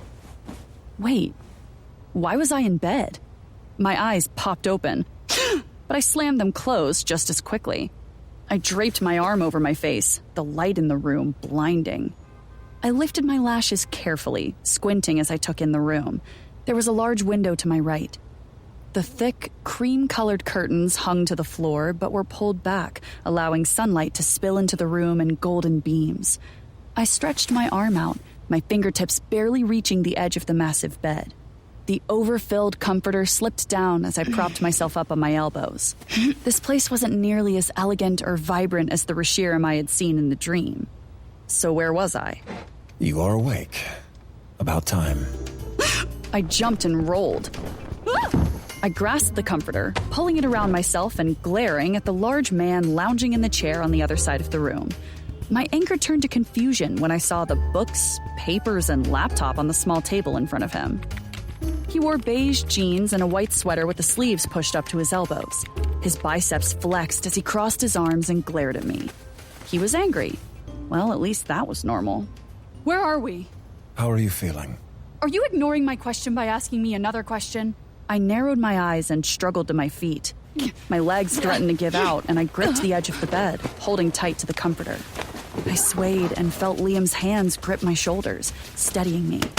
I hadn't even seen him move, but there he was in front of me, holding me at arm's length.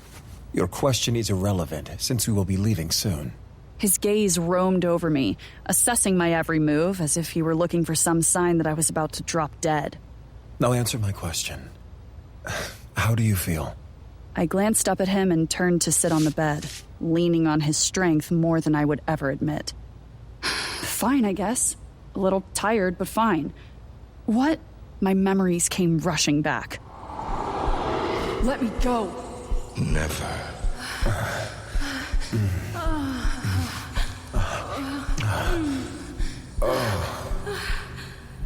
I looked down, pulling the tank top I was wearing away from my chest.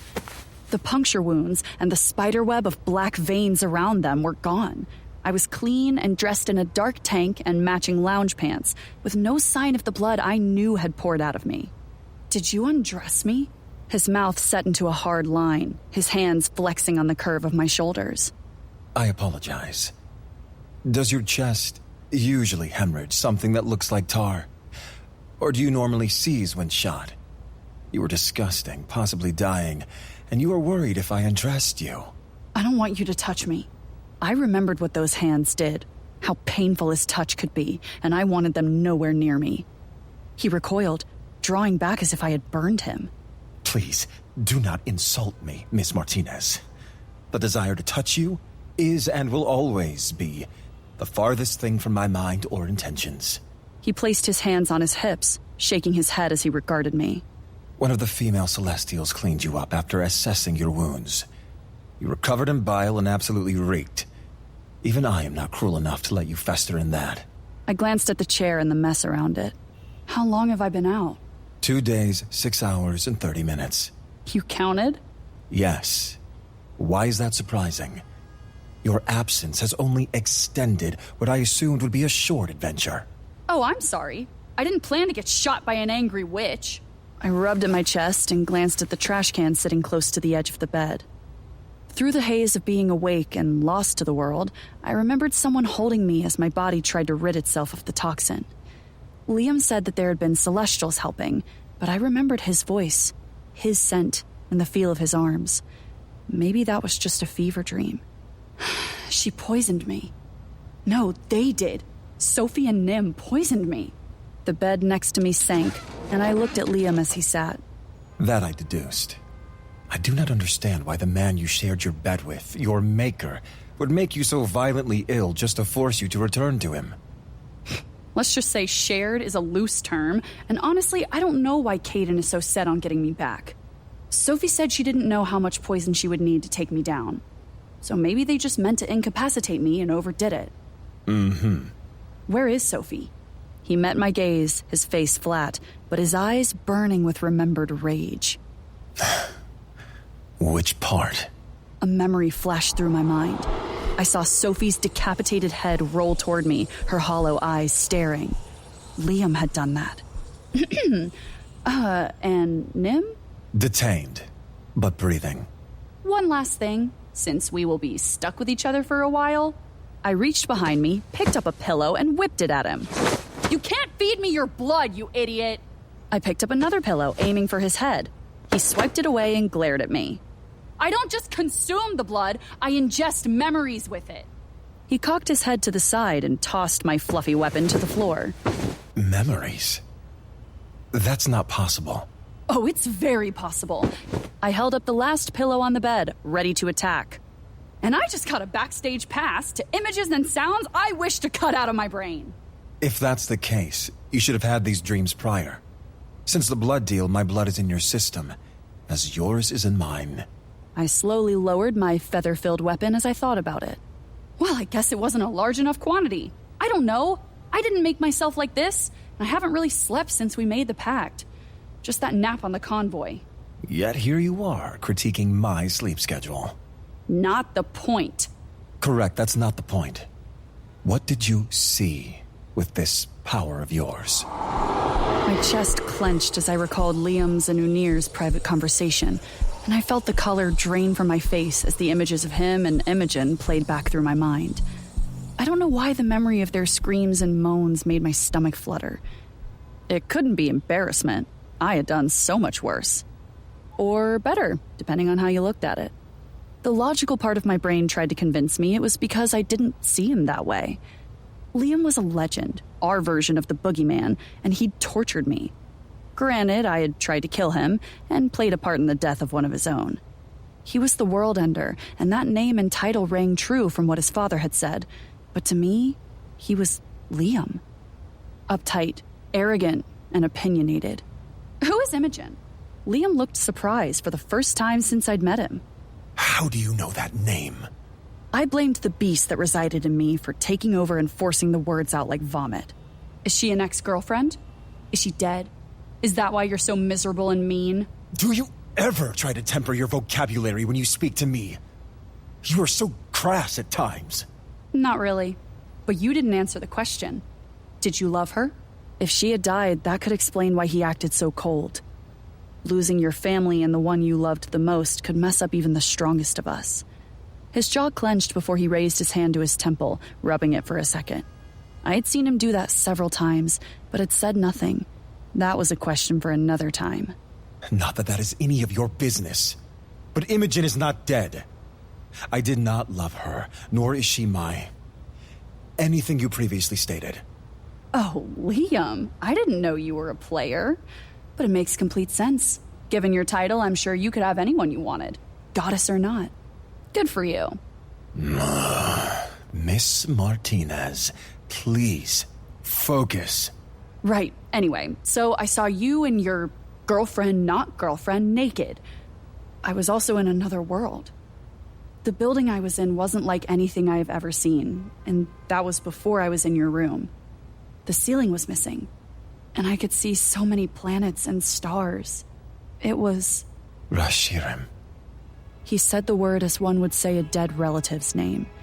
I watched the color drain from his face, his massive body seeming to crumple in on itself. He seemed so sad. It was at that moment that I figured it out. Why Liam was the way he was, and why he didn't care about his looks. I knew why he was so abrasive and so closed off to everyone, even those he claimed were his friends. He was consumed with grief and overwhelmed with pain. Liam was mourning. Do you always get such vibrant renditions of one's past? I looked down, messing with a piece of the comforter. If they're strong enough. I had assumed all of yours would be boring. No offense. His scowl returned, replacing the haunted sadness in his gaze. I would take it. I much preferred the angry, disappointed in me Liam over the hurt one. Thanks to my stupid mortal heart, Liam hurting made me feel things I would rather avoid. It is fascinating. Could this give us insight into where Caden is hiding? I assume the two of you shared the same blood, correct? Actually, no. He never let me. He always talked about how his memories would damage my mortal brain. Or he was hiding things from you. I nodded, knowing it was probably the latter, especially given how Caden had lied to me. Or that. Is this power transmittable? Excuse me? Like a disease? He stared at my non-deadly weapon and placed his hand on the pillow, forcing me to lower it. In essence, yes. You and I have shared blood, and I need to know if this is something I might experience. My ears burned hot as I flushed, thinking of the things Liam might witness if he saw my past. I actually don't know. I hope not, but I've never shared my blood with anyone. So, it's possible. How long does this power last? The dreams? Not long, usually. A day or so with mortals, but you're different. So that I don't know either. From my studies, Igmoruthan powers and skills range based on species and type. Since you and your brethren seem to be a type not classified within any text Vincent has, is there anything else I should know about your gifts? I studied him for a moment, weighing my options and deciding if I should tell him the truth or leave him wondering. I'm sure if you dream, you'll see all my gifts. But no, you've seen all I can do. You've seen me shift, and you've seen the fire I wield. And now you know about my blood dreams. Blood dreams? Please let me know if you have any more of these visions, yes? I gave him a mock salute. Sure thing, boss. I'll be sure to let you know if I have any more vivid sex dreams about you and Imogen before Logan interrupts. His eyes narrowed on me as if he knew exactly which day I had seen. I would be lying if I said it wasn't intimidating, especially after seeing how he had stood up to his father without flinching. That was not the only incident that occurred that day. What else did you see or hear, Miss Martinez? I heard the catch in his voice and knew he was concerned I'd seen too much.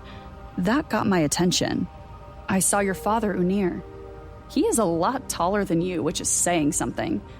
I could feel the power in that memory of yours, but I couldn't understand the language. Then I woke up. It was a lie, but I felt their conversation was too personal to repeat, regardless of me seeing and hearing it. Even if it was an unfamiliar language, I was in his head, so I understood what was said. Why? Is there something you don't want me to see? He stood in one fluid motion, his speed reminding me that even though he felt some mortal emotions like sadness and grief, he was far from mortal. I think it's time for us to leave. So he did have secrets. Color me surprised. Where are we? And don't ignore that question again. A hotel on the outskirts of Adenel. Everything clicked. An overwhelming dread filled me as I scooted off the bed in a hurry. What? I told you nothing fancy, Liam. Under the radar. I looked around the room. It was a decent size, even for a hotel. I needed to find my shoes and we needed to get out of here fast. Why is it so hard for you to listen? Excuse me. I did not do this out of leisure. You were unconscious, and I had no idea how their spells worked or what to do. I wasn't sure if feeding you was the right thing. I needed information, and I couldn't get it from these off-the-radar places you recommend. I dropped to the floor, looking underneath the bed for the heels I had been wearing. Not finding them, I stood and glared at him. Yeah, but how did we get here? You can't drive, so that means you called someone, which means it could be traced. If Caden or his lackeys went to Sophie's house looking for me, they'd probably know where we are. You know nothing of me or what I can and cannot do. Your lack of trust in my abilities is insulting. I am a king, remember? I can do and get anything I wish. Oh, trust me, I haven't forgotten, you spoiled brat. He made a sound of disapproval, letting me know he'd heard what I said, but he didn't comment further. I phoned Vincent after what transpired. This is one of many Celestial-owned establishments. I will always be provided for if I ask. Just like that, the empathy I felt for him evaporated. He was such a spoiled asshole. I wanted to comment on how I had seen firsthand how well he was taken care of, but I managed to restrain myself. I had Sophie's house secured and brought you here. This was the closest place where you could rest, and I could stay by your side to ensure you didn't die. Liam had just confirmed what I had already deduced from the papers and mess around that chair. He had stayed with me. Besides, I cannot lose you. Aw, that's so sweet. I half joked. I knew he didn't mean it in a sweet way, but irritating Liam was my new favorite pastime. Your death would be a great inconvenience, given the mission we must complete. So, with that said, you will not be out of my sight again. That means you do not command me or tell me what to do. I rolled my eyes as I continued to search the room for my shoes. There he is. I thought I'd lost the terrifying man god for a second there. He glared at me before pinching the bridge of his nose. If you die, I have no other world leads on this ridiculous notion that Azrael left behind a book. You are my best chance of predicting and stopping the attacks. I nodded as I gave up my attempt to find my shoes. I would just have to go barefoot until I could get another pair. Such a gentleman. I see why women fall at your feet. Oh, must you make quips every second you breathe? Why? Do they bother you? You are absolutely tormenting. You realize that, correct? I love it when you flirt with me. I winked, causing a vein to pop forward on his forehead. If he could have killed me on the spot, I knew he would have. Fine, that's fair. So we agree then. You will not abandon me while you go and talk to any of your so-called friends or informants. I strode toward him, and he subtly shifted his weight, preparing for an attack. I stopped a few inches from him and held out my pinky. His gaze dropped to my hand, looking at it as if I'd offered him a dead animal. I pinky promise that I will never abandon you, Your Highness. His gaze flicked to mine, some emotion I didn't recognize flaring behind his gray eyes. I grabbed his hand, forcing him to pinky swear as he looked from our joined hands and back at me. I do not understand this. It's something fun Gabby and I did when we were younger. It stuck through the years. Back after our parents died, I had to steal for a while to survive. This was one of the many things we came up with to make sure I came back. You can't break a pinky promise. It's like the law, but not your boring laws. You stole. Not everyone is born with a silver spoon in their mouth, Your Majesty. Very well, pinky promise. It was so strange to hear the words leave his lips that I actually smiled. That seemed to unnerve him more than my annoying quips, his eyes widening just a fraction. I dropped my smile in my hand. I should have known Sophie wouldn't be reliable. He put his hands in his pockets. Do all your friends shoot you in the chest? I know this may surprise you, but I don't have a lot of people that care about me. My sister, sure, but friends? All my friends are through Caden, and that means there are very few whose loyalty lies with me. I curled a strand of hair behind my ear. I waited for him to agree, to say something rude or mean, but for once, he didn't. A somber look crossed his face. Did he feel pity for me? Whatever it was, the emotion was gone as quickly as it came. With that in mind, we will need a new plan. Your friends are unreliable and dangerous. Unless you have some other informants that could be of assistance and won't attempt to return you to Caden, I think we need to return to the Gilden Bowl. I bit my lower lip, my chest aching with uncertainty. There was someone, but I wasn't sure I wanted to bring him into this. I had made him a promise, but we were in an end-of-the-world type of dire situation. I had given him and his family a way out, a chance to escape. If I went to him, I would be dragging them right back into my mess with Caden. I would be putting a target on his back. I may have another plan, but you'll have to make another promise. Will I now? This man is supposed to be dead, and his location has to remain a secret. I do not understand. I wanted my ruse to last longer. I didn't want him to get even a glimpse of the real me, and I didn't want to bring down anyone else with me. Promise me that if I take you there, if I show you my world, you won't act as the almighty law enforcer. Miss Martinez, I don't know if I can make that. I grabbed his hands and clasped them in mine. I didn't realize how much bigger his hands were compared to mine until I held them. Rough calluses marked his wide palms, and I knew he had earned them through battles long fought. I looked up, trying to will as much pleading in my gaze as I could. I rarely begged for anything, but I would do whatever it took to keep my friends safe. Please, this isn't me commanding you, I swear.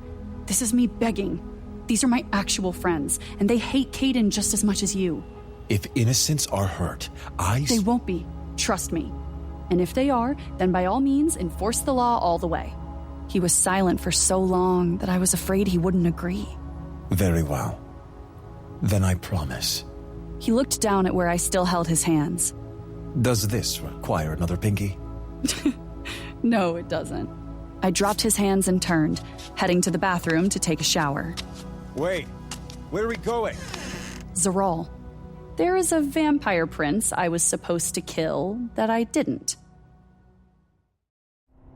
Liam shifted in the passenger seat. Another stop. Granted, I saw his point. We'd had to get gas several times, and I was hungry again. Since I was trying my best not to eat people, snacks it was. Yes, another stop. Don't you want to get out and stretch your legs? We have been trapped in this car for hours now.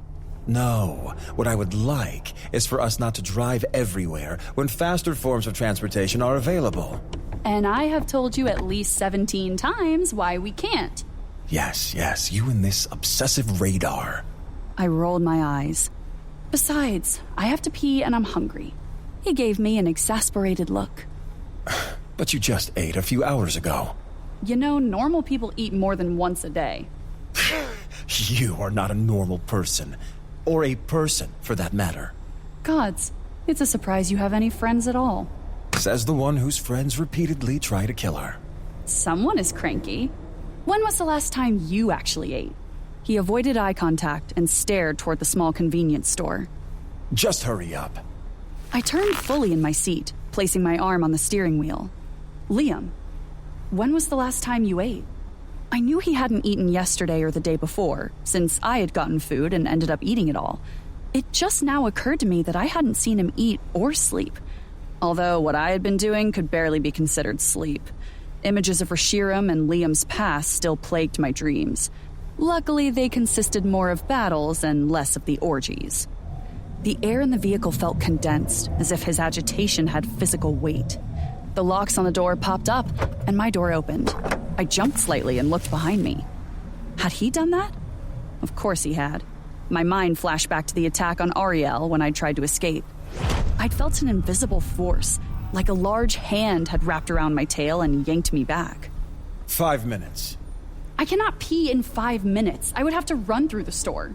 He didn't say anything, only raised a brow as if challenging me. Ugh. Give me 10 minutes. 8. Liam. He looked at me as if I had asked him the most idiotic question, when all I'd done was say his name. Did you assume I was... what's the word? He paused, looking away for a second as he searched for the word he wanted.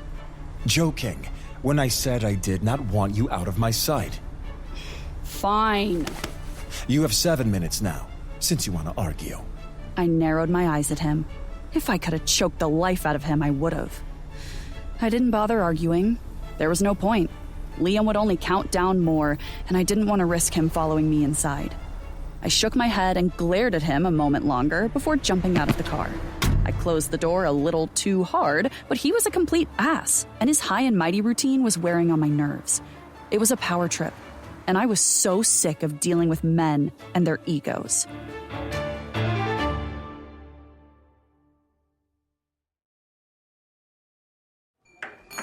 A bell dinged overhead as I pushed the glass door open.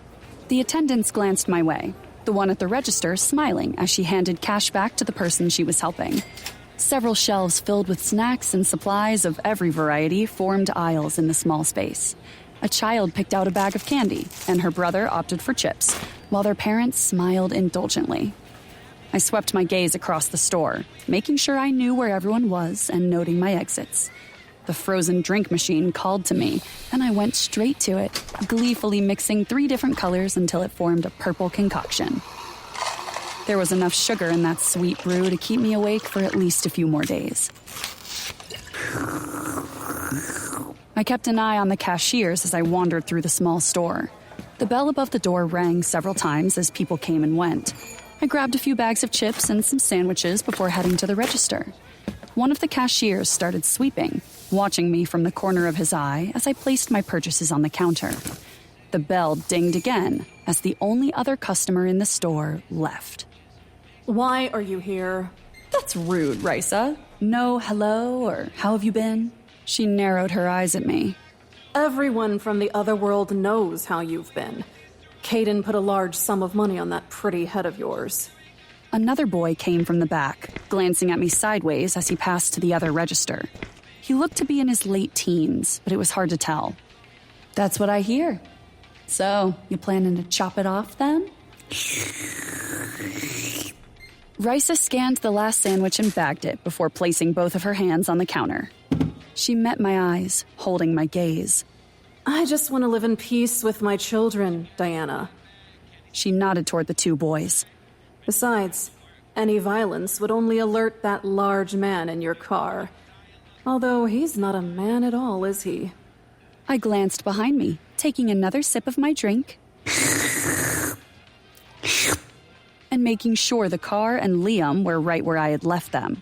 I had parked so that he did not have a line of sight into the store. Anatomically, yes.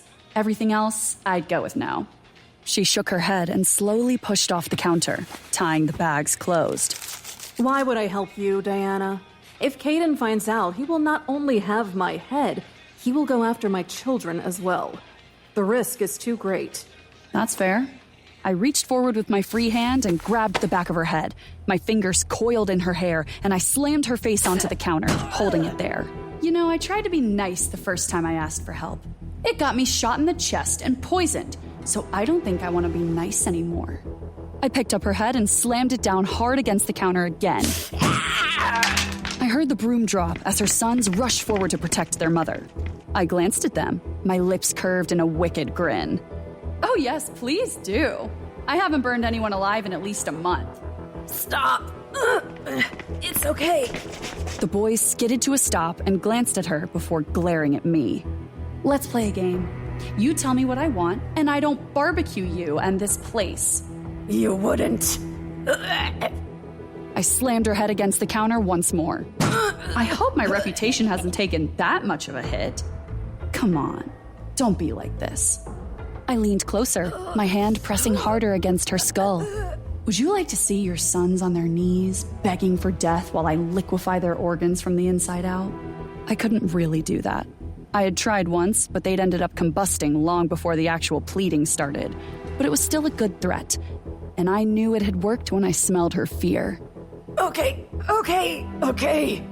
I eased up, lifting my hand. She pushed off the counter and smoothed her hair with a couple of small movements before straightening the front of her slightly wrinkled shirt. Besides, I turned the straw in my drink to break up the ice that had clumped at the bottom. The less noise we make, the better. We don't want tall, dark, and annoying getting out of the car. So it is true. You have the world ender in your palm. Well, if anyone could corrupt a god, it would be you. What? Is that what everyone thinks? That I fucked my way out? You are everything he hates. Why else would he not have incinerated you at first sight? Smoke curled from my nostrils, and I knew my eyes had flashed red. The cup in my hand sizzled and then melted, the blue and purple liquid falling to the floor with a splash. I may not be under Caden's rule any longer, but that does not make me any less of a threat. Disrespect me again, and you will be the last of your 8-legged race. She stared at the sticky mess on the floor, then reluctantly met my eyes. Sorry, it's just... The other world talks? I know. I shook my hand, slinging off the remains of my drink. Her sons hadn't moved, but their bodies were tense and their hands fisted. I saw their shirts ripple around their shoulders, the legs that they kept hidden beneath their skin moving in an intimidation tactic. Cute. I heard movement from behind the metal door. She had more than just the 2 boys with her. She waved toward one of the boys, silently ordering him to clean up the mess. What do you need? A safe way to get past El Denuma. Camilla will have my head if I set foot in that area. I had about 4 minutes of my allotted time left. I needed to hurry this up. Ah, yes, the Witch Queen. Maybe if you had given her what she wanted, she wouldn't hate you and Caden so. Caden made Santiago his main witch bestie, not me. I know her power rivals his, but Santiago has a dick, which automatically gets him a leg up. No offense. If I help you, what do I get in return? I don't know. What do spiders want? Rice's fist slammed down on the counter, causing the machine to glitch. Several eyes popped open along her forehead, her mortal disguise slipping as needle-like spines poked through her bad wig. We are not spiders. You know I hate that comparison. I smirked, amused that I'd pissed her off. Are you sure about that? Between the legs and the eyes and, oh, let's not forget the web-like creations I know you have in the back, it all seems to add up to spider. What's on the meal plan today? I smelled deer and, oh, hitchhikers. Her lip curled back in anticipation of her fangs descending. Is your diet any better? I gave up mortal a long time ago. I'm practically an Igmaruthan vegetarian now. She shook her head. Her many appendages and eyes disappearing as she resumed her mortal shape. She ran a hand over her wig. I have a way you can sneak past El Denuma, but you'll have to ask him yourself. Lines have been drawn, Diana. Caden has lost 2 generals, and his faction is shaken. No one trusts anyone anymore. I looked at my hands, imagining the blood that marked them even now. All I saw was red. After what I had done, Caden would never stop hunting me, and his entire infrastructure had to be on the verge of a civil war. If they thought he couldn't keep even his closest in line, he would have to do something drastic to regain control. I clamped down on those thoughts and met her gaze, my fingers tapping on the counter. Where is he, this man who can help me? She reached under the counter, taking out a small gray lockbox. She dug a key out of her apron and unlocked it. After rummaging through a few phones, she chose a small black one. She opened it with a flip and turned it on. I glanced at the large clock on the wall. Fuck, I was running out of time. I glanced out the glass doors, hoping Liam wasn't on his way in. She typed a number into the phone before handing it to me. A festival has popped up in Tadiel. He will be there. I'll tell him to expect a call from this number. Be there when he tells you to be, because he will not wait. Liam would throw another fit once he found out. I don't have time for a festival. Make time, because whether you like it or not, there is no one who will want to help you now. I didn't say anything else as I took the phone from her and put it in my back pocket. I grabbed my bags and headed toward the door. The bell chimed once more as I exited and slammed into what felt like a brick wall. Son of a... Liam. You lied. Had he heard me talking to Risa? Had he seen everything? If he knew what they were and what was kept in the back, he would destroy them and the store. I may have threatened them, but I had no intention of following through. They were a small family, and I would not be responsible for them losing each other. You said you had to use the bathroom, but what is that? He pointed at the bags in my hand. Oh, this? Yes, I got us snacks. You took too long. Liam slid into his seat and closed the door. I told you I got snacks. You need to eat something. Liam massaged his temples as if the very thought was too much for him. Can you please drop that subject? What's with the headaches? Growing restless? You know what'll help? Food and sleep. No. Seriously, you can nap in the car. I promise not to drive us off a cliff. Just go. You know, keeping everything repressed isn't a solution either. If I want your counsel, I'll ask. Now, may we please continue? You've already wasted enough of my time. I slammed the bag of snacks against his chest. That's the last time I say or do anything nice for you. You have one more ego trip before I lose my shit, Liam. You know you're not a king or a savior to me, right?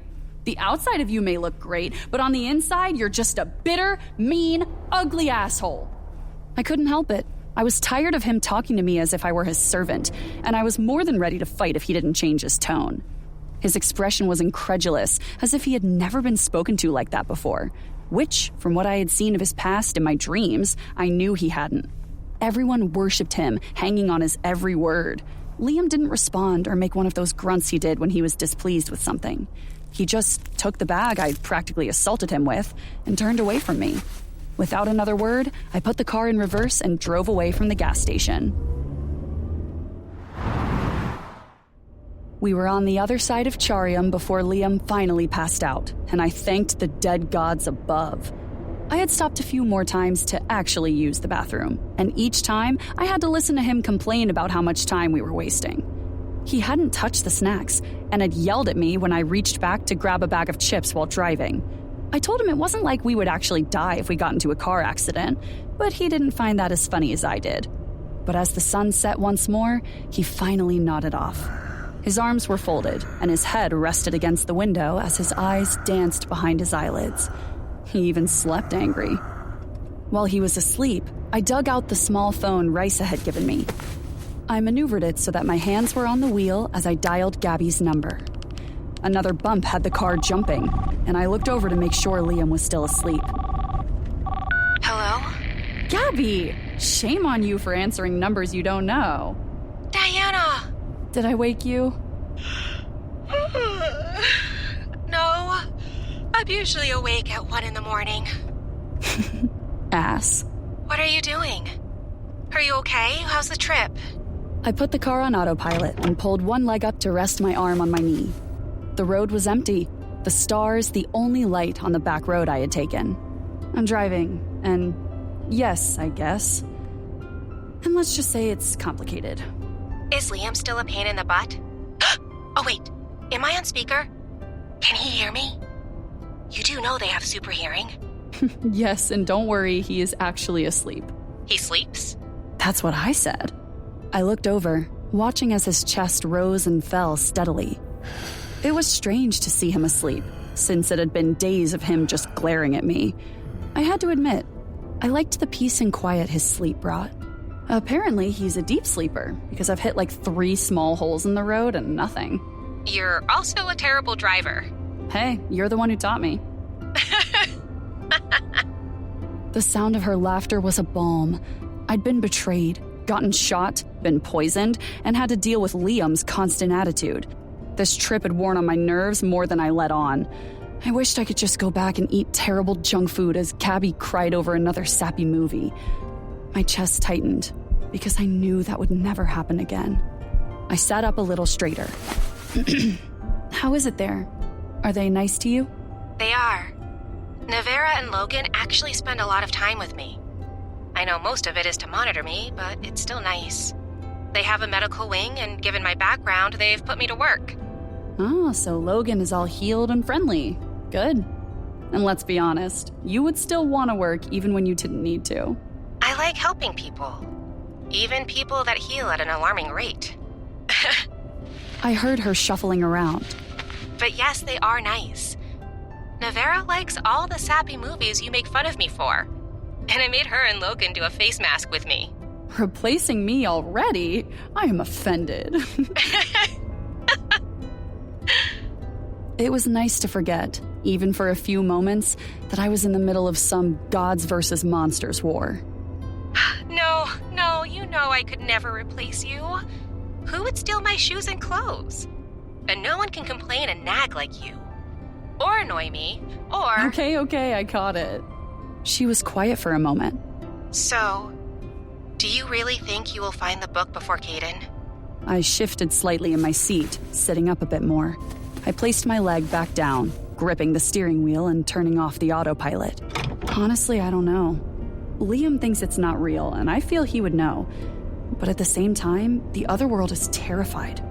Caden is up to something, and the people I can trust are slim to none.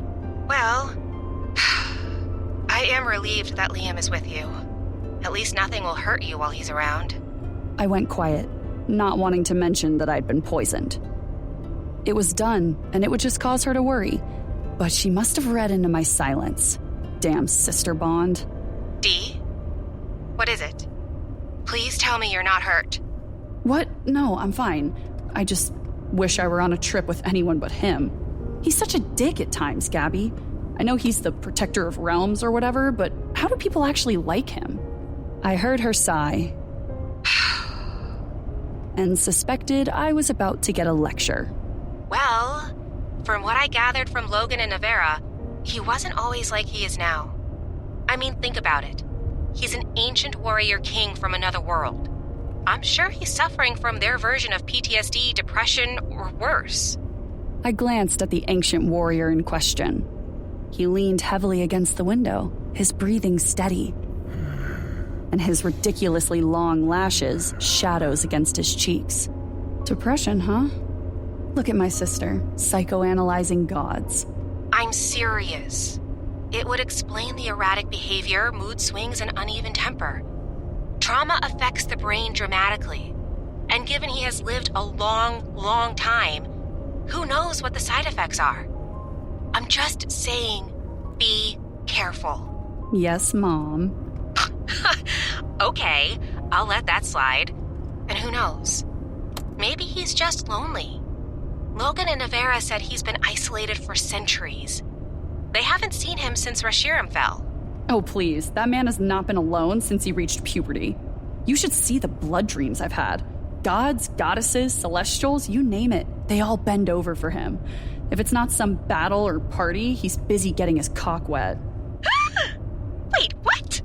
Diana, what? I know, right? I mean, I thought I was experienced.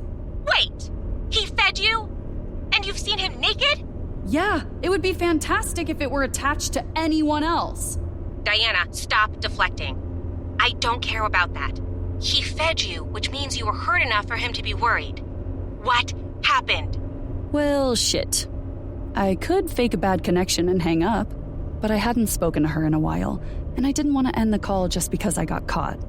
Okay, well, it's a long story. The short version is that Sophie and Nim may have poisoned me, and Liam fed me because he thought I was dying. The phone went silent for a moment. But you're okay now? Guilt churned in me, and my hands tightened on the wheel. Yeah, I'm fine. Pinky swear. I could picture her jumping up to pace once she had heard about the blood dreams. My sister was always worried. Well, I, for one, can't wait until this is over and we can go back to a semi-normal life. There will be no Caden, so you'll actually have a life this time. What do you think about going back to the Sandsun Isles? They have a secluded, unmarked part of the beach I found while I was in hiding. They have cliffs we can dive off of, and it's so beautiful. We haven't been to a beach together like that in at least 30 years. I won't even invite Rick. It will just be a nice, relaxing, fun sister trip. Let's make it our first vacation. Please, please, please. Okay. Sounds like a plan. Stop begging. My lips curved in a small, sad smile as my vision grew blurry. I hadn't told her the terms of my deal with Liam, and I wasn't sure if I would be going to prison or if he had something worse planned. Liam never told me what he was going to do with me, and I'd rather not know. She was quiet for a moment longer, silence hanging between us. I'm sure she was sensing my emotions, even from this far away. Listen, I know it's hard right now. I know whether or not you want to admit it that you're frustrated and probably mad. But I believe in you. You've been through so much, Dee. So much.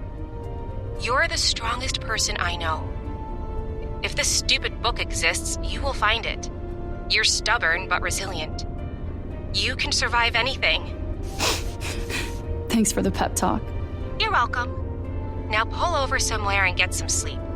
You shouldn't be driving this late. I don't care what Liam says. That actually sounds like a plan. I think I see one of those shady motels up ahead. Perfect for you, I guess. Call me tomorrow if you can. Yes, ma'am. Remember that I love you. I love you too. A large, half-lit sign pierced the darkness ahead. Gabby was right. I was exhausted and tired of being trapped in the car. The sign flickered on and off, and I could almost hear the buzz of the lights. I turned in, noticing only one truck parked toward the back of the building. A small bell dinged as I entered, and a woman who looked to be in her late 50s turned toward me. She put out her cigarette and lowered the volume on the TV. Hello, dear. Looking for a room tonight? Yes, please. I leaned back to make sure Liam hadn't woken up. I left the car running, hoping to check in without him noticing. I'd rather let him sleep than listen to him complain. Oh, he's cute. She plucked a key from the large brown board behind her. You picked the perfect hotel if you and your boyfriend want to get loud.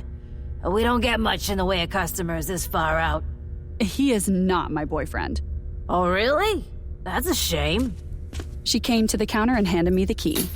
It'll be $40, miss. $40 for a single night? As I said, we don't get a lot of people this far out. Mostly truckers or, She looked me up and down, then flicked her gaze toward Liam. You know, working women. I am not a prostitute. Hey, like I said, not judging. I dug out the cash I had stolen. People really should learn to lock their cars, especially at rest stops. We couldn't use any of the cards Nim had given us because I knew they were being traced. I unfolded the bills and slammed the $40 down before snatching the key from the counter and turning to leave.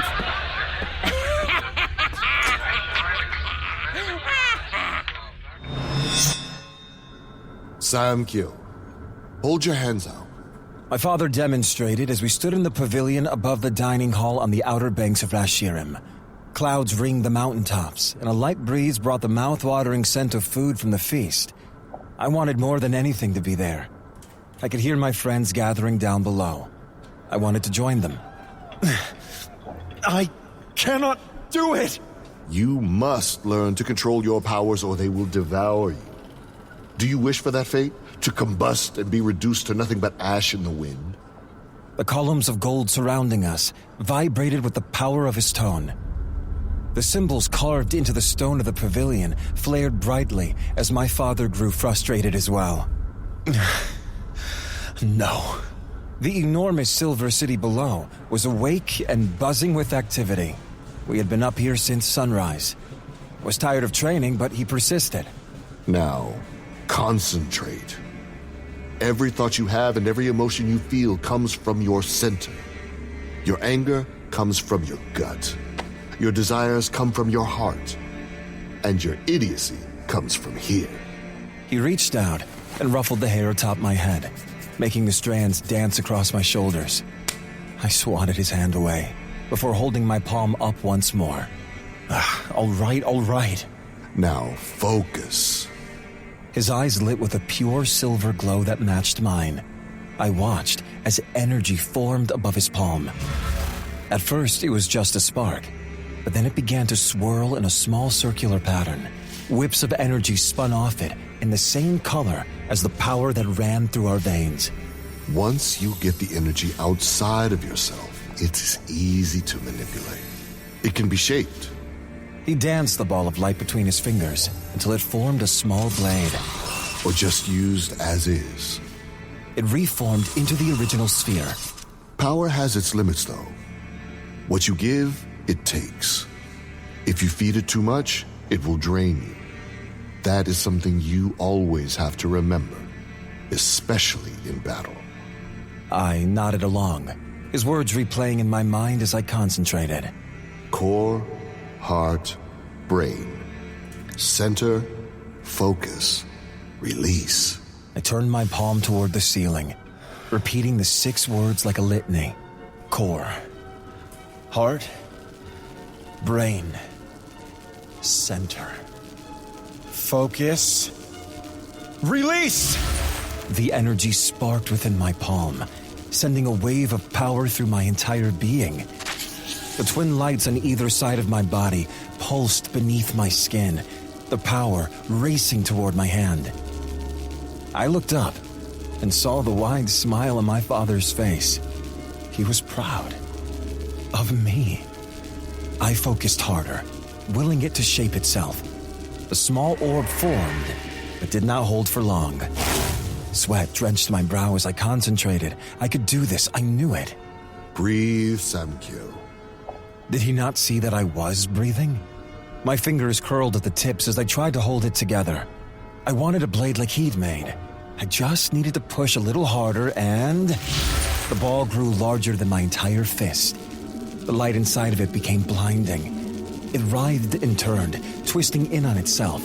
My power was not whole or tame like his, but a broken ball of energy threatening to devour everything in its vicinity. It shot toward the sky, punching a large hole in the ceiling. The force of the explosion washed over us, and pieces of stone rained down, the debris covering us in a layer of white dust. Unair brushed a long black strand of hair from his face. His brow creased as he placed his hands on his hips, his look of pride replaced by a scowl. The aching pit in my gut formed again as I dropped my gaze. I would never be as powerful as him, or have his control. A lump formed in my throat as I took a slight step back. I looked at the hole in the ceiling, and 1,000 voices filled my head, reminding me that I would never be good enough. My temper snapped, the rubble around us vibrating against the floor. I do not know why you push me so hard all the time. I am not like you. Samkyo. I am not normal, and I am fine with that. You are the one with something to prove, not me.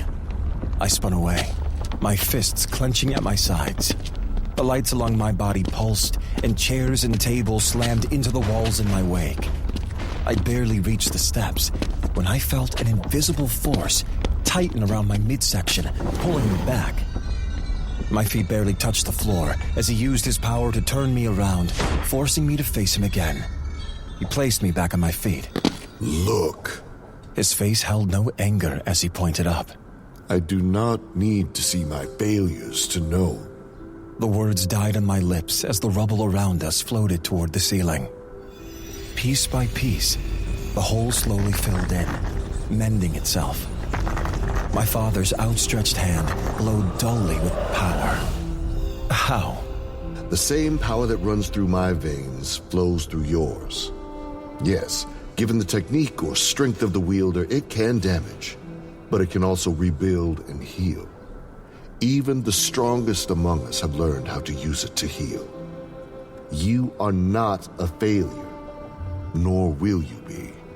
He clapped his hands together and dusted off his clothing. Now, let us try again. Hold your hand out. You are not a failure. The words rang true for me. I studied every day in anticipation of becoming king. Not every deity was happy about my ascension, and they were sure to let me know. But the only opinions I cared about were those belonging to my friends and father. If I did not fail them, maybe I would not fail at ruling. I nodded once before I smiled and raised my gaze to his. My eyes widened as a shimmer settled over my father's image, distorting it. I took a step back, then another. No, this hadn't happened. Not here. Silver liquid ran from his eyes, then from his nose and mouth. The room darkened and shook. We stood rooted in place as the building blew away. Screams and roars ripped through the air. Orange lightning danced between billowing yellow clouds. The stench of blood and death hung above the remains of Rashirim. My head spun as I saw legions of Celestials fighting one another. Metal sang as their weapons clanged, light vibrating off of them. The world shook as many fell, their bodies exploding in light and shooting into the sky. My father stared at me, his clothes bloody, his face scarred, and those eyes, those dead, empty eyes. Are you happy, Sunkill? This is what you wanted, yes? It was my father's voice, but the words were cruel. My body felt heavy, and I looked down, seeing the blood-stained armor wrapping my frame. I held a silver spear covered in blood in one hand and a broken shield in the other. I never wanted this! You are a world enemy. Another one of my mistakes. We would have been better off without you.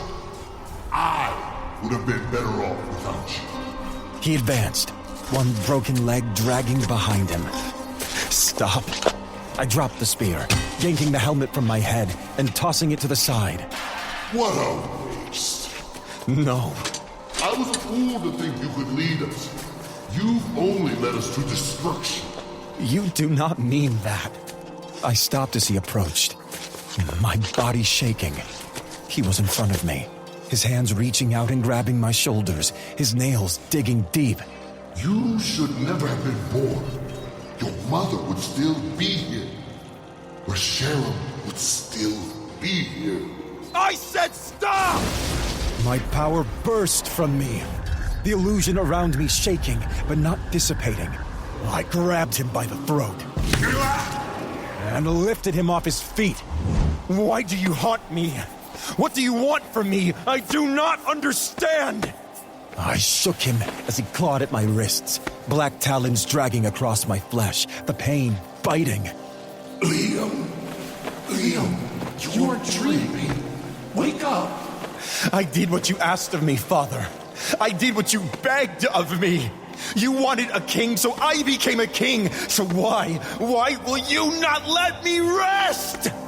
I am not your fucking father! Bright amber swept over his irises, obliterating the silver. Fire, hot, fierce, and burning, shot from his eyes, sending me flying backward.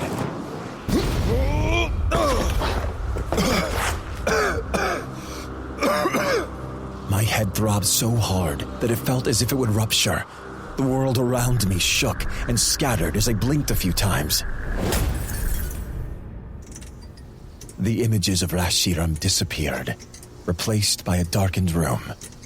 I heard the crunch of footsteps approaching and turned toward the massive hole in the wall.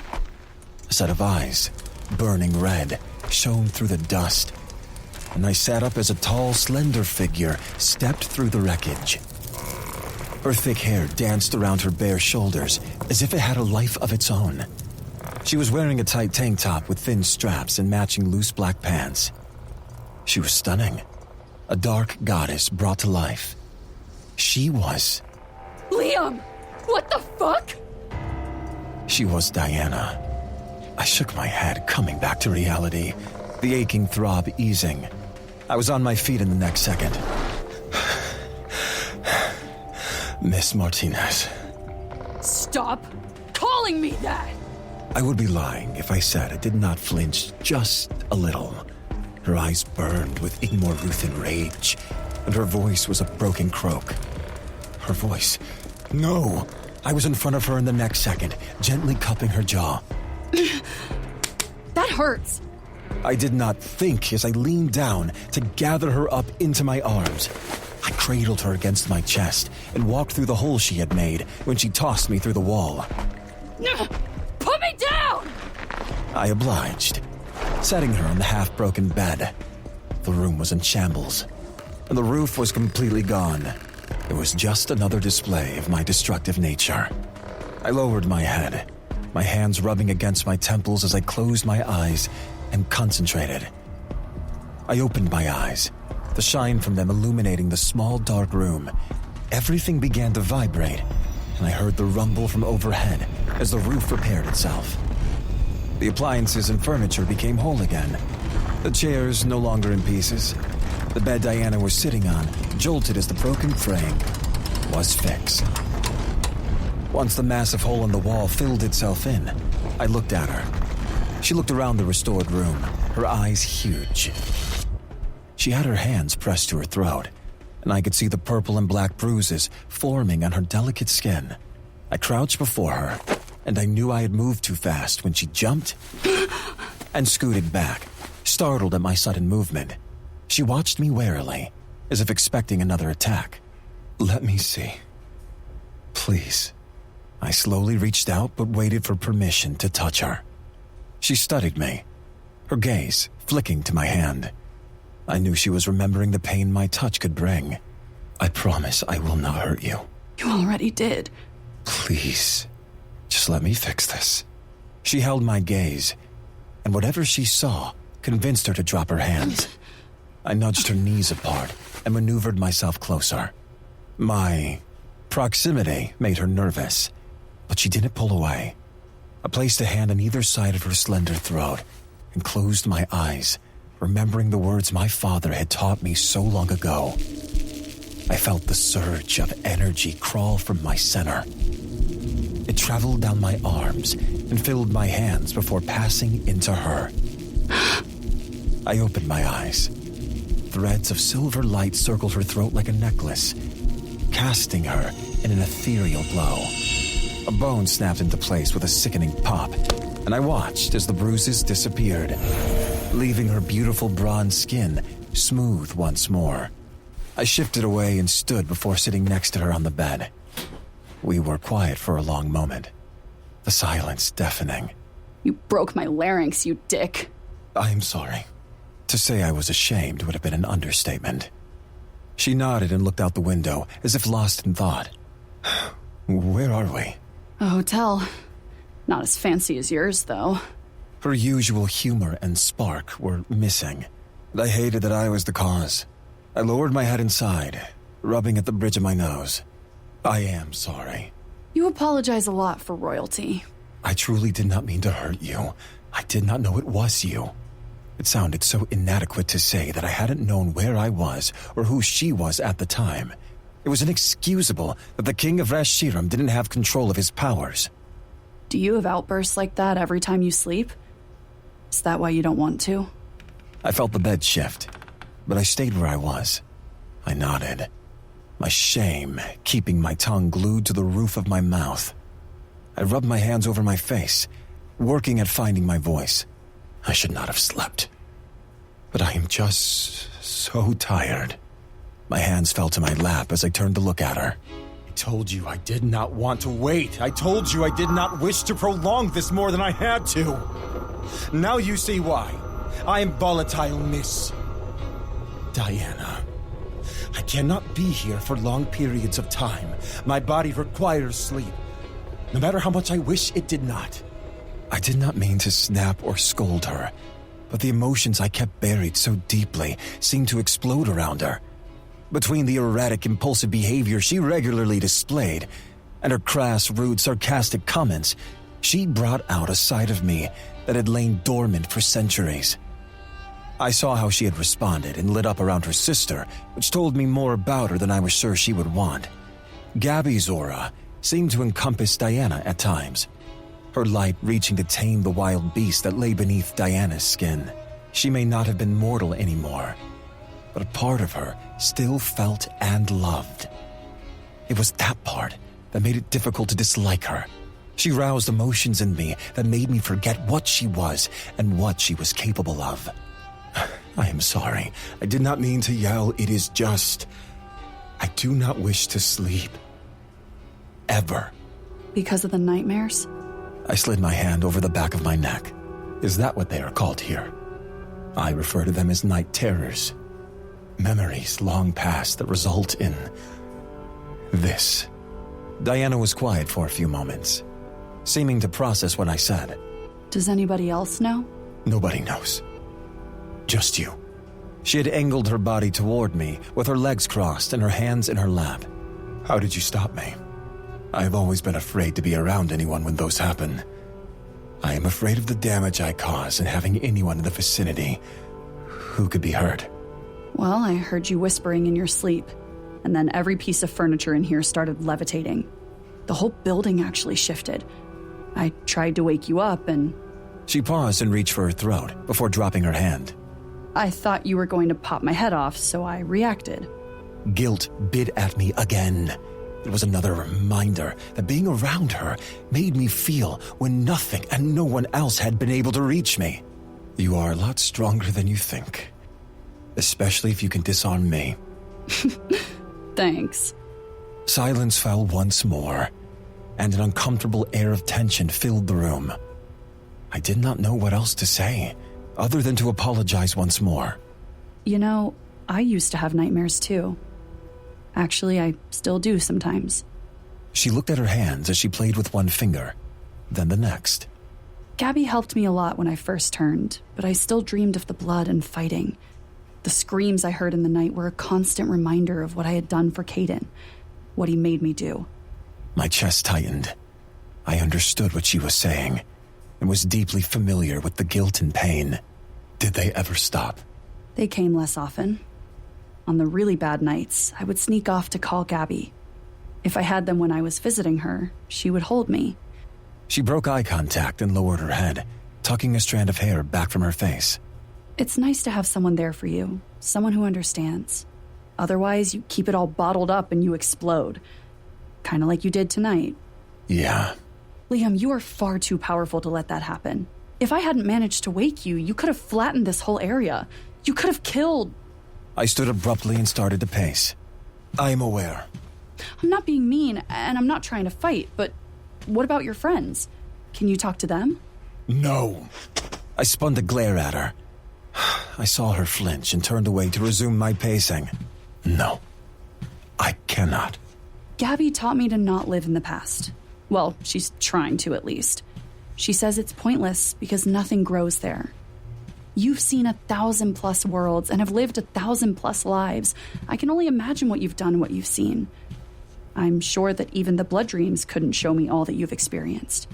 She caught my gaze, her eyes boring into me, seeing things I didn't want her to know, but her expression was soft and filled with understanding. It's okay to not be okay, Liam. My chest tightened and I was quiet for a moment. I'd never had anyone there for me. Not like this. Not when I bared pieces of my soul and revealed my weaknesses. She was my enemy, yet my enemy was the only one who seemed to understand me and the demons I fought. Even so, her words were the farthest thing from the truth. It's okay to not be okay. Not for me. Then how about we make a new deal? That caught my attention, and I stopped to focus on her, my head still pounding. A new deal? Have we not made enough? This one doesn't involve the book, or even the monsters we may or may not fight. I was silent for a moment, but curiosity got the best of me. Does this require another small finger? A small smile, a real one, graced her lips, and my chest tightened once more. Yes. We are stuck together for this crazy mission. If you're wrong about the book, the world will probably end. So why not call a truce? We should stop fighting and try to be friends. She held her hand up, cutting me off as I went to speak. It's just while we have to work together. The The two of us bumping heads all the time is getting us nowhere. That I can agree upon. Good, that's a start. And while we're together, you can share your burdens with me. I promise not to judge or ridicule or make you feel less than because of them. Your burdens become my burdens. Your burdens become my burdens. Yes. It was as if a pebble had dropped into the middle of a quiet lake. In the grand scheme of things, it meant nothing. Yet it started a small, seemingly insignificant ripple, and something shifted. Okay. So, in light of our newly formed alliance, I'll help you with your nightmares. Sometimes it's easier to talk to a stranger than the people you care about, and I promise not to share anything you tell me, okay? That is not something that words can simply cure. What did we just say about arguing? The smirk she usually wore returned. Frustrating woman. Very well. How do you intend to help me? She scooted backward on the bed until there was enough room for me and patted the space next to her. My curiosity turned to concern. Come here, and I'll show you. I had heard similar words before, spoken by celestials and goddesses alike. Usually, it was an invitation, and they were soon upon their knees, worshipping me with their hands, mouth, and tongue. My pulse quickened, the blood in my ears thrumming as it threatened to travel elsewhere. I tried to speak, but my mouth had gone dry. There is only one bed. Great, you're observant. I'm so proud. Now come here. My toes flexed against the carpet. I must be misreading her intentions. She did not mean that she wanted to have sex with me. Sweat broke out across my back. But... I promise to be on my best behavior, Your Majesty. Your virtue is safe with me, I promise. She pressed her hand over her heart. That's not what I meant. I shook my head. Why would a thought like that even cross my mind? What was the matter with me? I did not and would never see Diana in such a way. Fine. I put one foot in front of the other until I reached the bed. I sat on the very edge, and she rolled her eyes, scooting farther back. Liam, lie down. I eyed her once more before lying back, my body tense. She lay down next to me, but stayed on her side, propping her head up on her hand. What is this supposed to do? You look so uncomfortable. Just relax. You've had women and men in your bed before. Sometimes all at once. I've seen it. That's not. Why was my brain not working? That's different. Why? Because they weren't Igmaruthan? Well, no, because... Why are we talking about this? This is not helping me. Why was I fumbling over my words? Just relax. I took a breath and shifted, lying on my side to face her. So, from what I hear, Logan is your best friend, but also works for you? You call them the Hand, but they're Celestials, right? What's that mean? My father made Logan, but he was not conceived. All the Celestials were created by one god or another. The Celestials are not born, and they have a shadow of our powers. She nodded, and I could tell she was focused intently on me. You mentioned your father in the nightmare. Do you want to talk about him? No. Those were memories I would not share with anyone. Why make something so similar? Weren't they afraid they would rebel? The Celestials don't have the power to rebel successfully. I always thought they made them because they were bored and wanted something to rule over, since they could not control each other. How do you not know? I know it is difficult to believe, but growing up there, I mostly did not care. I got what I wanted, who I wanted, and barely had to lift a finger. That was the benefit of being king. So I did not care about politics, which was a mistake on my part. As you said, I was spoiled and self-righteous. She absently scratched at the nape of her neck. I didn't mean that. Yes, you did. Do not apologize. I appreciate the honesty. Oh, yeah? I narrowed my eyes, adjusting my arm beneath my head to get more comfortable. Sometimes. It is not something I am accustomed to. Everyone has always been so cautious around me, bowing all the time, which I loathe. They call me liege or sir, as if my name has no meaning anymore. As if my title is all I am or will ever be to them. Half the time they are afraid to say the wrong thing, It makes me feel as though I am no longer a person to them. Well, as you told me, you're not a person. Not really. Oh, so you do listen to me. Her eyes softened as a smile lit up her face. I froze, and for a moment, I forgot how to breathe. I had never seen her truly smile, not a real one. It brightened her face, making her seem almost godlike. I only listen every time you talk. How could I not? You're usually complaining, loudly. You said no more fighting. That wasn't fighting. More so picking at you. Joking. I don't understand the difference. Don't worry, I'll teach you. So, back to the hand and the Celestials. They weren't born? How do they feel like they do? Navera and Logan are married. The joy and laughter I saw in Logan's memories were true love. The Celestials are sentient beings created by my father and the other gods. Their primary purpose is to serve. As you saw, they can love true. Their high metabolism requires that they eat a lot. They are highly sexual and have the same passion for fighting. They're brave, quick to adapt, and very good at war, making them the perfect killing machines. It made them invaluable during battle. She nodded along, and I could feel myself relaxing. My nerves settled a little more as we continued to speak. So the ones who follow you, the ones left, they listen to you? They do.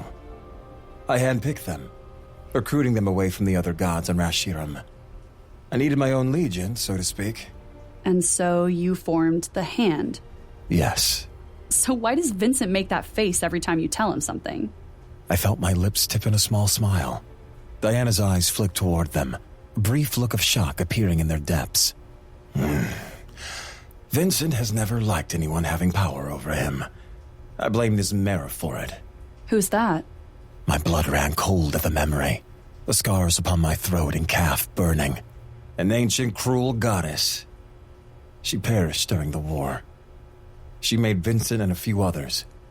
Vincent is the only remaining member of her line. She nodded again before scooting closer. She must have seen my sudden wariness, because she smiled. Close your eyes. Why? I promise I won't hurt you. I don't even have a Forsaken blade on me this time. My gaze narrowed at her attempt at humor. I am not worried about you hurting me. She cocked her head to the side, the beautiful dark waves of her hair spilling over her shoulder. Then what are you worried about? She waited patiently. I held her gaze, and it took a few moments, but I did what she asked and closed my eyes. Her breath was a whisper, the rich, spicy scent of her washing over me. I could feel the heat of her body inviting me to move closer. I was not nervous, but another emotion was crawling through me. It was like tiny needles were dancing across my skin. I was feeling an odd combination of anxiety and anticipation. Can I touch you? My eyes threatened to fly open, but I remained still. I was thousands of years old and had done things Diana could not even dream of, yet her question set my blood to boil. I did not move. Yes, maybe I did need a different sort of release. It was something I had deprived myself of for centuries. Then again, I had not had the desire until now. Diana was forbidden, but no one needed to know. It was something to consider. Wait, no, what was wrong with me? Why was I thinking such things? It was Diana, not some consort begging to fulfill my desires. I thought about moving away, telling her this wasn't working, but discarded that idea when I felt her fingers comb through my hair. My eyes flew open, and she gave me a small, gentle smile. My sister would do this on the nights that were bad for me. It wasn't much, but it helped.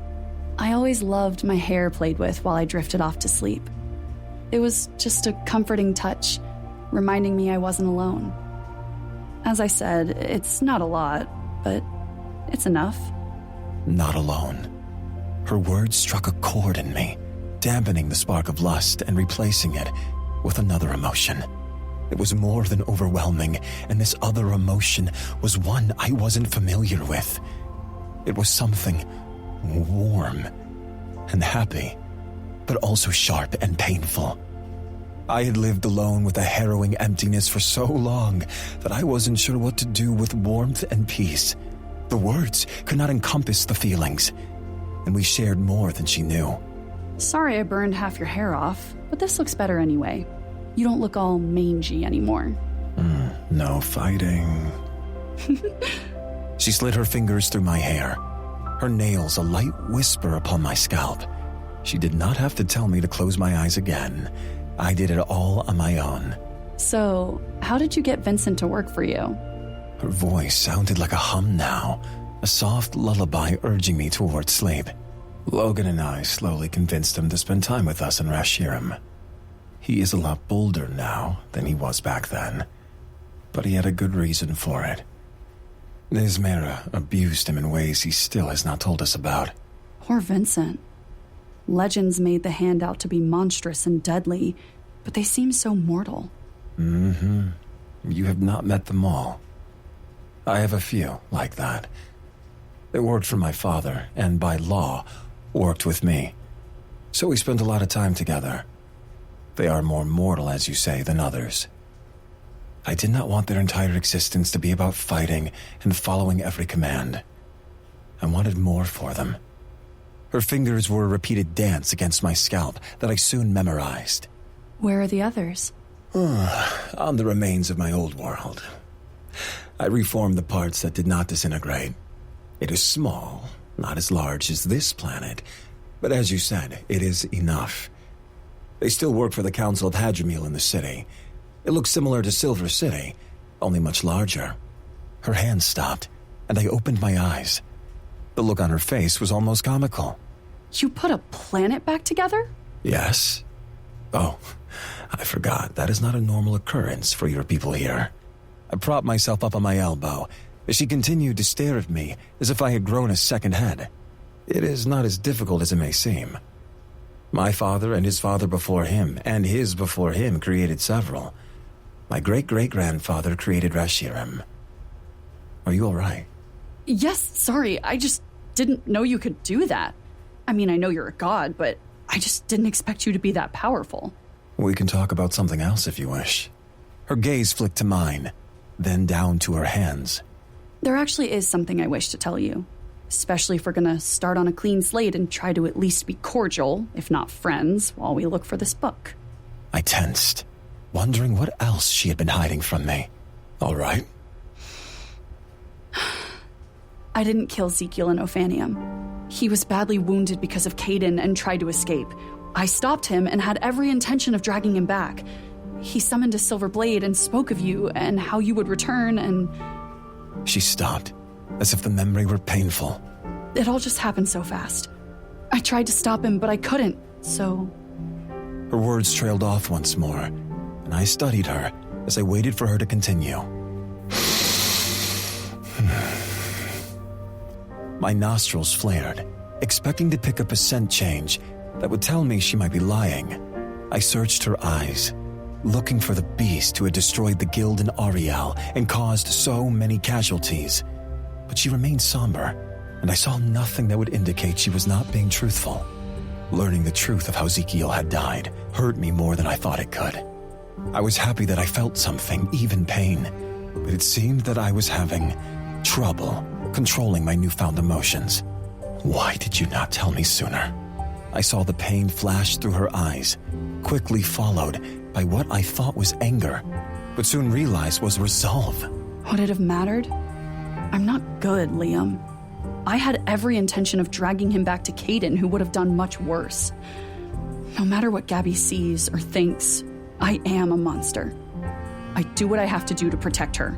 I always have, and I always will, even if it means fighting a god. She forced a smile. I had seen her fall back on humor or a crass comment when a topic became too real for her, so seeing her fake that smile, I decided to give her a way out. You fought terribly, by the way. Excuse me? I stabbed you in case you forgot. You caught me off guard. Do not think it will happen again. She rolled her eyes. Sure thing, Your Majesty.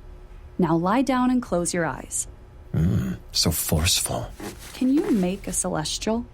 That was odd, but not considering the other questions she had asked. Unfortunately, that power is only available to the gods created from chaos.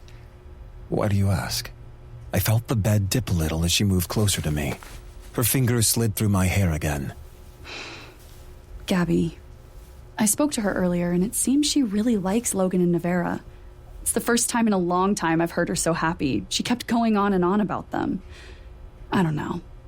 I think she would have loved to be a Celestial, and if she were, she wouldn't be tied to Caden or me any longer. She could have a semi-real, normal, happy life. If she truly desires it, she could stay and work for me. There are more than enough jobs, and besides, we have a deal. She will get her normal life however she sees fit. I felt her stiffen against me, the lazy scratches against my scalp stopping. I was about to open my eyes, afraid I had said the wrong thing. Thank you, Liam. Her fingers threaded through my hair once more. You are welcome. I have not talked to anyone in... well, I cannot remember the last time. Well, you can talk to me, when you're not being a dick. I assume that is a euphemism for my actions and not the physical body part. Yes. Now go to sleep. I do not remember how long it took me, or if we continued to talk, but sleep came, and the nightmares did not.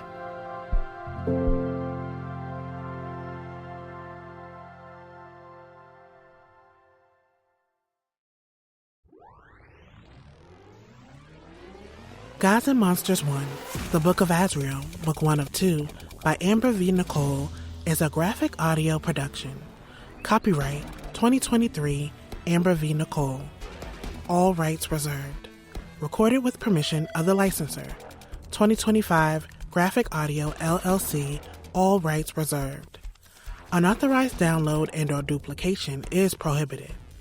Narrated by Marissa Clay and Gabriel Michael, with Marissa Clay as Diana and Gabriel Michael as Samkiel and Liam, also with Dominique Salvation as Gabby, with additional performances by Marlon Dance Huey, Damon Allums, Raina Gabriel, Mark Harrietta, Torian Brackett, Richard Rowan, Kayleigh Rivera, Christopher McClendon, Brew Adjuishi, Katie Booth, Rob Morera, Don Ursula, Chris Stinson, Nick J. Russo, Julian Irons, Nora Sofian, Naya DeRusso, Matthew Bassett, Jessica Sly, Yasmin Toison, Scott McCormick, Drew Copus, Christopher Williams, Jerry J. Marshall, Lamont Ragel, Keith Charles, Shravan Amin, Gerald Hill, and Experience J.